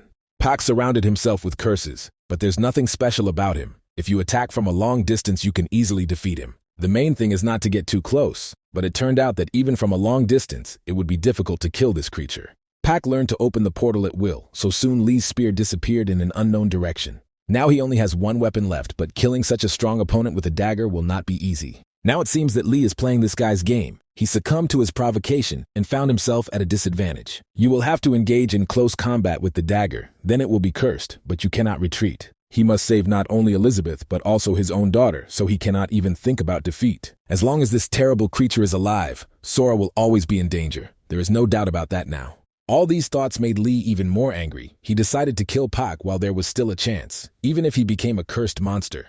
Park was surprised when Lee approached him. He was sure the boy was afraid of the curse. It turned out that Lee was even willing to go to hell just to protect his daughter from death and a terrible fate. He doesn't care if he becomes a monster. The main thing is that he kills Puck, because that's the most important thing.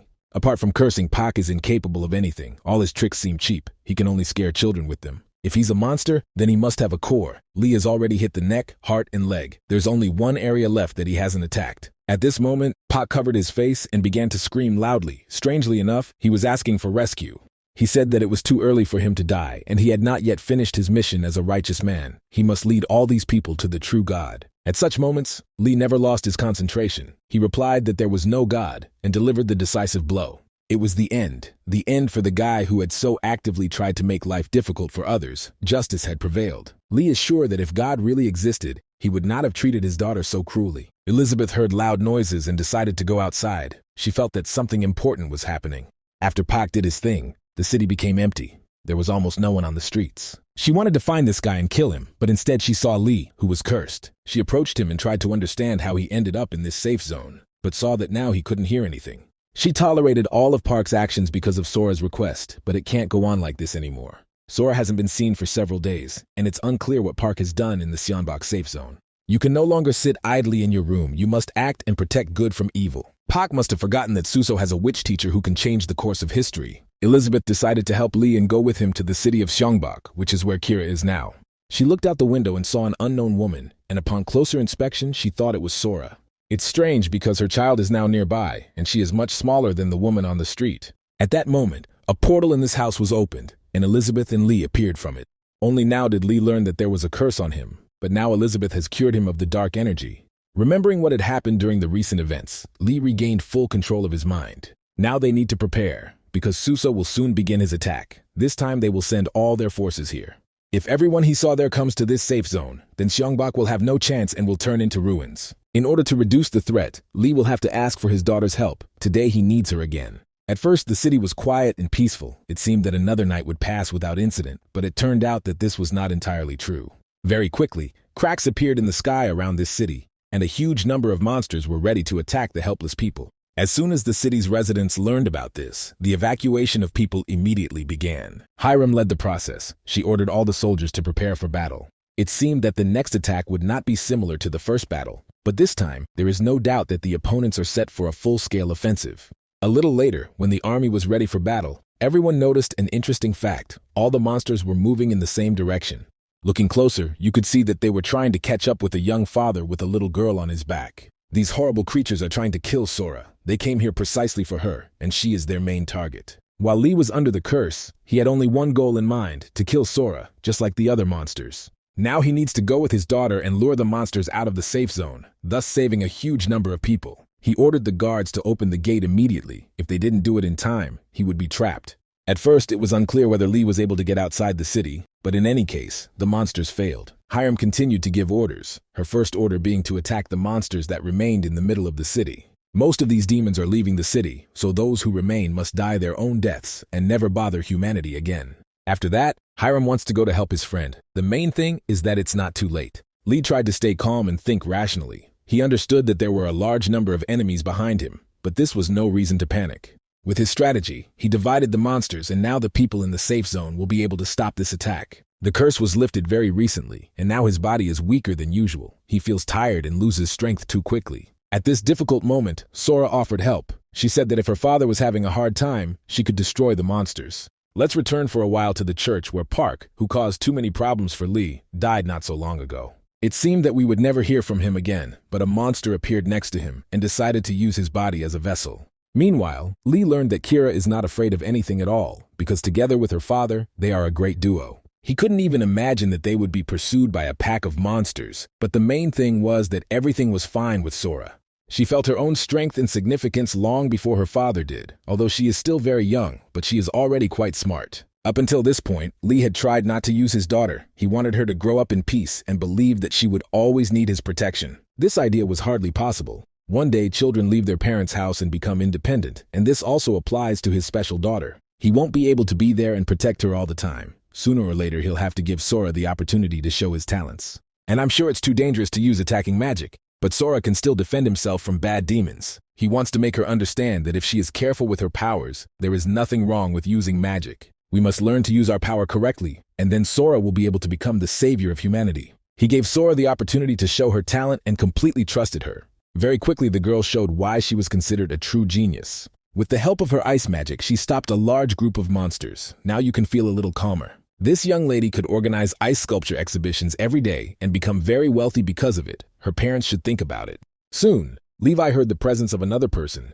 He turned around and saw a familiar face in front of him. She had been watching him and Sora for a long time, and guessed that on that very day, she had indeed seen the future that Park had spoken of. After these words, Darren immediately took out her sword and began attacking her friend. It seemed like she had completely lost her mind. Lee managed to defend himself and immediately started talking to Darren. He wanted her to calm down and tell him what the problem was. The girl explained that she came here to meet Sora and check something. There is no doubt that Darren is now in a state of madness. She can no longer be trusted. It seems she realized that in the future Sora could kill her parents, as well as all the guild members. When Darren saw this imaginary future, her feelings were so real that she can't forget them now. Lee is sure that all this was just an illusion. Now everything is fine with her parents and there is no need to worry. Words are too few to stop such a mad woman. She believes that this will happen in the future, and therefore she is not going to stop. Her attacks are seriously different from normal attacks, as if she had become a witch hunter, just like before the regression. She doesn't understand that Sora is just a child who has the right to a second chance and to correct his mistakes. In the illusion that Darren saw, Sora looked like a creature that didn't look like a human at all, and it made a big impression. She is sure that this child is no different from a bomb, but she doesn't understand that it wasn't Sora's choice, because she is a victim of circumstance. Any of them can become the same enemy of humanity, so you can't kill every person out of fear of the future. Little Sora has a future in which she can grow and develop and not become a witch who will destroy the world. Darren must understand this. When Sora grows up, he will be able to fully control his power, just like Sophia or the Holy Sword. These two legendary warriors are also dangerous, but they know how to control themselves, and therefore act for the benefit of humanity. Darren is not sure that all this will happen. There are too many doubts in her heart, because she understands that Sora can destroy the entire world. Lee tried to explain that now his daughter is not alone at all. There are enough people around her who love her, and thereby make her future completely different. Sora has parents, a grandfather, family friends, and Elizabeth, all of whom influence the girl and change her future every day. If you raise it in such conditions, the result will be completely different, and this is the duty of parents and adults. After hearing all this, Darren could no longer hold her sword in her hands. She decided to give this little witch a chance. She has completely lost her mind and is now apologizing to Sora. Let's hope it's sincere sympathy. This sentimental moment was interrupted by a bright light behind the protagonist, something like a fire. If you look closely, you can see that Seongbok is in danger, so you need to forget about the future and return to reality. We can't afford to miss the important dialogue that took place in a large and dark tower surrounded by monsters. This conversation was between two horrible creatures, monsters that resemble humans. The king said that they had failed to summon the witch's spirit, that the curse could not be lifted by magic or even divine power. The only way to escape this curse is to summon a witch and force her to help, but the witch's soul has left this place. Now she is not in Midheim at all, but in some other dimension, although this seems impossible. The head of the magic tower said that souls can be moved in space, but moving to another dimension along with the body is not at all easy. If you create a rift between dimensions, only then can you travel to the place where the witch is currently located. Rumor has it that even dragons can't pass through rifts, so these monsters need extra strength, and the king knows it. He is ready to do it all on his own, to sacrifice himself and open the rift himself. Then his assistant must find the witch and do everything himself, because the king will no longer be able to help. I think everyone has already guessed that this assistant to the king is our old acquaintance. His name is Bishop Manuel. He said that in Midheim they only worshipped the sun god, but when he read about the curse, he also learned about the moon goddess. In the past, the moon goddess was equal in power to the sun god, who created all life, but she was responsible for the process of death. Out of jealousy of the sun god, whom all living people worshipped, she tried to kill him and become the most powerful in the world. The war between the two gods lasted a very long time, but in the end, the sun god was able to win. The goddess of the moon, during the last seconds of her life, cursed her opponent and promised to return one day and take revenge. Those were her last words, a terrible story that doesn't seem very important at first glance. The king said that if the sun god did not help them, then they would have to find the moon goddess and ask her for help. On the day the answer comes, they must find salvation, for they have waited too long for it. For now, residents of the Seongbok safe zone are thinking about rescue, especially after they saw what happened to Park. Although many people didn't like this guy, in his past form, he was much more pleasant than he is now. It turned out that this monster was possessed by the spirit of Bishop Manuel, and he immediately greeted the witch, whom he had not seen for a long time. Many years ago, they had already become enemies for each other. Now nothing has changed. The witch explained that now Manuel is more connected to people, among them, because he is the boss of Korea. Elizabeth tried to understand what had happened. Manuel had previously been imprisoned, but somehow managed to escape. The monster himself decided to tell this story, and stated that for him it was 5 months of shame. The witch was right in front of him, but there was nothing he could do, and only now would he finally pass sentence on her. The king sacrificed himself to open the rift. The monsters are sure that the witch will be able to lift the curse from them.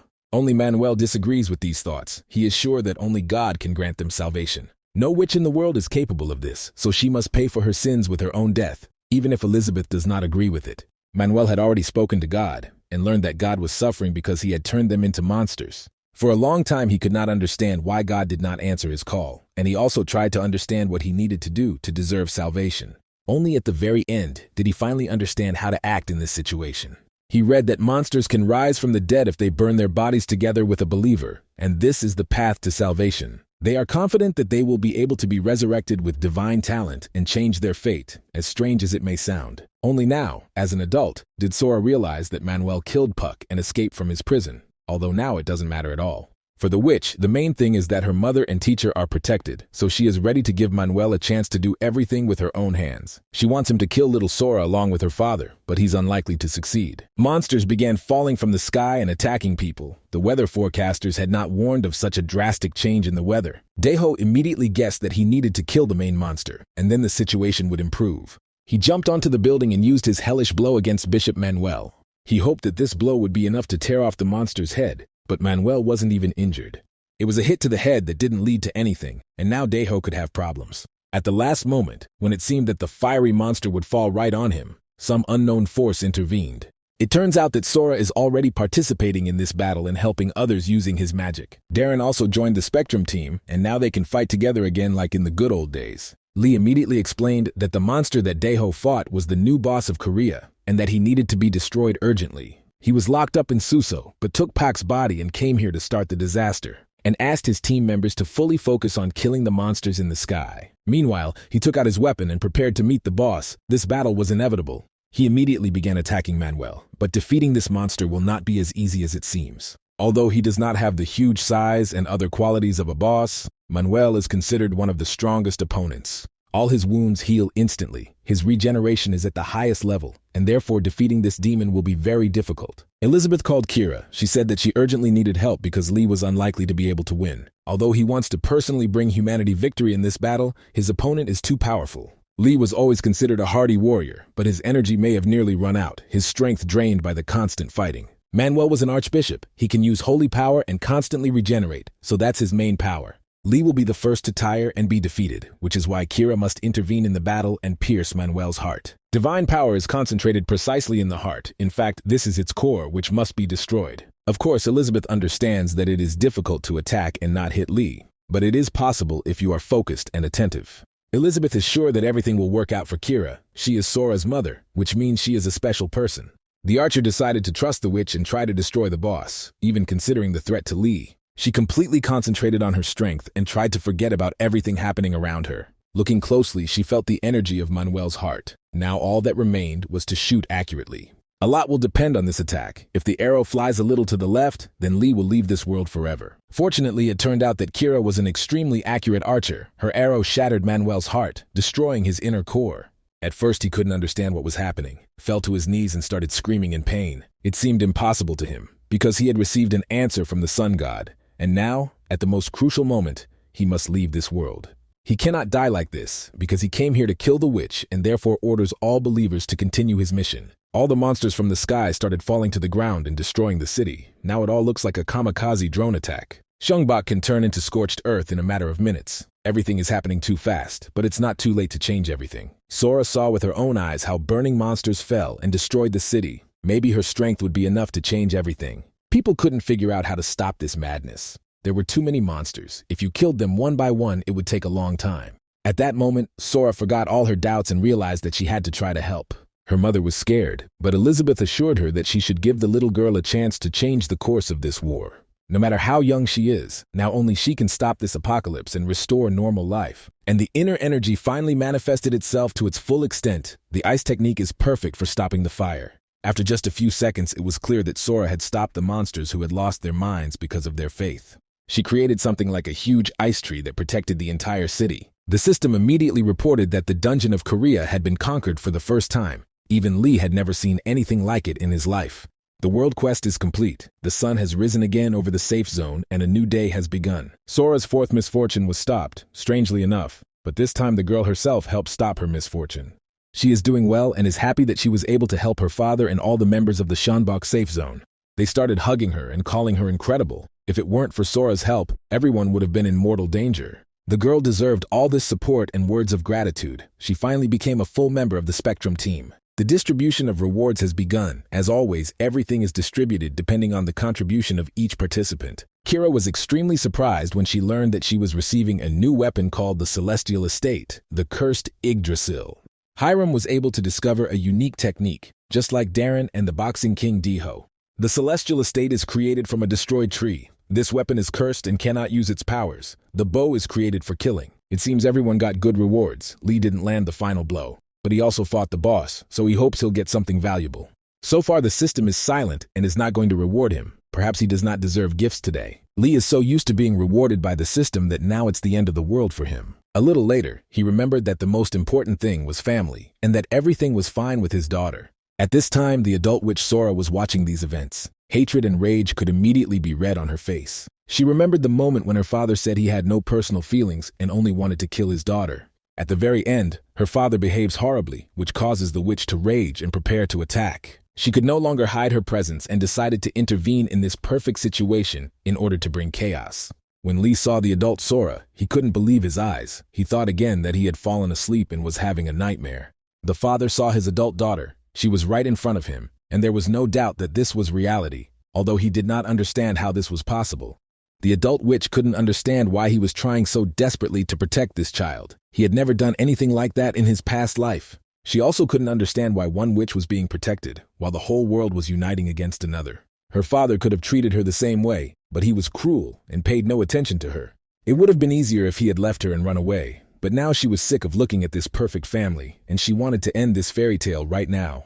At this point, Elizabeth decided to intervene. She said that Sora should stop because she had already crossed all the boundaries of what was permitted. At that moment, the adult Sora pretended not to hear anything and focused all her attention on her father. She tried to understand why he didn't save her, that is, to find answers to the questions that had worried her so much her whole life. Now she can't keep it to herself anymore and wants to openly declare that she hates Lee. She's tired of it and wants to end this perfect scene, but Elizabeth has a completely different idea. All this time she was sure that Elizabeth was on her side, and when she learned that the teacher was now protecting Lee, she decided to attack decisively. At the last moment, Elizabeth was able to protect herself with a magical barrier, but that's just the beginning. Adult Sora perceives all this as a betrayal. Even the teacher abandoned her. Now there is no one on her side. She really doesn't want to kill her little copy out of jealousy. She actually wants to do it because if little Sora doesn't die, she will. No two people are the same in the same world, so someone must remain alone. If little Sora lives, the adult version will soon cease to exist. The fact that all these people are defending little Sora means that they are openly opposing the adult copy. The adult witch said that she didn't want anyone else to try to interfere in this battle and started attacking again. Sora's last misfortune has begun. Everything around him begins to resemble his past life, but the ending must be completely different. This is the quintessence of this whole story. The witch's dungeon of horror is opened. Everyone has disappeared, and little Sora is left all alone. She soon realized that an adult witch was approaching her, a meeting of two versions of the same person before our eyes. Little Sora thought she was looking at her sister. She had to explain to her that they were both one and the same person. The father always taught his daughter that you shouldn't kill people, especially if they are close to each other. The adult Sora replied that Lee could not be called a father. He was a terrible person without feelings. I had to remind this little witch that they couldn't exist in the same world together. Plus, she doesn't like watching her younger self defend Lee because this man doesn't deserve any support. Although little Sora hasn't learned magic 100%, she has some advantages over her adult version. She lived in love and support, which completely changes a person's potential and provides significant benefits. Perhaps the girl has not yet mastered some knowledge, but her heart is much more whole than the heart of her adult counterpart. At a crucial moment, this can play an important role and change the course of history. The problem is that the adult version of Sora is much more experienced and knows a greater number of powerful spells. With her experience, she will be able to repel any attacks and hunt down her prey like an experienced hunter. Meanwhile, the entire Spectrum squad was in another location and trying to find Sora. It seems they are inside the memories that Park showed them, the place where the last battle between the witch hunters and Sora took place, a destroyed soul. While Lee tried to figure out where his daughter was, Kira looked around, upset and unable to even move. She saw the adult version of her daughter and tried to understand what was happening, but up until that point no one had explained anything to her. I had to tell Kira and all my friends that this was their daughter, whom he couldn't save in the future. There's no point in hiding the obvious anymore. Lee revealed that he came from the future to correct all his mistakes. He died at the hands of the Holy Sword, and when he opened his eyes again, he saw that he had returned to the day when Kira came to him with her daughter. He wants to apologize because before his regression, he didn't accept his family, and as a result, Kira died, and Sora turned into a monster. Kira decided to approach him and say that there was no point in apologizing for the past. Everything was fine now, and everything else didn't matter. His reaction to the unexpected visit of a girl with a child was obvious in a past life, so she is not going to be offended by it. Kira could not have become part of the Knights because of whom she died, so it was her choice, and Lee is not to blame for anything.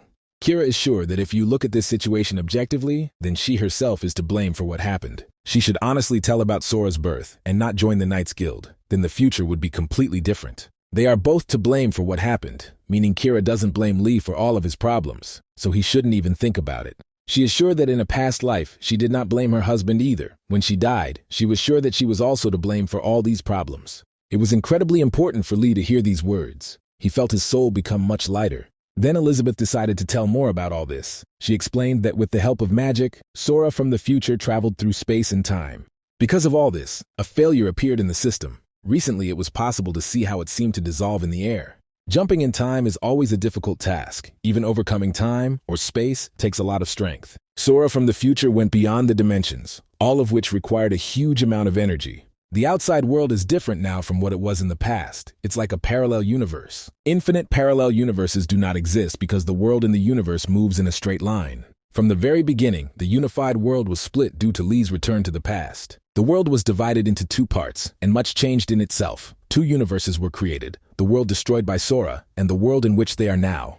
When Lee returned to the past, everything else ceased to exist. The past report has been completely destroyed, and the last surviving part is Sora. Lee felt that everything he had done in this life no longer had any impact on the future, and would not save Sora. Elizabeth was very sorry to admit it, but she confirmed his suspicions. Sora has spent too much energy moving through space and time, and in the changing world, Sora from the future cannot exist. Her existence here is becoming unstable. Now she cannot use even 1% of her original strength. In the past, Sora only used the Eternal Winter skill once, and that was enough to plunge the entire planet into an ice age. Sora initially wanted to compensate for the chaos within herself and created around her, which is how she had lived up to this point. The transformation of this world into a dungeon would have happened anyway, but because of the adult Sora, it all happened earlier.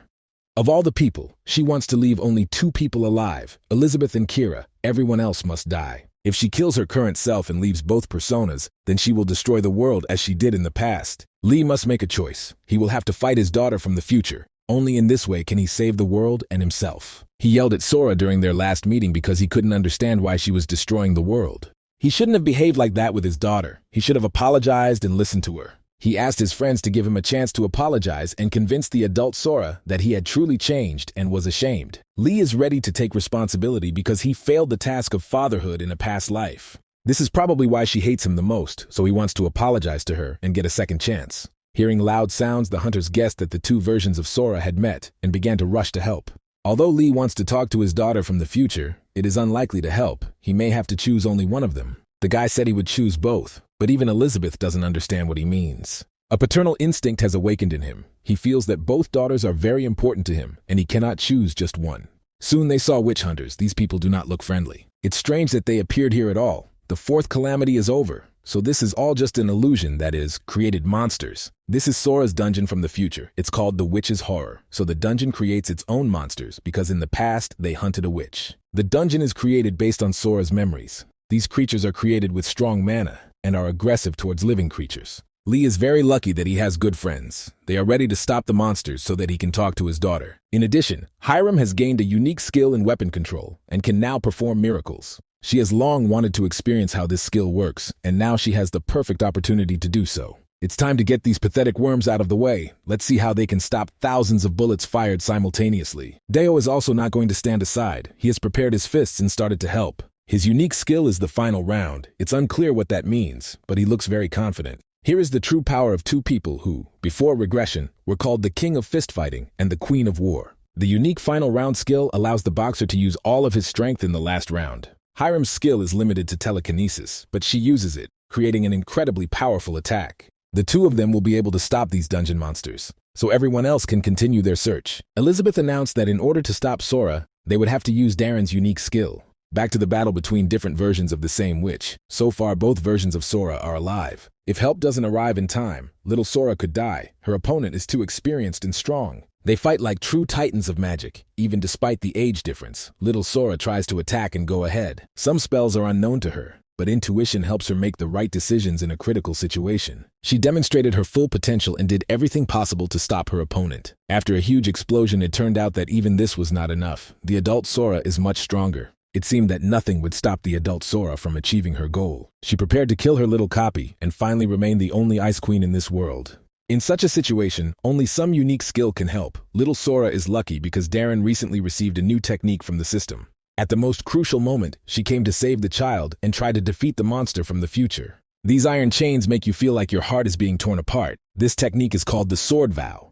The moment Darren encircles his target with chains, the opponent can only attack her, so it's a special technique. Now Darren must divert all the witch's attention to herself and give her friends the opportunity to take advantage of this opportunity. Kira is trying to be inconspicuous. Maybe she has some kind of plan, as well as a mission that she must fulfill. Elizabeth also doesn't stand aside. She helps Darren stay unharmed and fight Sora.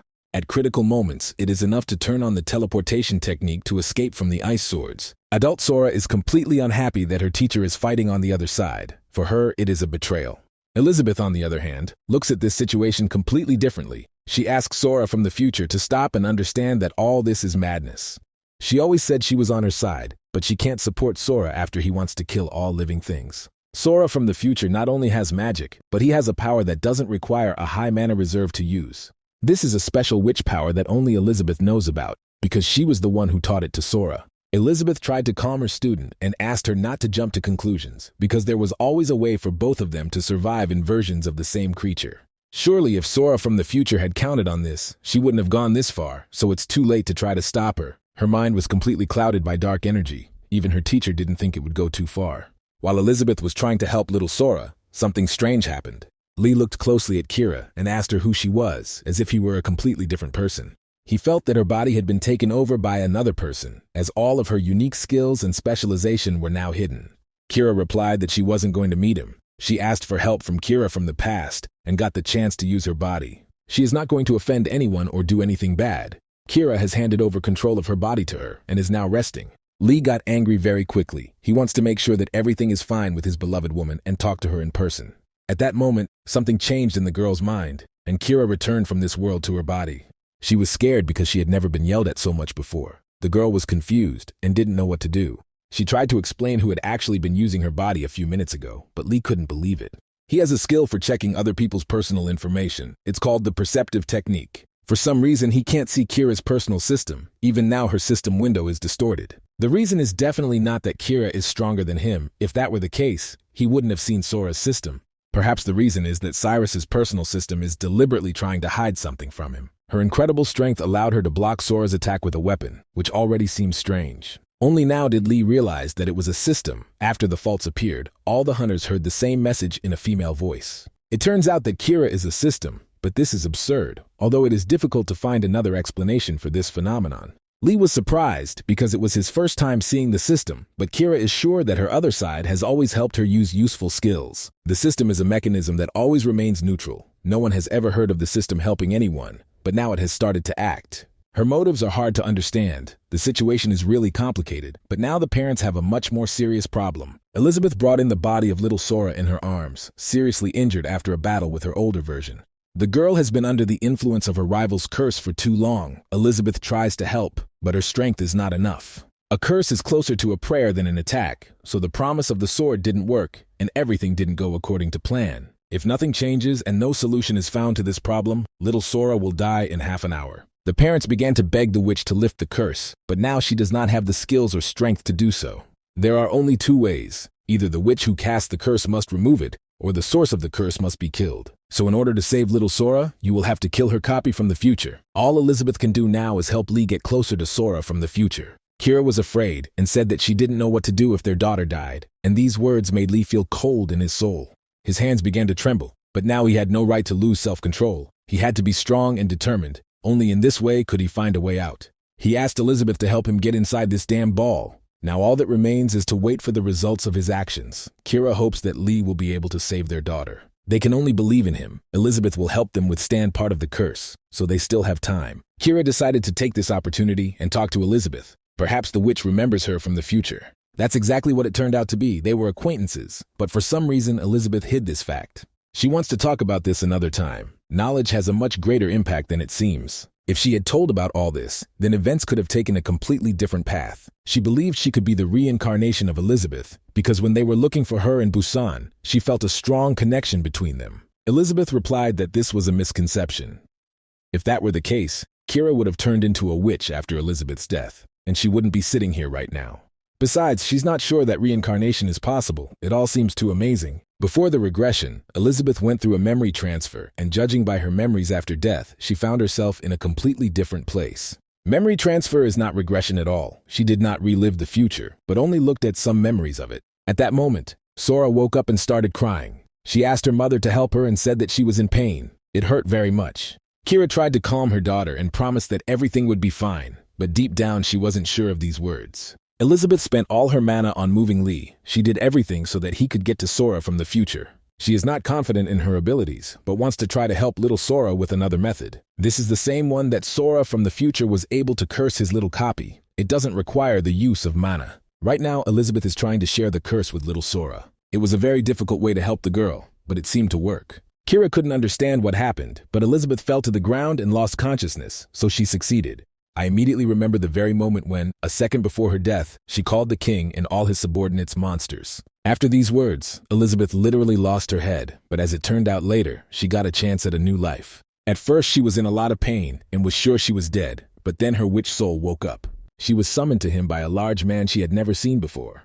She thought that right now she was meeting God, because everyone in the world was constantly talking about the presence of God. The woman was angry because he was the one who came up with this whole prophecy that led to her being beheaded. She expected it to look better, but there's nothing special about it, not a single drop of grandeur. He asked her to calm down because he understood her anger, but he couldn't help her in any way. It was hard for him to interfere in such a small world.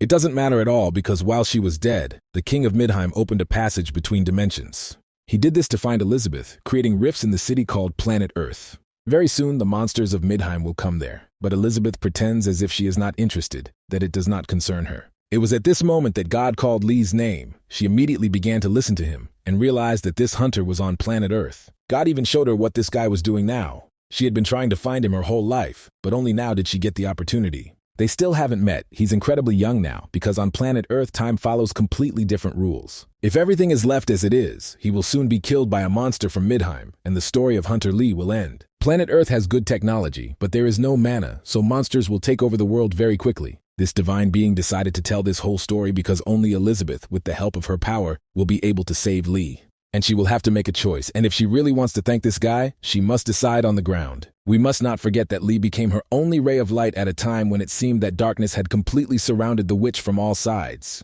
He could die because of the curse it has placed on a completely different world, and Elizabeth cannot let that happen. She asked God for advice. Everything that happened next is history. Now Lee finds himself in a city where almost nothing can be seen, but he must find the right path. In front of him, he saw a fragment of horror, a death squad created based on the witch's memories. These creatures were created using strong mana and are very hostile to all living things. Lee must pass through them. He doesn't have time to kill them individually, so the boy decided to use the king's ring and absorb all the dead souls inside it. He prepared to show these pitiful remnants of the past what a hunter from planet Earth was capable of. Meanwhile, Sora from the future was all alone and looked sad. She remembered her father's last words as he tried to understand why she had treated this world so cruelly.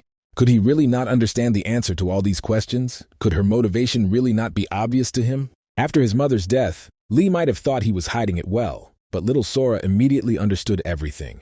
Every time he looked at her, his eyes were filled with pity and pain. He looked at her, but his eyes reflected not his daughter at all, but the wife who had left him. Every time Sora saw how hard it was for her father, it seemed to the girl that her presence only hurt him. In the evenings, she cried and thought about her mother. She really missed having a full-fledged family. One day, Sora thought that if death took her mother, then perhaps with the help of magic she could bring everything back. At that moment, Lee was in his room working. He heard strange sounds and decided to see what was happening. When he entered his daughter's room, he saw that a real jungle had formed around her, and the girl was using magic. She was holding her mother's weapon in her hands, and he immediately started yelling at her and reminded her that he had forbidden the use of magic. At these moments, he was too unconscious. Lee was an inexperienced father who took out all his anger on his daughter. He took the bow that belonged to Cyrus and left his daughter to cry alone. It seemed that he despised Sora, pushed him away and abandoned him, and then drowned in belated memories and regret. Very quickly, the representatives of the Sorcerer's Tower saw that an extremely high level of mana was registered in Seoul. William Taylor felt a taste of success. From the very beginning, he wanted to find the owner of such a high mana indicator and take him to his home. Together with his team, he flew to Korea and did all the dirty work. In less than a week, little Sora, one of the most talented representatives of the wizarding world, was already at their disposal. The girl hoped that everything would be fine, that her father would come and save her from these evil and incomprehensible people. It's strange because no matter how much she waited, he never showed up, and it was then that the girl realized that he had betrayed her because he hated her. The father abandoned his daughter and only came at the very end when his help was no longer needed. He sided with her during the final battle, but by then, Sora's heart had already changed color and turned black. Then nothing could be fixed. Sora didn't understand her father, even if she really wanted to. She didn't understand his return to her side at the last moment, nor did she understand his return to his past and happy life with her copy. It all seems a little strange. Even now she feels that it is also her fault. Sora feels like a thief. She would like everything around her to disappear. When he died, she was overcome by incredible anger. Now it's more like despair. Her thoughts were interrupted by Lee's approach. He was able to get past all those dungeon monsters and finally reached his destination. He came to talk, although Lee holds a weapon in his hands, but hopes that he will not need it. He came to say a lot about what he had done wrong and about how everything was not as it seemed at first glance. He always wanted to save her, and standing in front of her now, he is choking on guilt. He asked his father to forgive him because he was sorry that everything had turned out this way. He was too inexperienced and young. Lee has very little time left, and he can't choose one Sora because they are both his daughters, and he loves them equally. He explained that he wanted to save her, so he tried to change the whole past so that a terrible future would not come. It turns out that he won't be able to save Sora from the future. He doesn't want to choose between them, and even now he feels incredibly weak. Until the very end, he points his spear at her. Just that is enough to break an already broken heart. Elizabeth said there were only two ways: either kill the witch who cast the curse, or force her to lift the curse. Lee was wrong from the very beginning. Now it's time to admit his mistake and back up his words with real actions. He should never have pointed his spear at his daughter. He himself is a threat because all of this happened because of him. The curse will be lifted when Sora gets what she wants. Now she is trying to kill her copy, but in reality she came because of her father's regression. She did all this to kill the man she hates. Any of his words and actions are just excuses that are worthless. Lee tries to explain that Sora shouldn't kill all the people here because she doesn't really care about them. Elizabeth and Kira will do everything they can to ensure that she continues to live in this world, and if only he disappears, she will be able to be happy and forget about revenge. He asks her to take only him. He asks her to forgive her terrible father. He was never able to make the choice Elizabeth talked about. Honestly, he refused to even think about this choice. The moment Lee prepared for death, his spear was stopped by icy energy. Of course Sora did it. Tears appeared in her eyes and she said that she hated her father. It's terribly unpleasant for her to realize that he is constantly making mistakes and then asking for forgiveness. It's hard for her that he goes back in time and pretends to be a good father, as if nothing happened. The fact that she and her mother are now in a wonderful relationship, the fact that little Sora is constantly with her parents, all this hurts her. Elizabeth also helps them. Many friends have gathered around this family, and they are all happy. Sora is sure that her father should not be happy. He did not deserve it because of all his mistakes in the past. Lee calmly, slowly lowered his head and tried to understand what he needed to do to make her feel at least a little better. Sora replied that he should regret his actions, think about it for the rest of his life. This should become a curse for him, because only in this way will he at least somewhat atone for his guilt. At that moment, the curse around him began to dissipate, as if Sora had canceled his own intentions. As we remember, Elizabeth was cursed. She took part of the curse from the little girl. Now her condition has completely normalized. It seems that now she is not in danger of a terrible death. She stood up and saw that the curse had completely dispelled and guessed that it was her daughter. As we know, this is not entirely true, but in any case, he found the right words to resolve the conflict. As a result, he was never able to make the difficult choice. The butterfly effect will be enough to change the world. At least that's what God thinks. He smiled and said that now he could come into this world on his own terms. It's not known what that means, but it's a bad sign. In a past life, everything ended in tragedy. There were a lot of dead bodies and blood around. Sora destroyed all of his rivals and also personally killed his main enemy, the Holy Sword. After that, she sat next to her father and watched as the life left his body. Suddenly she heard someone's voice. It was the same God who appeared and said that Lee was not dead. Looking more closely, Sora became angry. She didn't understand how this person had approached her unnoticed. The man replied that she was just as tough as her mother, and he immediately showed that he was not afraid of her at all. The man said that it didn't matter who he was. The main thing was that Lee didn't die, but returned to the past. It seems that the cunning slave was able to defeat his creator, but God himself is to blame for what happened. Sora is angry and doesn't want to believe anything, so I had to show her that the past is starting to change. Of course she was shocked. Her father, who had never paid any attention to her, had changed and become almost perfect, and it was painful to watch. Sora realized that now Lee lives happily and has almost no problems. He has completely ignored her existence. She was so hurt that she even started attacking the god, even though she didn't understand who he was at all. Even if Lee changes the future, it doesn't concern her because at this point, everything has already happened. God continued to speak in her head, hinting at the sheer injustice and cruelty of fate. He wanted to show that little Sora would receive parental love in the past, unlike the current version of the witch. She looked at her dead father and tried to understand if he had really returned to the past. If this was really the case, she would go crazy. Sora realized that she couldn't let this happen. After the curse was lifted, Elizabeth, Kira, and little Sora waited and hoped to see Lee again. They soon got that opportunity, but things turned out completely differently than expected. He came with the adult Sora. Although it was strange, Elizabeth was happy and immediately decided to make sure that no one was injured. She was afraid that Lee would have to make a difficult choice and kill her daughter from the past, and was happy that everything turned out completely differently. Only Kira remained calm and even upset. Lee looked at her carefully and tried to understand what was going on in her head. It was at this very second that Kira had her internal dialogue with her copy again, the same table and the same space. She looked at her copy and tried to understand whether the system was really sitting in front of her. It turned out that this was true, but it was unclear why she had hidden it for so long and not told the truth. The system turned out to be the cause of Lee's regression, because it was she who sent him into the past to change the future.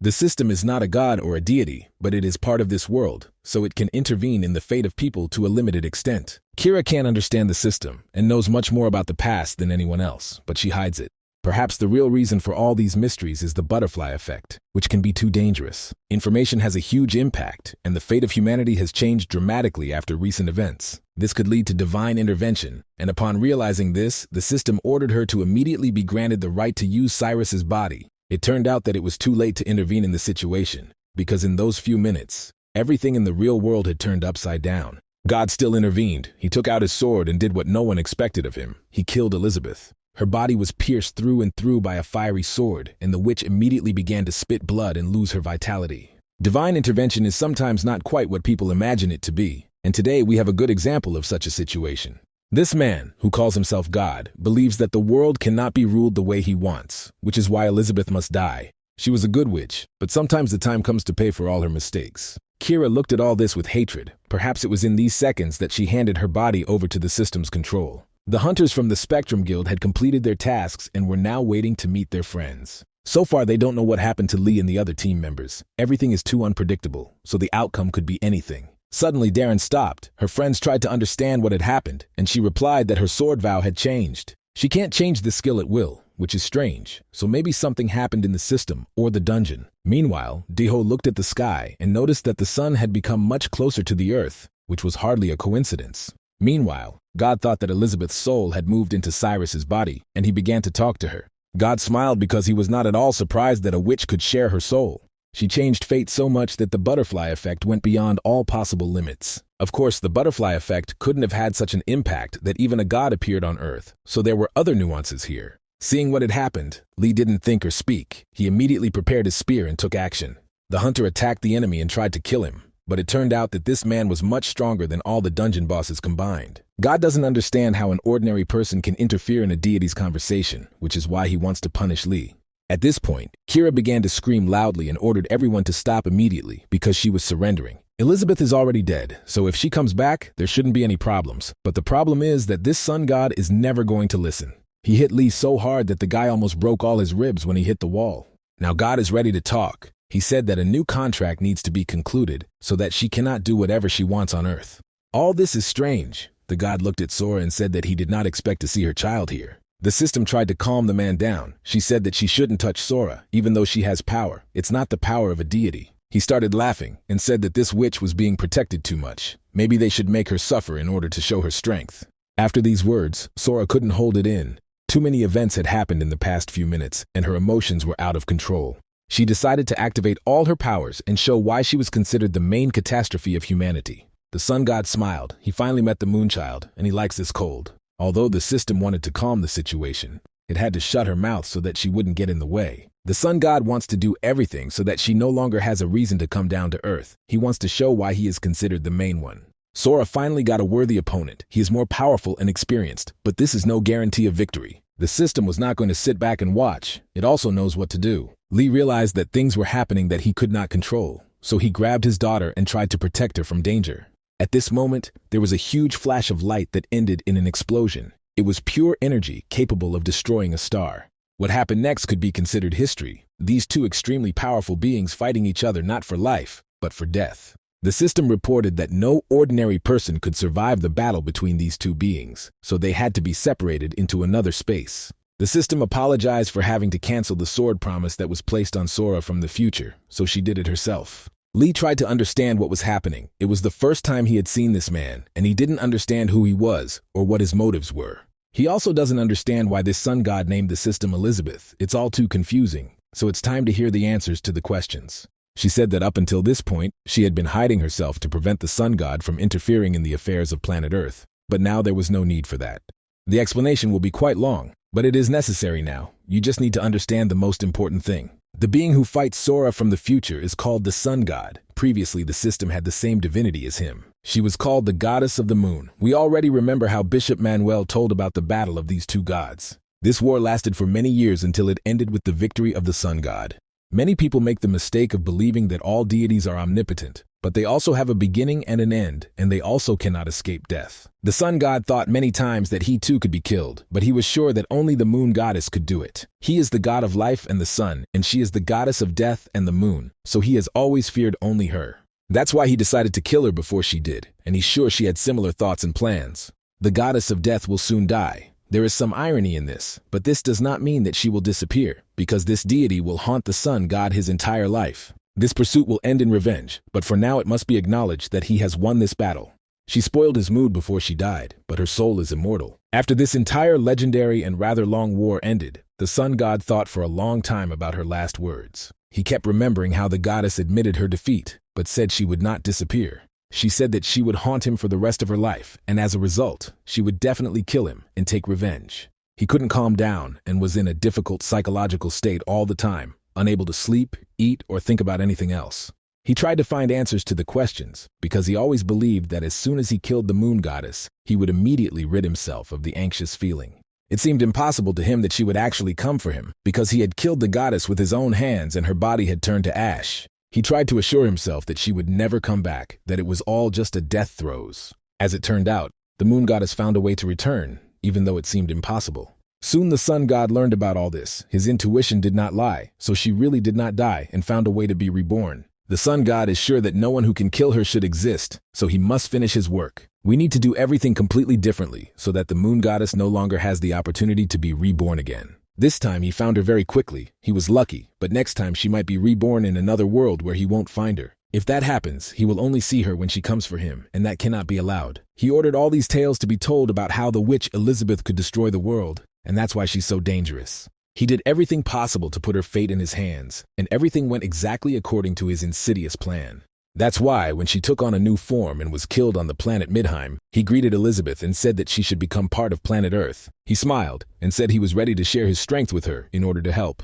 She is dead and cannot influence the physical world, but becoming a part of it will change everything for her. She must share her power, but one person is not enough. The world does not recognize such a perforation. Her friend Lee's body cannot withstand such an incredible source, so Elizabeth must share her power with all the people on Earth. Those who accept her mana will be able to fight the monsters of Midheim, and she will guide and aid them. In this way, Elizabeth will be able to stop planet Earth from total destruction and save her friend Lee. Elizabeth immediately guessed that the sun god had his own conditions. It was unlikely that he was helping her on his own initiative. It turned out that as a reward he wanted to receive her feelings, because if she became part of the world, she wouldn't need feelings. He believes that there is nothing good in them, so Elizabeth should not be afraid of losing them.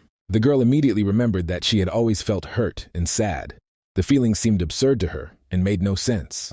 That was until she met Lee. Then her life changed and she felt warmth in her heart. The sun god knew how to manipulate consciousness. He constantly reminded Lee that death was imminent, and if Elizabeth did not agree, she would not be able to protect her friend. It was unpleasant for her to hear his words, as if he knew everything that would happen in the future, but she had to agree to these conditions. At that very moment, Elizabeth got a chance to become part of the world. Now it will be called the system. He wished the system good luck, and of course didn't tell anyone that it was all just his cunning plan. After the contract was signed, it was time to laugh at Elizabeth, because now she had to find out the truth. He no longer calls her the moon goddess, because now she is a system, and everything is completely different. Elizabeth was left without feelings, or she agreed to the contract only because of one person. Now she is forever connected to him and has no right to even think about any revenge because they are together forever. The sun god ordered them to return to work and complete all their tasks. Although he spoke as if he knew everything about her, this man nevertheless turned out to be not very intelligent.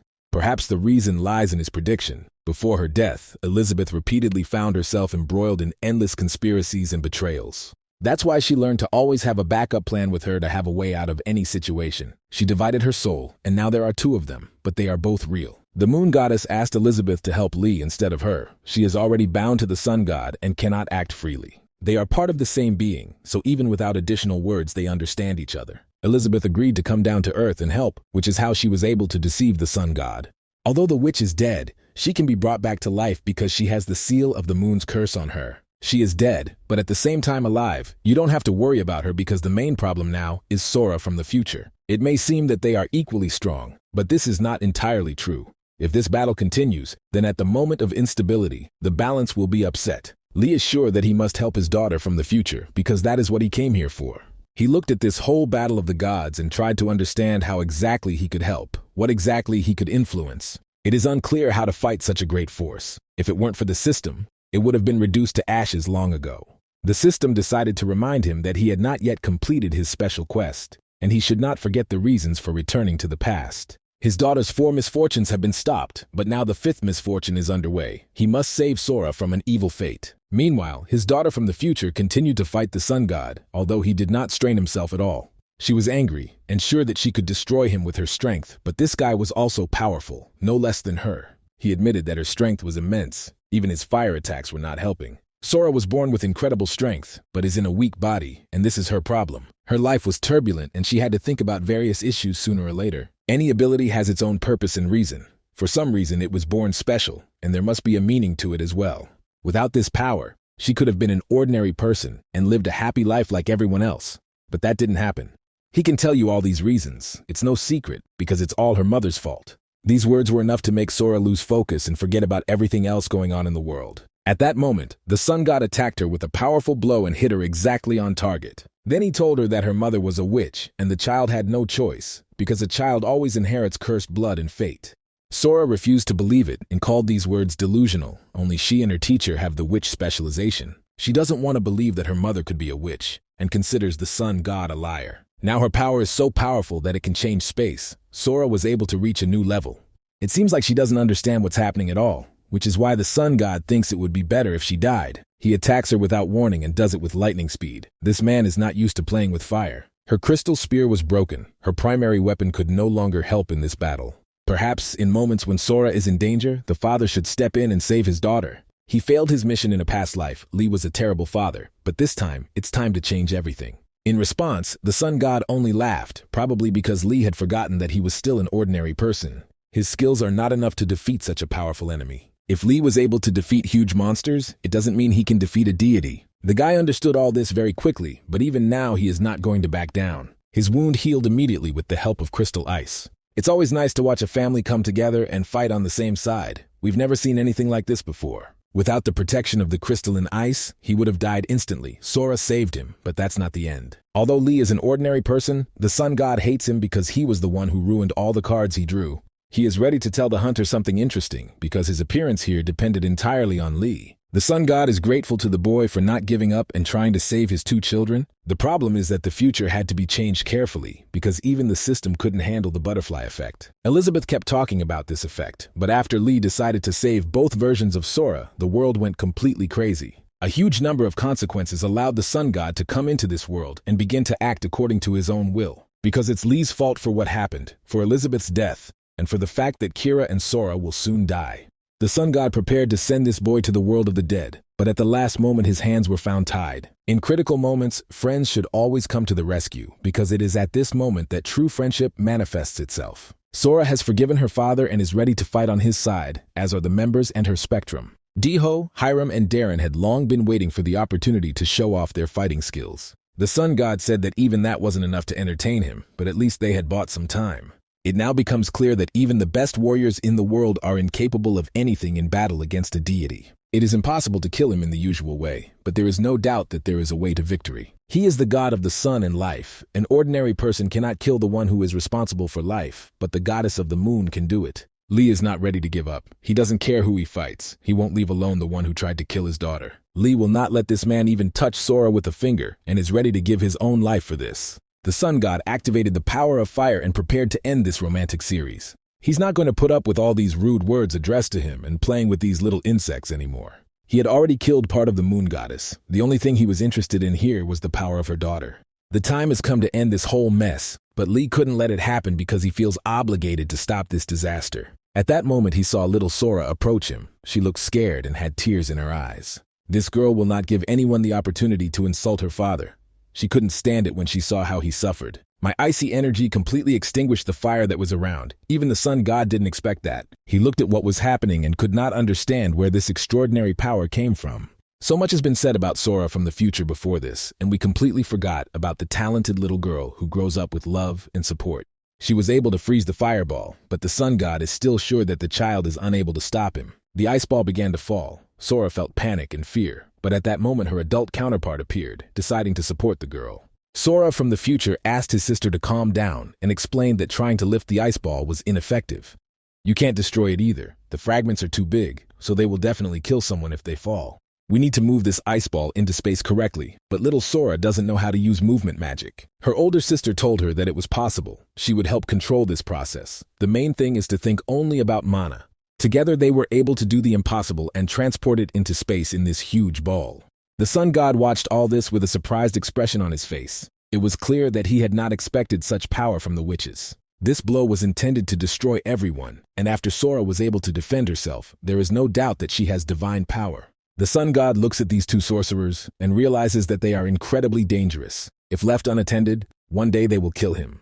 This means that now he must kill them first, just like the moon goddess, because his life depends on it. The system is not ready to accept its defeat. On the contrary, it feels that it can find a chance for victory. 10 minutes ago, Kira's mind continued to talk to the system. The system has asked Kira for cooperation. She is willing to tell the truth, but in return, it is important to help Lee and Sora.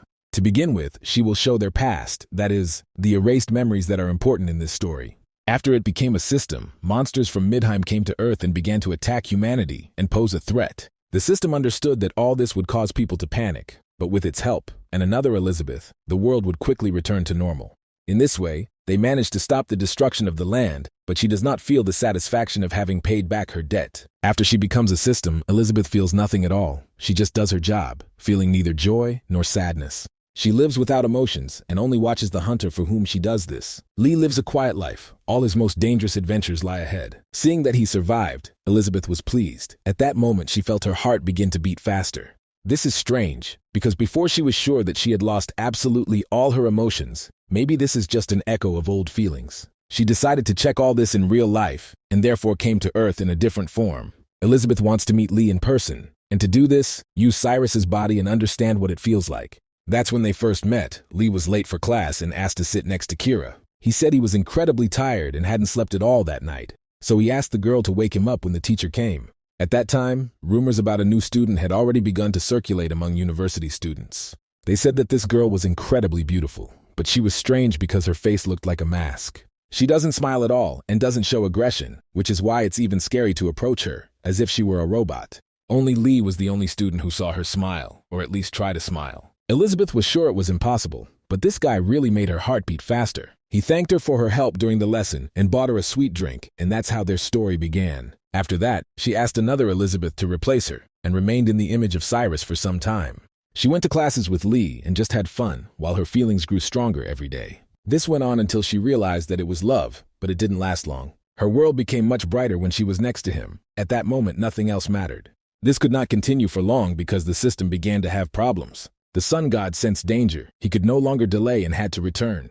The system couldn't believe it would have to return and be left without Lee. She didn't want to do this. She didn't want to leave and disappear because she always thought only about staying close to her loved ones. Even if only half she wants to be with him, because that is her goal. The system decided to divide its soul once again and erase all memories that seemed unimportant so that the sun god wouldn't notice anything. Only the moon goddess can kill the sun god, but she is currently under his control and cannot attack. Elizabeth, with whom she shared her soul, is dead, so if this continues, Lee will have no chance of winning. There is one person left who can stop the sun god, and now that person is in front of the system. The soul of the moon is divided into 3 parts, not 2, and the sun god doesn't even know about all this. That's why he didn't suspect anything, but it was time to decide, because only 1/3 of the moon's soul could kill this scoundrel. The 3rd part of the soul is Kira. She has prepared her weapons, her heavenly estate, and it seems that she has already made a choice. This weapon is created from a destroyed tree. The bow cannot use its powers due to a curse. The system always said that this weapon was designed to kill, but it was never clear who exactly the arrow fired from this bow was supposed to kill. It turned out that this target would be the sun god. Because this arrow can pierce the sky, the effect cannot be blocked. God is a being who stands above the elements of the world, so the hunter's attacks or their skills cannot harm him at all. The new weapon is made from wood, which is the cause and effect of the world, so this effect will affect even a god. Kira is not the goddess of the moon, she is only a part of it, so she does not have enough power, but she can create the necessary conditions for the death of the sun god. At this point, Kira is trying to figure out who she really is, an extension of Elizabeth, or just part of the moon goddess. Once she was Elizabeth, then she became the system, but now Kira is herself. She has found her story, and felt a calling in her soul. She felt calm, she finally answered all her inner questions and felt relieved. Now there is no feeling of anxiety. She breathes evenly, and has no doubts at all about the correctness of her actions. Soon, an arrow was fired from the legendary cursed weapon. Now this arrow must find its target, for that is why the curse was placed on this weapon. On the afternoon when Kira was attacked by witch hunters, the system informed her of a unique skill. This skill is called intervention, the ability to enter another person's personal system and control their will. When an arrow hits the sun god, one must interfere with his personal system. Even small changes are enough to destroy his divinity. These changes may seem insignificant, but they will be the beginning of his death and the end of his story. After being hit by an arrow, the sun god received his personal system. Now he obeys the laws of this world and the last quest has begun. The last quest is quite simple. You need to defeat the sun god and finally end human suffering. The sun god said that this was all just a delusion. He couldn't be the final boss and didn't believe in these tales. Quests are created to clear the territory. Now he obeys the laws of the land and is appointed its boss. The sun god is no longer a powerful deity. He is now a monster, the hunt for whom will now begin. While he was asking Cyrus to shut up and stop talking all this nonsense, Lee prepared his spear and began to act. It turned out that even the god was bleeding, and it seemed that he was in a lot of pain from this blow.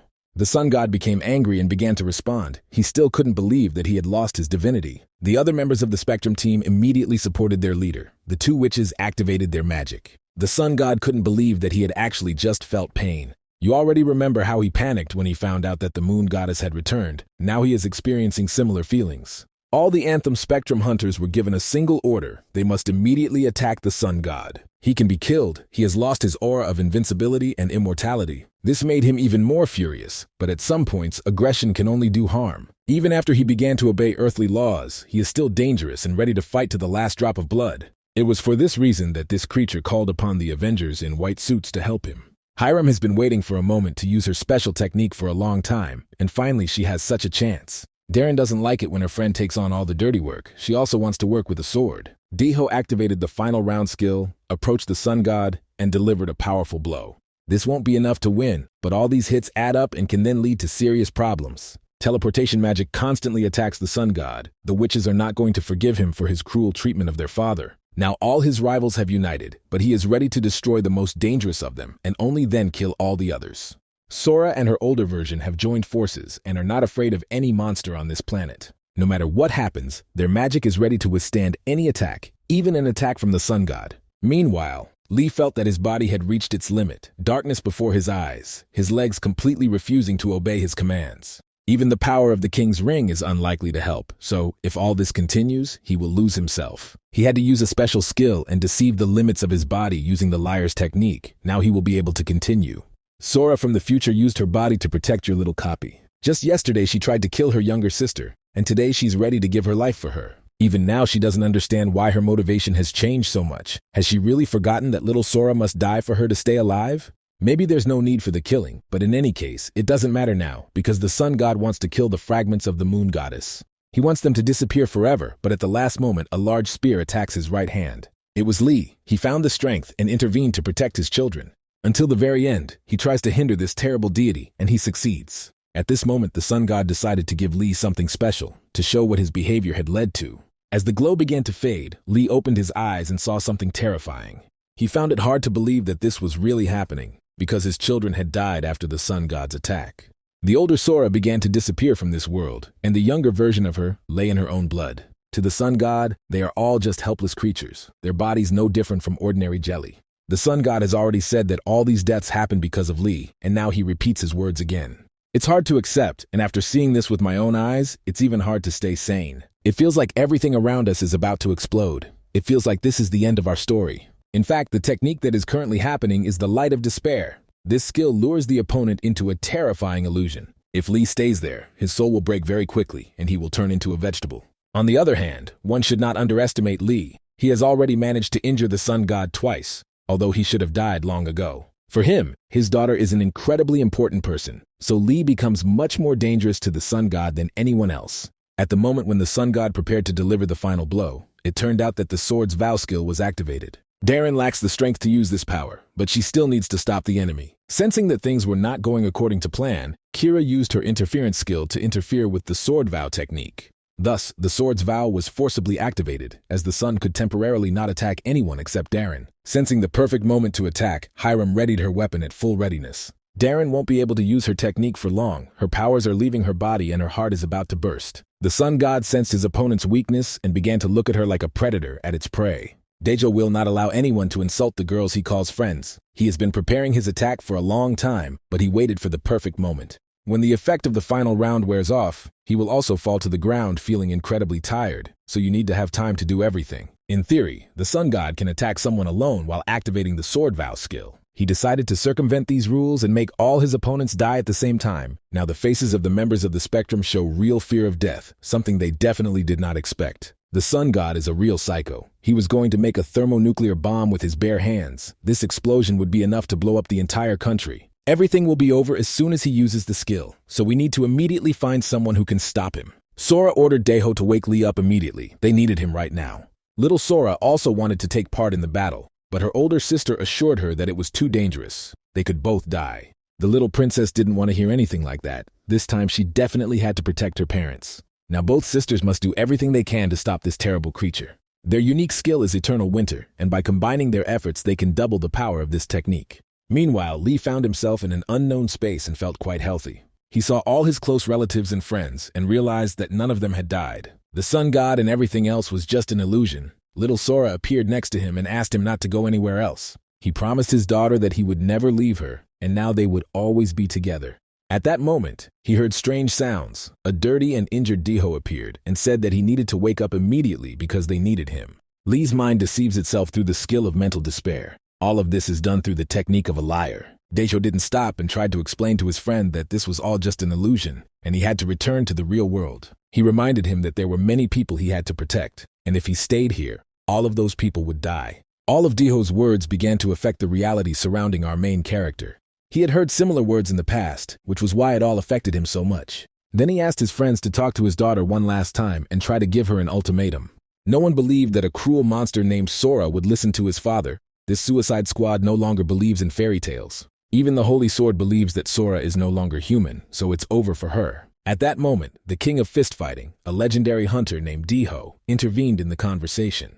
He reminded everyone else that Lee and Sora are father and daughter, so there's no point in stopping Lee because he's doing a good deed anyway. Perhaps there was something human left in the witch. After hearing these words, the Holy Sword allowed Lee to talk to his daughter. If he fails to convince Sora, they will immediately engage in battle and kill her. It turned out that Daeho decided to help because he understood Lee's feelings. He understood that the guy was trying to protect his daughter. He gave him the opportunity to do whatever he wanted. It may seem like a small thing, but for Lee it cost him his whole life. Now he remembered all those moments, remembered what happened after that conversation, remembered what happened in his new life. This imaginary space shattered into millions of pieces. This entire illusion disappeared. He has something to protect. He has no right to waste a single second and must immediately go into battle for his friends and humanity. An incredible battle was taking place in the real world, a battle of good against evil, a battle of fire against cold. When two elements meet, there is no doubt that everything around will suffer terrible destruction, and that is exactly what happened. The two sources of mana mix and disappear. This happens because both witches are trying to repel the monster's attack. It is almost impossible to completely repel this attack. The forces are completely unequal, so Kira realized that she must also intervene. With the help of the system's skills, it can change the surrounding reality, although this is only a limited impact, but it may be enough. There was a huge explosion and a flash of red flame. With the help of Cyrus's intervention, none of the Spectrum team were harmed. The Sun God can't kill the witches because the Sword Vow skill is still active, so he can't attack anyone but Darren. He tries to kill his enemies, but the system constantly informs him of an error, probably because he forgot that he now obeys the laws of this world.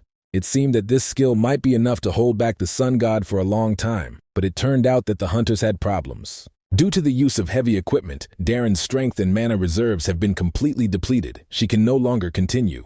At this difficult moment, and finally opening his eyes and returning to reality, he must now save the world. Sword Vow is a powerful skill that binds opponents, preventing them from attacking anyone other than each other. This is a great power, but also a great risk, because the skill cannot be cancelled until one of the opponents dies. Sora was only able to pull off this technique recently because the system intervened. If the technique is cancelled now, both witches will be in mortal danger, because the sun god is constantly attacking. At this moment, the spirit of Elizabeth appeared. This girl said that the technique should be cancelled, and she would take care of everything else. The three parts of the moon goddess's soul have united, all working for a common goal: victory over evil. Soon, the sword vow technique was cancelled. Now both Sora are in mortal danger. It seemed that nothing could help them anymore, because they were faced with a too powerful and strong opponent. Lee's body felt like it was falling apart, and due to constant dizziness, he couldn't even think or analyze the situation. Even if his body can't stand it, he will lose his mind. For the sake of the daughter he couldn't save, and for the sake of the child he must save, Lee must make it. The system has calculated compensation for all past trials. Now Lee's lunge technique will receive maximum power. All of his skills have now been doubled due to a personal system upgrade. He even received a new spear. This weapon is called the Spear of Longinus. Approaching the boss of Korea, he saw the Soul Core. As we know, every monster has this core. Lee crossed the boundaries of time and space and changed the future. He rewrote the fate that was written for this world. That is, he did the impossible several times. Now after all this, the system has given him a special ability. Now he can kill a god. All this time, the sun god constantly mocked ordinary people. They seemed like small insects to him. Today, everything will change. Today, he will understand that these small insects are capable of changing the world. But for him, it will be too late. Lee's daughters watched their father's actions with tears in their eyes, worried and believing that he would be able to protect them. He came here for exactly this purpose, to do what he must, to fulfill his parental duty. Putting all his strength into this blow, Hunter Lee pierced through the sun god and his inner core. The cursed spear of the last minute of the month has fulfilled its role. Now the spear will take the form of a changer. When the flash of blue light dissipated, it turned out that Lee still couldn't stop. He wanted to pierce the sun god's head through. Seeing this, Kira intervened and stopped him. Lee can calm down because he did it. Everything is fine. His children are fine and nothing is threatening them anymore. His friends are also safe, although they are all seriously injured, especially Darren, but they will be fine. They did it, despite the fact that it seemed impossible. Despite all the laws of the universe, good triumphed. It turned out that the sun god was still breathing. He said that he always thought he would die at the hands of the moon goddess, but everything always went wrong. Even if the witch who changed fate gets a new life, he will still kill her. After these words, the sun god disappeared. The last boss of planet Earth died, and the witch's dungeon of horror was traversed for the first time. The last quest is complete. It seems like everything ended happily, but maybe it's not the end yet. There is one last task left. Little Sora is feeling very bad. If she is not helped, she may die. The system reported that Sora must be saved from her bad fate. This is the 5th misfortune of this witch. It seemed that this curse should disappear, but it did not. This probably refers to the influence of the sun god, because there is no one equal to this deity. Twisted fate cannot disappear. Lee did everything he had to. He did everything to save his daughter. The guy doesn't understand why the result is still unsatisfactory. He doesn't want to watch his little daughter die in his arms. If this is the end that awaits him, then it is unclear why the sun god had to be killed. The system is sure that it is impossible to lift the curse, but if Lee asks to give him a reward, then it is ready to listen to him. After these words, he asked the system to give him a reward for completing the last and most important quest. Everything around has lost its colors. It seems as if something big is going to happen soon. It is impossible to ask to lift the curse from the daughter, because the system cannot provide a reward equivalent to the death of a god. It seems that saving Sora is possible, but the system cannot directly tell you about it. The price for saving his daughter is enormous. Lee soon learned that changing her specialization wouldn't help either. The world had already recognized her as a witch who had escaped her fate. Every witch must destroy the world in which she was born. This is the result of the sun god's intervention in the arrangement of the world. That's why you can't remove a witch that the world has already recognized. Sora escaped her fate, so she must continue to exist. The witch who escaped her fate is little Sora from the current time. It was previously known that the year also changed fate. The system reported that he had the strength to do it again. She can't do it on her own, which makes the guy angry because he can't think of any other alternatives. He has the power to change fate, but he cannot use it. It would be better if he died, not his daughter. At that moment, he realized something. The system cannot change fate, but he can. Every witch must destroy the world in which she was born. A witch must exist, because the world has already recognized the existence of a witch who escaped her fate. It turns out that it's not Sora at all. This witch might not be her. It doesn't matter, because even another person can become a witch. The recipe for saving the little witch is quite simple. You need to transfer her specialization to another person.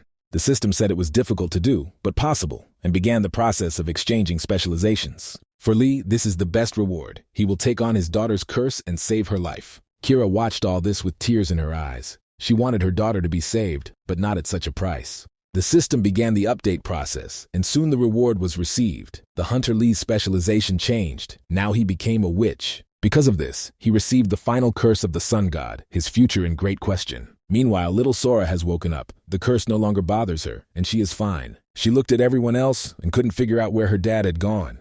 The special quest was successfully completed. All 5 of Sora's misfortunes were stopped, and the father saved his daughter.